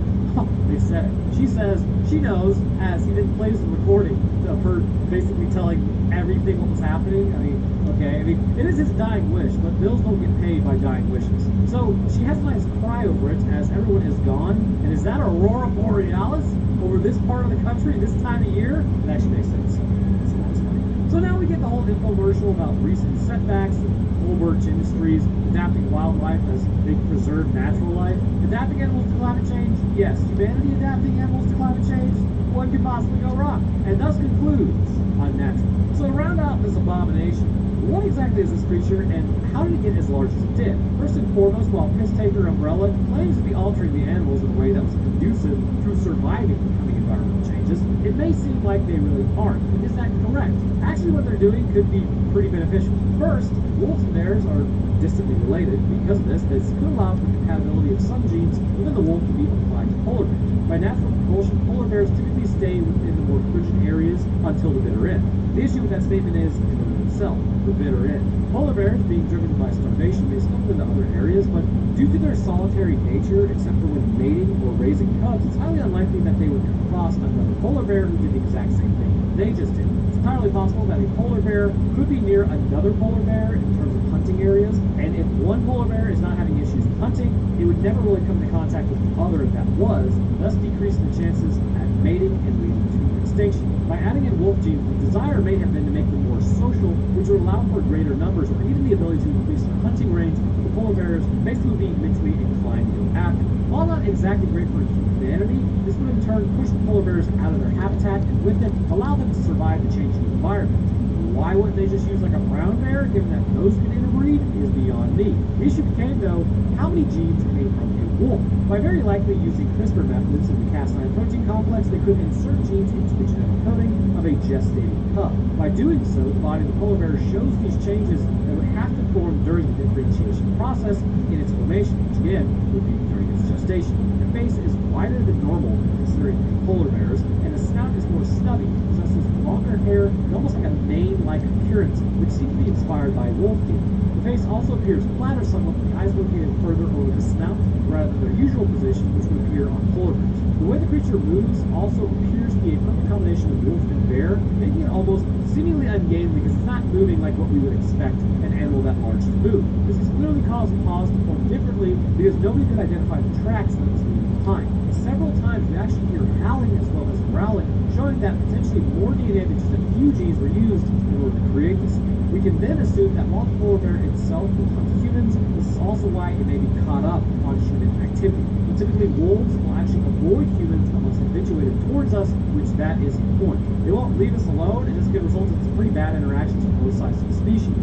Also, bears are known to habituate to humans too, which is not great. So this where or both clearly was created by the scientists, indicating that it was habituated to humanity. So the problem would arise in two different ways. Again, the beta cells, unless it's subject to beta, but I tend to believe that because it was so aggressive, it would have to be experiencing starvation. So I think it was beta cells in the pancreas were overproducing insulin, causing it to become ravenously hungry, which in turn, its familiarity with humans caused it to begin hunting man almost exclusively, unless other animals presented themselves. The second issue is it's created a larger than average animal, as what happens sometimes when you combine two different animals. As I mentioned in my Piranaconda episode, which is a completely cracked out video in itself, when two animals come together like a lion and a tiger, this can create an absolutely massive animal larger than both parents, known as a liger. This is what I believe happened with this creature as well. The combination of wolf DNA with the already absolute powerhouse foundation of the polar bear caused this thing to be much larger and still exhibits some traits that are clearly inspired by the genome. But let's be real about this though. This is for fun. Sometimes in science, when you're tasked with something, you begin working to understand the process, and once you do, it really comes to the turn to just be naturally curious. That's why you're a scientist to begin with. Clearly, this research outpost started having drinks around 4 p.m. one day, thought to themselves, I mean, sure, we're altering small areas of the genome to increase polar bear sociability, so like 0.001% of the wolf genome is added. What happens if we added 25% wolf genome? On all levels except physical, the polar bear is 25% wolf. The issue is that these things keep growing, and you basically just made a polar bear who has a taste for hoof flesh and can now move its standard hunting area, well south of where it would normally be. Operation cannot possibly go wrong a second time engaged. Winnie, I want to hear what you guys think. What do you think they hope to accomplish by mixing wolf genomes with literal polar bear genomes? Let me know down in the comments. I'll drop my Twitter, Discord page on that Roman Plus channel link, where last week we talked about the Dormant Quarry disaster. And speaking of patrons, I want to thank my real quick. First, huge thank you to our astrophysicist, Death Dancer. To those who are scientists, Chad the Enjoyer of Scientific Explanations, being horror movies, Code 23, Lucian Dragon, Metric System, and Trash Pan Trenchcoat. And to the rest of my patrons, I appreciate you guys as well. Your help goes a long way towards keeping everything running. So, thank you. Alright, that's going to do it for me. I hope everyone enjoyed. See y'all next week. Do you know what a big old wilderness bug is? For some reason, the higher in latitude you go, the larger the insects. And there is reason for this, as it helps them retain heat in cold climates. Sort of like why in the Caribbean there are a ton of small, colorful fish, whereas in the deep sea, there is the wretched abomination known as an anglerfish. It's just sitting down there right now, and it knows I'm aware of its presence, but truly, it's an evolutionary dead end that should have ended a few branches higher to not result in this thing. You thought the anglerfish slander was done. Not on my watch. Okay, so where was it? Okay, so deep sea gigantism. So essentially, the colder the climate, the larger the animals tend to be, as it makes their bodies more efficient at retaining heat. But there is a limit to how large insects can actually grow without actual genetic intervention. Being one of the first living creatures to move onto land, or essentially on the land, like they were on land. They were one of the first. They're not the first to come onto land, but they were pretty much the precursors to a lot of what we see. And if you take into consideration like crabs or arthropods, which are insect adjacent, the body style has been there for a very long time. You can kind of just see how long they've existed. But the point is, being one of the first animals, their bodies are fairly simplistic. An open circulatory system, make conglomerations of fluids and tissues within their body, and a fairly inefficient way to saturate all of their tissues with oxygen. This has made their sizes mostly dependent on the amount of oxygen that's in the air around them. But what if you were to introduce an element to the equation that could change their bodies to the point that they became a threat beyond just a parasitic one, or at least the parasites that they produce in our bodies? In the events of mosquitoes, because for some reason y'all enjoyed Piranhaconda, so here's another movie that absolutely scared the living hell out of me in the 90s as a youngling, the local population of mosquitoes are exposed to something that causes them to grow much larger than normal, and along with that, they're able to suck a person dry in moments. Sounds like a great time, right? I assure you, it is very unpleasant. As a group attempts to survive this onslaught, we have to ask ourselves, how did this happen, and wouldn't their bodies completely just body themselves in the process? The answer is yes. But let's take a look at how exactly they were able to survive in today's episode over the movie Mosquitoes. We kick off our story, as always, with a ship flying through space, because of the 90s and everything everywhere had to be related to aliens. Sort of like in that weird phase in the 2010s where everything had to be about zombies and then sparkly vampires, and werewolves have to be coming at some point. Or oh no, wait, they didn't try to imprint on vampire newborns. You nicknamed my daughter after the luckiest monster? So you really need just two brothers to come in and just wipe them all out. Fuck you. Heading towards the most based planet of them all, Earth, it drops something like a total turd in the punch bowl before ejectocitousing out of there. At this exact moment, someone was driving a truck down a dirt road. Seeing as this movie is in 240p, it's really hard to tell, but there are actually two people standing there watching the meteorite land in some water. Remember, it's a meteorite because it has the right stuff to make it to the ground. The next day, a mosquito, as we know it, comes out of the water, as there appears to be an alien arm sort of like just hanging out of the pod door. As it lays there motionless, totally vibing with the earth, the mosquito spears it, drinking its coagulated blood. It has blood. As, good lord. What is this vehicle? Is that a 1989 Dodge Shadow? Thank God, those are all headed to the crusher once everyone realized they were driving a 1989 Dodge Shadow. Anyhow, as they drive along, Ray hits something as it explodes all over the windshield. Calling his girlfriend the apparent animal expert, exposition, she goes to check on whatever is in fact completely decimated by the car. Not thinking it's a bird, she says, well, it looks like a bug. Ray then checks the engine for literally no reason at this point, but I suppose there could be a reason. Maybe fixing the grill, which it didn't hit at all. Like, really, if you freeze, in fact, my editor, freeze frame it when they run into this thing. It's like literally in the front. There is absolutely no contact with the grill of this vehicle. It is pristine. It only hit the windshield. Meg then uses her God-given right bestowed upon mankind when we said, oh, sorry about your evolutionary arms race, animal kingdom. Looks like I just learned how to throw a rock. And then she pokes a giant bug with a stick. USA. Remarking how it looks familiar familiar, Ray then pulls something out of the grill that had pierced the radiator. Nice going, Ray. So that piece of crap is now totally done as wife beater Jack approaches Meg. Looking at the bug, it's pretty gross. Meg remarks how it has a proboscis, a magical proboscis actually, seeing as it never hit the grill in the first place, yet strangely it pierced the radiator. The radiator is magic too, you'll see in a second. Meg says maybe they should just take it with them so that they can bring it back to the lab. Ray says, forget it, he's not taking that thing in his absolute shitbox unit, 1989, Dodge Shadow. So, using another stick, USA baby, they just kind of throw it to the side, problem solved. Over at a campground, everyone's jazzed to be camping. Look, this movie is not going to gaslight me into thinking attractive women are playing volleyball at a campsite. I've been to campsites. It's always either a drunk 50-year-old watching football somewhere, a drunk 34-year-old, which is my brother, watching football on his fifth wheel, or me, also equally inebriated, wandering around allegedly hiking, but actually just completely lost in the woods. So anyways, Creepy McCreepster watches the volleyballers as he's told he's working late that night. We then jump over to a mosquito feeding on blood. And yes, that is in fact how mosquitoes work. The chief then catches it and smashes it, totally normal, measured response. Laughing at it, there's a lot of dead mosquitoes in there. Totally normal and well-adjusted person too. As FNG then heads inside the building, the chief then starts espousing some nonsense about mosquitoes getting the fever. Totally normal and blood fever to be exact. This man dropped too many shrooms in college, which is exactly how he got this job in the first place. Like, I'm not even joking. It's a little off topic, but have y'all ever noticed how park rangers were definitely the ones who had a lot of experiences with plants? Anyhow, he says that they need to be wiped out, and actually I tend to agree. Mosquitoes cause a lot of pain for the human race, and the only good bug is a dead bug. So, totally shifting topics, there is actually a debate right now about literally eradicating mosquitoes on this planet, but it comes with an ethical question of just because we can, does that mean we should? They've actually worked on, I believe it's a virus of sorts using CRISPR. It's been developed, and if I remember correctly, each subsequent generation it essentially sterilizes around 50% of the eggs. So working as like a genophage of sorts, I know topical, right?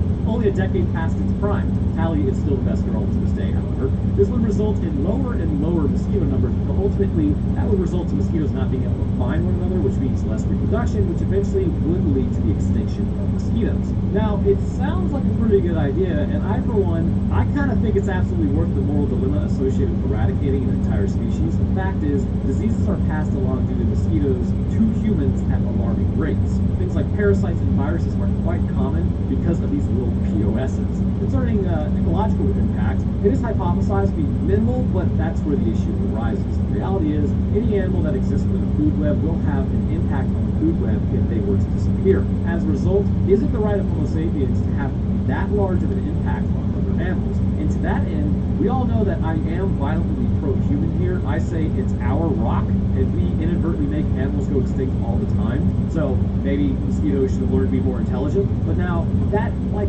concerning other animals going extinct, is that, like, right of us to do, or is it really just the reality we face? Could removing mosquitoes from our world cause a crash out for, like, other insects and the animals that eat those insects? Like, would it put too much pressure on other food sources, resulting in a cascade of issues? It is, unfortunately, completely possible. Unintended consequences of eradicating a scourge could result in the extinction of other animals due to the fact that larger animals will have, in turn, to basically hunt and eat other insects solely that they usually wouldn't. So it's a difficult question, really. Eradicate mosquitoes solve a lot of diseases in our species, but we aren't sure of the far-reaching implications. Do not eradicate mosquitoes, disease continues and a lot of suffering of our species ensues, but the food web is maintained. Legitimate question. So what do you guys think the way forward is? Because we have the capability, allegedly, right now, but there's a reason that we just haven't done it yet. Of course, then there's always the question of could the virus jump species? And let's just say if it came to our species, considering we already apparently have plummeting birth rates, like I haven't really been keeping up with that, humanity's going to have a bad time. Anyways, back to the 90s movie that's supposed to be campy and not a moral and ethical dilemma for our species. FNG is then sent out to lay down a fog perimeter as another FNG is on his way. Out in the woods, another man is just sort of vibing out there, hopefully not also on shrooms. And also, if you haven't noticed, vibing is my new favorite word. No idea why. And I also just realized I saw this movie when I was like 6, so there's a lot of memories for this I remember actually. So, he says he will find something to nobody and then just kind of keeps walking. Totally, man. Good luck out there. So FNG has got the fog machine pumping out to like the 10th degree, and he's ready to party in the turbulent system. As he gives everyone lung cancer, I'm sure everyone is super happy about that. Hopefully it's Monsanto. Everyone is definitely sterile now. So as he continues to work, another vehicle pulls up. Wow, Mule Team 6 has arrived. As the former Gravy Seal gets out of his car, he's followed by Snack Ops and Pastry close behind. These names doing it for you? Checking his map, because it's the 90s, it's partially ruined. So these guys are getting eaten in like 3 minutes. He remarks about it being an issue that apparently his sons mixed bloodlines, or he mixed bloodlines to create his sons. Hey yo, what in the name of all that is keeping in the family is going on here?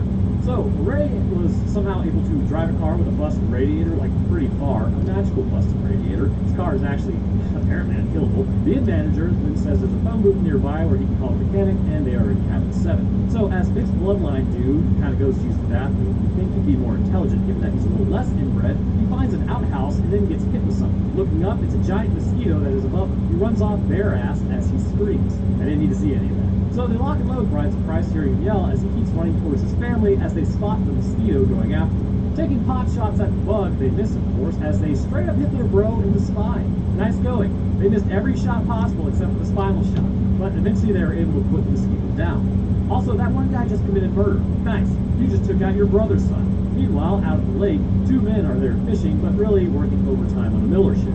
Oh, except I guess it's Budweiser. They're being attacked by a regular mosquito as one of the men finally gets a bite. Pulling up nothing, we get some stinger music for some reason. So now to correct an issue. In my Lake Placid episode, I said murky, probably because I was talking about murky water and just kind of like mixed it up, so retroactive interference and all that. So a muskie comes up to take a line as the mosquito appears, attacking the men and then knocks one of the men down as the other man tries to help but falls overboard. Swimming away heroically as his friend gets totally got, another comes to attack him in the water as the other man is then stabbed through the eye. Ouchies. Then his brains get sucked out.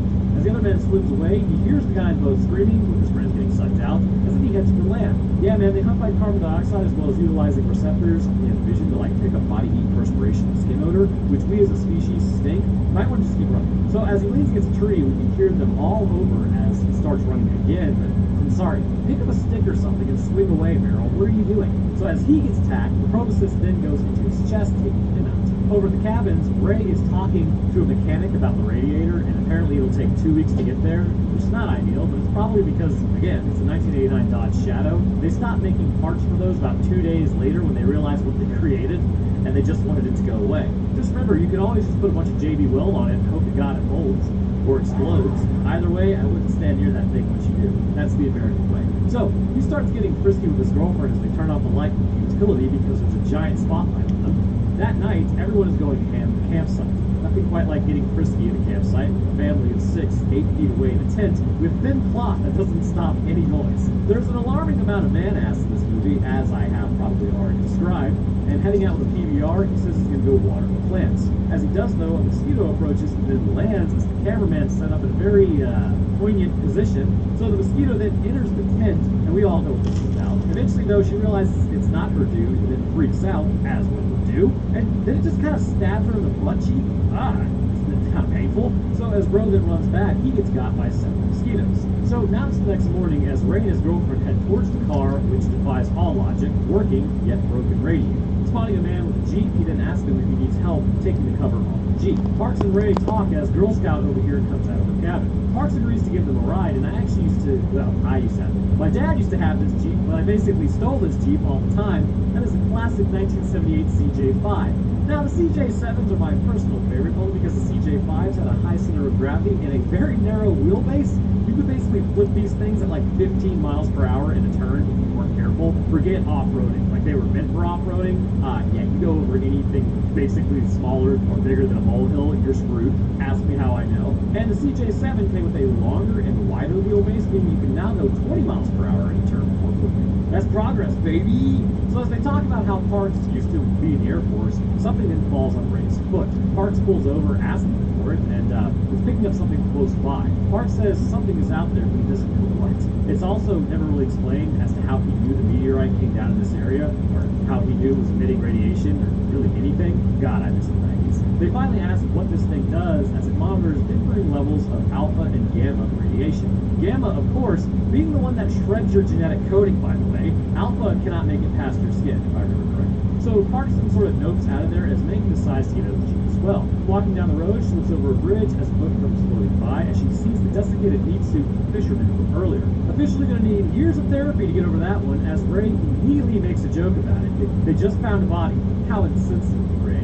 Pointing the thingamajig that Parks is holding, it starts going crazy. getting a stick to grab the boat, again, God-given right, they pull it in. Ray says it was aliens that did this, and I mean, that's a bit of a leap, don't you think? I mean, yes, we know it's aliens, but how do you know it's aliens? What would you do? Read the script like a nerd? Megan suggests taking the body with them. Like, no. So, Megan just likes collecting dead bodies, I'm pretty sure.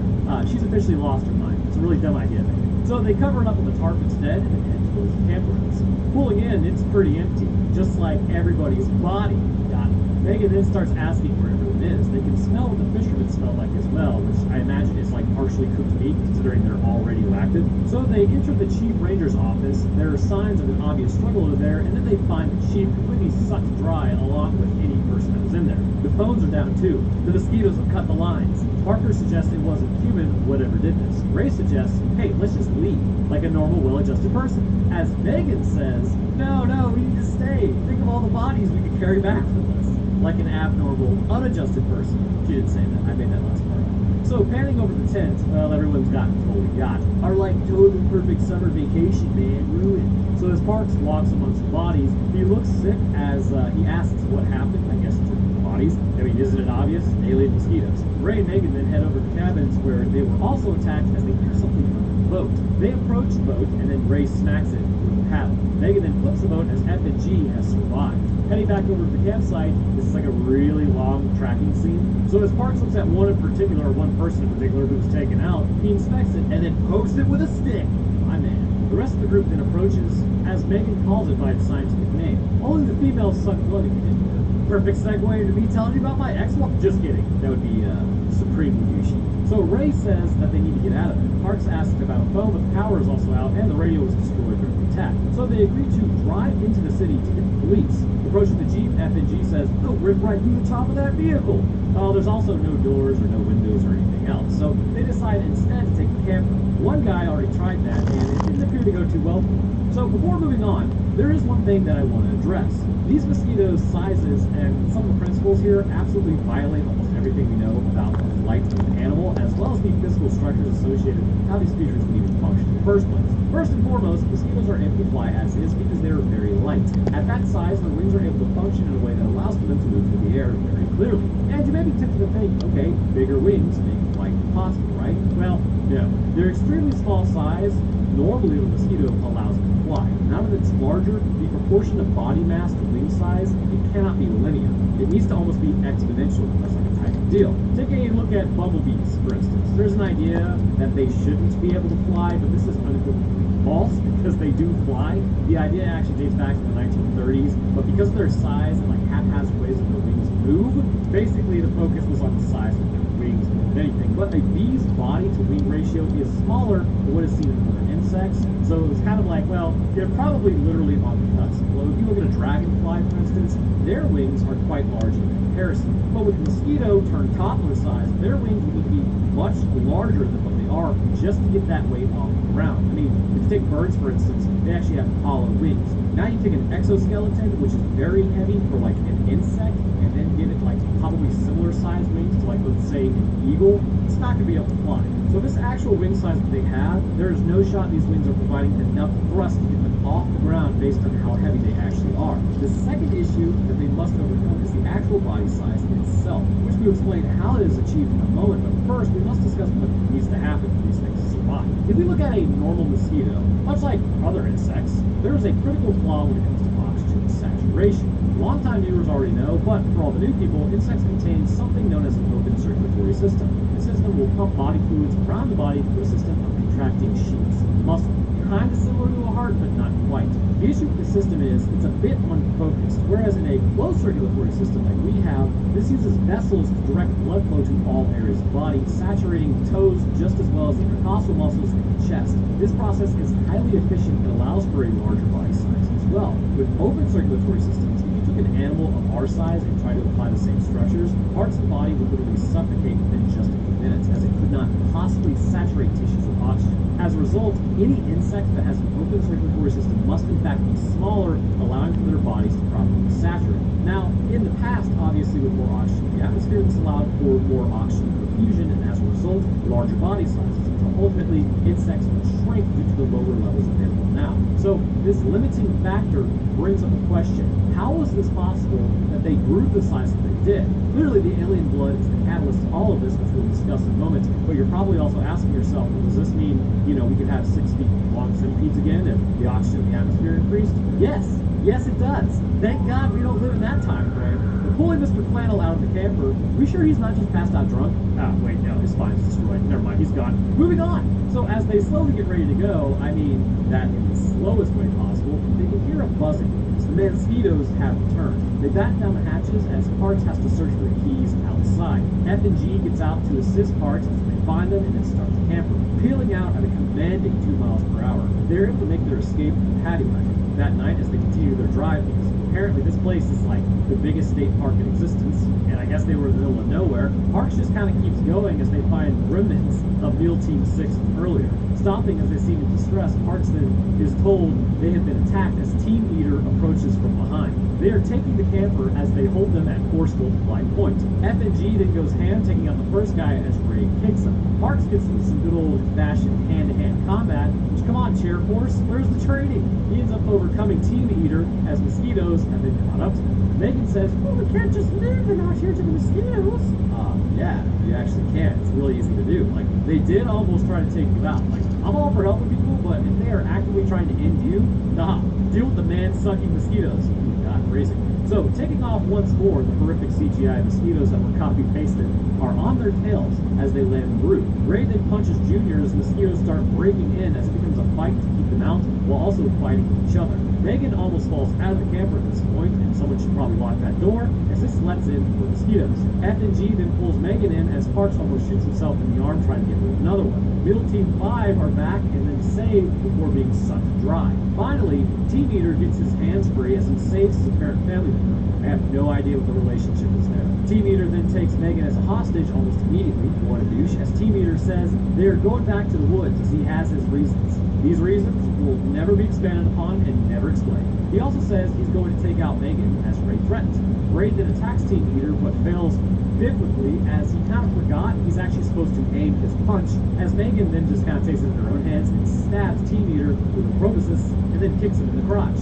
For some reason, Parks now loses control of the camper, like he's been doing this the whole time, as the mosquitoes begin landing on him. F&G gets hit in the leg as, that's a femoral artery here. Enjoy your last 30 seconds. But much like the radiator, however, it's a magical femoral artery that does not cause him to bleed out once pierced. Continuing to drive, one finally pops the tires because the mosquitoes would totally know how to do that. Yes, very good. As Parks continues to lose control of the camper for like the last 20 minutes, then finally flips the thing over. Who let this man drive? So after rolling forward for like 3 years, it finally comes to a stop and the toilet close behind.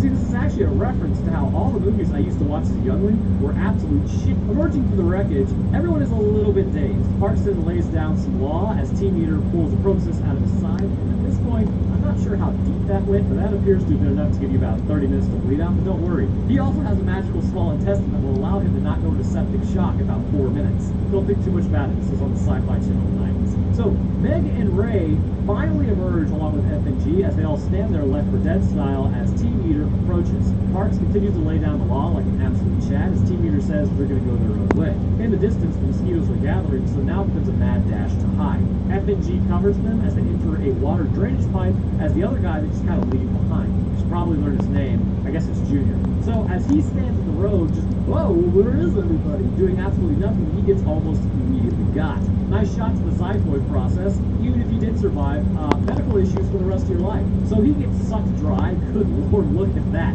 Not really sure why your eyes would pop, but alrighty then. You would think because it's an internal depressurization that the eyes would not explode outwards, but would deflate. Then again, what do I know? I'm just a humble biologist. Continuing to crawl through a pipe, F&G then fires a shot, and everyone is now officially dead. Entering a more open area of the pipeline, F&G continues to lay down shells as they randomly pick a way to go, running into more mosquitoes. From here, it becomes about clogging up the pipes with bodies. Everyone is most definitely negative. They're not hearing anything ever again. But I guess it beats getting sucked dry, or doesn't it? Lighting a shirt on fire and then keep them back as mosquitoes are afraid of fire. And then look at that, everyone wore a white beater and a white shirt, except for Team Eater and F&G. I wonder who's going to survive. But as they do, however, they start discussing what they are supposed to do as everyone starts screaming, "What?" because nobody can hear anybody. So Ray then accuses Parks of being out there and being sus for really no reason, and they suggest maybe the meteorite did something and made the mosquitoes giant. The next morning, as they emerge, the mosquitoes got bored and left apparently, and approaching Junior, this guy's seen better days, hasn't he? So Parks goes and gives his instrument as they realize the mosquitoes are making the meat suits radioactive. Odd. He suggests it's connected to the meteor, and if they find the meteorite, they can find the origins of the bug. FNG then gets angry about being found as he's been voluntold to save the world from giant mosquitoes. Yeah, bro, they just do be that way sometimes. Beginning their hike through the woods, someone is running a fog machine through the lead. Looking out, they did spot a house in the distance that has a ton of radiation in the other direction. They decide to go over to the farmhouse to take a look. Team Eater then says he will go off with Parks and Megan as Ray says, nah, you're coming with me and FNG. I mean, surely you could have left one side of the group with man's answer to the Xeno scum. Approaching the farmhouse looks more like a church to me, but then again, what do I know? Heading inside, Folgers obviously sponsored this movie. Cabinets are opening for literally no reason as they continue calling out to anybody that may be inside. FNG then gets told to check the basement, as then he starts complaining about it as Team Eater reiterates the point. Aw, they're bonding. Finding a record player still running, obviously someone was there at some point. As FNG then heads downstairs, things randomly fall because of course they do. As is tradition though, FNG clears it and immediately leaves. By clears it, it's kind of a generous term. Something was down there, he didn't even look. Meanwhile, Parks and Megan have left the forest and entered an enchanted meadow before returning back to the farmhouse, seemingly finding nothing. They then decide to start boarding up the house in case the mosquitoes come back for another attack. They seem to mostly come at night. Wouldn't it be more intelligent to just lock down one room super heavily rather than like the whole thing? Like literally lock down the interior of the house, or why not lock down the basement? So Parks continues to work on the thingamajig as Team Eater finds a chainsaw. FNG continues to complain about his leg wound. I mean, I probably do the same thing. As Parks gives up fixing the thing as everyone is loaded, yet they keep pointing the pellet dispensers at their own heads and every other person. Very good. Listen, we're not trying to Alec Baldwin anybody here. So Parks then starts talking about how he used to be real tough back in the day when he was in Detroit, but now he's breaking down. Don't worry, man. We all get soft with age. 1 in 5, they say. Oh, man. Also, Parks starts talking about how he did like 3 tours at Nam. And I was like, wait, what? But I guess this movie was only like 20 years after that ended, so technically speaking, I'm old. And because I'm old, hopefully that same 20% never comes after me. So Ray then talks about how he was in Cub Scouts, which makes everyone laugh, as Megan says she can hear a buzzing noise of the mosquito horde. Anya, they're giant mosquitoes. So, horrible impression aside, as the house is surrounded, these things are just all over the place. Jenkins, fire your weapon! It becomes a fight for survival again, and this is why you should just heavily fortify one room. Team Eater then grabs a chainsaw and starts cutting down the mosquitoes as Ray decides he's going to take out every other mosquito except the one attacking FNG, and instead he just rips the wings off that one. He wouldn't need it anyways, these things are crawling everywhere. Team Eater continues cutting them apart with a chainsaw as more continue breaking in. Megan is just sort of absolutely holding her own with a hatchet, lighting these things on fire too. Baller. As heading into the basement, they then find the mother load. Hundreds of mosquito eggs have been laid there, creating an endemic population if they were to survive, which is obviously not very ideal. Running upstairs, they inform the rest of the group of what they found. Team Eater is then perplexed as how did FNG not see them earlier? That's because he didn't check. The meteor must be around here somewhere, which I don't think it actually is, and they need to blow the house to destroy these things. So now that we've watched most of whatever's going on and gotten to the eggs specifically, we can talk about why exactly these things are as large as they are. First, you may be tempted to believe that this must be some sort of random mutation, but I believe it's more than just that.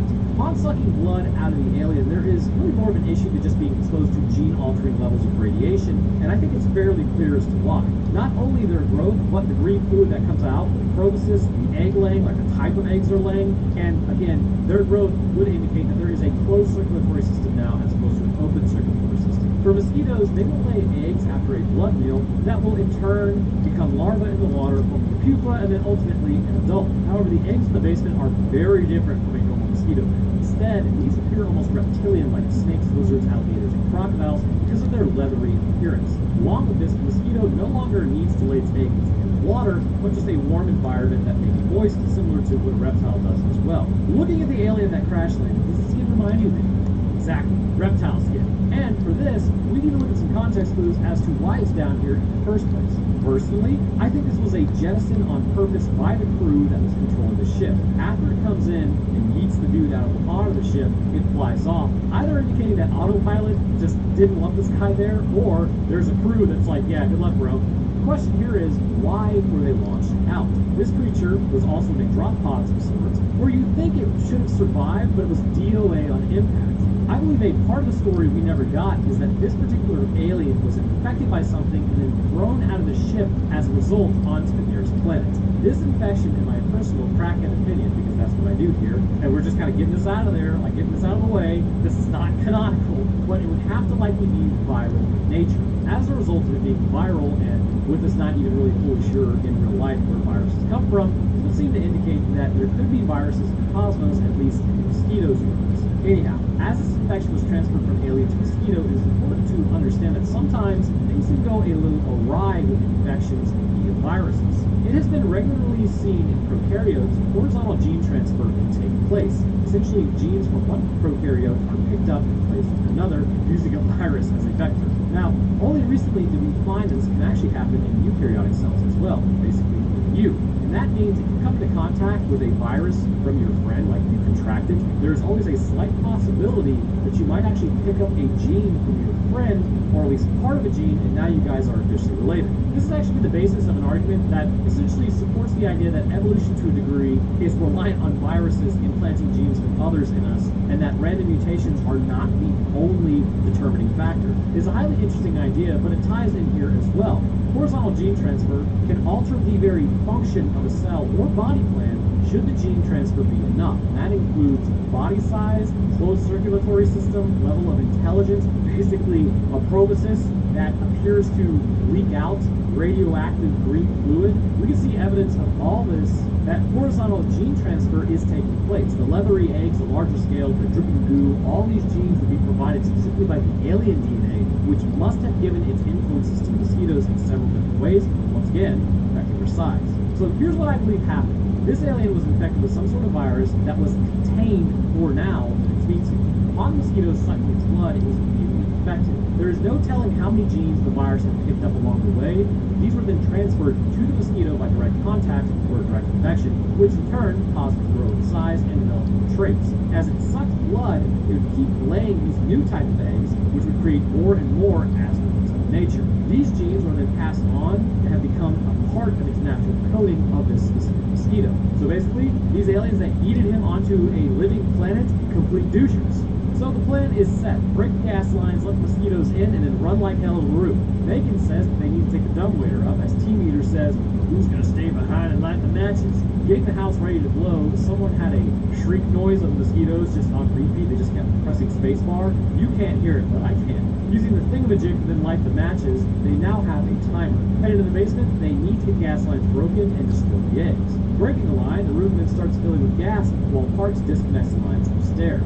Placing his meteor finder, he then sets it for roughly 3 minutes, which, why didn't you just send everybody up to begin with? And I don't know, this whole, whatever. Breaking the boards on the windows and then getting ready to run and sending everyone up one at a time. Why not wait to set the timer until like you're like the last person, right? Like no shot they're gonna get everyone up there before the house blows up. Team Eater then holds the door as FNG is next. The elevator pulley then breaks as Team Eater revs the chainsaw to go save FNG because he fell all the way to the basement. Getting into the basement, he goes to look for him as Parks is left alone in the kitchen with mosquitoes getting in. As Team Eater enters the egg room, they start hatching. What timing? Parks then goes back into the corner as he has less than a minute left. As they surround Parks, he beats on his chest. That's the way I want to get out. As he realizes, though, he could just go into the fridge. Ray and Megan then get onto the roof and jump for it. Running away, Team Eater causes a spark by accident, which detonates the house by like 2 seconds early. So the next morning, as they lazily hold hands, that was totally natural, she tries to hug him as he pulls back.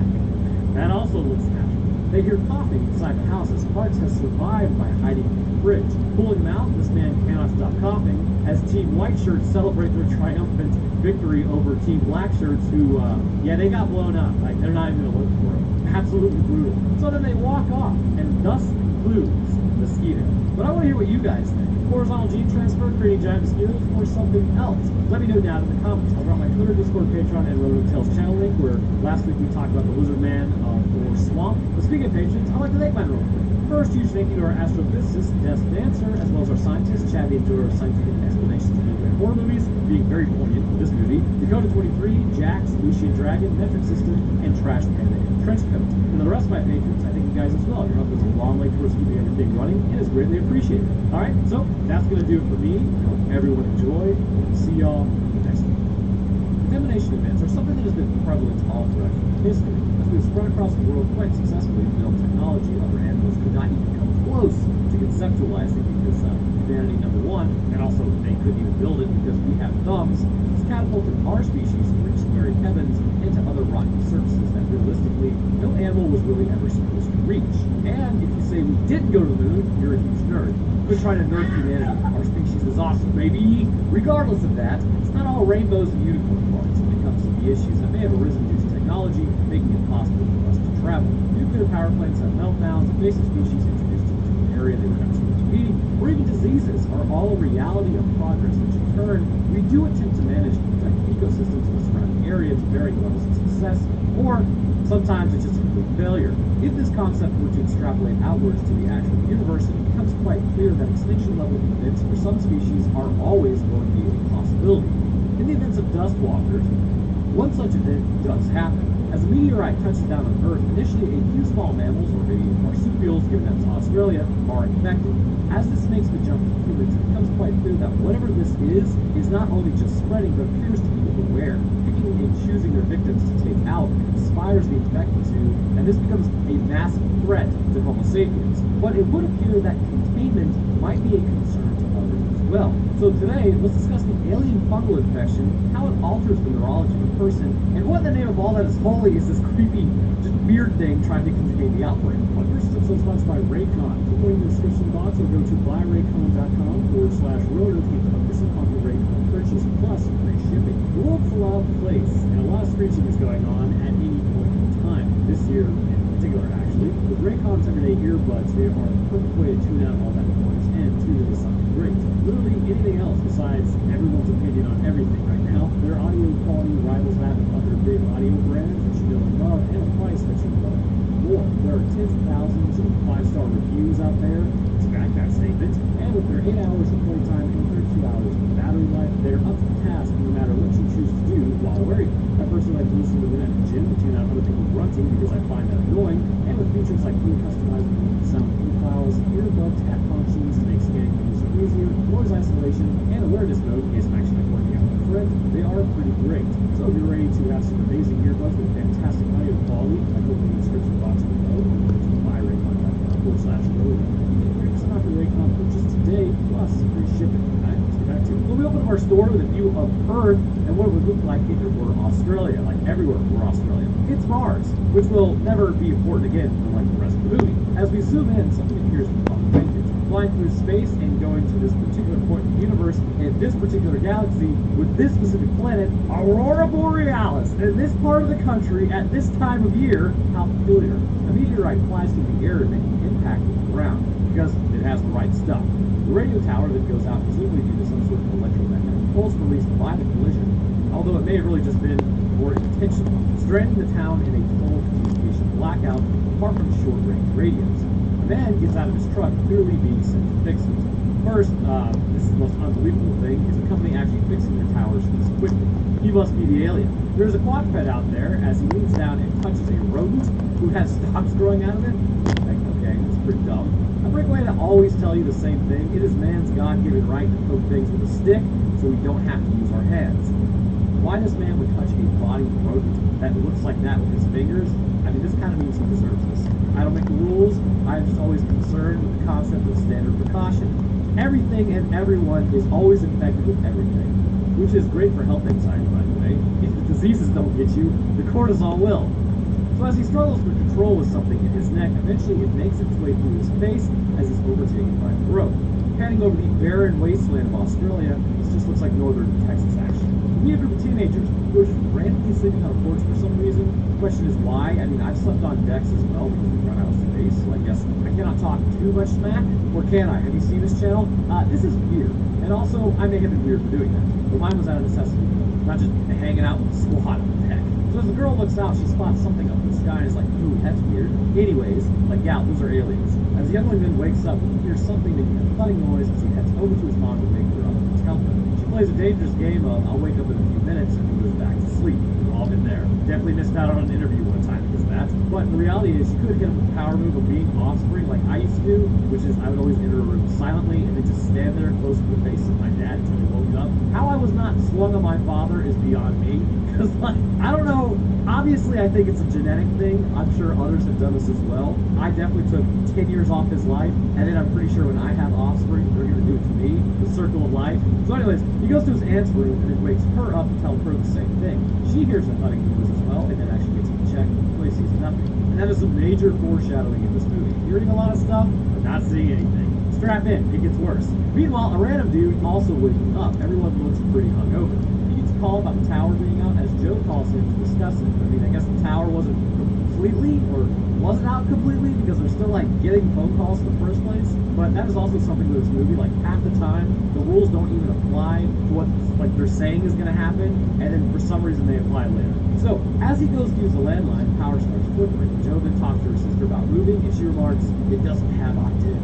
Okay, then, well, I imagine even under the city, there's still the same type of dirt, so you should be good to go. Of course, I don't want to move into any major cities either, so, I mean, I get it. Back at the tower, Joe then pulls up to talk to the guy, sent out to fix it, after the other victim never reported in. Somehow, his truck just vanished, which is rather interesting.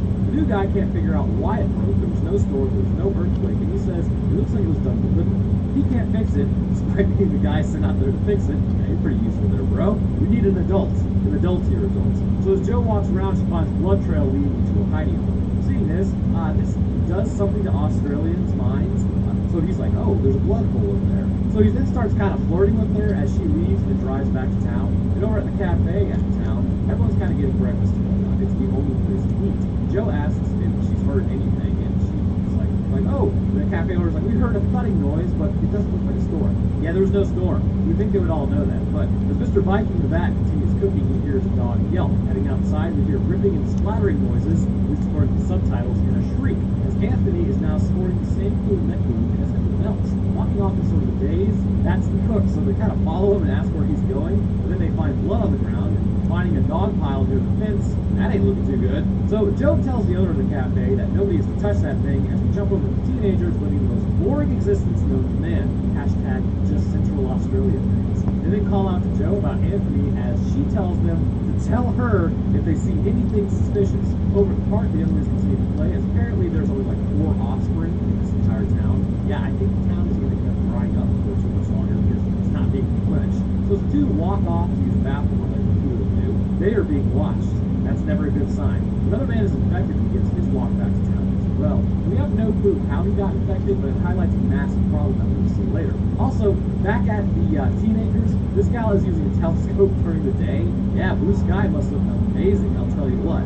Just don't scan by the sun. Goodbye retinas, you hardly read it. As Emo Aussie then looks out, they continue to observe Anthony's strange behavior, and then see another man staring up. As you are about to find out, the stakes are not very high in this movie, like, at all. But at least they are amassing and doing something, I suppose. Out in the field, we now meet Miss American Geologist. Finding white goo all over the rocks, she then takes some pictures and drives back to town. Over at the police station, nobody apparently wears any uniforms, and denim is alive and well. Jeans jackets, jeans shirts. The only thing Joe is lacking is pretty much mustache. Luke is unplugging the Ethernet cord trying to fix the server. That'll probably work. And, you know, you might as well just give the old college try, man. Screw it. But during that fruitless endeavor, Joe calls Bill from the tower. Well, Bill is already straight up tripping, looking at the trees as he's already at the park, covered in human blood. The young ladies that didn't go to the bathroom are looking at him as he's just standing there, menacingly. Sam goes outside and calls to him, but he continues to remain motionless. Seeing the blood, she asks him, what happened, Bill? And his face also appears bruised and rough shape. I'm not sure I talked to that guy. So she does the only thing that she can think of at a time like this, and closes the door and the blinds. Hell yes, sister. If he can't see you, you're not in there, right? So as she assumes he's going to be doing something, this actually is the right move, but the music swells, and it's like he could attack at any moment, but he does nothing. See, like, the stakes are so low. Blue balled again. Back at the gas station, the geologist shows up, telling them that they need to see this. They pull up to a hole in the ground as Joe says, oh, it's a meteorite. No, it's British, it's not Australian. As the geologist remarks how it's solid rock, and a meteorite could not have done this. What? Yeah, it most certainly could have done this. Like, yeah, what? Did she have a degree? Did she fail out of classes? What do you think? Like, are rocks hard? Yes, they are, but a meteorite could have definitely punched a hole in the ground. So Joe then asks her theory about it as she points to the sky saying, it was aliens. It could have just been a meteorite. I really, idiots. Like any standard geologist I've run across, she's absolutely insane. Right next to marine biologists, actually. This is the real thing. Maybe you just have to be quirky and to go into that field, but every geologist I've ever known, I mean, maybe there's something like it takes something special to get excited about rocks. I'm not sure. What is going on with you guys? Is everything alright at home? So they leave the site, then ignoring that. But back in town, Sam keeps looking at Bill, who's not moving. Behind him is a bloody scarf from one of the younglings, just kind of laying on the ground. So as they look out, he's gone for some reason. The infected are like Batman levels of disappearing. Are good at that. It's really kind of strange. But grabbing the offspring should have leaves them outside. Probably should have done some reconnaissance first. You know, check the area to see if he's just literally around the corner, or just outside the door or something. Or just go outside immediately with two people whose top speed is like 10 miles per hour. I don't know. So she brings them to another building at this point, which we learn is a little odd. Over at the tower, they then check to see what's going on, finding Bill is now gone, along with more blood on rocks. Blood just appears to be everywhere. It's a bit strange considering, as we will see, when this thing infects, it doesn't really actively leave open wounds or anything. It simply just slips past the epithelial barrier of the body, and then moves deeper into the body. The geologist then points at a rat that stalks for him at his back, but doesn't do the dumb thing and touch it. Straight to the geologist? No way. Over at the library, Bill is once again finding the building that they are in, and the offspring then hands Sam Excalibur that is randomly at the school. Like, real, why is that here? Exiting out of the room, she then locks them in the building, right? Not a fire hazard at all, and this just brings up further questions. Why does this lock from the outside? What is its purpose? Sam then takes off running and then heads towards the principal's office, and I assume like the phones are down, so she uses the radio to call Joe. Over at the police station, one guy is complaining about what he found as he has an animal in a Ziploc bag. Thanks for putting that on the counter, bro. Hearing Sam on the radio, Joe then goes to talk to her sister, who tells Harry to take that thing off the desk and go away. Sam informs Joe about Bill, lots of names here, as then she heads over to the school. Walking outside, they mention how nobody is out, and that's a little strange. Is it really that strange? It's Australia at midday. Don't you like spontaneously combust when you go outside? And there's like 4 people in town anyways. Looking towards the other side of the street, they then spot Anthony just continue to sort of ride it out with what an absolute Chad. Arriving at the school, Joe then approaches Bill, who's standing there menacingly as always, and he says, we already took out the female offspring, and now he wants the male offspring. Assumedly, these are his offspring in particular. Joe then tells him to wait there for a minute, despite them being covered in blood, as Sam over. See how low the stakes are? Like, nothing is happening. I mean, sure, it appears if someone gets a hold of their offspring, they will end it, but they won't do anything, like, actually past that point. Joe then enters the bathroom to find the blood, and opening the stall, she sees the female offspring totally ripped apart and all over the area. Bro, it's like Dumpel Stilton levels of destruction in that stall. Heading back outside, she pulls the old force multiplier on him, which she never really needs to use in any amazing capacity. Like, it's just kind of lame. She then orders him to turn around and stop, and somehow he actually complies. Like, you can arrest these things. How are they a threat? So let's talk about this for a moment, because so far, I have just been dumbfounded by what's happening, that I forgot to mention, like, human capacity with not. So as we can see, obviously, human thinking patterns can be overridden, which would imply that the human brain would be affected in a fairly large capacity. However, it appears there needs to be very specific circumstances in which this process can take place. In the absence of stimulus, an action isn't necessary. The intricacies of human relationship appears to be the stimulus necessary to inspire action. What does that even mean? We're going to talk about that. Upon infection, it's clear whatever this fungus is alien origin, and as such, we cannot be sure how it affected us logically. What we can see, however, is once entering the body, it is naturally drawn towards the brainstem and the main portion of the central nervous system, which is the most important organ, according to that organ, the brain. The question is, why? It would appear to me that this particular fungus is drawn to electrical activity. This may be the selection process it uses in order to know what is worth affecting and what isn't. Because of this, we can extrapolate it outwards and assume that where it comes from, the animals there must have had some sort of electrical communication out with their own bodies. This allows them to be controlled by the infection. This might be the selection process of, do I either pilot this meat suit, or do I just break down this meat suit? If something is gone and there's no electrical activity, it'll be used for nutrition. If there is electrical activity, it'll be used to be controlled so that they can get more big electrical activity. Of course, that's the issue with the concept of invasive species, though. You take a lionfish, for instance. In its native waters, it's not topped off. In fact, it's regularly eaten by other fish, as they are resistant to the toxins it produces. But someone eventually released a lionfish in the local waters of the Caribbean, and as a result of having no natural predators that can deal with these toxins, their numbers have exploded. Expeditions are usually regularly planned where tourists are given harpoons, basically told that if you see a lionfish, take it out. It's pretty wild. But I bring up that comparison because while the fungus is capable of infecting humans and really any other animal quite easily, this is likely due to the fact that native species that it exists to infect likely have some ability to actually overcome the infection process through potentially immunological function. Like, for instance, if you're infected by, I don't know, jock itch or athlete's foot, right? It's probably not going to take over your body. It's more of an annoyance than anything because your body can pretty much deal with it. Something similar on Earth compared to is kind of like how Europeans had to deal with smallpox regularly, which, while not an amazing survival rate, it still was like, it didn't eradicate Europeans. But when this disease came to the New World, the death toll would be much more devastating because they had no resistance to new diseases. But anyhow, back to the fungus. Upon reaching the brain, it does not appear as though any brain damage is really taking place. And this would indicate that the fungal mass itself is releasing a compatible neurochemical in the brain, causing neurons to fire in a pattern which it sees fit. Of course, the question from here is, what is the proof that that is happening? Well, when we get deeper into the discussion of the neurology behind it, we will talk about it. So Sam enters the bathroom calling out where she finds a male offspring hiding in the stall.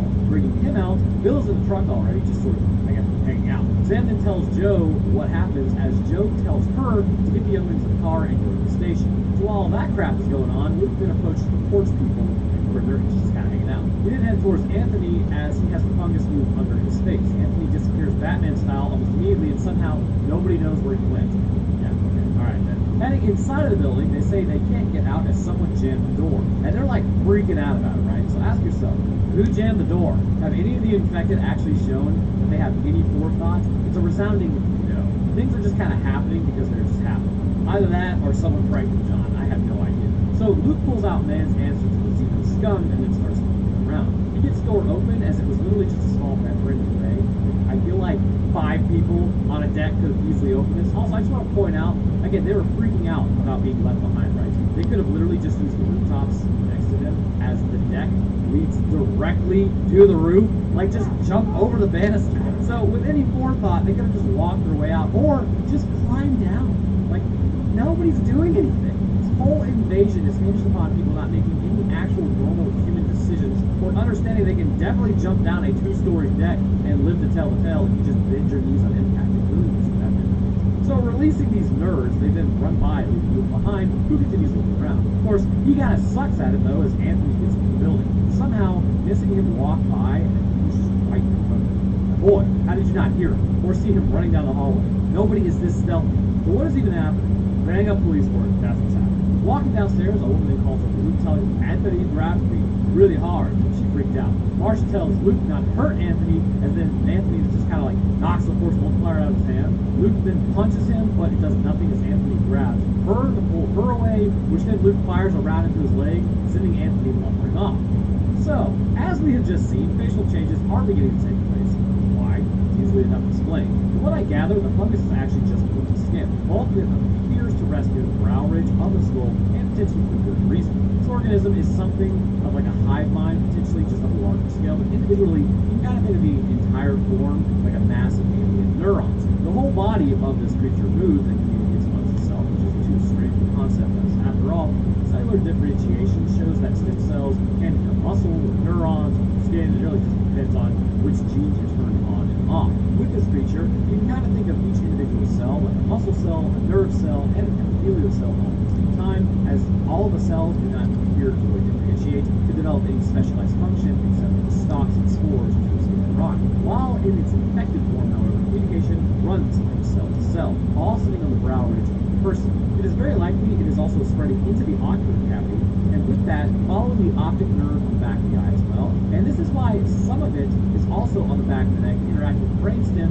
in order to control the body at first, stopping action in the post that might be key to its progress. As time passes, however, it then spreads to the front, gaining access to different areas of the brain, causing it to unlock different abilities. At first, the infection would essentially leave the person conscious but unable to act as it controls the body. As the body then moves around, this may be why they end up standing there doing absolutely nothing in the face of anything that is happening. Essentially, their cerebellum and brainstem are pieces of the brain that are going to be largely controlled. As the fungus moves around, gaining access to the optic nerve, a new area of the brain will be located. We can assume to a degree that the temporal lobe also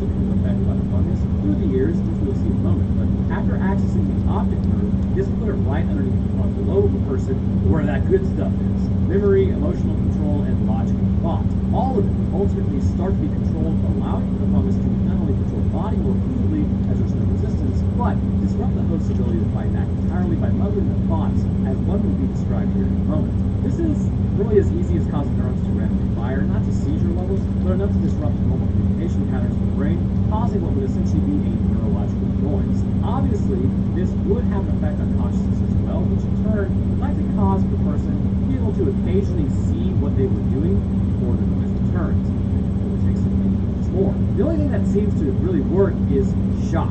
After being hit in the leg, this would be so painful it would send an electrical shock all over the body to report to the brain, yo bro, I'm straight up not having a good time over here, as then this appears to hurt the fungus in the process, indicating there is a certain level of connection, and this causes Anthony to blubber off, as we can just see. Also, his face does the I Am Legend thing, where his like mouth opens really wide. That's just nasty. I mean, obviously the muscular contractions of the jaw would open up the jaw further than normal, but there's really no point to it. Anyways, meanwhile over at the cafe, one woman watches the stalks come out of the bug as she gets blasted in the face with spores. Phrasing. It's not really looking good. And as you're about to see here in a while the whole problem isn't as easily solved as one would think, it's kind of a big issue. So with spores now coming into the picture, the infection vector appears to have changed from like just an invasive species based on touch to one that we breathe in. Entering the nasal cavities, the area of the nose, there is actually a small area where nerves come out, but these nerves follow up to the base of the brain. It's through the spores that enter this area, travel up to the brain, where they will have a similar ability to interface with the frontal lobe, much like a mature version of the fungus. A similar process is actually observed in the brain in amoeba and Naegleria fowleri, which, apart from prions, scares the absolute hell out of me. Like, anytime I get into a lake, it's probably anxiety, and it's kind of a curse to know the things, like when you go into microbiology, that's the biggest issue. You know, like about stuff, and it's horrible. I always think I'm infected with a brain-eating amoeba every time I've gotten into a lake. It's really stupid. So, dad of the year that keeps walking down the street as everyone is just sort of gathering up and standing out in the open. Ooh, scary. Like, so far, if you aren't infected, there's really not that much danger to you if you aren't related to them. So, dad of the year then sniffs the air and takes off in a dead sprint as Luke goes after him. However, Luke apparently hasn't done anything concerning physical conditioning, so after like 40 yards, he gives up the chase. Really gave it your all there, bro. So here we see, this kind of supports the idea that the fungus is actually entering the brain and the lobe.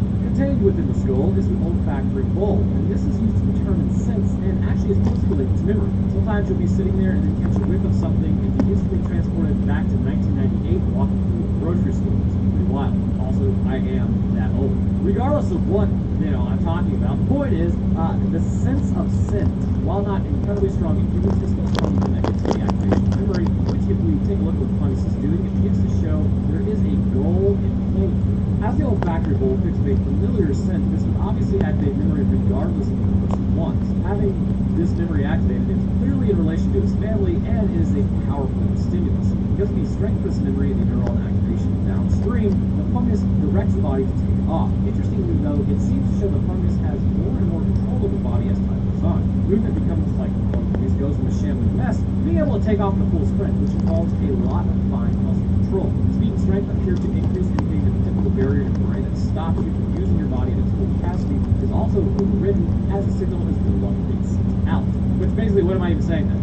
If you weren't aware, as always, there's new people on this channel, your body, without training, really only uses about 30 to 50% of its strength. Even with training, it is hypothesized powerlifters, for instance, still are not lifting at maximum capacity. That's only hypothesized. We know they're not, because they're not tearing muscle every single time, but they can tear muscle. They're using roughly about 70% of their strength. This is by design. If our bodies were to go full out, like every single time, every day, this would tear down muscle so quickly. And this would put our ability to heal under maximum pressure all the time, which is not actually that great. Muscles would break down, tendons and ligaments would tear, bones would break. It would not be a great thing. This built-in barrier prevents this from happening, but under very specific life and death scenarios, this can be overridden. My favorite story is about a regular man who had a boulder fall on him as he was sliding towards a cliff's edge. He had grabbed the 800-pound rock in a bench press position essentially before he was going over the edge, like the rock was riding him down. He was able to lift it off of himself, completely ripping his pectoral muscle away from his ribcage, but he survived as the rock continued on its way. It kind of highlights the strength that is in our meat suits that isn't readily available for us to use unless we're about to take a dirt nap. In the same vein of this is how I believe the man sprinting and subsequent work. His brain is no longer in the driver's seat, and the fungus is simply using what is available in order to run. While this would most definitely break down his body over time, I do believe we see that some capacity in the faces of those who are more infected or beginning to kind of observe the effects. Bruising is quite prevalent, indicating broken blood vessels and damage to the body. Under the layer of clothing on their body, it's also highly likely that damaged blood vessels and muscle tears are quite prevalent, indicating there are issues within the body that will very much so likely continue to build up until the body is overwhelmed and likely turn into nothing more than a biomass fungus. So Joe goes after Dad of the Year, losing him in the back of the house as his wife is cooking dishes. He appears in the doorway and then walks up to her, basically just taking her out. So at this point, we can see probably you have to have some sort of relationship with the infected for them to go after you, which I hypothesize, again, requires the memory of the person in order to inspire this big response. The question is, why? Is it always? Of course, this channel hinges on answering questions nobody asked. Essentially, as we will see, the fungus operates much like the cordyceps appears to in ants. Again, much like cordyceps, will spread through an ant colony, taking out the entire thing, if not properly managed by other ants, who will essentially push the infected ants away, and this fungus appears to do something similar and stick with familial lines to infect. Now, this might be because whatever planet it hails from, potentially the minds of animals it will infect, allow it to return home and infect its own family or group, because those would be the forefront of a newly infected animal's mind. In humans, it may be that the fungus has to use the interpretation of the brain and how important someone is to someone else. While there are other animals around, the same level of neural activation is not inspired by someone else in town, quite like an animal is. So the fungus has a tendency to go after offspring or spouses, as opposed to just random cops who can rescue. This shows a desire or predilection of the fungus itself, indicating there is a level of sapience the fungus has, making this a sort of hive mind scenario. So Joe arrives way too late to do anything about anything, and remember, based on that, you are your first line of defense. Cops are just there to typically zip up a body bag, stay strapped or get clapped. Dad of the Year then stands out in the field as Joe sweeps the house, looking around, finding the wife has been taken out. Heading outside, the man is gone. Leading back up the loop, Dad of the Year does show up with his offspring. Here, we see something that will be expanded upon later. While the desire to take out one's own offspring is there is some level of base consciousness that can break through occasion. The man approached the officer very clearly because he did not want to take out his own offspring. He had no need to basically approach him. But once getting there, control was lost again. And this seems to show that the grasp the fungus has in mind is not complete, and it is still a constant fight within. To me, this does indicate the brain is not damaged, just disrupted. Enough neurons are being fired to cause chaos concerning consciousness and forethought. But every once in a while, either due to the fungus making a mistake, or since it's a little struggle with the fungus, it becomes exhausted, or its basically supply of neurochemicals is exhausted. This may be for the simple fact that the human brain is not like a regular animal's brain, because we do think a lot. We're just not entirely driven by instinct to think about fast. As a result, if you were to say, like, to go after something like Dr. Mambo's brain, which is my cat, because he is in fact an orange cat, it would be totally having free reign with very little resistance, but then again, he doesn't really have a brain. But with humans, it's a constant struggle to prevent consciousness from breaking through, ultimately exhausting fungal resources from time to time. More so during a period of high emotional input, seeing as this dude just took out his wife. Since losing control after arriving, he then grabs Joe, lifting her up as Luke kind of just gut shots him as he falls over. And it's not exactly a gut shot. So as they look out though, what in the name of all this hole he's digging in the ground over there? Like something just starts going under as the infected start running towards the officer shaky cam style. Dean then gets dragged off screen as the infected are just sort of vibing out, crawling down stuff and jumping through the air. We then meet one woman in a denim dress, the only stock of clothing allowed in Australia, staring at some young ones. While that's going on, the geologist is trying to leave the area but finds a storm in the way. Bill has been placed in a holding cell. Seemingly this thing hasn't been used in a while. As he lays her, though, he appears unconscious. Dean gets up as Joe asks him why he did it and what happened. Bill regains his ability to speak and remembers her as the fungus clears from under his skin. Somehow, the only logical conclusion I can come to is by interacting with neurons, there must be a compatible neurochemical being utilized. Because of this, it has to be finite, meaning every once in a while the fungus will lose control due to exhaustion pull of this chemical. Looking at his hands, they are covered in blood. He asks who did this, as then he's informed he took out one of his offspring. He says they wanted him to do it and control his meat suit as he feels like smacking his head. He says that they are in his head and his thoughts are being muddled and he couldn't stop himself. He asks Joe to take him out as he loses control of the meat suit once again, and whatever is controlling him says it snapped her neck and did it quick. This is the clearest expression that there is a hive mind intelligence at play here, so they lock him in and then go to get some supplies. What is this species? Not to rehash, but we have to sum this thing up. Clearly it appears to be a golden sapien fungus. Its their desire is to spread and infect hosts to further its own species, which means what animal doesn't want its own species to thrive? After landing on Earth, by happenstance, our world appears to have the same rules as other species concerning central nervous systems and influencing taken within. As a result, it can quickly spread, taking over the entire world and allowed, more so due to the fact that it spread via spores. Luckily, it landed in Australia, though, where like 9 people live, but if it hit a major population center, humanity would have quite a difficult time controlling it. Air scrubbers would be required, as well as biosafety level 4 suits, due to the fact that it can enter through the skin and touch. So over at the dust storm, it doesn't really seem to move. The geologist then calls in to tell them what she's seeing. Calling back, she tells them the storm is blocking the road. It's like a wall stopping them from getting out. The geologist says, screw it, I'm going to drive through it and see what happens. Like a right proper scientist, really. And over at the school, the offspring are in the car, and for some reason, Sam is just like beating the absolute hell out of the dude who's already off the ground. Like, I think you got him down. Like, why not go ahead and leave? So here's the thing. There's like so many inconsistent threats. Sometimes these things attack, sometimes they don't. Mostly they're just docile. But as the younglings look out, Sam gets in the car as they hear screeching. She goes to get the keys as everyone then starts getting stabbed and picked up as this wretched abomination crawls away with the infected. Okay then. Don't worry, we're going to talk about him in a minute because that thing looks hilarious. The geologist, meanwhile, gets turned around and is directed back towards town after having gone on a one-way road. Looking out, she hears screeching again, asking what was happening. Joe and Luke then talk about what they're dealing with as Joe heads out to find the geologist. She comes running out, completely freaked out, as then they head back to the station. They lock and load Brides of Christ as they leave behind the stronger force of the fire for some reason. The young adults then try to squad up as they don't want to take anyone out, but hey, sometimes it just be like that. Michelle finally pops up saying she thinks she saw something. This morning, an egg-shaped metallic thing. There are actually two things. Joe is now angry at her saying, "Hey, oi mate, why didn't you report it?" Again, that's British. Okay, well, the geologist reported it to you, and you did nothing. So, you really be mad about that? And go to the doctor's house, viewing the fungus spores under a microscope, which is, kind of pay attention sometimes. The bird we were dealing with was essentially an alien cordyceps, which infects the central nervous system. One guy is lamenting his offspring as a woman approaches and immediately takes him out. Inconsistent threat remains. Like at this point, just nuke attack performance. As Joe enters, she finds them both done so, and she hears something moving around. They're in the kitchen, not checking any quarters. It's clear someone was just in there. Seeing the outline of a person in the doorway, she stops. So hilariously, walking towards the hallway, where we absolutely know this woman is standing based on the fact that she just walked through there, somehow Joe gets jump scared as the infected yells at her. And that's it. She just yells and then runs away. Okay, then. I'm just not feeling why you should be afraid here. Back over at the Alamo prison, Bill continues standing there like a weirdo as the night begins to fall. As they board the building, the rest of the town just refuses to leave their homes. Which is probably actually a pretty good plan, like just lock the door. So there's maybe like 12 people infected. Oh no. Joe then heads outside as she finds one of the young adults is trapped. But not really, because the things do not appear to go after you, again, if you're not important. They then wait for him to pass as then they start trying to make their escape. Luke and Sam watch from afar, trying to convey a sense of danger. Like they're really kind of like, oh, this is real scary. It's like literally Stan Marsh talking about how startled he is when they're making fun of Cloverfield. That's like, it's not working.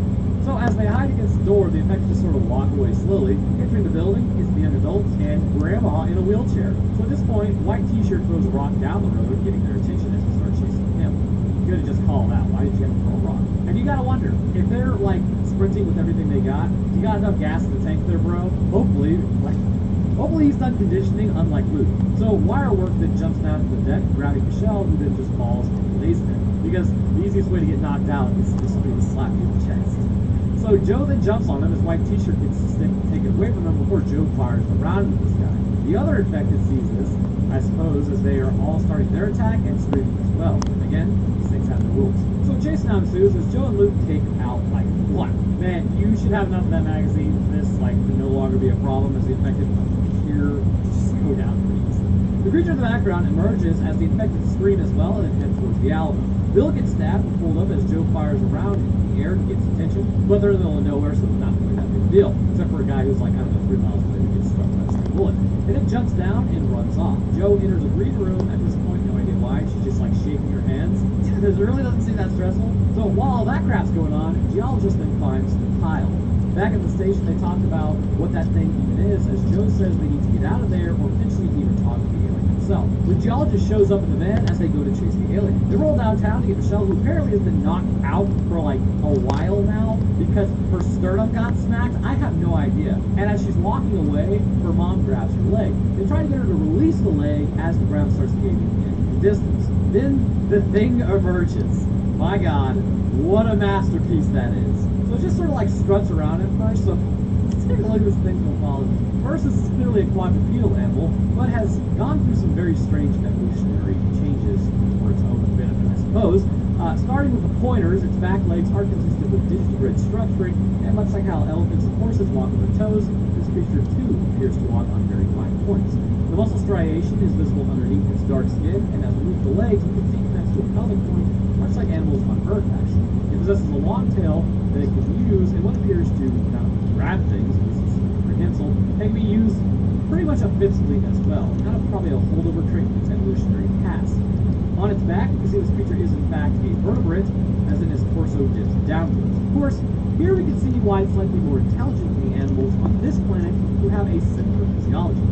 Four-legged animals have proportionally smaller brains than humans because their heads are being held up by muscle. The larger the head, the more muscular connections are needed, which then they have to be larger and more bolstered. This in turn will cause the skull to move inwards to accommodate, which in turn requires the brain to take up less space. In humanity, our spines actually move under our skulls, allowing for the muscular connection points to be smaller and the bone to support our skull rather than muscle. Because of this, our brains were allowed to grow as our skulls pushed outwards. In time, this allowed us to become more intelligent according to the theory of evolution, where we started looking for other grasses and then eating meat. We probably started as scavengers at first, like, breaking up the bone marrow. We would be hunting, all these good things. Basically, we didn't eat a bunch of plants to become as intelligent as we are. But looking at this creature, the chest appears to dip down and then just juts upwards with the arms on either side, as well as very clearly seeing that like there's a rib cage there, indicating organs also reside in the chest as well. What can I say? It's just a solid build if you want to protect your organs. Surround them with bone. As the chest goes vertical, this would allow for its bonehead to be more supported by bone than just muscle. This would allow for it to exhibit an intelligence that's likely beyond man's, depending on how old the species is. Homo sapiens is simply in its infancy on a geological scale. The head possesses a massive mouth and a pair of eyes as well, and we can assume that it either breathes our air or somehow is filtering it, but it's not known which. Moving to the hands for a moment, this is a bit strange. While the single point on each leg of the back exists, the hands are exactly just that, hands. There appears to be 4 appendages on each hand, or like operate quite like our hands might. In fact, I always like to say this because it's just fun. Your fingers are simply just arms. Continue. Your top knuckle is your shoulder, your middle knuckle is your elbow, and your bottom knuckle is your wrist.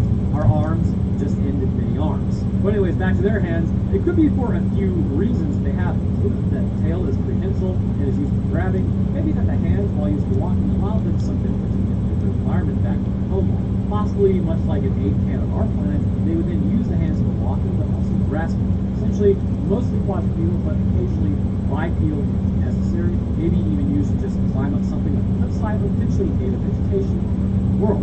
Either way, there is one interesting adaptation that maybe was added through this species prevention, and this is the ability to create fire. So Joe then fires a shot telling it not to take the girl. As they cut off Michelle's mom's arm, they get her to just let go. The alien says thanks and just sort of falls off with the infected. As the other adults have all survived, we now move back over to that pile. The alien then places everyone in there who had become infected, as in it starts burning them. The alien is here for cleanup duty only, it appears, so I guess maybe he's just chill like that. This fire creation seems to suggest something about these things, though. I don't know if this is an adaptation or this is just technology. It was clearly chasing the meteorite that crashed into Earth and then quarantined the area of the storm that violates our understanding of how to create storms by turning people around. And I guess that really would violate the laws of physics, but obviously a physicist is going to yell at me in the comments for this. Obviously, it would require you to basically fold space-time. That's kind of what's hypothesized to be on the edge of our universe, like you're just going forward and it just kind of folds you back into the universe and start moving the universe. And that's how it just kind of does it with that storm. It's like the bound or like the out-of-bounds area of the vehicle. But because of this, I believe the fire breathing may mean that this is applied to the creature after. I don't think this is a biomechanical suit or anything, but things that were adapted for a specific job, like a human holding a flamethrower. But with this creature, it is simply applied to the mouth instead, since it's quadrupedal. The next morning, as the cops emerge, they got to be thinking about all that back pay for working the last 36 hours. Joe and Sam talk about absolutely nothing as Luke tells Joe that he's decided to take a job in the city. I don't ever remember him mentioning this at all. I remember, Joe talking to her sister Sam about this, but not Luke. So as Joe looks at the drawings her nephew made, it's an alien. And to conclude, I have to ask, has anyone checked on the Australians to see if they are okay? This was an absolutely bizarre movie. Now, one thing I did want to discuss before wrapping all of this up is how dumbfounded I am by the cleanup job. First and foremost, as we saw, insects are infected with the fungus. Burrowing marsupials are infected by the fungus. Humans are infected by the fungus. While the humans were rounded up and destroyed, how can you know if you got every bug? How can you know there's not an animal in a burrow somewhere just chilling out? The reality is the only option to actually stop this from spreading is like the flood on Africa in Halo, is to glass half the continent. You would need to scorch earth it because one alien rounded up a few people who were infected. That in no way fixes the issue when you have something like a bug going out and infecting everyone, or maybe even a bird flying around who's infected. Either way, this cleanup job goes beyond humanity, and it could be an entire ecosystem killer. But anyhow, I want to hear what you guys think. How boned is humanity? Spoiler, super boned. I'll drop my Twitter, Discord, Patreon, and Ronan Tales channel link where last week we talked about the lizard man of War Swamp. Speaking of patrons, I'm going to make mine real quick. First, huge thank you to our astrophysicist Desk Dancer, as well as our scientist Chad the Enjoyer of Scientific Information, Horror Movies, Code 23, Jax, Lucian Dragon, Metric System, and Crash Panic, Christian. And the rest of my patrons, I appreciate all the support as well. Very, thank you, Buzz Ballers. You helped us long because we're going to be running. Very appreciate it. Alright, that's going to do it for me. I hope everyone enjoyed. I'll see y'all next week. Imagine if you stumble across a channel where the content creator has completely lost control of his life and potentially his own mind. Now imagine you start watching a video over one of those money laundering schemes of Japan, right next to VelociPass. You open your eyes. You're not imagining this. It's real life. You didn't want this. You didn't choose this. But luckily, some douche on the internet made this popular. Nah, I'm sure he's a cool guy. In the great state of Hawaii, that this movie will have you believe is really just a small uninhabited island that nobody knows about for some reason, things are looking rather Jurassic Park-y if 45 tons of crack were released into the water supply. As a film is taking place inside the film, Almeda, an animal would start stalking the rivers that run nearby. Able to move faster than a fleeing minivan, but not so faster than a boat going 5 miles per hour, a hybridized creature would begin stalking and taking out people left, right, and center. As a small group of inept defenders begin to realize that something is hunting everyone, eventually they attempt to take the fight to the creature itself. But the question still remains, what exactly is this thing? How did it come about? And should it be completely hindered by its own size? Well, I'm glad you asked all those questions because what the name of all is holy is this movie. So today, let's cover Piranhaconda and try to discern, if anything, how this creature even came to be.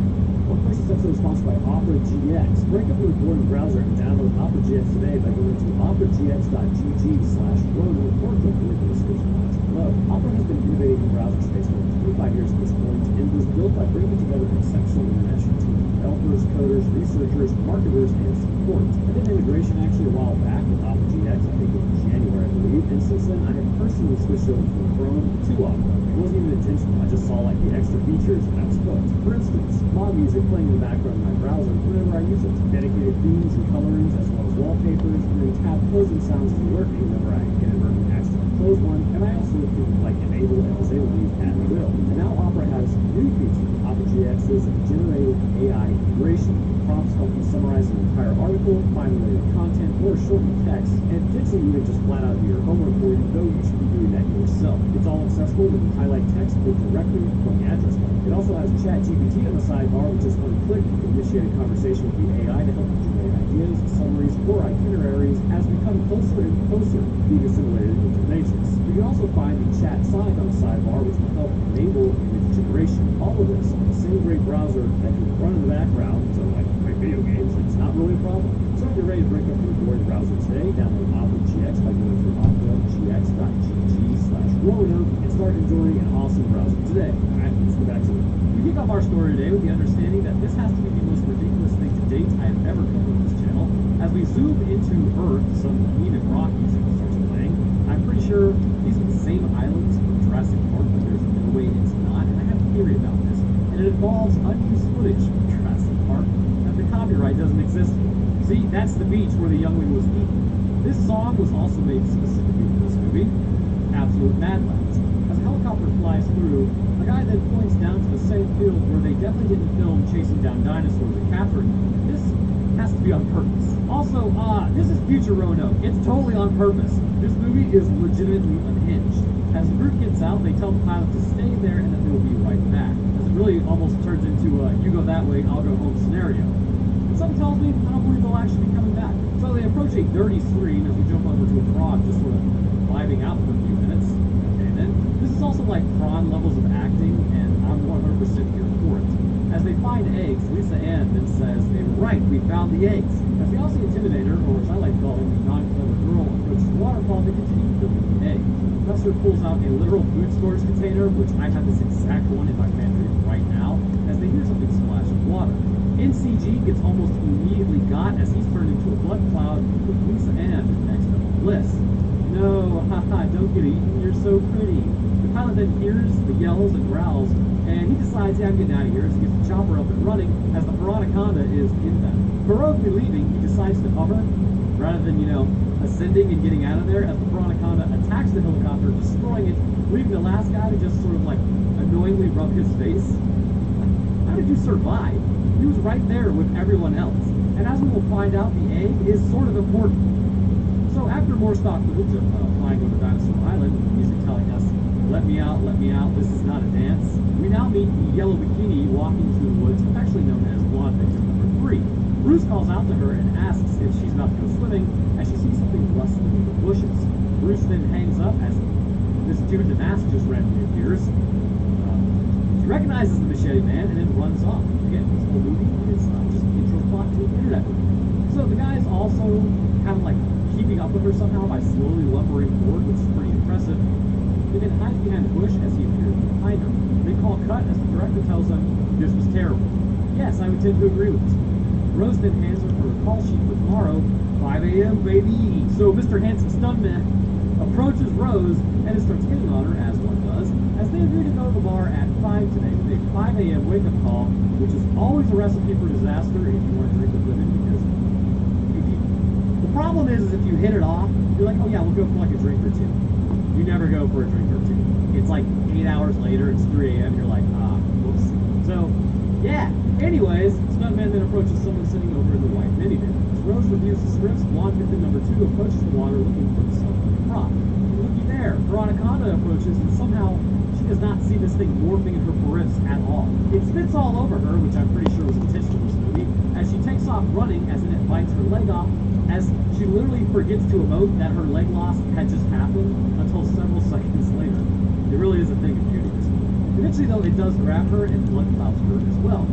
So as we watch a seagull eat a crab for some reason, we are over at the resort. Someone is in the background. They're screaming out Dotson, we got Dotson here. But nobody really cares because that's irrelevant to the Piranaconda plot. Stuntman extraordinaire met up with Rose as he orders some more drinks. He's more focused on work, there she, as he does the smolder on her, and again, smolder works. But you can't just go smoldering all the time, otherwise you'll just look like a complete dork. There's very specific instances, like when you say something stupid, that's when you hit the date. So she tells them about how creatures are living in the waters, the river devils. One was spotted last week, and she says she believes it as future blonde victim number 3 asked the stuntman to come put some sunblock on. Now you're probably wondering what happened to blonde victim number 1. Due to budget constraints, she was cut from the movie. So Mr. Suave then walks over, and he puts absolutely nothing on her back. He really has taken a hot minute to do this, over 10 minutes, as some suggest, as Rose continues to look at a giant snake. On the computer, with that snake. Phrasing. Now we need another random woman pulling up to the dock. I'm sure everyone has names, but if the plot is basically at the level of prawn, I'm sorry, names must be attributed to that as well. They don't make the rules, I just warn you. I'm really starting to wonder who actually makes the rules around here. So she heads over to the waterfall and then starts scripting. Heading into the water, she did leave her pants on. It's not a weird thing, it's just I didn't expect this movie to use any amount of restraint. And then she looks up and we get this chef's kiss blocking maneuver as someone who's most definitely scared and a professional as she's immediately then beat. Blood drains down the river, most certainly not from Compies attacking the lead singer of Brandstein. Why do you ask? So we now meet this random dude, super excited about future blonde victim number 3. He then tells his girlfriend, or wife, or caretaker, or whoever she is, blonde victim number 5, whatever she is, I don't know, that he will be right back. And then all he does is just roll over. Why did you say that? Also, why are you wearing tennis shoes and socks at the pool? Coincidentally, he also owns to him, she's wearing like for real high heels, like the ones you either bust out for dates in the club or for reasons. Yes, the interaction is very human. This movie feels like it was made by aliens who saw the movie Anaconda and then wanted to see it. And notice if they made it. I noticed. So he asked her if she's the woman that he thinks she is, as the stuntman is still there rubbing sunblock on her like half an hour later. My man, you said you'd be gone for just a minute. So this dude's girlfriend is pretty upset as the guy goes to get a picture with the full SWAT. As they do, the stuntman then douches out as finally his brain made the connection that he was supposed to be hitting on Rose the whole time. And he only made that realization during when he was taking the picture. This man's sense of timing is something wild. Jumping over to a Spanish guy in a tank top, he says that they are all there as the stuntman then goes to talk to Rose, but she walks off. This activated a really old degree that's happening to me as well. Spring break 2012, man, what a time. Then I had to ride back to Birmingham, Alabama, all the way to Panama City with this complete silence. Tried turning on the radio, just turned it off. Let me tell you guys, wonderful learning experience. At a random factory where a fight between the T-Rex and the Raptor definitely didn't take place, the guy from earlier who found the eggs drives into the dump truck. Immediately finding keys, he then gives up as a new woman approaches, brandishing a dispenser. Blonde victim number 6 tells him to move as he's then brought over to the Timu version of the Mafia. Is that joke getting old yet? Probably, but we must persist. They then give him a chair to sit in, nicely. It's a professor of herpetology, and he tells them about the creature out there in the jungle. The leader immediately references what he's talking about and then laughs at him. The professor goes on to say it's evolutionary mutation. Essentially, they plan on kidnapping the professor, though, so he's now officially being ransomed as he's been brought into the factory. So I guess he just sort of hangs out.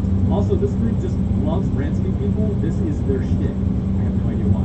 Loading up the hardest of vehicles, the minivan, blonde victim number 6 decides to look at the face and finds the egg covered in green goo. Technically speaking, it's Jello, but it's point. So anywho, we jump over to another group of women out on a hike. I wonder what's about to happen to them. They're talking about a flower and its rejuvenation properties, and as they walk, the lead woman hears growling. She says, oh, everything's okay, like she's supposed to know. I suppose it is Hawaii. Not exactly a lot of man-eating others over there. So they continue their search as they find ghost orchids. Milani then goes out of there completely uninterested in what they're doing as they cut away the flower. They then hear a scream as they call out to her. They go back with the flowers because research over living, as the Anaconda then goes around them. And then just straight blood clouds over them. This thing is racking up a body count you do not believe. And all it eats apparently are hot women. Well, except for those 2 guys at the beginning. So hot women and 2 guys. So we get Dead Meat here to watch this so we can figure out exactly how many people get taken out. So stuntman then apologizes to Rhodes for rubbing sunblock on blonde victim number 13 for 14 and a half minutes when it had to be done. Has that ever worked in the history of man? Not for me, but evidently yes for him. Rose then forgives him as they are 40 minutes late. The director tells them blonde victim number 2, affectionately known as Dead, never showed up to work that day. The director gives them direction, his job, as they are supposed to begin acting at some point, which they probably needed more of that for this movie. Stuntman then puts on a mask as they start filming. I didn't really need to explain this. It puts off a very strange vibe, like something's about to fall out at any minute now. So the director then gets a call as Rachel wanders out into the woods to practice her lines. As she fake screams, she then sees the Anaconda. He goes after her as she keeps stopping to look at him. Just a bit of advice: never stop to look at your pursuit, just run. She then heads deeper into the jungle as it cuts her off and she just sort of sits there. There are 2 of these things now. So we've seen these things several times, which brings into question several points. First and foremost, it doesn't make any sense. As we made known later, like the professor considered these to be a genetic freak of nature. An evolutionary line jumping really appears to be more of a hybridized version of two animals together. And as we will see, there are piranhas in the stream along with the snakes. But still not explain the size of the creatures. To establish our first basis, we need to discuss the size of the snake here. Phrasing. The only thing either remotely comparable to this creature would be everyone's favorite nightmare fuel, Titanoboa. This snake, while having evolved after the extinction of dinosaurs, became other fish as well as other snakes, crocodiles, turtles, birds, any mammal of the gum or monkey on its back. Thankfully, Homo sapiens snakes, because we weren't really hanging out during this time period, but still, absolute nightmare fuel. Titanoboa is hypothesized based on skeletons to have been roughly around 43 feet long, around 13 meters, and weigh somewhere about 1 1/4 tons, or around 1,135 kilograms. This absolute behemoth of a snake could very likely swallow you entirely in one fell swoop. A very little issue. Where are my Across the babies? west. I see As one, powerful as this creature and I heard was, she wants to take a Captain shower. had a flaw that falls Is that true? Their inability to regulate Did Captain want to take a shower? themselves. A shower? During the time frame that A Typhoon shower? actually lived, temperatures You wanna across the take a planet were shower? about 10 degrees Fahrenheit warmer Captain than wanna take a Earth. shower? That's why it's You want a so shower? microclimate isolated heat. Would you like to take a shower? This planet is Want to take a shower? You go into nice warm water, take a shower? not concerned with the size of the snake and the heights it can reach. We'll talk about Oh my your god, they ate all of that shit. Oh my god. Over at the Would you like to take a shower, baby? Yeah? Yeah, a shower? Yeah? Not right now, in a little bit, okay? We're gonna do it in a little bit, okay? Feels like it was just a cover so that a bunch of people could go to Hawaii. Yeah, not right now, just in a little bit, we're gonna have to take a shower. Okay? Why? Because we need to clean you off. Also- he gets his friends together, goes and makes Did I movies scare on him? Paradise, and then they get millions of dollars. No? Okay, good. That's the one that's great. So the dude from earlier has My his baby girlfriend Ingrid boy. now, and the girlfriend, of course, Oh, being my Blonde baby Victim number boy. 5. He says Yeah, that you they're are going you to okay? the north side You of the feeling island, okay? How's your which is back? uninhabited, and I don't really know much about Not laying right again, I a can state see that if that. that's true or not. So someone from Hawaii, is that Are you like- tired or are you hungry? So What's up? driving away from the studio, Want a hug kiss? the car available, quite many You're gonna get a hug they kiss come right across now. something that they have never seen before. A black Hey, team. The Wish Expendable from earlier is working on simulating cancer. Multiplier on that.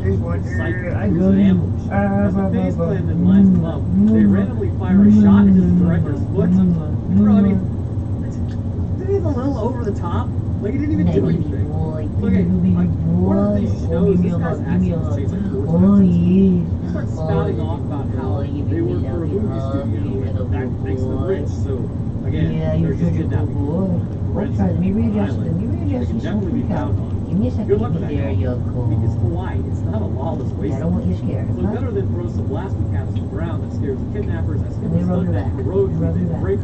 You see, they aren't retreating. They're simply advancing in another direction, leaving the women and wounded behind. Heroic AF. Meanwhile, the dynamic duo are continuing to hike unaware of the situation unfolding relatively close to them. Stuntman and Gunner then split up as Phase Plan continues to go halfway.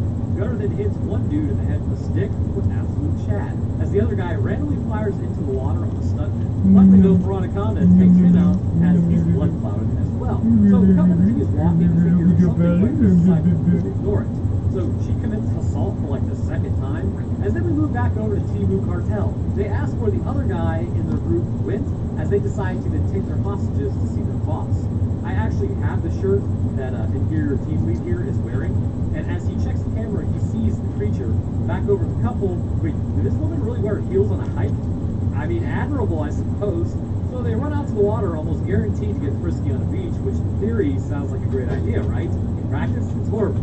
Sand gets everywhere, and into everything, and it's coarse, and I don't like sand. But back over at the cartel hidey hole, they then hand their boss the camera as Team Lead tries to tell them about what he saw. Ross then takes a handheld and pistol looks at them in the face, which is kind of crappy. The beatings will continue until morale improves. Back over at the beach, the subplot of the couple who is highly Can you important do by this? his tree. The guy then gets up to go pee as she goes back out to the water. Being on a tree, he hears growling, and turning around, he's blood clouded as well. This movie is a fever dream. And again, how did this thing not see her? She was like 4 steps away. This creature works very peculiarly in how it attacks. So as the nearly widowed woman then calls out for him, he doesn't answer because he's setting the snake's stomach right now. Back over to the factory, they bring in the others, the professor. As the professor makes this weird comment, he's like, oh, one big happy family. Why exactly? Like, why did you say this? Nobody knows. They are complete strangers to you, my brother in Christ. So they end up showing Superior Team Lead at the beginning of the movie, which greatly disturbs everyone, myself included, because they literally just use shot for shot at the beginning of the movie. So they see the creatures as well, and how it just meat-pasted anew. They realize the professor was telling the truth as they watch it for the 3rd time as Team Lead then comes off at this point. Going to the car, he then pulls out a container, which the Jello has the egg in it, out of the car, as American Eagle shirt suggests it's an unholy union, piranha, and anaconda, as he's corrected. Blonde Victim number 6 calls it a piranhaconda. Stuntman now approaches the white minivan as it doesn't turn over. Gunner shows up and says they took the distributor cap. Bro, they did not take the distributor cap. Distributor caps started being phased out 40 years ago at this point. Modern cars do not have distributor caps. They have coil pads. I love this movie. It's stuntman then rightly deduces as they follow the tracks that they're looking for trouble. He informs Gunner about the things that he has never heard before, as Gunner then plans on coming back with everything he's got. Or just call the cops, I don't know. I feel like they would probably show up to this area. Over at a factory, completely unguarded, they then talk about how MGM bought their studio. They have deep pockets. And I felt that, because they copyright hit me every chance they get. $10 says, I don't even know if MGM owns this, but they're going to hit this video because I brought it up. So canonically speaking, I would be paying part of their ransom. I'm doing my part. Rose then starts asking the professor about what he's doing here in the first place as he starts talking about the oil company of Death worked for and how they went into the jungle and then never came out. The tour group that disappeared 2 weeks ago was caught for his attention. He says something is in the river as blonde victim number 3 asks, just completely dead-faced, are you on crack? Like an actual real reaction to this news. That wasn't like, that's not acting. Or maybe that's how good her acting is. I don't know. So the film crew is then brought out to the surface as Lizard Man is left hiding. They're filming the group to show that they are still alive. Luckily, Team Lead has a very distinguishable beard that would be easily recognizable, so if we don't want facial hair to record these things, I would assume I don't record these things. Also, once again, I have to stress, Hawaii isn't a lawless wasteland. What is happening here? So Rose then says that she has to go pee as she and American Eagle walk off. She then makes a pass at the dude for promised safety. It's one of the 3 F's in terms of dealing with dangerous situations. You have fight, freeze, and fawn. Spawn. So she knees him in the crotch as she runs off, and it was all a ruse to go with the first F, which is fight. The random dude with a machete wearing a mask then goes after her. Picking Death Creek in which to run wouldn't have been more intelligent to probably stick to the bank. But as she has a nice cry while running, she can hide, but she kind of then runs off from her hiding spot. Probably a pretty good spot. What are you doing?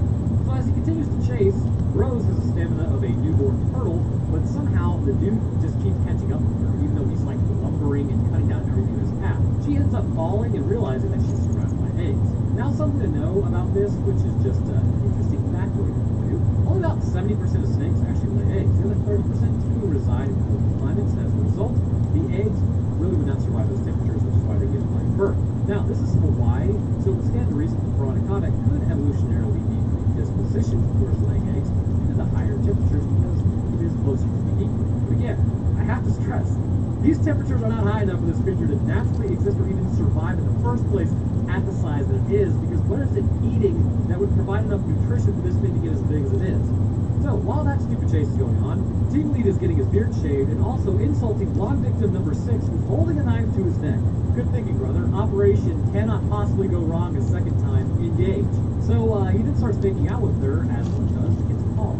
Inferior Team Lead calls Superior Team Lead to tell him Rose escaped. Meanwhile, Rose is touching the eggs, the gross eggs, rather than running and just kind of wiping it on herself. I don't know what's happening. Stop that. But as she lays there, Veronicana shows up and immediately blood clouds the guy chasing her. So Rose then finds the strength to run away, somehow outrunning this thing, which makes no sense. Then back over at Paradise Camp, Rose comes running back to the squad, telling them that the thing is out there. You could literally have just run anywhere else. You outran this thing, so why back to them? So the gruesome twosome now arrive to launch what is sure to be a botched rescue mission. That was really hard to say for some reason, as the real hero, at least according to my prediction, will be Veronicana. So Inferior Team Lead then throws Rose back into the factory as she confirms there is something else out there. The professor says it's an evolutionary latch, mutation that seems to have happened from nowhere. Yes, that totally makes sense. Usually mutations like this people do happen. And according to Reddit, when I sound like that, everybody thinks I'm some sort of jackass. So let the hate comments flow, I suppose. So blonde victim number 3 then tells them they are cuckoo for psychopuffs, which I would absolutely be using that phrase in the future. And he suggests maybe it's been hiding. Rose then pulls some of the goo off her chest. Wait, no, you two bots. It's not what you thought.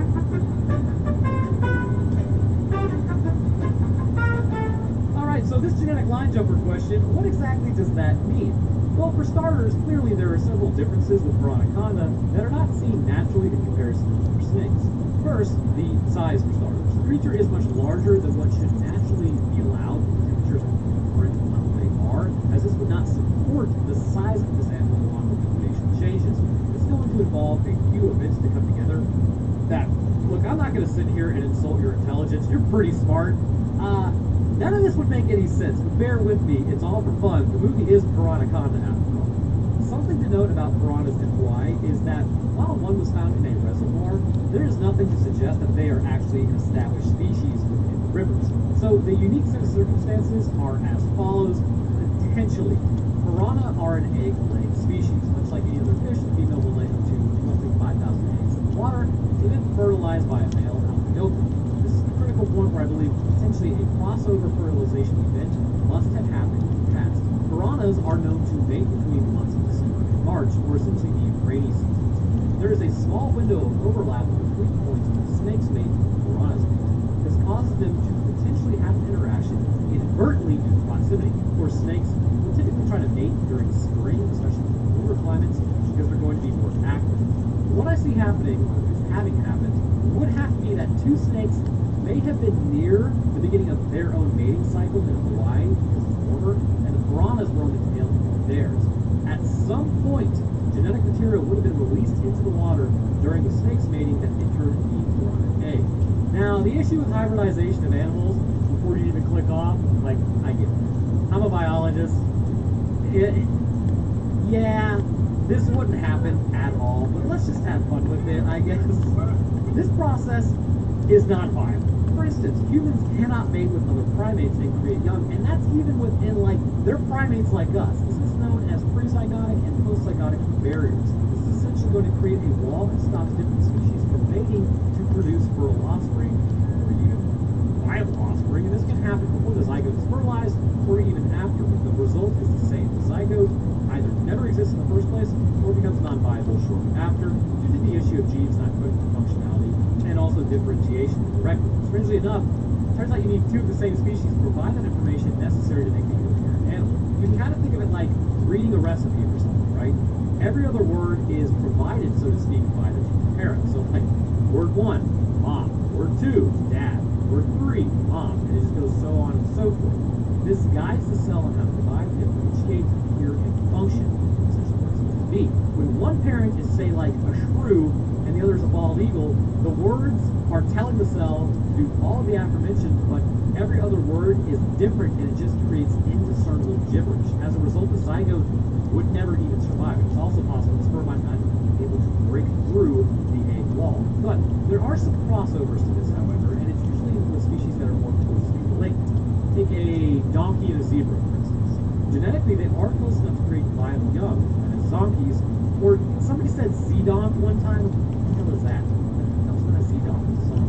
Or a tiger and a lion. Genetically, they are close enough to create a massive animal known as a liger, which is bigger than both parents. The ligers, however, are typically sterile from what we have found, as meiosis is a complicated process, and the sex cells are rendered non-functional as a result. Remember, mitosis are for somatic cells. Those are euc. Meiosis are for sex cells. Those are sperm and eggs. You think it would be the other way around, like, you know, me being meiosis. I know, it's weird, right? Well, I guess it's like you're passing along genetic me to somebody else, so meiosis. It's a good way to look at it. Alright, perfect. Yes, remember that. You're passing along genetic me, meiosis. Alright. Well, what do I want to focus on, however, is basically the idea of how much larger the animal is, and you can kind of see where I'm going with this. To this end, we need to know if there are snakes in Hawaii, which natively no there are not. However, snakes are brought in from time to time by humans, which is what we need to do. Look no further than the war taking place in the Everglades right now, as Burmese pythons compete with the American alligators for top predator, consistently eating one another, because after someone released a few of these pythons out there, I think several decades ago, it's been an issue ever since. Ergo, it's not too far-fetched to think that this could happen with an anaconda. Why? Someone simply had a few of these snakes, and they became too large, potentially even reaching their maximum size of 30 feet or 9 meters. They then established themselves in the rivers, which is what anacondas do in the first place, which would then track potentially with how the fertilization event may have inadvertently happened in the first place between a piranha egg and an anaconda. Now again, as far as we know, snakes are not able to reproduce with a fish. And look, again, I'm really trying here, but the viability of this creature is a major concern. The only thing that would even make remote sense is if this is somehow just a gigantic species on its own, and it has existed with piranhas, and then for some reason mimicry was inspired in it, and it was able to take on some of the traits naturally, not through reproduction, but just by its own genes changing again. Mimicry, in fact, we see this completed with the red, black, and yellow snake, and then the yellow, red, and black snake, like the coral snake, and I'm forgetting the other snake's name. Can you you put it up on screen, editor, of like those two, basically it's mimicry. They look the same, but they're not the same. So also, how would these things be able to reproduce? Extinction of disbelief can only go so far. Biologically, these things should not exist, cannot exist. Why? Once again, apart from the various creative genetics as mentioned, will not line up, so this cannot happen. Screw it. We're doing it live. Upon the egg being fertilized, let's pretend not only could it survive, but now there is coding for two sets of genes that are talking about essentially how it's going to weigh, what it's going to look like, and how large it is. This is congruent coding, and it may push the anaconda from 30 feet to the maximum of its length is typically going to be that. How the anaconda genes go well over 50 feet, given that the piranha coding may be impacting this differentiating factor and growth as well. Building off one another, this pushes the snake to be much larger than normal. Along with that results in phenotypic traits. Head. Because remember, the lion and the tiger, how is the liger bigger than both? Both of those sets of genes are only coding for an animal that should be roughly about the same size as them. Sometimes when that happens, boom, it just creates a larger animal. So back to its head. This has resulted in the mouth being similar to a snake, so these are grown in as the piranhas. This has created a crest on top of its head as well, that may also fuse those sequential patterns in the rest of nature. Now, no, those snakes are not majorly aggressive.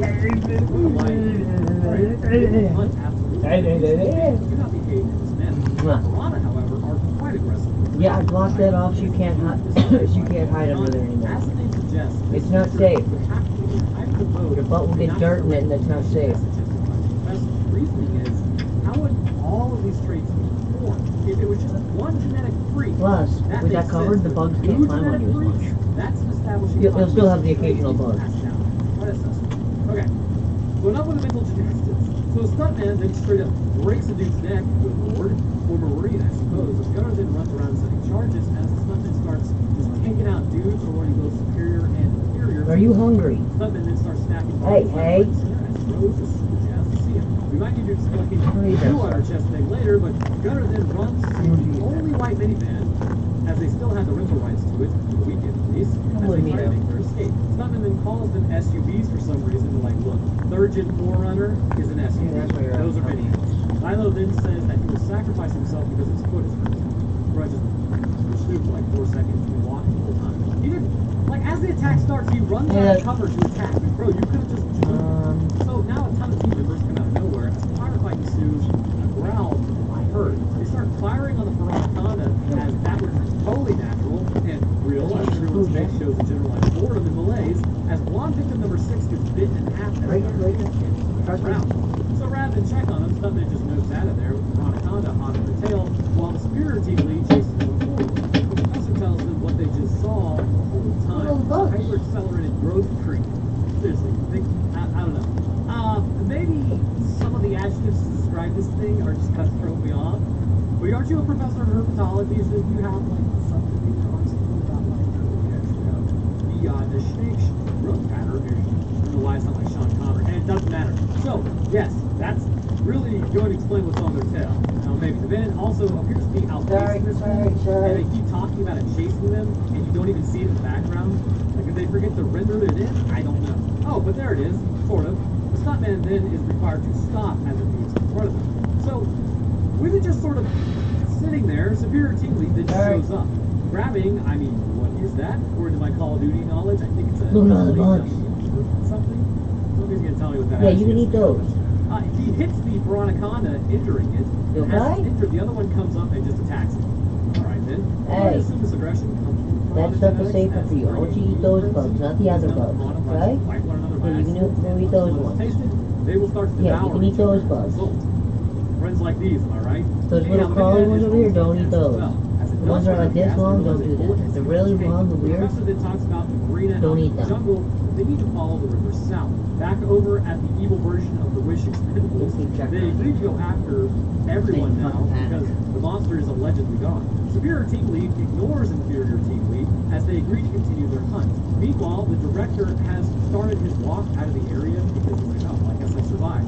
I'm pretty sure there were people still like firing on him, right? Because he looks up and he smiles. Seeing a girl on the beach earlier, we know that her boyfriend or husband or whatever is gone as she called him on the phone, and you have got to be kidding me. It is the same ringtone from Jurassic Park 3 when the Spinosaurus like ate that guy and it just in its stomach language. So she hangs up the phone as Mr. Director comes hobbling out. She asks what happened to him as he tells her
Captain. I forgot something. Never mind, I got it.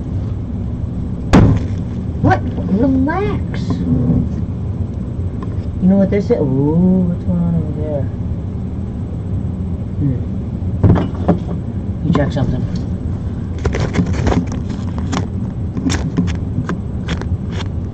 Those ones died. They got stuck.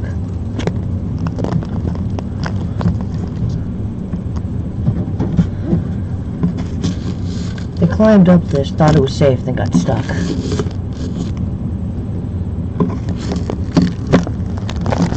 Okay, let me get rid of this. Those are dead. Who's my baby girl? I'm not gonna bother you right now, but how you doing? Hmm? Where's my baby?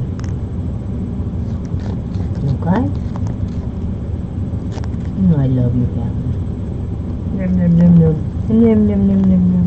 Num num num num. My little baby. I love you, Captain.